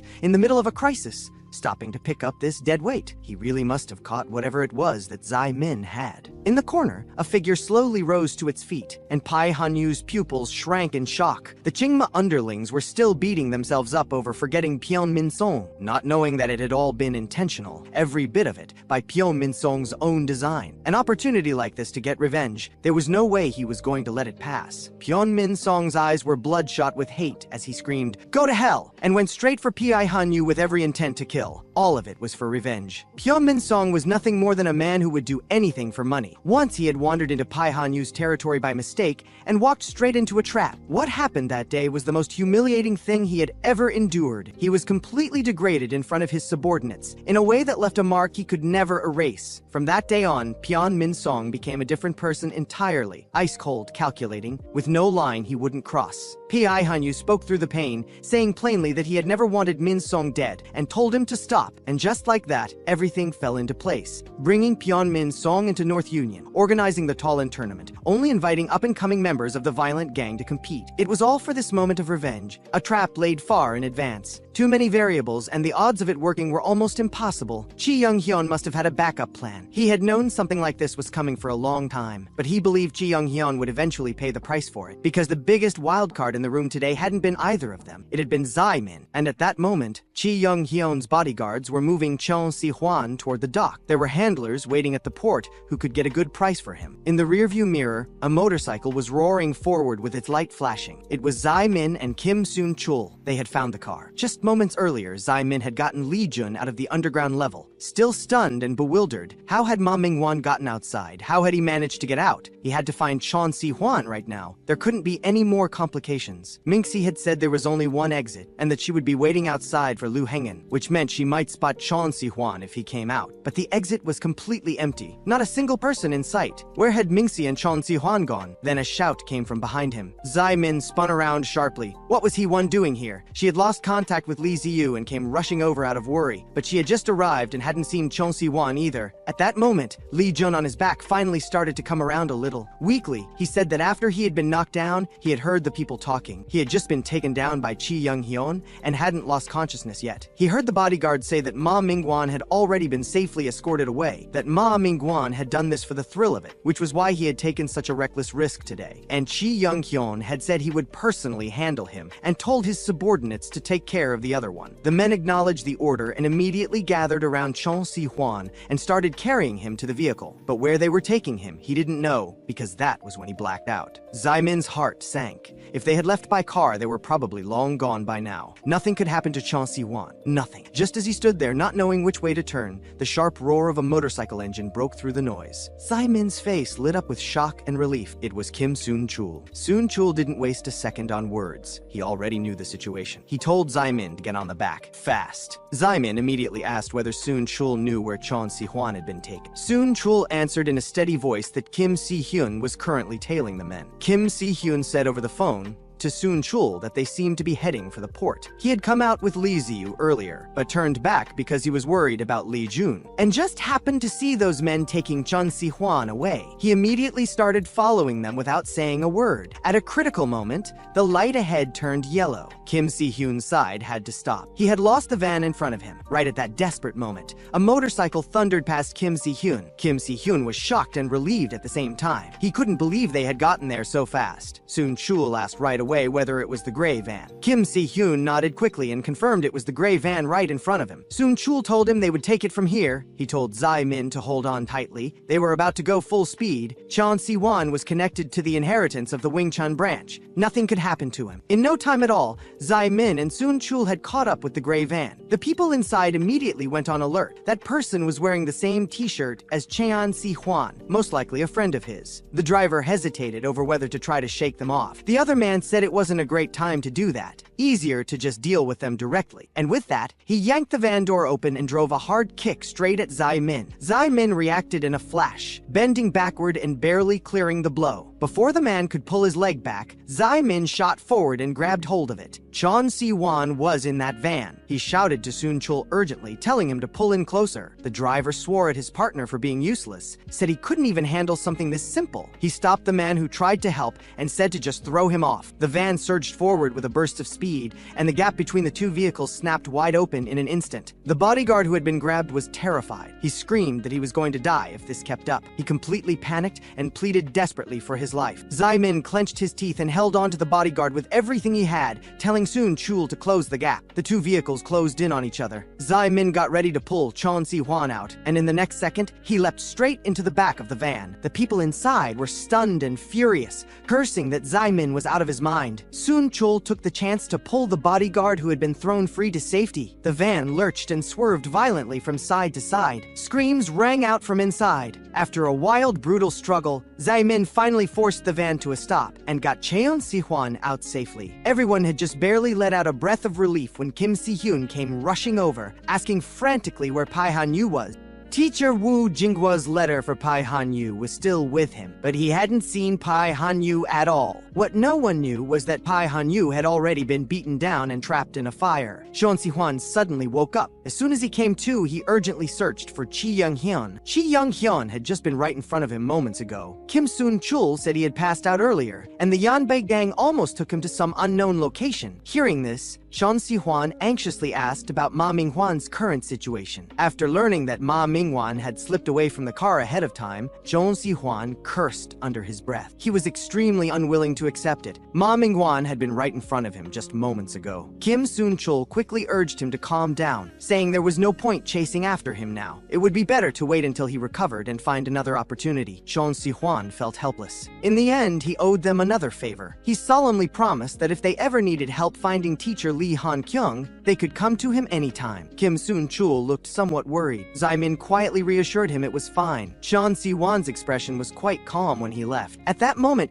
Kim Si-hyun finally arrived, excitedly calling out to Kim Soon-chul and Zai-min. His face was full of admiration. Zai-min had actually defeated that foreigner. It was absolutely incredible. Then he urgently asked about Pai Han-yu's whereabouts. Zai-min said Pai Han-yu had told them to find Cheon Si-hwan first, so they left ahead. He should have followed out afterward. Everyone quickly pulled out their phones to try contacting him, but Lee Ziyu suddenly called, asking where they were, and telling them to come to the police station immediately. At the R-City Central Police Station, Park Kwang-hyun stared at them, recognizing them at a glance as members of the Rocheng School study group. His face was stern as he scolded. "Why is it always you guys whenever there's a fight?" Taking advantage of Officer Luo's leniency, you've become increasingly audacious. And you even dared to use school funds to run a gambling den and pawn shop. Can't Can't you stop doing things that cross the line? It turned out Park Kwang-hyun accidentally came across documents about Tolan while investigating the Chingma gambling den. Sensing something was off, he immediately rushed to the stadium club where Tolan was being held. At that time, Zai-min and Pai Han-yu were underground fighting against Matsuyama Ken-ichi. Park Kwang-hyun happened to witness the scattered fleeing crowd. He simply arrested everyone involved. Park Kwang-hyun interrogated them one by one. Everyone watched the chaotic scene feeling utterly helpless. He would also summon everyone on the list who left early for investigation. Zai-min was called in because he was caught on camera. His face was full of amazement. Kids actually daring to organize large-scale gambling, this was already a serious crime. Changing his tone, his voice softened. He said he could tell their purpose wasn't money at all. Fortunately, he saw the video on the staff's phone and realized they weren't doing it for money. He finally relented, deciding to charge them with fighting and brawling instead of the serious crime of gambling. Everyone had just breathed a sigh of relief when they heard someone angrily calling out Kim Si-hyun. Kim Si-hyun's father furiously scolded him for not coming home and fighting outside instead. He scolded more and more harshly. Master quickly urged him not to blame the child too much. They were standing up for the weak. Kim Soon-chul was both surprised and delighted to see this. He had been expelled from the school, yet his master was still cleaning up his mess. Master shook his head with a smile, saying it didn't matter. As long as he could help, it was all worthwhile. He turned to look at Zai-min with a light sigh. This little guy is quite ruthless, though. Is teacher Lee Han-kyung still missing? Seeing everyone's silence, he chuckled and sighed. What a pity. She's an indispensable presence on everyone's journey through thorns and thistles. Seeing this, Kim Si-hyun's father immediately assumed Zai-min was someone who constantly caused trouble and loved fighting. Kim Si-hyun hastily explained that Zai-min was very serious about studying, but his father didn't believe it at all and asked what Zai-min's parents did for a living. At that moment, someone walked over. Someone suddenly recognized him, their face full of disbelief. It was actually Dr. Yoon Jong-ho, who had been on TV. Park Kwang-hyun couldn't believe he was seeing the hero from the ship hijacking incident. He excitedly approached, stating he was a fan of Yoon Jong-ho's and asking why he came to the police station. Everyone speculated. Yoon Jong-ho spoke gently, revealing he was Zai-min's father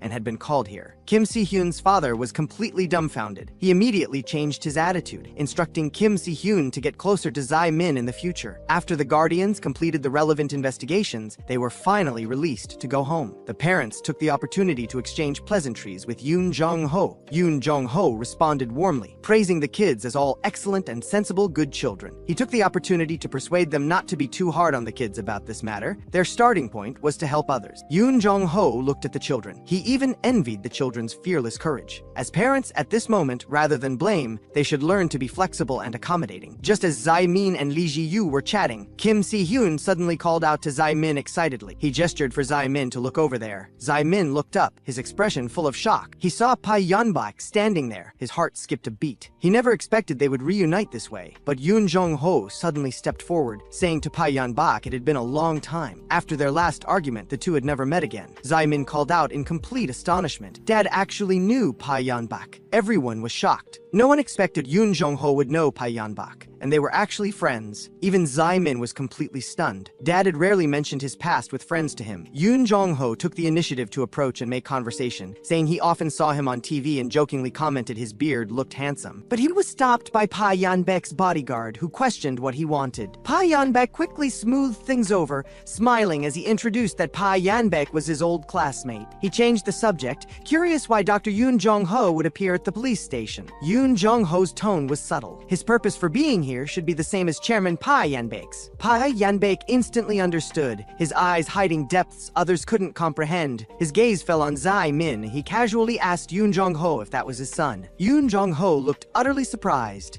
never expecting Pai Yanbak would know his son. Pai Yanbak smiled mysteriously, saying Zai-min attended a school he sponsored and was even a celebrity at Rocheng School, so he knew him. Looking at them this way, father and son did look quite alike, especially the way both father and son looked at him. Kim Si-hyun's heart tightened. Zai-min shouldn't rashly provoke Pai Yanbak like this. Pai Yanbak smiled and sighed that after not seeing each other for so long, he still looked at him the same way. He had already made improvements to what Zai-min was dissatisfied with before. What was he dissatisfied with this time? He couldn't hold back anymore and angrily questioned what Pai Yanbak had done to teacher Lee Han-kyung. Pai Yanbak said dismissively that Lee Han-kyung was the teacher who expelled his son, and he only heard she had already resigned. He knew Zai-min thought he was taking revenge on Lee Han-kyung, but revenge after the fact wasn't as convenient as prevention beforehand. He preferred to plan ahead and disdained closing the barn door after the horse had bolted. Pai Yanbak even pretended to state he strongly supported teacher Lee Han-kyung's position. Kim Si-hyun could see he was deliberately deliberately avoiding the issue. What they wanted to ask wasn't about teacher Lee Han-kyung's resignation, but her whereabouts. Both teacher Lee Han-kyung and teacher Woo Jinghua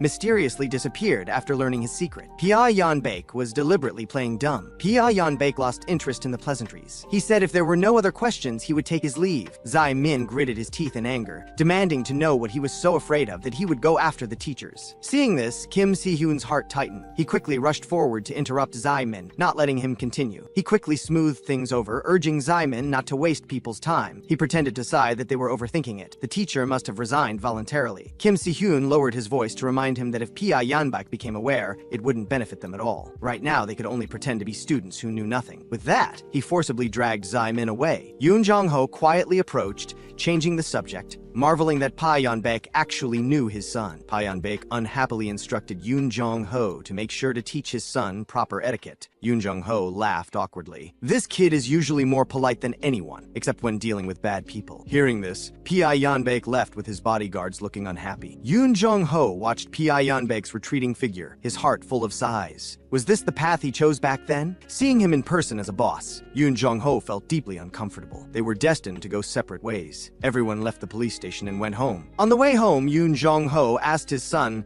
when he became a celebrity at school. Zai Min didn't answer, but instead asked about his father's relationship with Pa Yan-baek. After thinking for a moment, Yoon Jong-ho said they used to be classmates, but now could only be considered passers-by in each other's lives. After saying this, he asked Zai Min what grudge he had with Pa Yan-baek and what had happened at school. Zai Min no longer hid anything and told him everything that happened at school and about searching for teacher Hanjing. After listening, Yoon Jong-ho was deeply moved. As former classmates, some saved people while others harmed them. He immediately decided to stay in the country to help his child solve the trouble. Even if some things were inconvenient, he was still willing to stay for his child's sake. Yoon Jong-ho repeatedly made Zai Min promise never to put himself in danger. He instructed Zai Min to rest well at home tonight. Starting tomorrow, he would be very busy, then hurried off. Zai Min pondered to himself. If Pia Yan-baek went to the police station, then Pai Han-yu should also be under investigation. The weekend ended just like that. Everyone changed back into their school uniforms and returned to school. Wearing school uniforms still gave that campus feeling. Kim Si-hyun suddenly came running urgently, calling out Zai Min's name over and over. Lee Ziyu frowned and scolded Kim Si-hyun for making a fuss, curious what he was up to now. Kim Si-hyun was so excited he could barely speak coherently. He quickly handed over his phone for Zai Min to look at the news. The fire at Talon Club had actually made the news. The news clearly showed Pai Han-yu's whereabouts were unknown. Meanwhile, a blonde girl was at the Rochang school gate. Pi Han-yu had told her she must find Zai Min. Kim Si-hyun was full of anxiety, not knowing if the letter had reached Pi Han-yu. On the day of interrogation, he gave the letter to Officer Park, begging him to help deliver it to Pi Han-yu. Officer Park refused impatiently, saying this wasn't a storage facility and told him to take it away quickly. Kim Si-hyun was extremely anxious. He had to give the letter to Pi Han-yu today but couldn't find him anywhere. Officer Park saw through Kim Si-hyun's act of playing pitiful but agreed to help deliver it to Pai Han-yu anyway. But Kim Si-hyun still quietly kept a backup plan. He kept the photo. Teacher Woo Jinghua didn't tell the police but secretly delivered it instead, so there must be some special reason. The back of the photo read, "Go there and you can uncover your father's secret." Kim Si-hyun felt it was safer to wait and deliver it to Pai Han-yu in person. Someone looked at their phone and cried out in shock, recognizing this as the fighting place that caught fire. Everyone crowded forward to look. Kim Si-hyun quickly told Zai Min the news that Pai Han-yu's life or death was unknown. Zai Min thought no matter how big the fire was, Pai Han-yu could escape smoothly, and his legs weren't injured either. Suddenly he thought of Chi Young-hyun, who was also at the scene. Zai Min's heart sank heavily. Could it be that Chi Young-hyun did something? The atmosphere instantly fell silent, becoming somewhat heavy. Lee Ji-yu suddenly interrupted harshly, looking displeased as he stopped everyone from continuing to worry about Pai Han-yu. Lee Jun said they only escaped danger this time thanks to Pai Han-yu's help, but Lee Ji-yu said Pai Han-yu was just acting out of self-interest. She angrily scolded everyone. Had they forgotten that just months ago Pai Han-yu was threatening teacher Hanjing, so whether he lived or died had nothing to do with them. Lee Jun felt this was too harsh. Lee Ji-yu said Pai Han-yu had harmed many people. Instead of worrying about him, they should be more concerned about teacher Hanjing, who was in danger. Lee Jun took the initiative to admit his mistake. Pai Han-yu was indeed a bad person. After all, he had hurt Lee Ji-yu's family. Zai Min Min stared at the news, firmly believing Pi Hanyu was fine. Pi Hanyu was definitely not a coward. Everyone discussed teacher Han Jing again. How exactly did Liu Hingen get her phone? Choi Mu Gai and Yaxing suddenly appeared and interrupted their conversation. Looking at the suitcase on their shoulders, Zai Min found it somewhat familiar. Choi Mu Gai immediately smiled and handed over the suitcase, saying Mingxi asked them to deliver it to Zai Min. Zai Min took the suitcase and thanked them. On the day he went home, he made many calls to find Mingxi, urgently asking if she had gotten home. Mingxi said she was still outside. She said to catch this vendor who stole the phone. They went through considerable trouble. Choi Mu Gai was covered in injuries, but his attitude remained tough, forcing him to explain where the phone came from. That day, the phone conversation ended when Mingxi's father called her away. He wanted to hear the rest from Yaxing and Choi Mu Gai. It turned out that under Choi Mu Gai's interrogation, the vendor finally revealed an unexpected answer. He insisted he didn't know Li Han Kyung, saying he was just delivering goods for money. Someone else gave him the phone. Everyone demanded to know who gave him the phone. After hesitating for a long time, he finally said it was Ma Mingguan. That day, he was drinking himself into a stupor when Ma Mingguan suddenly approached him, saying he had a way for him to make money. Ma Mingguan gave him 2 large bags of phones and told him to take them all to King Ma gambling den to exchange for money. He specifically instructed him to do it in batches because the pawn shop was too small. Once inside, just find the guard and speak nicely to get into King Ma gambling den. But all this was contingent on doing something for Ma Mingguan first. Ma Mingguan handed him a red phone. This phone number had been canceled and reset,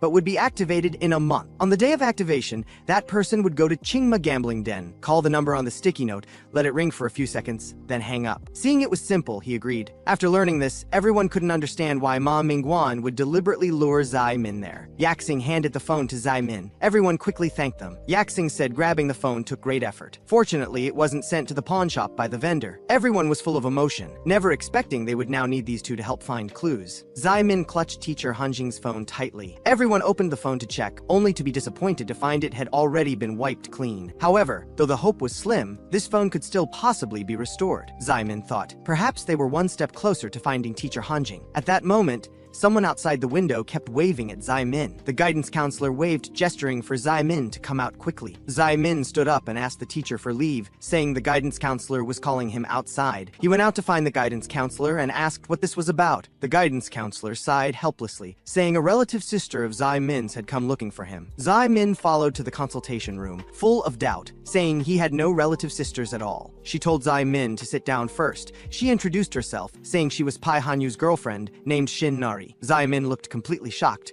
repeatedly confirming her identity. Shin Nari produced evidence, saying on the day Pai Hanyu had the accident, he sent her a message to come find him. Pai Hanyu firmly believed Zai Min would help, so he entrusted her to convey his request for help. At this time at Lilac Academy, Pai Hanlu was being bullied by several classmates. 2 kids said viciously that Pai Hanyu's life or death being unknown meant he was dead. Pai Hanlu's eyes reddened as she refuted that her brother was definitely still alive. Hong Sankai looked disdainful, saying no one could withstand that fire. Pi Hanyu must have burned to ashes. Pi Hanyu was always annoying. Now that something happened to him, it was purely his own fault. At that moment, a hand grabbed Hong Sankai, preventing him from touching Pi Hanlu anymore. Zai Min comforted Pi Hanlu, saying Pi Hanyu would definitely be fine. Chandler International School in S District was a top-tier, fully comprehensive, ultra-luxurious, aristocratic educational institution. The tuition here was outrageously expensive. 40% of the domestic students on campus were children from wealthy and powerful families. Poor Pai Hanlu attended Lilac Academy at the school. Actually, Shin Nari was somewhat uneasy about entrusting Pai Hanlu to Zai Min. She said,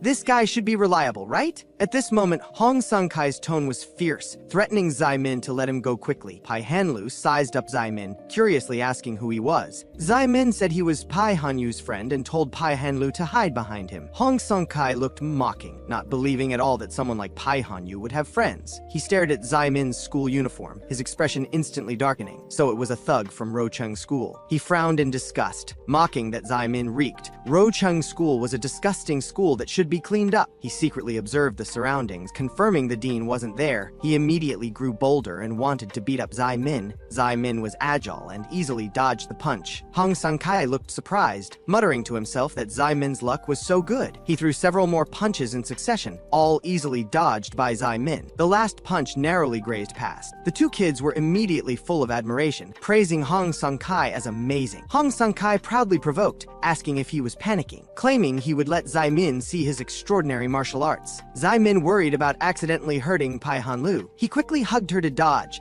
extended his foot backward, and tripped Hong Sung-kai. Zai-min feigned innocence and complained, "Who told you to suddenly start dancing? You deserve to fall." Pai Han-lu looked at the fallen Hong Sung-kai and broke into a smile. Hong Sung-kai glared at Zai-min, his whole body trembling with anger. He threatened to teach Zai-min a lesson. His brother hastily pulled him back, calling out brother repeatedly. He reminded Hong Sung-kai there was someone behind him. Hong Sung-kai turned around, and his arrogant aura instantly disappeared. Dean Jumak asked in a foreign language what had happened here. Hong Sung-kai said he hadn't been fighting. Jumak didn't ask further, just told Hong Sung-kai to go to the infirmary first to treat his bleeding nose. Before leaving, Hong Sung-kai threatened Zai-min to just wait and see. Jumak found Zai-min unfamiliar and asked in foreign language what he was doing here. No outsiders were allowed. Zai-min listened in confusion, saying awkwardly, "Yes, thank you." Pai Han-lu quickly spoke up, saying Zai-min was her brother's friend. Jumak repeated the word friend questioningly. Zai-min hastily said stiffly, "Yes, yes." After a moment of silence, he gestured for Zai-min to follow him to the office. Zai-min barely understood and quickly followed. Looking at the photos on the wall,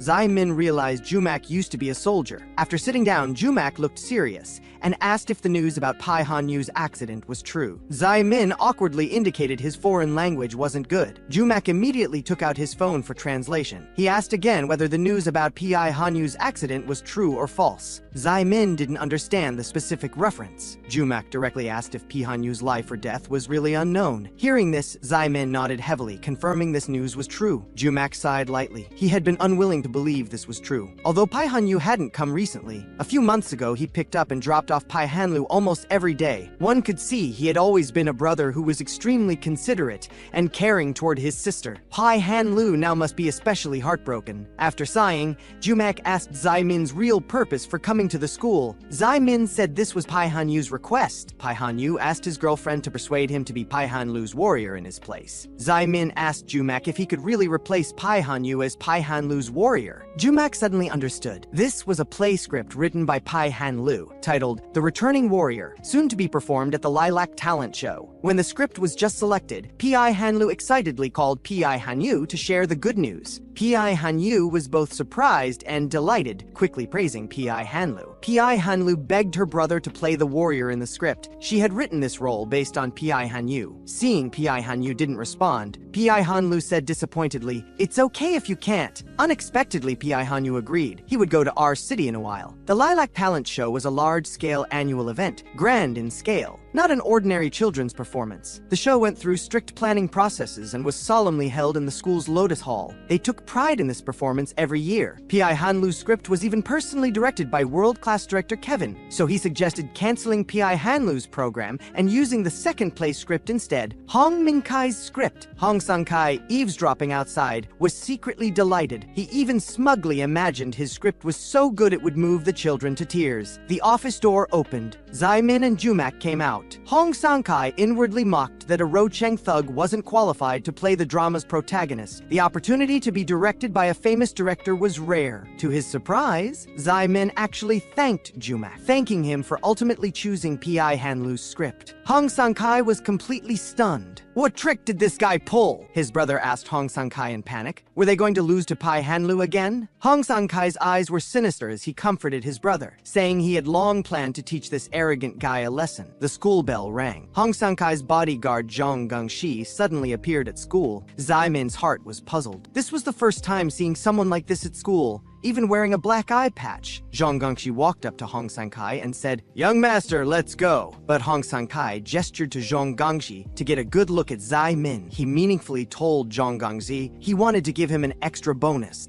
Meanwhile, Pyeon Min-song had just been released from prison. This time, he didn't have a penny in his pocket. He cursed inwardly about his rotten luck. Previously, Officer Park had told him all the income from this gambling competition had been confiscated into the national treasury. Park Kwang-yoon originally wanted him to sit down and have a good chat. But unexpectedly, Pyeon Min-song was tough in attitude, saying if there was something to discuss, bring out the evidence. Otherwise, he wouldn't admit to anything. Park Kwang-yoon sneered, saying today there was enough evidence. Pyeon Min-song Song could rest easy and wait and see. The more Min Song thought about it, the angrier he got. Just thinking about that officer's face annoyed him terribly. He really couldn't understand why that officer was insisted on pursuing this matter. Illegal gambling dens, special violence, inciting assault, and running gambling operations on campus, not to mention bribing faculty and staff extensively. Every single charge was enough to send him to prison for several years. With so many charges against him, the principal was only sentenced to protective observation. This was too absurd. Did someone actually have to stab someone to be truly sent to prison? Given his current situation, he might as well spend a few quiet months in jail. When he beat up Pi Hanyu, he had used all his strength to beat him to death. He only left reassured after seeing Pi Hanyu engulfed in flames, barely alive. Pi Hanyu wasn't rescued by anyone, but instead his whereabouts were unknown, which made him even more panicked. What was the situation now? Was Pi Hanyu dead or alive? If he was alive, why was he hiding? Could he be planning to take revenge? Suddenly someone bumped into him. Min Song was scared out of his wits, falling directly into the pool beside him. His desperate struggling in the pool made people look disgusted. Yu Zhendao was also startled, complaining that Min Song's courage was smaller than a mouse's. He said, "Stop playing dead and get out quickly. Chi Young-hyun is looking for you everywhere right now." At this moment, Chi Young-hyun was busy reporting to Pi Yanbai. Matsuyama Kenichi had been arranged into a very important person word, and Fukak members were also being treated. He hadn't expected things to develop this way. Full of guilt, he apologized to Pi Yanbai. Pi Yanbai said it was fine. They and Fukak weren't that fragile. He would go to our country in the next couple of days. But what Chi Young-hyun meant wasn't this matter, but Pi Hanyu. The firefighters in charge of putting out the fire personally said they searched through all the debris at the scene, but couldn't find any trace of Pi Hanyu. Pi Yanbai said Pi Hanyu was just missing and he wouldn't hold him accountable, so Chi Young-hyun needn't feel too guilty. Chi Young-hyun looked troubled. Saying it this way actually made him feel more guilty, because Pi Hanyu might still be alive. Chi Young-hyun told Pi Yanbai to speak directly with him, no need to beat around the bush, because no matter what, he recognized Pi Yanbai as his boss. Just then, a red-eyed man rushed in cursing at Pi Yanbai. The man was emotionally agitated, picking up a crossbow and aiming it at Pi Yanbai, angrily accusing Pi Yanbai of causing his brothers and relatives to die. Today, he would avenge his dead relatives. Chi Young-hyun quickly stepped forward to stop him, trying to get the man to calm down. The man recognized Chi Young-hyun as Pi Yanbai's subordinate. He raised his weapon, threatening Chi Young-hyun to step aside. Chi Young-hyun calmly reminded him that acting so impulsively would only be more disadvantageous to himself. The man was completely enraged, roaring at Chi Young-hyun to shut up. He had lost his brothers and relatives, he had nothing left. There was nothing worse than this. The man frantically pressed the switch. Chi Young-hyun reacted extremely fast, dodging easily with a flash. Seeing the man about to fire a second shot, Chi Young-hyun countered and fiercely pinned him to the ground to subdue him. Since moving to the office building, this man was the first to dare break in for revenge. Though he was stupid, he did have some skills, but encountering him, all his efforts were in vain. Chi Young-hyun immediately declared his loyalty, saying even if people called him Pi Yanbai's lapdog, he didn't care at all. All the messy, dirty work could be handed to him. Pi Yanbai didn't need to personally step in. He told Pi Yanbai there was no need to pretend in front of him. He could let down his guard. Pi Yanbai finally relented, snorting that both Pi Hanyu and his wife were equally unpredictable. These types of people could betray him at any time. It would be better if they died accidentally in an incident. That would be the best outcome. Hearing this, Chi Young-hyun smiled with satisfaction. He would go confirm again whether Pi Hanyu truly escaped the scene. If Pi Hanyu wasn't dead, then he would definitely become a huge problem. For this, Pi Yanbai had already filed a missing person report. Both he and the police were making great efforts to find Pi Hanyu. Chi Young-hyun didn't agree with this approach though. Fathers indeed didn't understand their sons. If Pi Hanyu really wanted to hide, this method couldn't possibly find him. Chi Young-hyun suggested keeping close watch on Pi Hanlu instead. Her school would hold a talent show in a while. There might be clues. Meanwhile, on campus, Zai-min was earnestly trying to earn the qualification to be the warrior for Pi Hanlu. Zai-min was full of anticipation for the result. He was completely unaware that his every move had already been secretly photographed. Zhang Gangxi immediately sent the secretly taken photos back to the company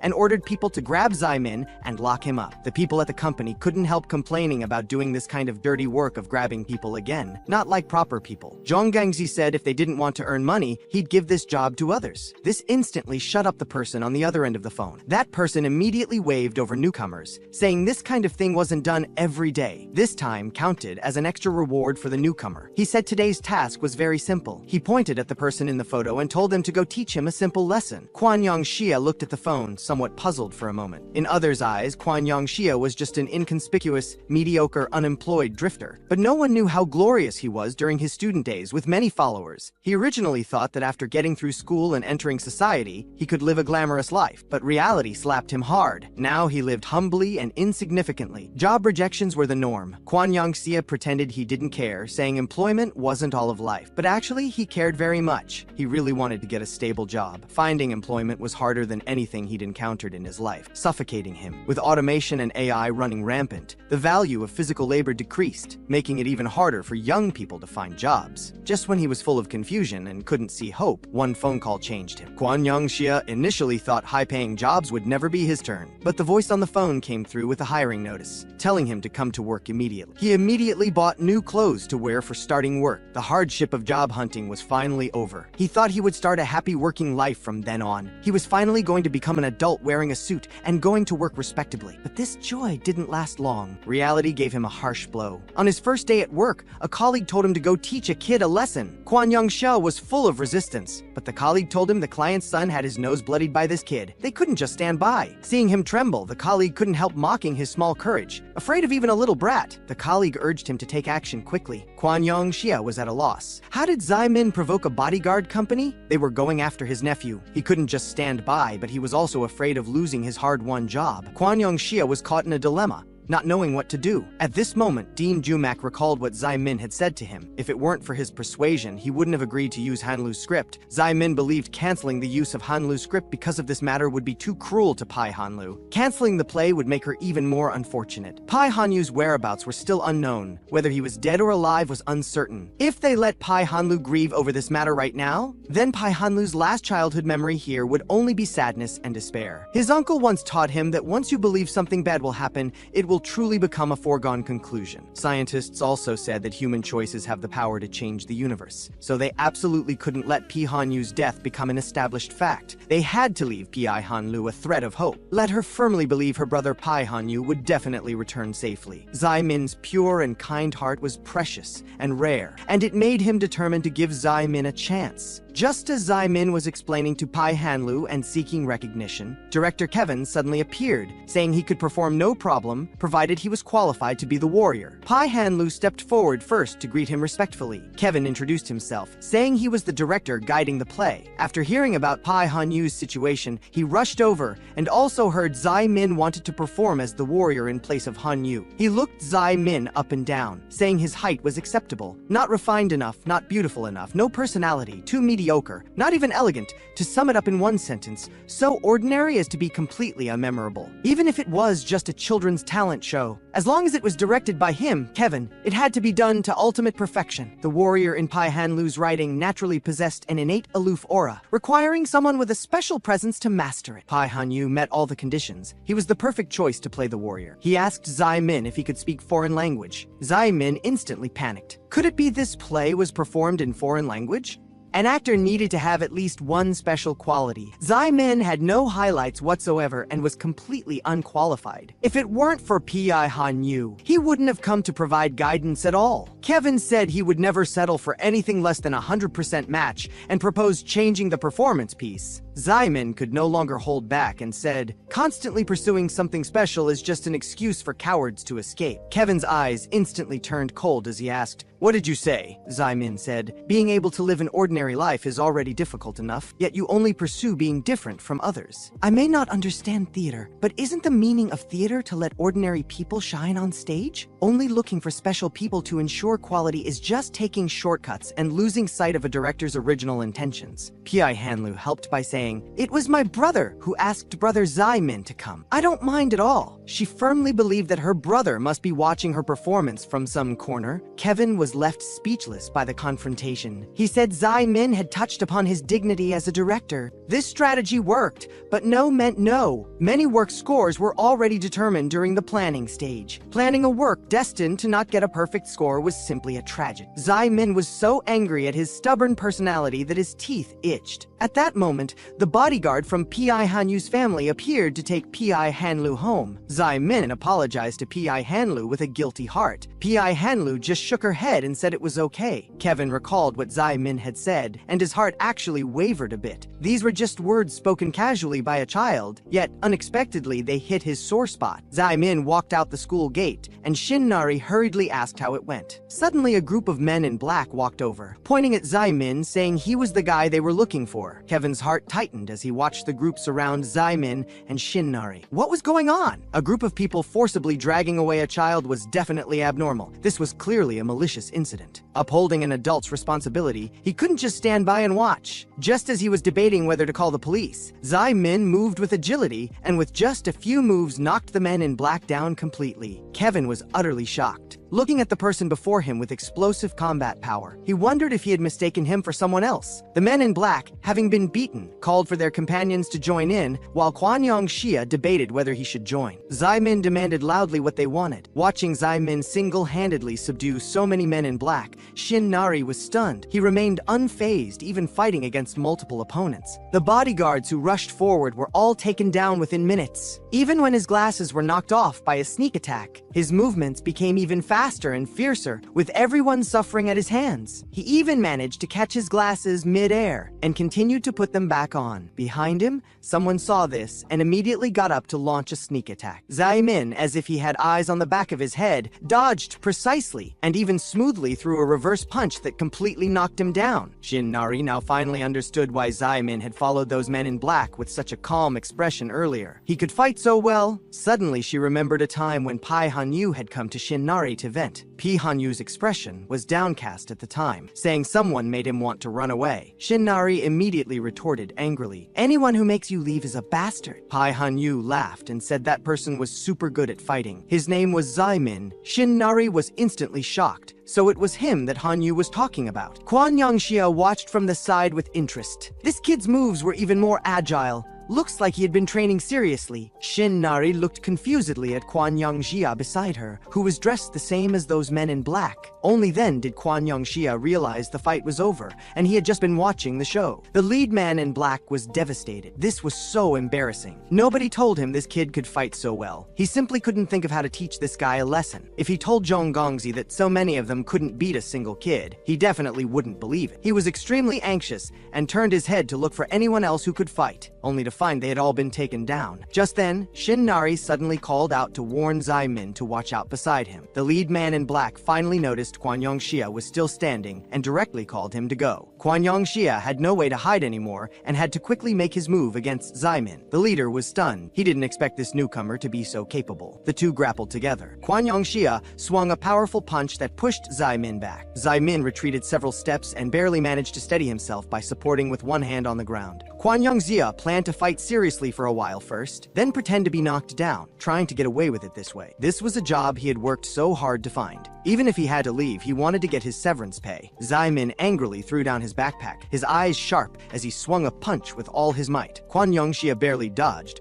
but could see the punch was incredibly powerful. He was actually fighting for real. When their eyes met, Zai Min sensed something was wrong. Was this his uncle? Soon he denied this thought. His uncle couldn't possibly be working, so he used the forbidden move his uncle had banned again. Watching the opponent land and use his hand behind his head to defend, Zai Min froze again. The opponent seemed to know him very well. Kwanyong Xia quickly kicked Zai Min away. The entire Cheng fell deathly silent. The two of them fought too spectacularly. Kwanyong Xia discovered his vision went black. When he touched it, he realized his eyes were covered by his mask. He couldn't help but complain. Zai Min was too ruthless. Since Zai Min was fighting for real and he could only go all out too, this was a good opportunity to test his strength. He quickly stepped forward, striking fiercely, determined to have a decisive battle with Zai Min. Meanwhile, Hong San-kai was sitting at home arrogantly waiting. He thought Zai Min would be beaten to a pulp. This was all Zai Min's fault for being too arrogant. He wondered when Zhong Gangji would contact him. Hong Gyenge saw this and curiously asked what he was so happy about. Hong San-kai said there was a student from Rochang Academy who didn't know his place, so he planned to let that person experience the power of capital. After all, in this country, money was king. Hong Gyenge thought to himself upon hearing this. Rochang School was sponsored by YB. Did that guy know too? At that moment, Quan Yongjia no longer held back,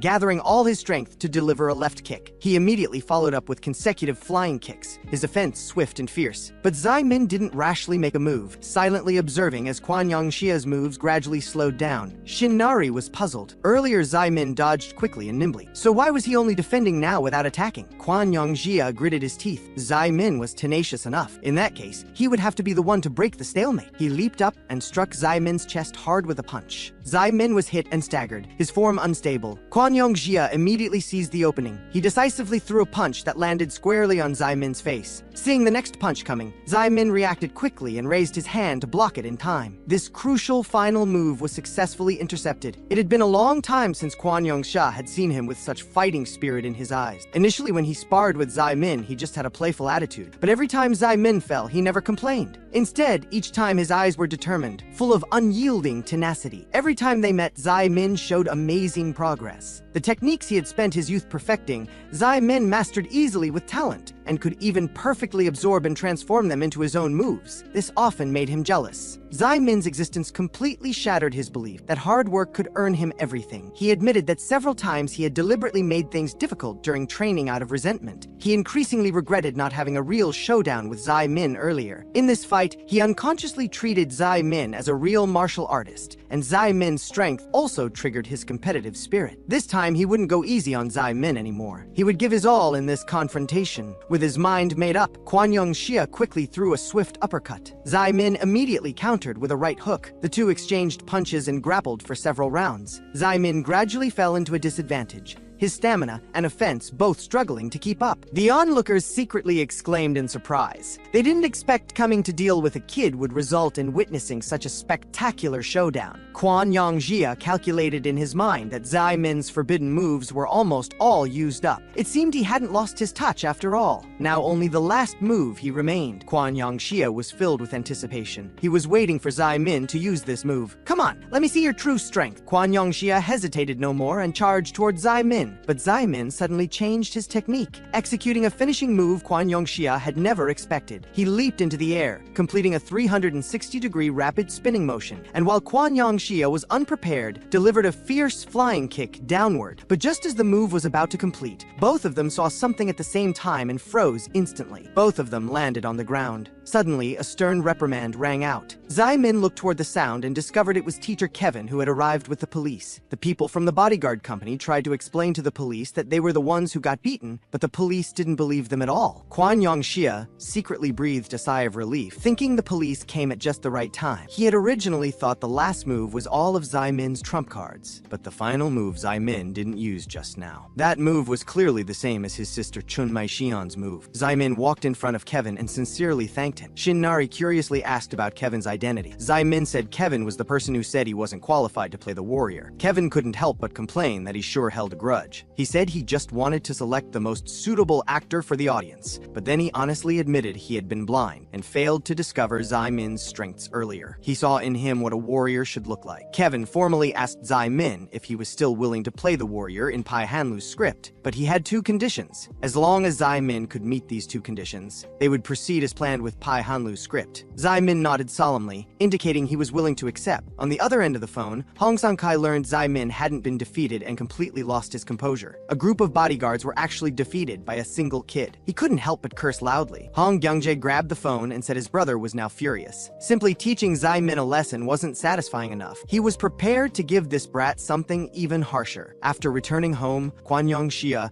saw his nephew remaining silent the whole time and tentatively asked what Zai Min was thinking about so intently. Zai Min hesitated before speaking, saying he was thinking about something. Quan Yongxia broke out in a cold sweat. Could this kid have figured out it was me just now? If my sister finds out, I'm dead. He forced himself to stay calm and asked if something happened today, whether he encountered a strong opponent. Zai Min was startled and instinctively asked how he knew. Quan Yongxia breathed a sigh of relief. Zai Min sighed that he had encountered many strong opponents before, but this was the first time he'd met such an aggressive opponent. It felt like sparring with his uncle. The world was truly vast. There was no way to predict who he would encounter in the process of finding teacher Han Kyung, or what kind of fights there would be. Zai Min's eyes became determined. He had to become stronger. Kwan Young Sia felt a bit awkward. Stimulating his fighting spirit this way could be considered helping, right? He said, "The world is ever-changing. Only the adaptable survive. So, are all your worries resolved now?" But Zai Min shook his head. What he was thinking about was a different problem. Oral language ability and acting skills? These were the requirements teacher Kevin had given him. The Returning Warrior was a foreign language drama. These two aspects had to reach a certain level. Shin Nari consoled him on the side, saying there was no need to be afraid. He just needed to reach a certain level. Zai Min's mind was filled with what Hong Sang-kai had said before about Pai Hanyu having died in the fire long ago, and what the dean said about Pai Hanyu picking up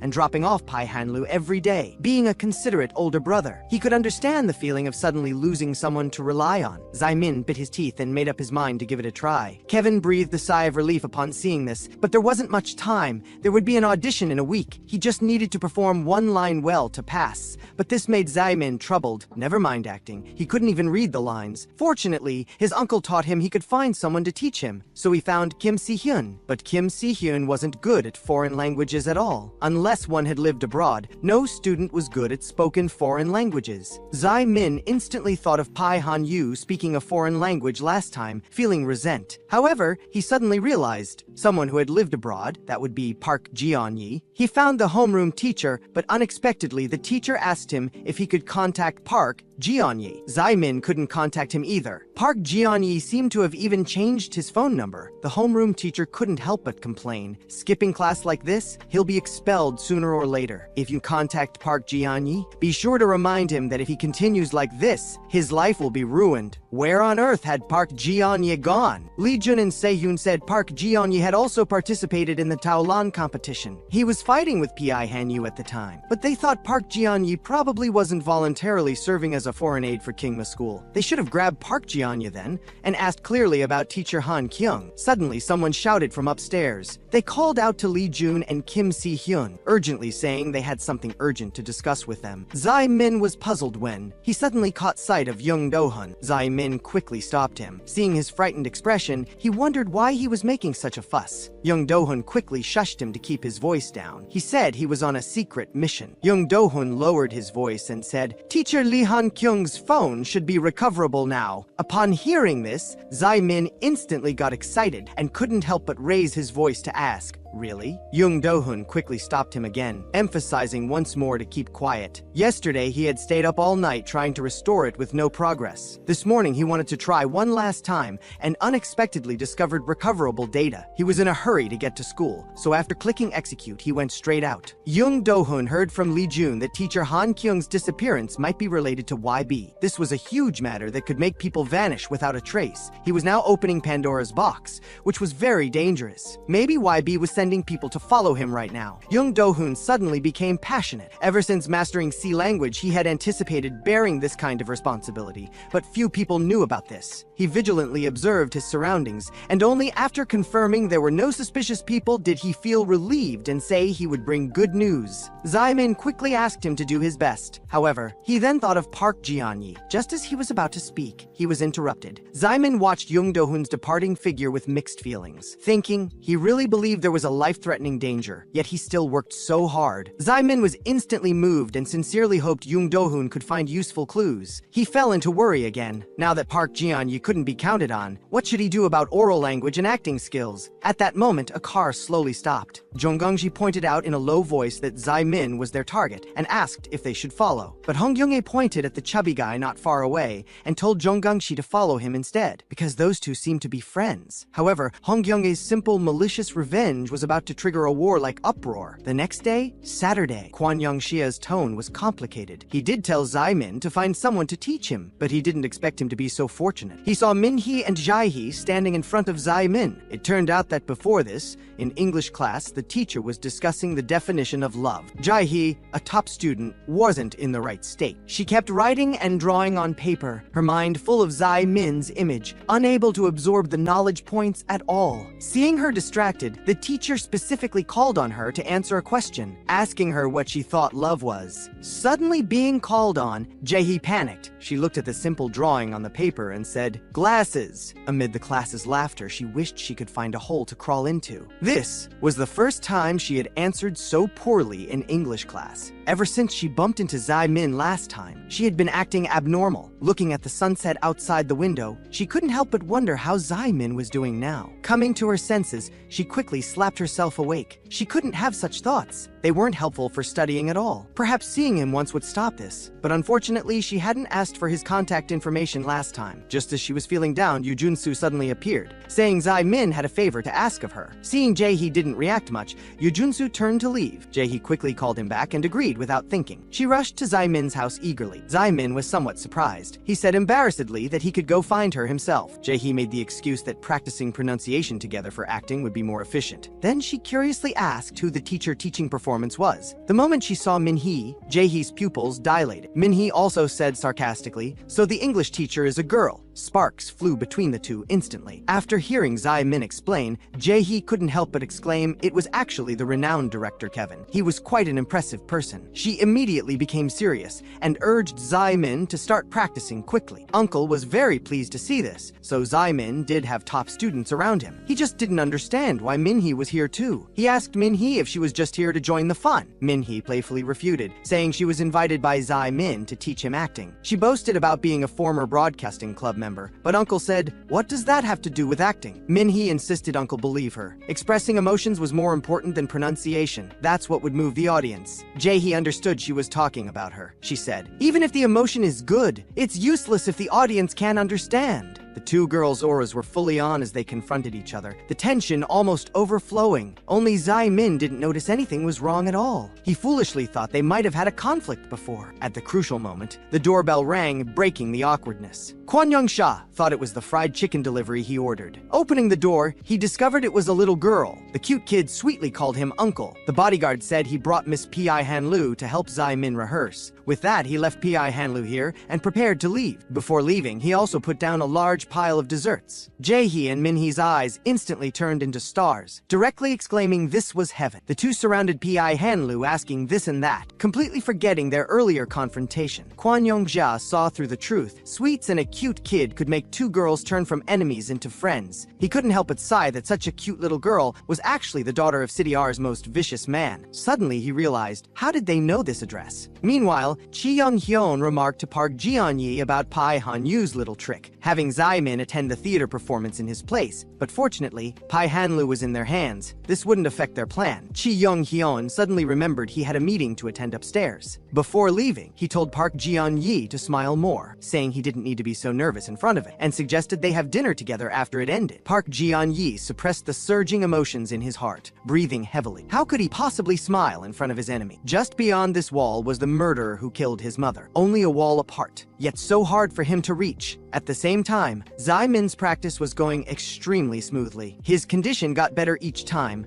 Jae-hee and Min-hee were arguing about whether he looked better with or without glasses. Although there were a few minor conflicts in between, the overall progress exceeded expectations. Under their enthusiastic guidance, Zai-min gradually found his groove. After practice ended, Min-hee reminded him to continue practicing next Friday and must memorize the lines. Zai-min was confident, saying he would definitely memorize them smoothly. Pi Han-lu cheered him on in her sweet voice. Zai-min immediately agreed. Just as he finished speaking, Chi Young-hyun arrived. He gently called Pi Han-lu. Seeing Chi Young-hyun, Zai-min's expression paused. He recalled what Shin Nari had told him before. Chi Young-hyun was the last person to see Pi Han-yu, so Pi Han-yu's incident was most likely related to him because he and Pi Han-yu were sworn enemies, and the two of them were competing for the position of heir. Seeing Chi Young-hyun acting like he really cared about Pi Han-lu, Zai-min couldn't help but curse his shamelessness inwardly. His eyes serious, he said bluntly he wanted to talk to Chi Young-hyun alone. At that moment, Young Do-hun checked the restored contents of teacher Lee Han-kyung's phone and found the answer they had been searching for all along. Chi Young-hyun readily agreed to Zai-min's proposal to talk alone. He said with fake courtesy that last time the situation was special and he didn't have time to greet him. Min-hee and Jae-hee watched from the side in confusion. This atmosphere was too strange. Chi Young-hyun deliberately made things difficult for Zai-min, saying Pi Han-lu's curfew was approaching. Kyung. Whatever he had to say it quickly. Fathers were very strict with their daughters. Pai Hanlu looked at the two of them innocently and asked if they knew each other. Zai Min immediately reassured Pai Hanlu, telling her to get in the car and wait a moment. Pai Hanlu obediently nodded and agreed. After saying goodbye to Zai Min, she obediently walked into the car. Chi Young Hyeon said with a cold laugh, Pai Hanyu asked you to keep Pai Hanlu company, right? You used to hate Pai Hanyu so much. Couldn't wait to drive him out of school. Why are you helping now? Zai Min said calmly, I can't just turn a blind eye to a sad child, especially since Pai Hanlu lost her brother. Although all this was the result of Chi Young Yeon's schemes, he also bore part of the responsibility. Not only did Chi Young Yeon not deny it, he actually laughed loudly. He praised Zai Min for being smart enough to guess the truth. He mentioned having said before at the construction site that he supported Zai Min. He thought driving Pai Hanyu out of school was very well done, helping him reduce a lot of trouble. Zai Min interrupted him, telling him to answer his question first. He asked Chi Young Yeon once again what they had done to teacher Lee Han Kyung. Chi Young Hyun had anticipated this, knowing Zai Min would inquire about this woman's whereabouts. He deliberately provoked, if I really did something to Lee Han Kyun, what can you do? Cut me into pieces or beat me into a cripple? Zai Min was shocked into a daze by his words. He had never thought of these things. Chi Young Hyun became even more pleased seeing this. He knew Zai Min couldn't do it, because that would ruin his own life. This approach only worked for people who wanted to perish together, or for people who didn't need to pay a price. However, this didn't mean he had actually done anything to Lee Han Kyung. At this moment, his subordinate reminded him time was up. He immediately cut to the chase and advised Zai Min to choose tolerance. Lee Han Kyung was just a contract teacher. There was no need to be too serious about it. They were all just passers-by anyway. But Zai Min firmly refuted that Lee Han Kyung could change people's lives. To him, she was an extremely important person. He made a harsh promise that if something really happened to Lee Han Kyung, he would definitely make the criminal pay the price. However, he wouldn't give up on his own life either. He would still be an ordinary student studying hard for exams. Chi Young Hyun looked impatient,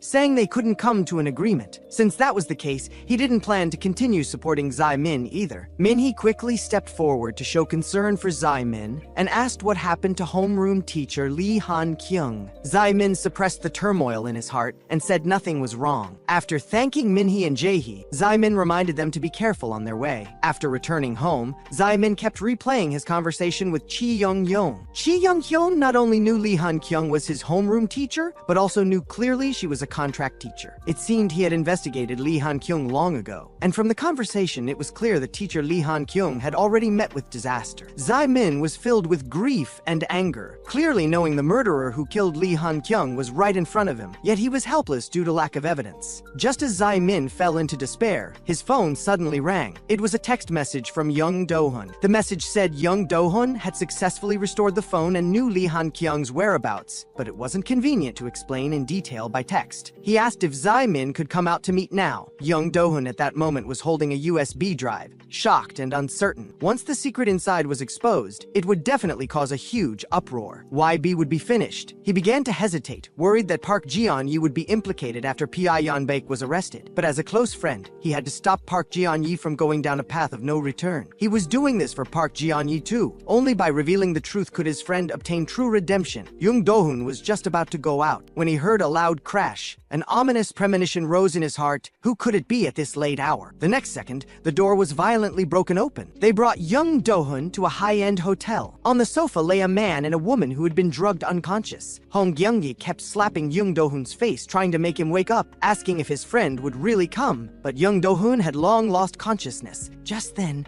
a clear doorbell suddenly rang from the entrance. Hong Kyung-jae and Jong Gung-si exchanged glances. Someone had come. Hong Kyung smiled triumphantly. He impatiently urged Jong Gung-si to quickly open the door. Outside the door was Zai Min. Just now, at the school gate, Zai Min looked at the empty school entrance. He had waited there for an hour. They had agreed to meet here, but Young Do-hun never showed up, and he couldn't reach him at all. His phone suddenly vibrated. It was a video call from Young Do-hun. He quickly answered, but the scene on the phone was very unfamiliar. What place was this? The next second, Young Do-hun's bruised and swollen face appeared on the screen. On the other end of the video, Hong Yongjae mockingly imitated Young Do-hun's tone to call Zai Min for help. Zai Min's pupils instantly dilated as he looked at the phone in shock. Hong Yongjae taunted with a smirking face that his expression was too serious. Now Jung Do-hun was in his hands. If he wanted to save him, he'd better come over quickly. Zai Min angrily clenched his teeth and rushed over without a word. After finally finding the location, Zai Min knocked on the door for a long time. Only then did Hong Yongjae impatiently tell Zhong Gangxi to open the door. The moment the door opened, he was caught completely off guard by Zai Min's punch to the chest. The huge impact sent him flying far away, crashing heavily to the ground. Hong Yongjae let out an exaggerated exclamation of surprise. Worthy of being from a thug school. No different from a gang member. Zai Min paid no attention and quickly searched for Young Do-hun upon entering. Just as he spotted Young Do-hun curled up in the corner, Hong Yongjae leisurely blocked his path. His eyes were full of contempt. Zai Min suppressed his anger and demanded why he was doing this.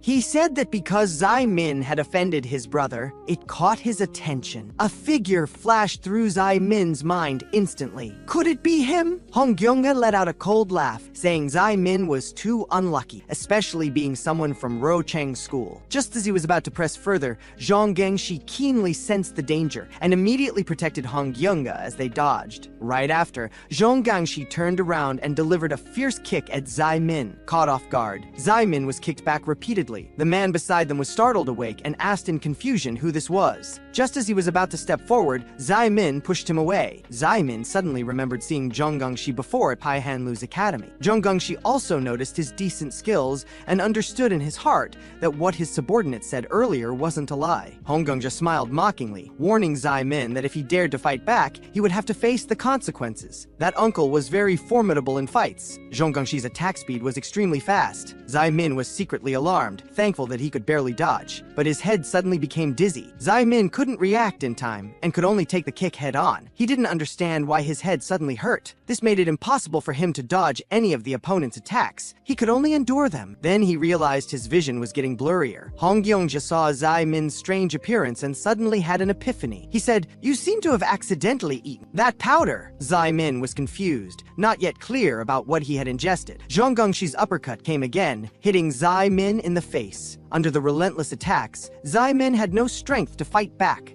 and could only barely defend. Zhong Gangxi seized the opportunity and grabbed Zai Min by the collar, slamming him hard onto the ground. The loud noise triggered complaints from the residents downstairs. Hong Yongjae sneered disdainfully, saying, "Just accidentally inhaled a few grains of powder, not even ate a handful, and already unconscious? Not even this much tolerance. Looks like we can't count on you to give us any useful information." Then he told Zhong Gangxi to finish the job. Zhong Gangxi hesitated, worried that breaking a nasal bone would cost a lot of money to compensate. Hong Yongjae said they'd done things even worse than this. No need to worry about it. Hong Yongjae had also inhaled the white powder and wanted some excitement, so he urged Zhong Gangxi to stomp Zai Min to death. He even perversely hoped to see blood spray out. Zhong Gangxi stomped down hard towards Zai Min's face, but unexpectedly, Zhong Gangxi screamed in pain and fell down instead. He couldn't help but curse from the pain. A broken bottle was stuck in his foot, and blood kept gushing out. Zai Min's vision was still blurry, his head dizzy, and he felt like throwing up, but a strong impulse surged from the depths of his heart. Seeing Zai Min's eyes, Zhong Gangxi immediately sensed something was wrong and yelled for Hong Yongjae to run. Zai Min used the second move of his forbidden techniques. He wanted to tear everyone in front of him to pieces. Zhong Gangxi's heart shook violently. He recognized that look in Zai Min's eyes. On battlefields filled with thick gunpowder smoke, splattered with blood, he had seen that kind of terrifying blood-stained eyes before. Zai Min had exactly that kind of look right now. Zhong Gangxi roared for Hong Yongjae to run quickly, saying Zai Min's eyes were wrong. Hong Yongjae hadn't reacted yet. What did eyes are wrong even mean? But at that moment, Zai Min had already struck out fiercely, flipping him onto the ground. Then he kicked hard at his face. The intense pain made him cry out. Hong Yongjae cursed from the pain. Zai Min's fist was already swinging again. At the critical moment, Zhong Gangxi arrived and punched Zai Min in the stomach. Then, he urgently asked Hong Yongjae if he was okay. Hong Yongjae still smiled playfully, praising Zhong Gangxi's skills, completely unaware of the danger. But Zhong Gangxi's heart sank, urging him to leave quickly. Once the fight started, he wouldn't have time to look after him. Before he could finish speaking, speaking, Zai Min grabbed a lamp pole nearby and stabbed it toward Zhong Gangxi. Seeing his attack blocked by the watch, Zai Min's fury intensified. He grabbed a table nearby and smashed it hard toward Zhong Gangxi. Zhong Gangxi barely dodged it with all his strength. Looking at the big crater smashed into the floor, Zhong Gangxi's heart trembled. That speed was terrifying. Before he could catch his breath, Zai Min executed a fierce flying kick, kicking Zhong Gangxi away hard. Zhong Gangxi's back leg was already injured, his movements became increasingly sluggish, and he had no way to dodge the attacks. Zai Min seized the opening and followed up with a heavy punch. Zhong Gangxi was hit so hard he coughed up blood. Zai Min pressed his advantage and used his uncle's forbidden technique, zero-distance attack. This punch hit Zhong Gangxi directly on the jaw. The force was so great he felt like his skull was about to dislocate. Zhong Gangxi was full of doubt. He was clearly dealing with a kid, but why was he experiencing the suffocating terror that only existed on battlefields? He staggered back against the wall behind him, but Zai Min had no intention of letting him go. He aimed at his vital points again and executed another zero-distance punch, giving the opponent no chance to breathe at all. Completely ignoring Zhong Gangxi's calls to stop, Zai Min had gone into a killing frenzy. He grabbed Zhong Gangxi's upper palate and flipped him over hard. Zai Min said coldly, "Go to hell!" Just as his fatal strike was about to land, Young Do-hun shouted urgently, telling Zai Min to wake up. If he kept fighting, someone would really die. Zai Min let out a painful groan, staggered to his feet, and walked toward Young Do-hun. Young Do-hun retreated in fear, afraid that the out-of-control Zai Min would hit him too, and urgently urged Zai Min to wake up, saying they still had to find teacher Lee Han-kyun together. But Zai Min, who had long lost his reason, couldn't listen at all. Fortunately, someone took the opportunity to knock him unconscious. The person breathed a sigh of relief and praised Young Do-hun for saving both Zhong Gangxi and Zai Min. Then,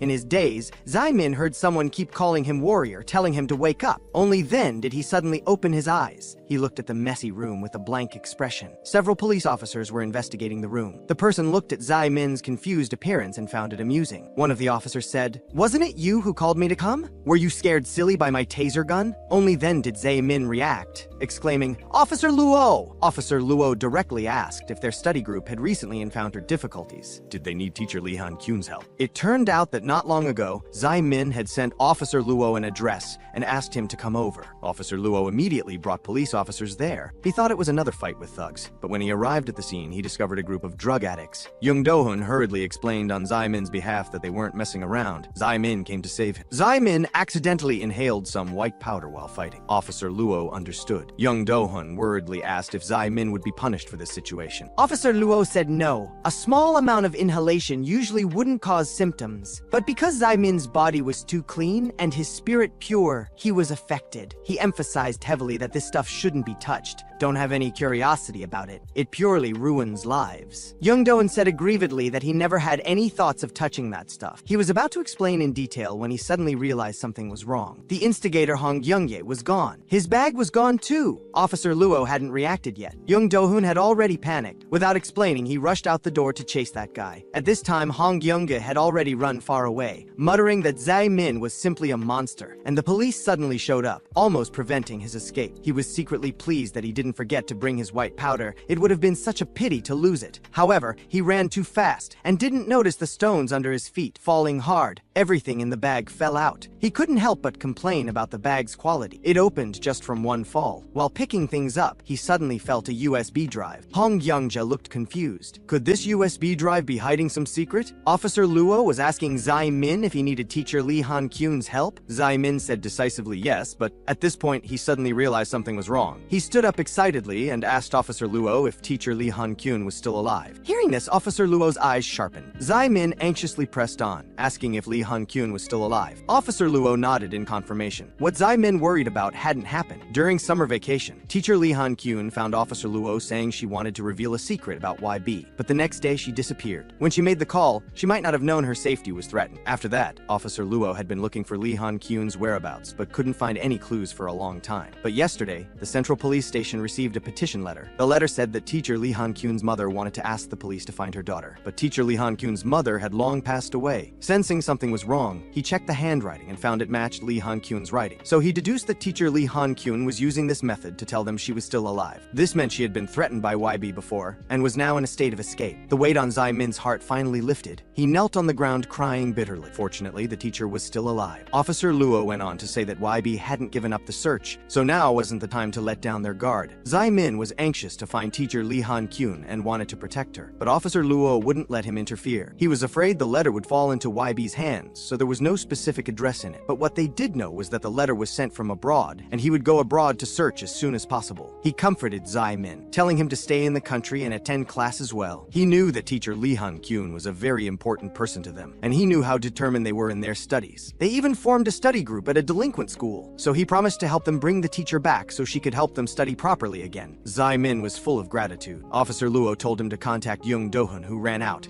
as he also needed to cooperate with the investigation. Zai Min said Young Do-hun had clues about the teacher. It was Young Do-hun who helped restore teacher Li Han-kyun's phone. Hearing this, Officer Luo became anxious, pulled Zai Min up, and rushed out. Just as they reached the door, they saw Young Do-hun had actually fainted at the door. Officer Luo quickly called for someone to get an ambulance. At the club fire scene, everything inside had been burned to ashes. Ma Mingwan couldn't help but wonder where Pai Hanyu had hidden himself. Shi Young-hyun knew Pai Hanyu's character well. He wouldn't leave any clues. He turned to ask Park Ji-on-yi behind him. With his friendship with Pai Hanyu, could he think of any place? Park Ji-on-yi shook his head, saying he only came to compete and didn't know anything else. Noticing Park Ji-on-yi's expression, Ma Mingwan signaled with his eyes that he wouldn't expose him, teasing that he beat Pai Hanyu. Park Ji-on-yi only said Pai Hanyu's stamina wasn't good at the time. Chi Young-hyun smiled and praised Park Ji-on-yi as a tough character. Chi Young-hyun wanted to say more about Park Ji-on-yi joining YB because of a woman. Before he could finish, someone behind him interrupted. People from Fukak barged in, murderously saying they wanted to avenge Matsuyama Kenichi. Chi Young-hyun instantly understood. Fukak people believed Matsuyama Kenichi's incident was YB's responsibility. His eyes turned cold. It was time to teach them a good lesson. A long sword slashed toward Chi Young-hyun, but he caught it barehanded, his eyes full of disdain. The opponent was thoroughly enraged, shouting that they would tear them to pieces. At this time, Mayor Choi frantically pushed open Pi Yanbak's office door, his tone extremely urgent. Pi Yanbak looked up at him with displeasure. He immediately stammered an apology, saying the matter was urgent and must be reported immediately. 3 hardline members of Fukak had already entered the country through the international airport. They were using Matsuyama Kenichi's injury as an excuse to provoke conflict with YB, and were currently looking for Chi Young-hyun, afraid something big would happen. Little did they know they had already started fighting. Seeing Chi Young-hyun treat his words as background noise, the man was furious. He roared that he would dismember him, wielding the long sword swiftly, but Chi Young-hyun dodged them all. The crew-cut fat man had already raised a sickle and slashed toward Ma Mingwan. Ma Mingwan dodged sideways and mocked, still using sickles in this day and age. "Are you here to farm?" The sickle man was so mocked he became furious and swung even harder. Park Ji-on-yi easily blocked the dagger with just his knuckle dusters. His expressionless face drove the opponent crazy, seeing him completely unresponsive. The dagger man cursed inwardly, vowing to make him cry and beg for mercy. Takahashi Tomoya, hiding on the side, let out a sinister laugh, confident that these guys were dead today. Goto Kazuhiro reminded him, saying he understood why Takahashi Tomoya leaked the location, but constantly causing trouble would get him scolded. Takahashi Tomoya knew all this, so he deliberately instigated those old diehards to take the lead. Fuse Kyoto knew he wanted the hardliners to take responsibility, but what if these old diehards lost? Takahashi Tomoya looked confident. They were the core of Fugak's action group back in the day, active on the front lines during their peak. Although not as good as before now, dealing with a few rookies was more than enough. After all, they were a genuine violent gang with rich experience in group fights. The dagger man stabbed straight at Park Ji-on-ye's chest, his face sinister. On the other side, a strand of Chi Young-hyun's hair was cut off by the opponent's long sword. Fortunately, his reaction was quick. Seeing him dodge, the man threatened that they had no way out. Better to just die obediently. Chi Young-hyun pondered that this group's skills were extraordinary, unlike domestic thugs. Somewhat like samurai, the man executed an assassination move, roaring as he rushed toward Chi Young-hyun. Mayor Choi was also anxious, suggesting immediate reinforcement, but Pai Yanbei calmly asked if he had eaten. If not, they could just have a meal together. Mayor Choi looked confused. In such an urgent situation, how could they have the mood to eat? On the other side, Ma Mingwan looked at the guy swinging the sickle in front of him, cursing inwardly that it was infuriating. This sickle man was probably a complete idiot, he sneered inwardly. Using a sickle against a gun, his brain must be waterlogged. Ma Mingwan directly pulled out his gun and aimed it at the sickle man. The gun barrel instantly broke the man's defense. He stammered, asking if there were real bullets in the gun. He had heard rumors about people carrying guns in our city. This wasn't something to joke about with one's life. He immediately immediately dropped his weapon and begged for mercy, raising both hands above his head, afraid Ma Mingwan would pull the trigger. Seeing his cowardly appearance, Ma Mingwan couldn't help but laugh out loud and smashed out several of his teeth with a gun handle. Park Ji-yeon's side was still locked in combat. The opponent's knife was about to pierce his throat. The dagger man advised him to give up struggling. Seeing Park Ji-yeon still unmoved, the dagger man increased the force in his hand. Park Ji-yeon suddenly exerted force and pulled the dagger man's wrist, jamming it directly into the iron mesh behind. The dagger man's wrist was stuck, and he screamed in pain. Park Ji-yeon seized the opportunity and broke free immediately. Then he punched toward his face. At this time, Chi Young-hyun arrogantly stepped on the long sword man's blade. The long sword man cursed furiously that Chi Young-hyun dared to step on his ancestral sword. Chi Young-hyun sneered mockingly. Those who rely on weapons are ultimately fragile. Then, he suddenly exerted force with his foot. His ancestral sword was directly stomped and broken. The long sword man screamed heartbrokenly and swung his sword toward Chi Young-hyun. Chi Young-hyun easily dodged and backhanded a punch, knocking him to the ground with clean, efficient movements. Seeing Mayor Choi anxious, Pa Yanbaek turned to comfort him, saying YB's secretarial office were all pillars of the organization. A few violent gang action group members were nothing to worry about. No need to make a fuss. At this time, Chi Young-hyun signaled Park Ji-yeon to finish up while he turned to leave the scene. Ma Ming-kwan had just put away his gun when his phone suddenly rang. A strange voice directly called out his name. The other party said they had no personal grudge, but he might have to start getting nervous from now on.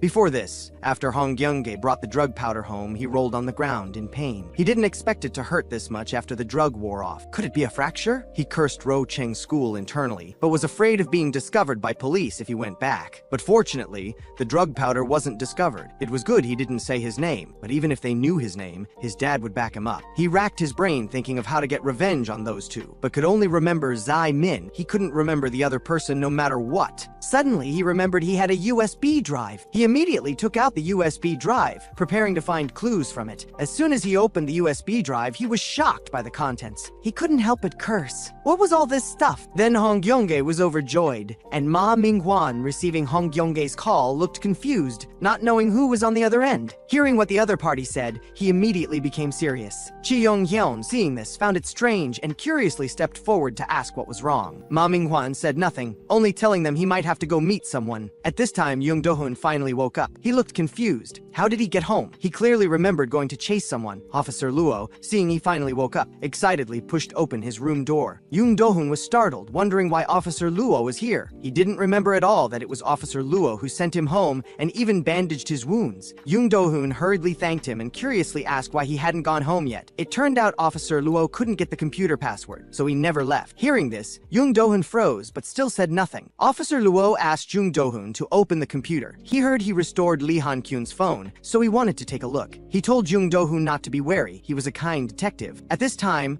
Hong Kyung-jae found Ma Ming-wan. Moments later, the computer was finally opened with Young Do-hoon's help. He showed Officer Luo everything he had found. YB Group was a criminal enterprise founded by the Yeonbaek gang, which later controlled our city's business world and transformed into a legitimate enterprise. Chairman P.I. Yeonbaek whitewashed himself through charity work, gradually consolidating his position. Now he was a business tycoon, even preparing to enter politics. And what supported him to get to today was that addictive drug powder. The Red X district was their den for illegal transactions. All drugs smuggled from our country were hidden there. They even produced locally. Because high-ranking officials' children also bought this drug powder, they could always remain at large. After all, if things were exposed, those high-ranking officials would also be implicated. P. Yeonbaek also used these people as hostage, paving his way into politics. But P.I. Yeonbaek dealing and producing drugs wasn't even the worst part. The most excessive thing was, the drug powder circulation relied entirely on teenage students. Exploiting students' obedient and compliant nature, the powder infiltrated campuses. Those students who should have been striving for their futures became slaves to dopamine because of this stuff. For his own selfish gain, P.I. Yeonbaek was tainting the entire campus atmosphere of our city. This was the key point Lee Han-kyun wanted to convey. Everything else was secondary, and the person in charge of distribution was Ma Ming-wan. But fortunately, Young Do-hoon hadn't told anyone else about this, and the person who took his bag had no connection with YB. The other party just wanted to torment Zai Min. Hearing this, Officer Luo had a bad feeling. In the tunnel, Hong Kyung-gae threatened Ma Ming-hwan not to try anything, or he would expose everything immediately. Ma Ming-hwan smiled obsequiously. He knew chaebols were scarier than gangs. things. Seeing him compliant, Hong Youngjae didn't waste words, telling him to hand over the stuff and get lost. After getting the drug powder, he immediately lowered his head to inspect the goods. Seeing it was indeed what he wanted, he turned to leave, asking for his continued help later. He emphasized he had no grudge with YB. As long as he supplied the drug powder on time,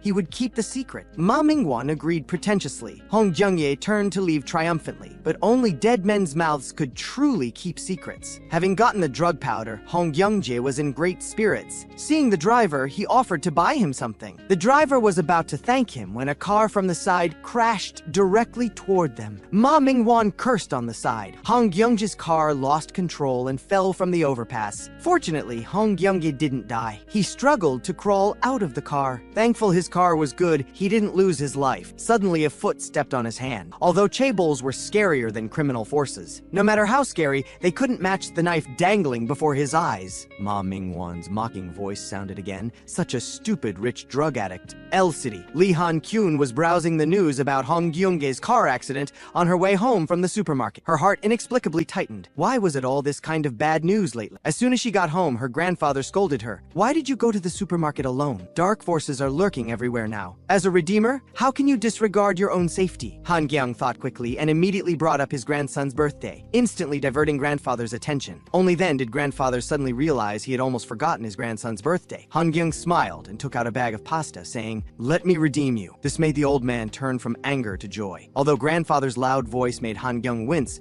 her heart felt warm. She had been with this family for 3 months now. Han Gyung was always grateful for their kindness in taking her in. They had accepted her when she was in dire straits. But all she could do was cook for them to show her thanks. Even if it was a small effort, she wanted to repay them fully. Looking at the bubbling pot, she couldn't help but think of the kids at Ro Chen's school. Lee Han-kyun's heart was full of concern. She wondered how they were doing now. The kids must have been terribly frightened. Han Gyung clenched her fists and silently vowed she would return to the kids' side as soon as possible. She loudly encouraged herself, "I can do this!" This startled the grandfather in the living room, making him shudder. Han Gyung quickly apologized, asking if grandfather was okay. What they didn't know was that at this moment, a dark shadow was standing outside the door. On the other side, Kevin announced expressionlessly that Zaimin's audition passed. Seeing Kevin's serious expression, Zaimin thought the assessment didn't pass. After confirming it passed, he was instantly overjoyed, asking in disbelief if this was real. Kevin praised that his pronunciation and emotion were both excellent, good enough to be Pai Hanlu's warrior. Just like that, Zaimin successfully passed Kevin's audition with Min-hee and Jae-hee's help. After returning to school, he couldn't wait to tell the study group members the news that teacher Lee Han-kyun was still alive. Lee Ji-woo, hearing this, was somewhat incredulous, questioning if it was hearsay. Learning it was Officer Luo who said it, which was highly credible. Everyone felt relieved. Everyone couldn't hide their happiness. Zaimin informed everyone that Officer Luo would help find teacher Lee Han-kyun, and they just needed to wait for news. He couldn't help but sigh that Uncle was right. If you don't give up, there really will be hope. In Kevin's office, Zaimin asked in confusion what he should do now. Kevin said bluntly he couldn't do anything right now. There were only half a month left until the performance. Kevin boldly declared he would mold him. He was preparing to make Zaimin into a top-tier artist. Lee Jun and Kim Si-hyun, hearing that Zaimin actually went for an audition, looked completely incredulous. They even speculated if he would become an overnight sensation and become a big star. But Kim Si-hyun suddenly asked Lee Jun what he thought. Would he accept those two's proposal? Lee Jun groaned in annoyance, almost forgetting about this. And now he was reminded again. Kim Si-hyun didn't expect he was still considering it. That day, those two suddenly pulled them away, saying there was something urgent to discuss. Lee Jun was completely confused, not understanding why they brought him along. They excitedly said they received letters from the bosses of schools like Chongma. Lee Jun was shocked that this organization was becoming increasingly systematized. How did these two become the communication bridge? They said they wanted to form a new alliance to counter Chi Yong-hyun's North Alliance. Even more explosive was, everyone was preparing to nominate Lee Jun from Rochen School as the boss. Kim Si-hyun was somewhat surprised. Lee Jun was only a first year, but the Rochen team's captain was also Lee Jun. And when Lee Jun said he wanted to build a true R-City alliance, everyone was moved. Although Lee Jun had fantasized about this, the day suddenly arriving still left him somewhat at a loss. He waved his hand irritably, saying he'd think about it for another day. The two turned the topic to Park Ji-onya. Se-yeon was very confused why he said teacher Lee Han-kyun was gone. Lee Jun analyzed two possibilities. Either he really thought teacher Han Gyong was gone, or he deliberately lied. But no matter which possibility, teacher Lee Han-kyun being alive was the greatest fortune. Then he looked up and suddenly saw Young Do-hoon. The two were both shocked and suspicious. Young Do-hoon spoke first, saying he was looking for them to talk about Park Ji-onya. At the dock, Hong Gyong-ae was kidnapped by An Tai-hwan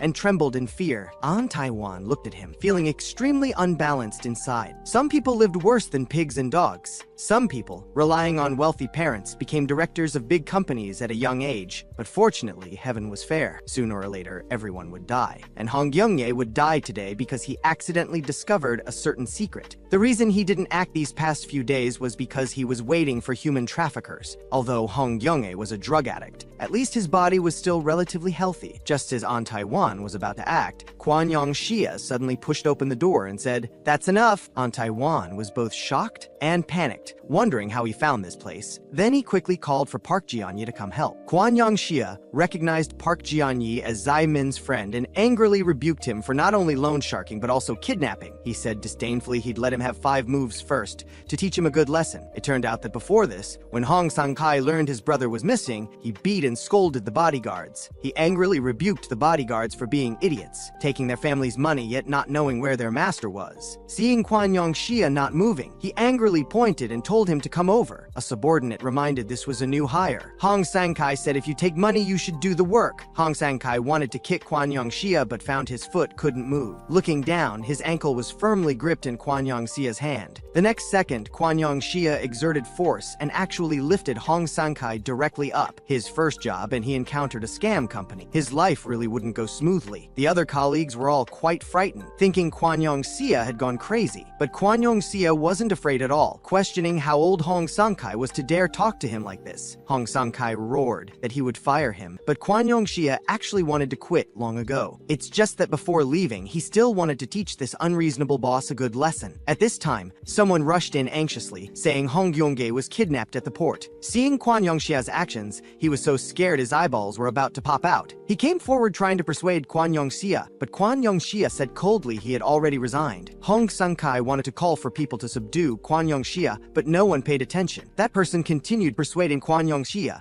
The driver said YB took Hong Gyong-ae to the port. He might be sold. Just consider it saving a life. If something happens to Hong Gyong-ae, no one will survive. Kwan Yong-shia finally let go, throwing Hong Sang-kai on the ground. He said this time he'd act to repay the favor for that meal treat. Then everyone dispersed to search the port. People kept reporting they hadn't found him. The team leader ordered Group 2 to go to the other side, deciding to split up. One person objected, saying they couldn't split up. Everyone was confused, looking around to find where the voice came from. Only then did they discover someone was actually standing on top of the warehouse. Chi Young-hyun said coldly that to stay alive, they must act as a group.